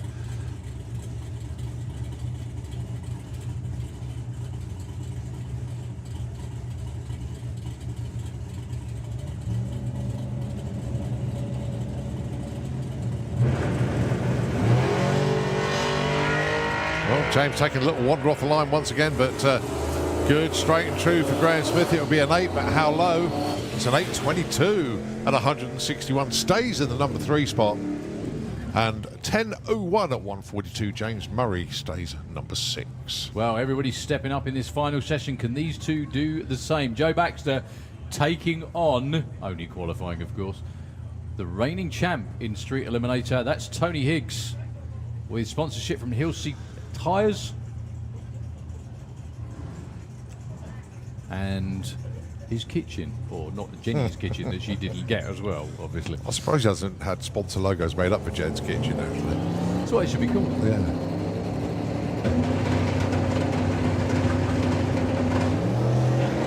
That's much better for Tony. Little chirp of the tyres. He's going to be out north of 190. It's all about the ET, though. 7.14 at 205 miles an hour. His fastest ever speed goes to number 1 on the qualified order. Joe Baxter goes 9.79 at 159, but Tony Higgs, 205. Joe Baxter probably looking out the window at Tony going, and thinking, why did I join this class? And finally, he's got to use the parachutes. Both of them as well. Yeah, got both of them out that time. Well done, Tony. Well, it just goes to prove it's always in there. Yeah. It's a case of tuning it to make sure it happens. Okay, this is the last pair of cars. No Mark Sheridan in this session, unfortunately. We've got Super Gas coming up. Right behind them, I can see Super Comp. We've got ET Bike. Still lots to do. So, last pair. Kai McSweeney, who also is in the 14s. Against Rob Carter, who was number 1 at the start of this Kai's session. rolled through the beams.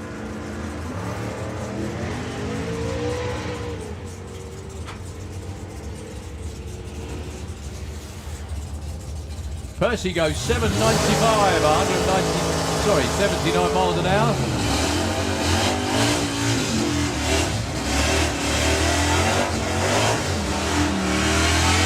Kai McSweeney sadly does not.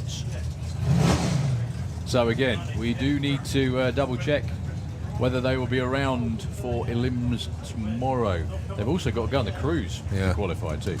So Jasmine Tunstall and Don Scott.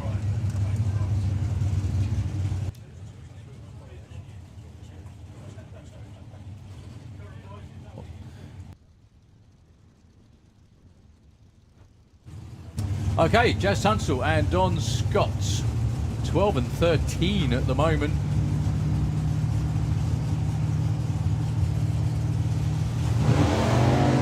Yeah, the battle of the breakouts. This one, they've both been too quick so far, so they want to get the right side of 990.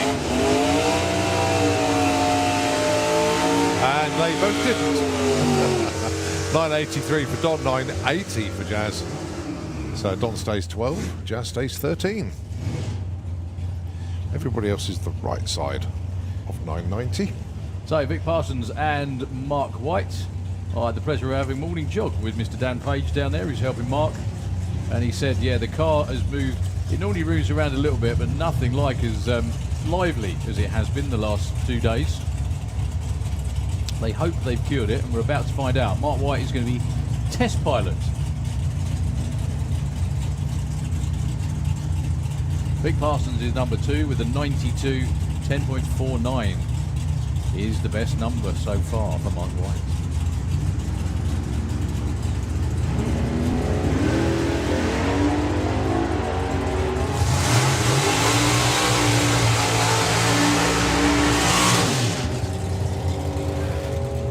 .975, 10.11 for Mark White. That was almost boring off the start line for Mark White that time. However, boring race cars are consistent ones. Yeah, Vic way too quick there, 975. Despite lifting off the throttle. Not by much, though. Stu Doining and Andy Dibley, the main organiser and protagonist of the pod runners who get everyone out of bed at 7 o'clock on a Saturday morning. Thank you, Andy. We did work out as well that this Supergas car is older than Andy. It's been a Supergas car longer than Andy's been alive, basically. Oh, 990 with a 1. Andy Dibley goes to number 1. 992. No slouch in the other lane, though. Yeah. 154. But your new number 1 qualifier, Andy Dibley, congratulations in Tony Morris Carburettors Supergas. He did actually mention that everyone had not the greatest qualifying session yesterday. Well, that kind of nailed it. Well done, Andy. It did, yeah. You bet. Hugh Morris, Wayne Hiscock, your next pair. Good afternoon, or say good evening to Tim and Tina Moore. I know they're checking out proceedings.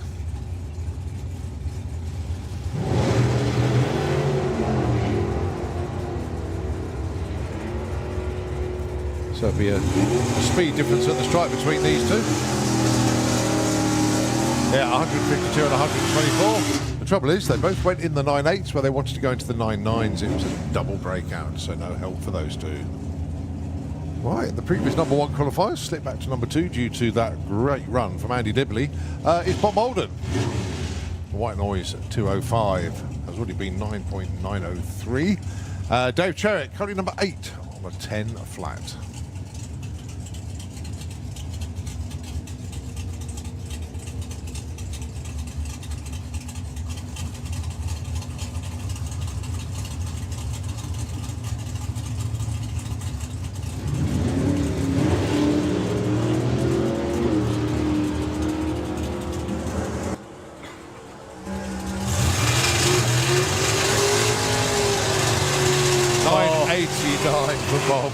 Oh, he tried. He had to. He had a 990 in the bag already, so 989 with the 7. Tiny breakout. 10.04 for Dave Cherritt, though. Pretty good. Mrs. Molden, what did you feed him in the off-season? He's suddenly become good. I know what's happening. He's maybe hit that magical age. No, it's retirement that's done it. Retirement. He's hit that magical retirement age. Is that what it is? Yeah. Fantastic. Okay, Sarah Unsworth, who's currently number 7. She went 9.99. Dave Fulton is bested at 10.0. That's Little Brogy Roadster. I think he got all the way to the final. What did he get to the final in at the last event? Was it Super Gas or Pro ET? No, Super Gas, I think. Well, Sarah's long gone. Too far gone. Sorry. Best breakout of the day. Well done. 9.49, 136. Dave, 10.06 at 148. Right, we've got Comp Bike rolling around underneath the tower. Not before that, we have one final car in Super Gas. So, Comp Bike final qualifying session. Super Comp qualifying session. What else have we got left to go? Funny Bike, 850, 950, ET Bike and Sportsman ET. Yes, because we've run Junior already. Yeah, Junior Drag Bike, I should say. All the Juniors were done earlier, weren't they?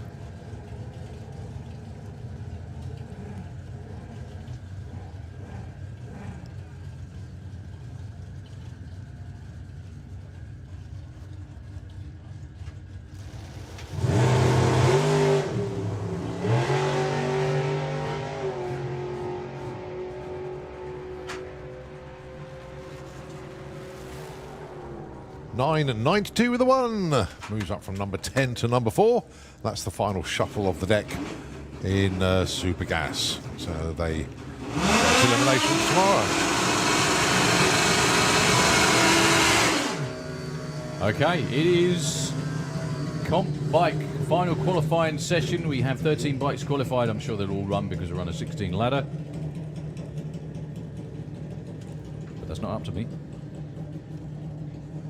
Right, first up, Michael Piggott, currently in the number 3 spot at 740, representing Warp Speed Racing in the Kestrel Lane, and it's Aswin Lenoble, the Suzuki Pro Stock bike, on a 924 coming into this session.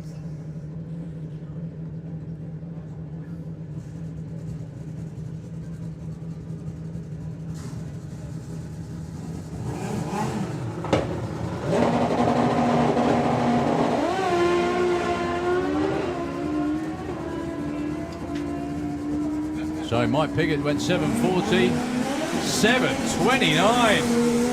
Check the speed out as well, 195.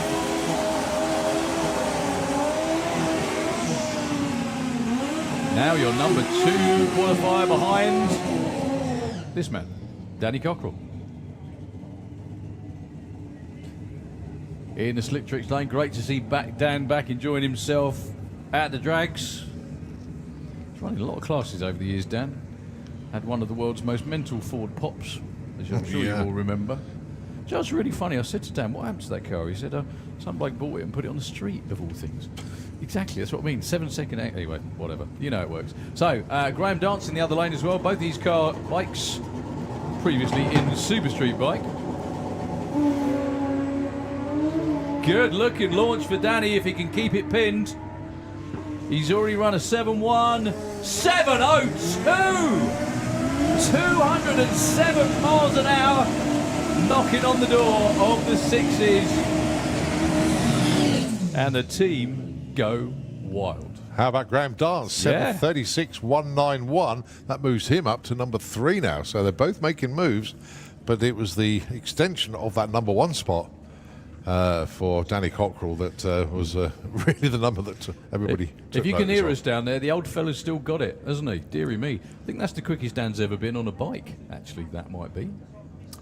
So Paul Hambridge and Keith Wright. Paul Hambridge little off his normal pace this weekend. He's number 8 qualifier with a 770.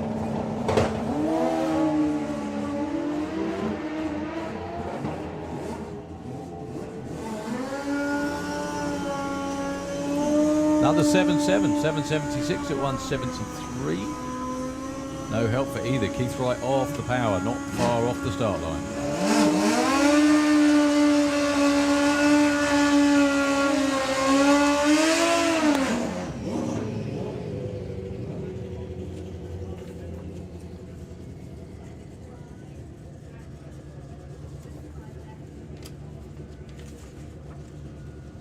So, Len Paget, who is now down to number 6, went 7.61 yesterday. This is actually the first run for most of the comp bikes today. Patrick Rawnsley on the other side is number 10. He's run a 7 as well, but 7.89. Comp bike is super competitive and fun, isn't it?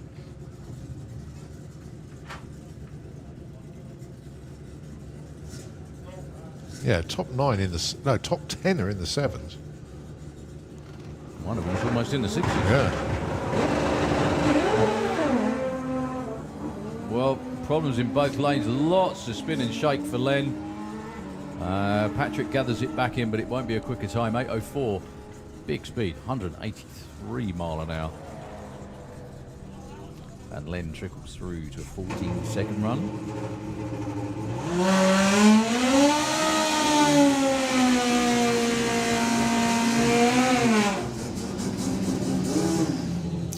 So, Brother Brett out front, directing traffic. That is Jasmine Cordell.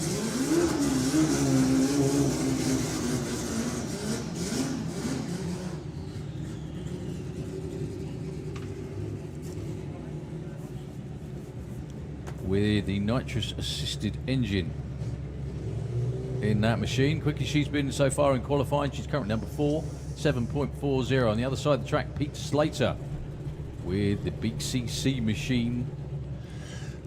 Go on. Right, got to wish Avril Cordell, comp bike mum and junior drag bike and a belated birthday for Friday. Just gone from a very dysfunctional family. She knows what that means. Also, she's crewing for Alan in ET bike. Hopefully Jazz can keep the bike in one piece so we don't get it back at the Davis Hospital, but if not, we'll have lots of fun when Jazz and Phil, that's Dad, comes the weekend. And that is from Claire Davis. Jasmine doing a good job keeping it off the wall. I think she's rolled off it at the top end though, yeah. 8.29, 118. Better safe than sorry always. 9.40 in the other lane, no improvement either. So Daniel Madeira and Chris Neary. Dan is number 5 with a 7.55. Chris Neary, though, down in 13 with an 11-second run. I'll say it slowly so I can manage it.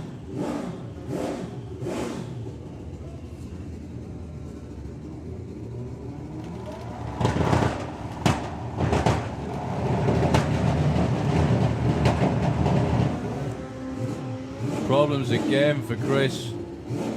He's going to qualify, but not with a number that he wants. What can Daniel do? 7.44, 195, even quicker. Doesn't move him up a qualified spot. Chris Neary with a blast through the top end.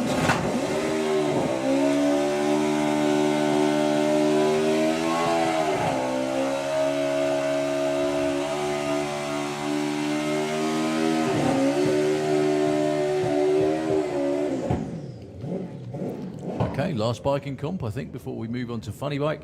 It's Dan Diaz. So Uncle Danny is number 1. However, with a 7:02 might be a bit of a stretch, Dan.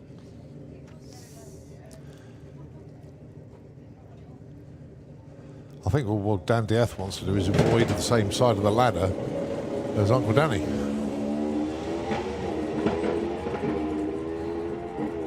Good looking run, smoothly through the gears, keep it pinned to a 7:37, knocking on the door of 200 as well, Dan. Well done.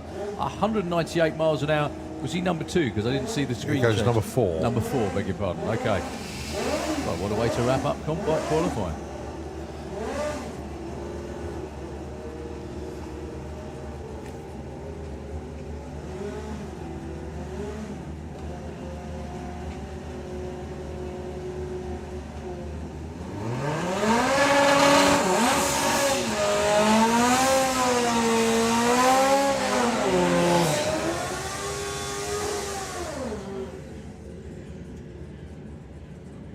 Okay, so the newest member of the 6 Second Club in Funny Bike, we're delighted to say, is Dave Peters with the Rigaboot Express. Oh, that was just one of the highlights of the weekend. His first ever 6. Well, the thing is, I think the closest he's got before was like a 7.2. Yeah. I may be wrong, I probably am. But I don't think he's got anywhere close before, and just to run that number up against Sean Branch.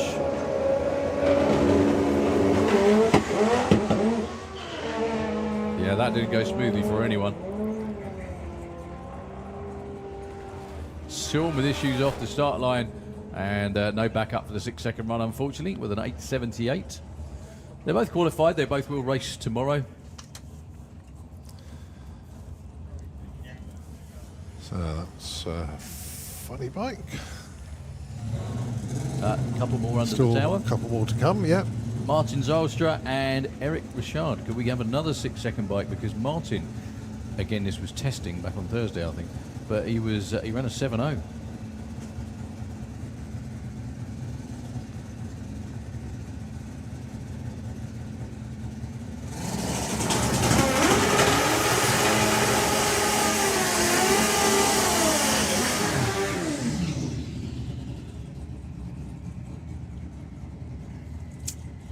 So the last pair of funny bikes in qualifying from France and the Netherlands.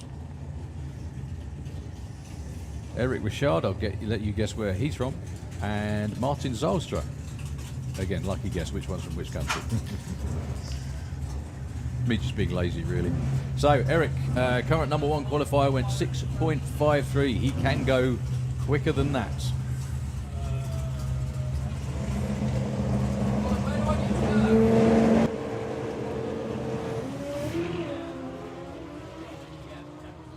Good looking runs in both lanes, actually. Eric's not running away just yet. 6.58 and a 7.03 for Martin to close out qualifying. 214 miles an hour for Eric and 191 for Martin. Nigh on personal best territory. Okay, we move on to Super Comp 8.90 on 4 wheels. You'll see the number on the board at the top end. We've only got a few classes left to go here today to round out qualifying. 7:20 in the evening. Yeah, we've only got 2 car classes actually, Super Comp and Sportsman ET. Okay. And the others are bikes, which are 850, 950 and ET. So officially 5 more classes to run through. Yeah. So Warren Watts. I wonder what Paul Hudson thinks, like watching his engine go into stage without him.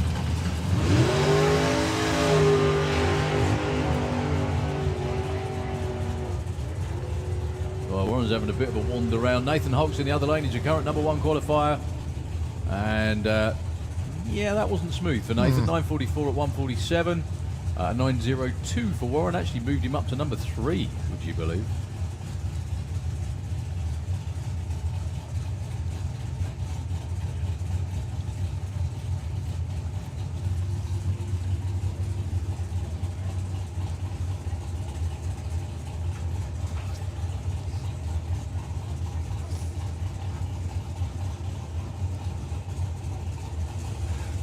You know, we have a conversation about American Nitro funny car drivers and when they've come over and stuff like that. Obviously, there's a lot of people that know. Herb's been in touch, Herb Andrews, and hope you're doing well, Herb, actually. I know we had a bit of a tumble at the sprint speed, but hope you're covering well. And he recalls that the 1987 World Finals, Harlan Thompson raced Tom Hoover in the semi-finals of Funny Car. There you go. We were right there, yeah. I think. John Crawford is checking out. 1993 at the Cannonball, we had 3 Americans here, which was Harlan, Tom Hoover, and Corey Lee. That's right, yeah. But I don't think Corey made don't it know down if the they actually track. raced, anybody raced each other then, so that's what they're checking. Corey didn't have a great weekend, as I seem to remember anyway from back then. My God, that's 32 years ago. I know, incredible. How does that work? Yeah. Okay, Leah Kellett, Ronnie Mercer, looking for 8.90. Leah is definitely there because she ran that number or thereabouts earlier on in Super Pro. Ronnie, though, nowhere near so far this weekend because the nitrous hasn't, well, that's our guess.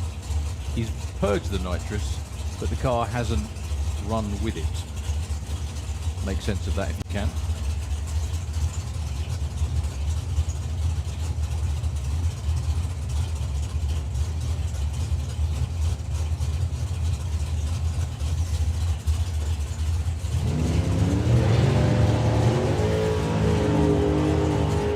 That's more like it for Ronnie. It's going to be closer to the number. Wow, an 8.92 for Leah. Up to number 3. Ronnie with a bit of a wiggle at the finish line. More like it, but still not quite there with the 9.31. You look at the numbers for qualifying in Super Cup. Check that out, look. Everyone's been a little off, should we say, this weekend. Been a couple of them that are too quick. Ellie Mae Brown with Miss Stig in the Kestrel lane.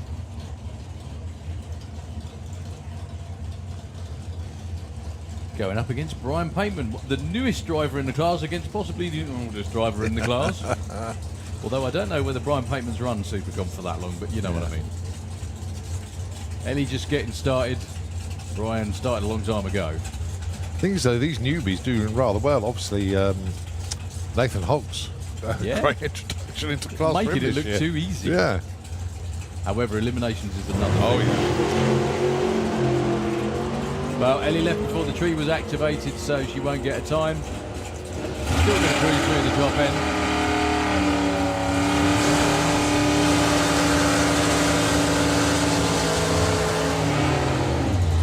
Hey, it's better for Ellie to do that in qualifying than it is in eliminations, obviously. Brian broke out. It's always good that there's, even though this is like a big meeting for all of our race classes, all the other race classes that aren't here, representatives of that are tuning in and watching what's going on. Yeah, you bet. Joe Bond's been in touch and saying that, his season starts a little bit later on. He will definitely see us at Dragsters, so we're looking forward to that, obviously. And hi to Joe and the whole family. Okay, 2 cars that are in 2 classes. Richard Tunstall, beg your pardon, Jasmine standing down there. And Stevie Gates. Oh, 8.91 with a 0 for Stevie Gates. Goes to number 2 with that run. Richard improves as well. Goes 9.11. Goes to number 6. I was just going to say, though, for Stevie Gates, I don't think he qualified in Pro ET. I can tell you, because I have the ladder. So, Dave Fulton. Yeah, that don't lift Dave Fulton. Yeah, he didn't. He's number 3 alternate. So it's all on Super Comp now, then. Yeah, well, he's done a good job there. He's just got number 2.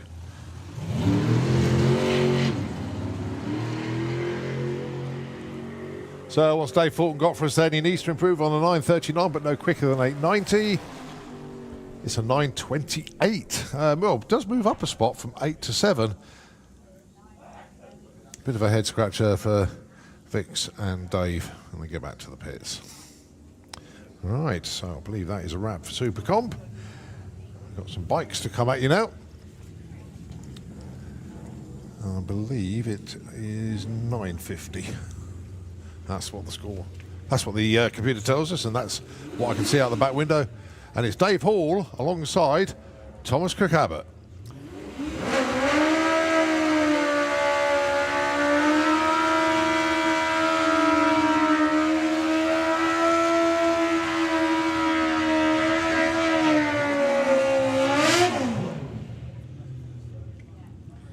Yeah, so we've got 4 classes left to go. 3 bike. And 1 car.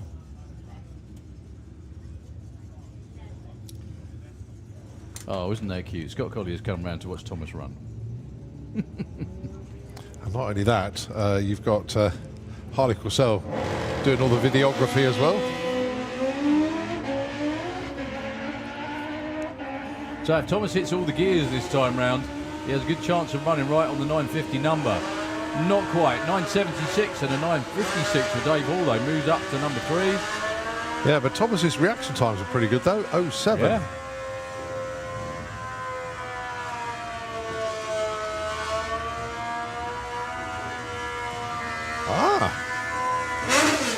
We have a 5th bike.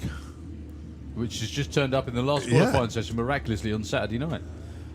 Nicholas Antonio. Another one of our Dutch entrants in the Kestrel Lane against, well, that will make it an 8 bike ladder instead of a 4. Josh McLean, number 2 at the moment.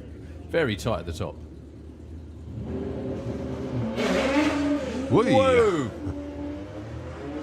Maybe don't stage right next to the tree. Yeah, that's the thing. No, it's not a junior. Oh, 950 with a 1. Josh McLean takes number 1. Wow.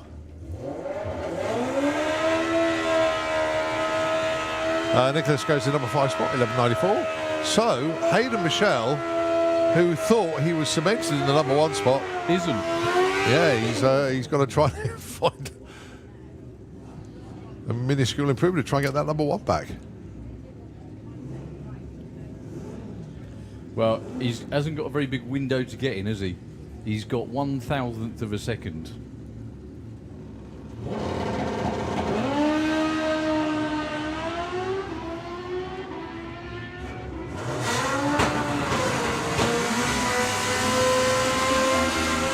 Yeah, 48 with the 1. It was a breakout run in the end there for Hayden. A very good effort. But 200ths of a second too quick.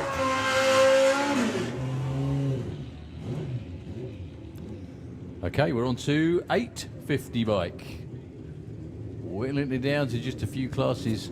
Sadly, the Beetle Funny Car won't be making an appearance this time round because it's being tailed around behind the tower, sadly.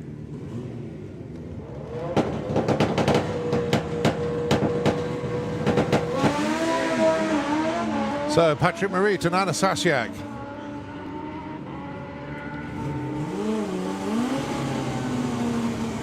.857 with a 3. Patrick goes from 4 to 2 on that one. Nice MJ for Anna. Stays at number 10.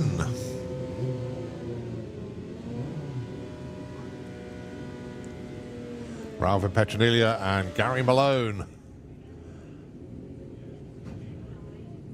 Currently 6 and 14. Yeah, there's Ralphin.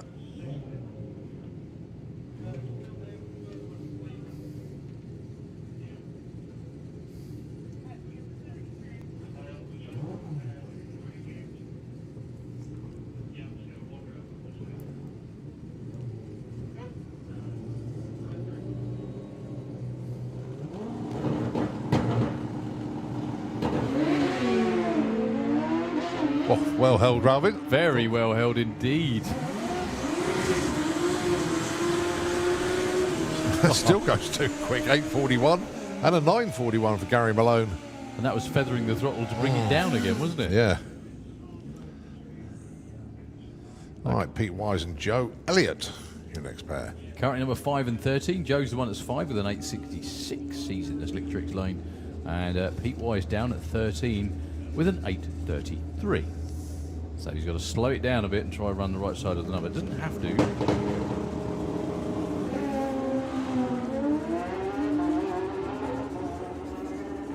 Maybe use Joe as a pacemaker. Who knows? 865, that worked actually, and 862. So Joe Elliott moves to 3, Pete Wise goes up to 6.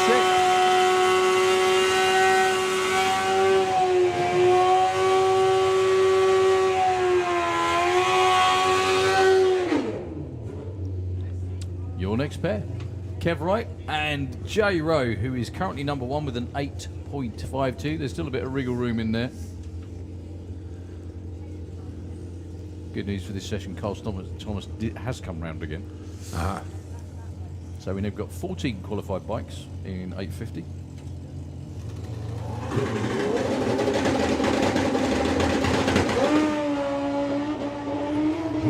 Problems for Kevin, unfortunately, but J Rowe disappearing up the racetrack. Goes 840 flat, actually, 133. Yeah, coasted at the top end, but it still wasn't enough to slow it down.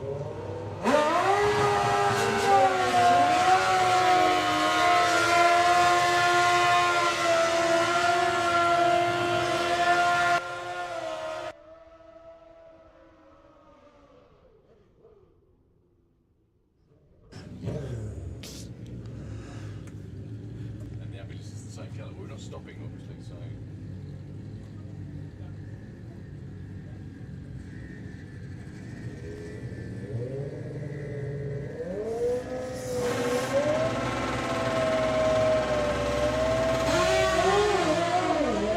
Well, Paul Morris just way too quick there. He tried to hold the bike, but it wouldn't. He's still going to qualify. Angelos Carandeas will get qualified with an 8:58. So he hadn't put in a run. How does that work? Hadn't put in a run, and he goes to number 3. Some big shuffling going on in this last session of 850. In fact, we've added at least 2 new riders to the order in this session. We've got 15 of them now. Carl Thomas, Stacey Reed. Stace is the last one on the list, Stace. Be proud of yourself. Who's run way onto the dial. Oh, sorry, the index, I should say, of 850. Carl Thomas is currently number 5 with an 863. Stace can run 850s. It's just whether the tuner, who is standing right behind her, puts an 850 in it.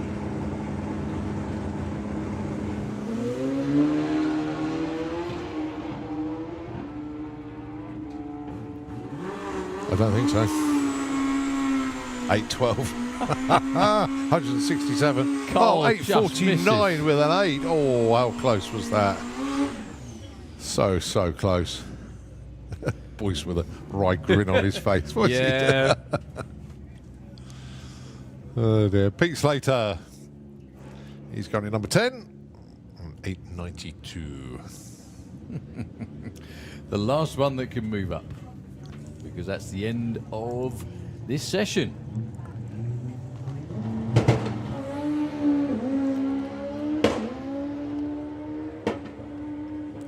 That looks like a very difficult bike to keep down, that one. 868 though, 151. Pete Slater moves up to the number 8 spot. Well, Stacey Reed, the only one the wrong side. Nowhere near. Yeah, absolutely that. I think that was probably intentional. ET bike, last qualifying session of the weekend before we go into eliminations tomorrow morning. 14 bikes have made the call so far this weekend. Are we going to add any Dutch ones to this too? Because that's what we just did in 850. Phil Pratt, number 4 at the moment, against Alan Davis, who is number 1. Phil Pratt with an 895. Kestrel Lane, Sue sent me a message and told me off. He's not Captain Frank, he's Lieutenant Frank. Yeah. Yes, exactly.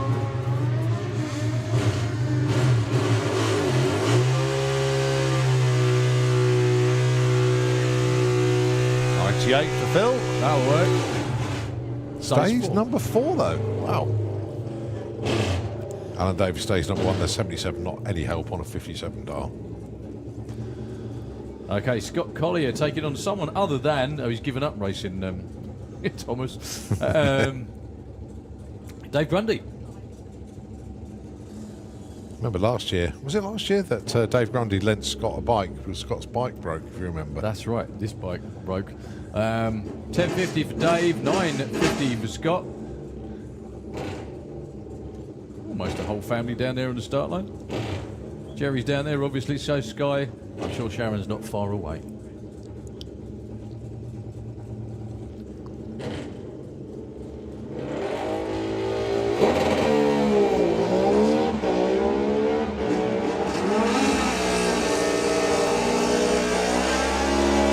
Scott's currently number 8. Oh, that'll help. Scott Collier goes to number 2. 2 qualifier. That makes the day a bit better, doesn't it, Jerry? I hope. Dave Grundy with a breakout 10.44, 600ths too quick. Okay, Nick Playton, Justin Morton, your next player.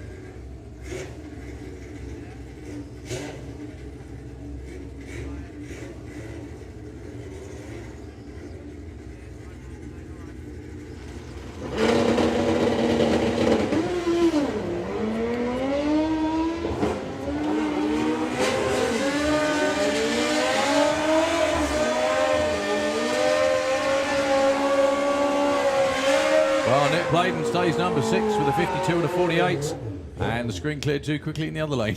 It was 10.93. Sorry, I can only read things out so quickly. Gary Hester is now been bumped down to the number 3 spot, 8.70 with the Nostalgia Pro Stock bike in the Kestrel lane against Paul Hazel. I think 8.70 is the quickest you can dial in ET bike, isn't it? The thing that's also screwing things up a little is you can see that's exactly the tailwind now. If you look where the flags are going.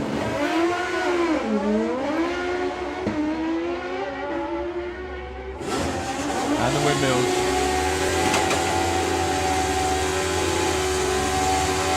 Break out the Paul Hazel by a bunch. Gary Hester the right side, but a 1/10 of a second off. No improvement at all. Been a few movers in this last session. Robbie Dobby, number 8. Carl Hester, 13.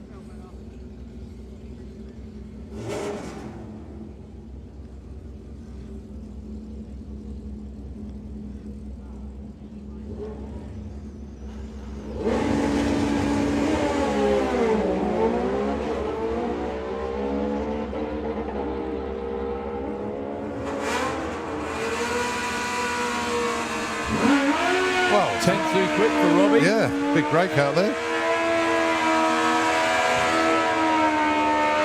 And Carl's off the top was only 69 mile an hour. The strike went 11.58. Okay, Patrick Marie against Tom Cook Abbott. Thomas was higher than this, but his good buddy, for now, Scott Collier, just bumped him down to number 4.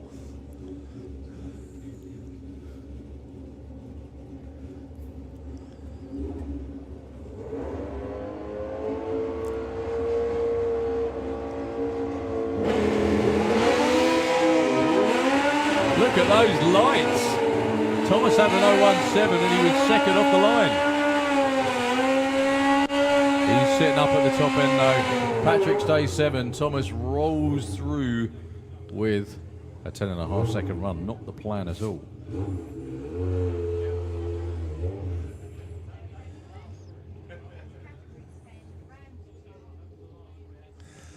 Right, Carl Rushby with the racing slingy, as he calls it. 11 flat dial in for Carl. I think this could be the last bike of the day. Then we have Claire with, well, basically ET bike. They won't be coming out again because this is the last qualifying session. And Scott has already gone through. He's moved up to number 2. Carl goes 11.38, 128, and stays at number 10. one thing I'm liking about the tailwind is going to make the ride back to the caravan easier. In actual fact, Claire, just so you know, obviously Al has ended up number 1 and Scott number 2. So they have avoided each other. So Claire will be happy with that one. Right, the last class of the day then. It's Hutchinson and Dibley Sportsman ET. This is where we get the final shuffle of the pack. Sylvia Purcell, number 2 qualifier at the moment, dialing in 14.40. She has already run 14.41. So let's just see. Chris Cresswell with the Fiesta, dialing in of 14.70. Of Chris is currently number 7.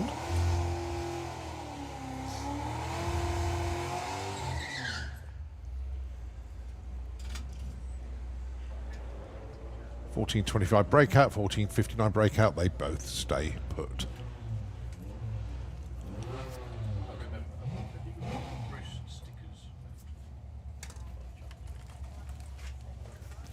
I'd say that's a yes then.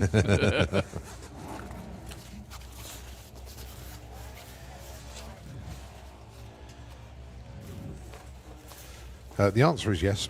But somewhere. No, sorry, I don't worry about it right now. It's, I just thought of it that second. I had a request. I will sort some. I've got them in the caravan. Roman Giles, Dan Holloway. Thank you, sir. Dan, 12.14. You still see Holly on the start line. Good sign. 12.18 for Dan. That's going to help a lot, actually. Was number 14. He's now number 4. That'll work. And 17.43 on the other side of the racetrack. Okay, Eva Huxley of the Racing Huxleys.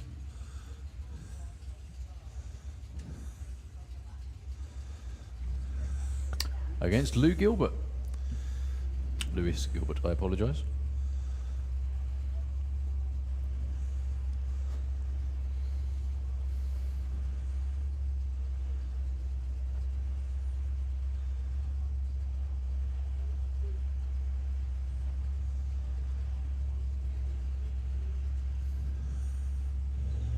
Oh, do you know what? I thought that was going to be a perfect line then. 016 red for Eva Huxley. It's all about the ETs though. It'll be Lewis getting there first with a 15.49 dial.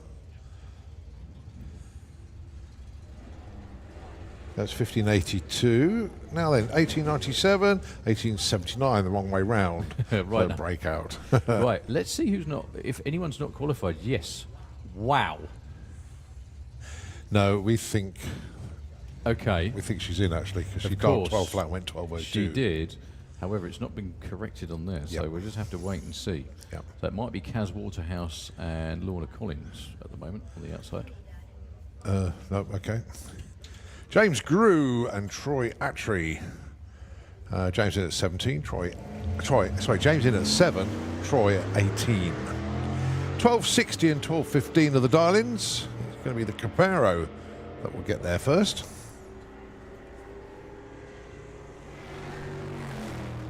$12.39, no help, and James Grew stays put at 7 as well.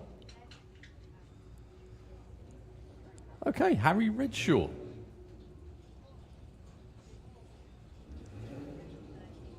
In the Mini, in the Kestrel lane, and Brian Huxley. I'm just trying to work out whose car that could be with the personalised plate on the back of it that he's pinched.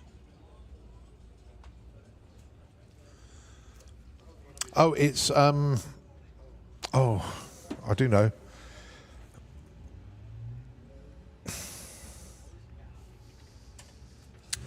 Ian Dance, I think it is.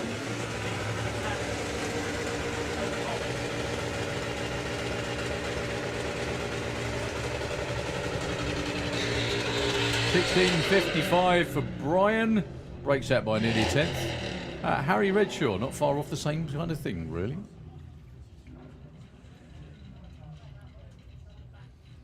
Okay, Gary Lake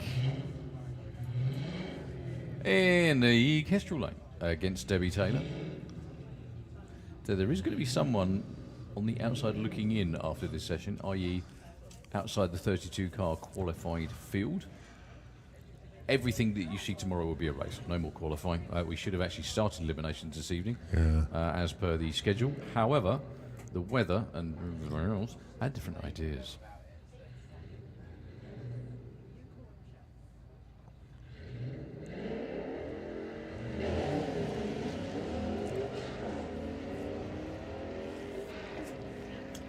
So Gary's currently number 3 already.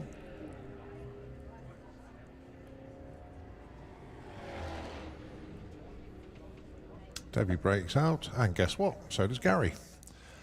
So Debbie stays 24, Gary stays 3. There's an awful lot of breakouts in this session. Again, though, wind direction, cooler air, that sort of thing. Adam Wakefield and Terry actually up next. Adam dialing in 15.15, Terry 18.75.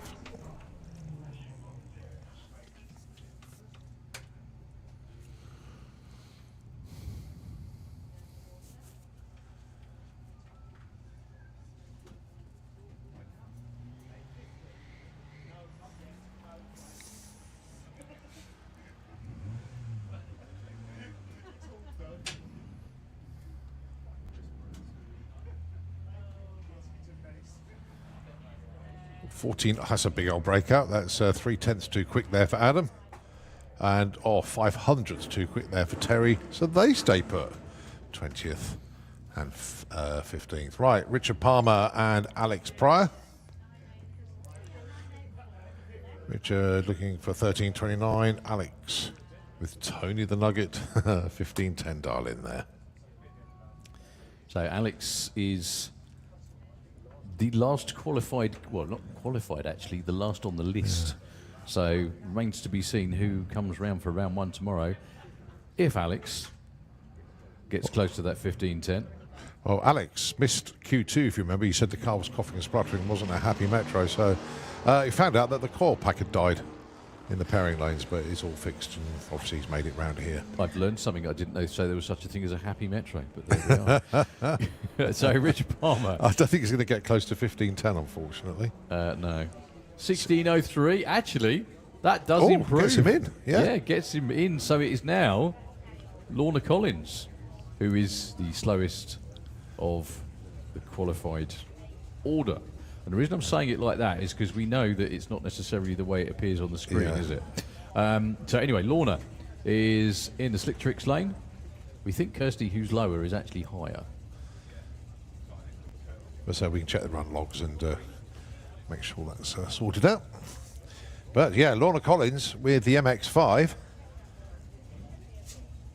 16.30. Anything starting with a 16.3 or a 16.4 would be good.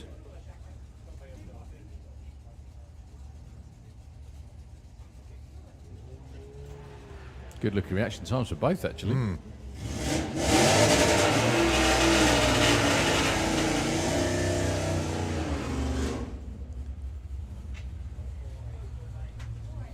13.03. Way Goodness too me.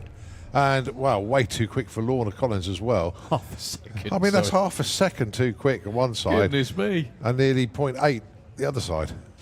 Wow. Right, your number 1 qualifier, though, Clive Dandridge with the truck. Dials 1240 again, alongside Pete Walters. Pete has a habit of always getting one good qualifier in. I mean, yeah, he's qualified 15th, but would like to climb into, well, ideally the top 5.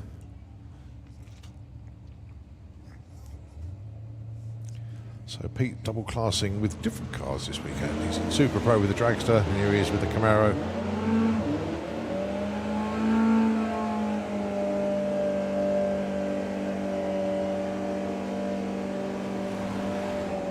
$12.35 with the 4. Oh, Pete Walters goes to number 1.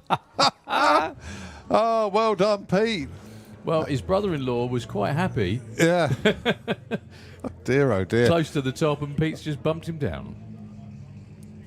Well, as I say, he had a habit of always getting one good qualifier, and that was it. Wow. Okay, Jordan Griffin and Jane McCready. Now, this is a time that we would like to see the 14 dial-in matched with a 14-second run. Alongside, say, Jordan Griffin with that Suzuki Swift, 14 flat. That's very quick.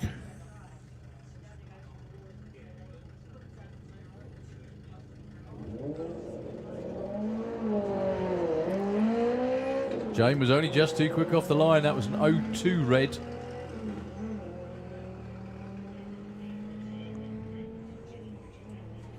Jordan Griffin's run her down already. 14.01. Very nice indeed. Goes to number 3 with that one. 15.13 for Jane, so no movement there. But a 14.01 goes to number 3 with this little Suzuki. Right, Ricky Hale, 31st. And Kaz Waterhouse, whoa, she's been bumped out now. She needs to get back in the show with the Audi TT, needs a 1450 thereabouts. Certainly don't want to go quicker than 1450.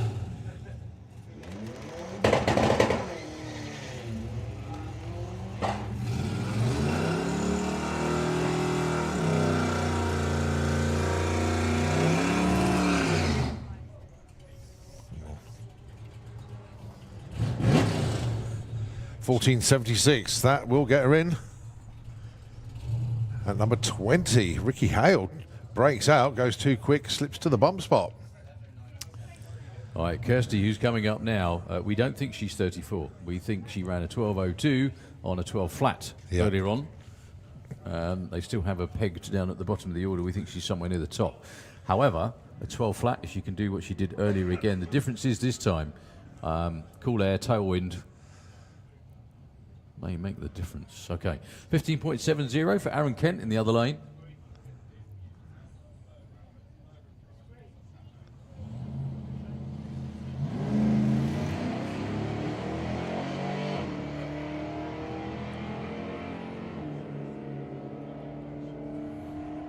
Will it be a 12? Sorry, that's not funny. 11.99 with a 7, 3 thou too quick. Breakout both lanes actually. Georgina went 15.49. Oh well, console yourself for being number 1 in Supergas, Andy. But well done, that was so close. She probably lifted a little bit at the finish line as well, actually. Right, Georgina and Stephen. Georgina Smith with the ever-changing car. Little Audi this time. Stephen Giles with the Subaru Forester.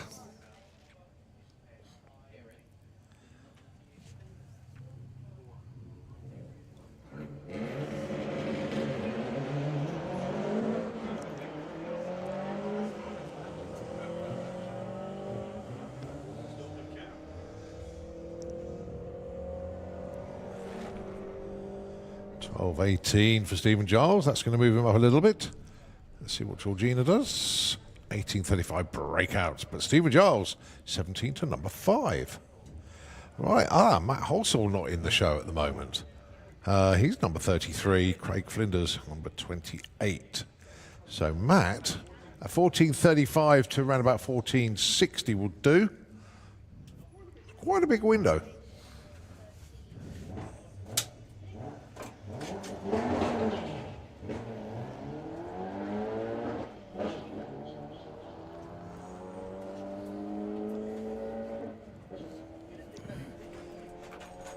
Right, let's see how Matt gets on. Craig is in, that's okay, but it's a 15.60, not good enough for Matt. It's going to stay 33rd. Craig Flinders moves up from 28 to 13, goes 17.09 on that 16.99, the 10th off. But does okay. Right, it's the Medley matchup.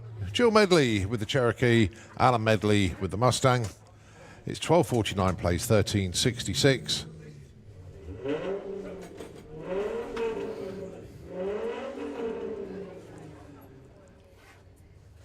Only a 4.6 litre engine in the Mustang, 6.1 Hemi in the Cherokee. You got to love it, don't you? That's the fastest way to get the kids to school, that is. That Jeep.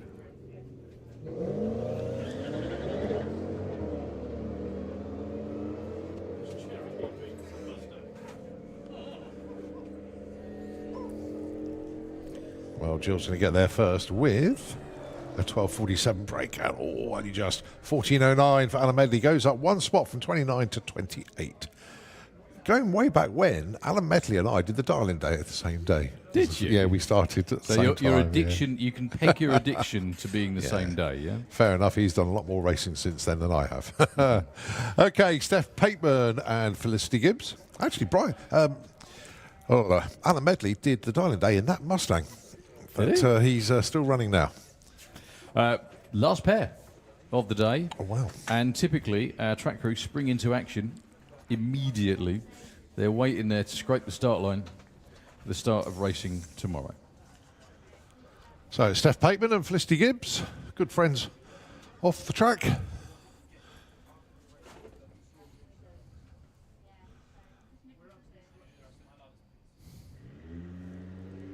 Both away with very nice reaction times. So 1386 and 1744 are the chosen numbers. Steph's going to get there first with a 1383 breakout, and Flick goes through with a 1733 as another breakout. So the field is set, and congratulations to Pete Walters, takes the #1 qualifier in Sportsman ET from the truck of Clive Dandridge in #2. What's the matter, Jerry? Scott dropped his wallet on the way out, did he? Is that it? Okay, fair enough. Well, at least it wasn't a rude response, so I might have got it right, roughly. They've lost something, haven't you? It's a bit of a... If it's Scott, it'd be camera-related. Yep, something like that. It is, all right, fair enough. I love the fact that he sent you two out to do it. Yeah. Jerry and Sky out to do it, not doing it himself. Yeah, is that right? Fair enough. I'm sure he'll get... plenty of ribbon for that, but there we are. Well done, ladies and gentlemen. Centerpod track crew, as always, outstanding, and they're still going as well. They are not finished with work yet, so we're all going to head off and get our dinner and try and warm up again. They are still working and will still be working for a while yet. So thank you to everybody that came along today to make it another great day here at Europe's favourite racetrack. I said racetrack, not just drag strip, racetrack. Oh yeah, plenty going on here. Absolutely. Don't forget live music in Fuelers Bar this evening. The band tonight is Revolve. They are on, I believe, at 9 o'clock. Energetic band with diverse mix of Motown, soul, rock and pop. So yeah, go and check them out. That's Revolve, the party band, in Fuelers Bar tonight at around about 9 o'clock. So we're going to sign off from the tower then. We'll say a very good evening to everybody. Have a great time, whatever you end up doing tonight. And we'll see you tomorrow morning where we go into eliminations here at the Festival of Power. And until then, Nitro FM, the airwaves are yours.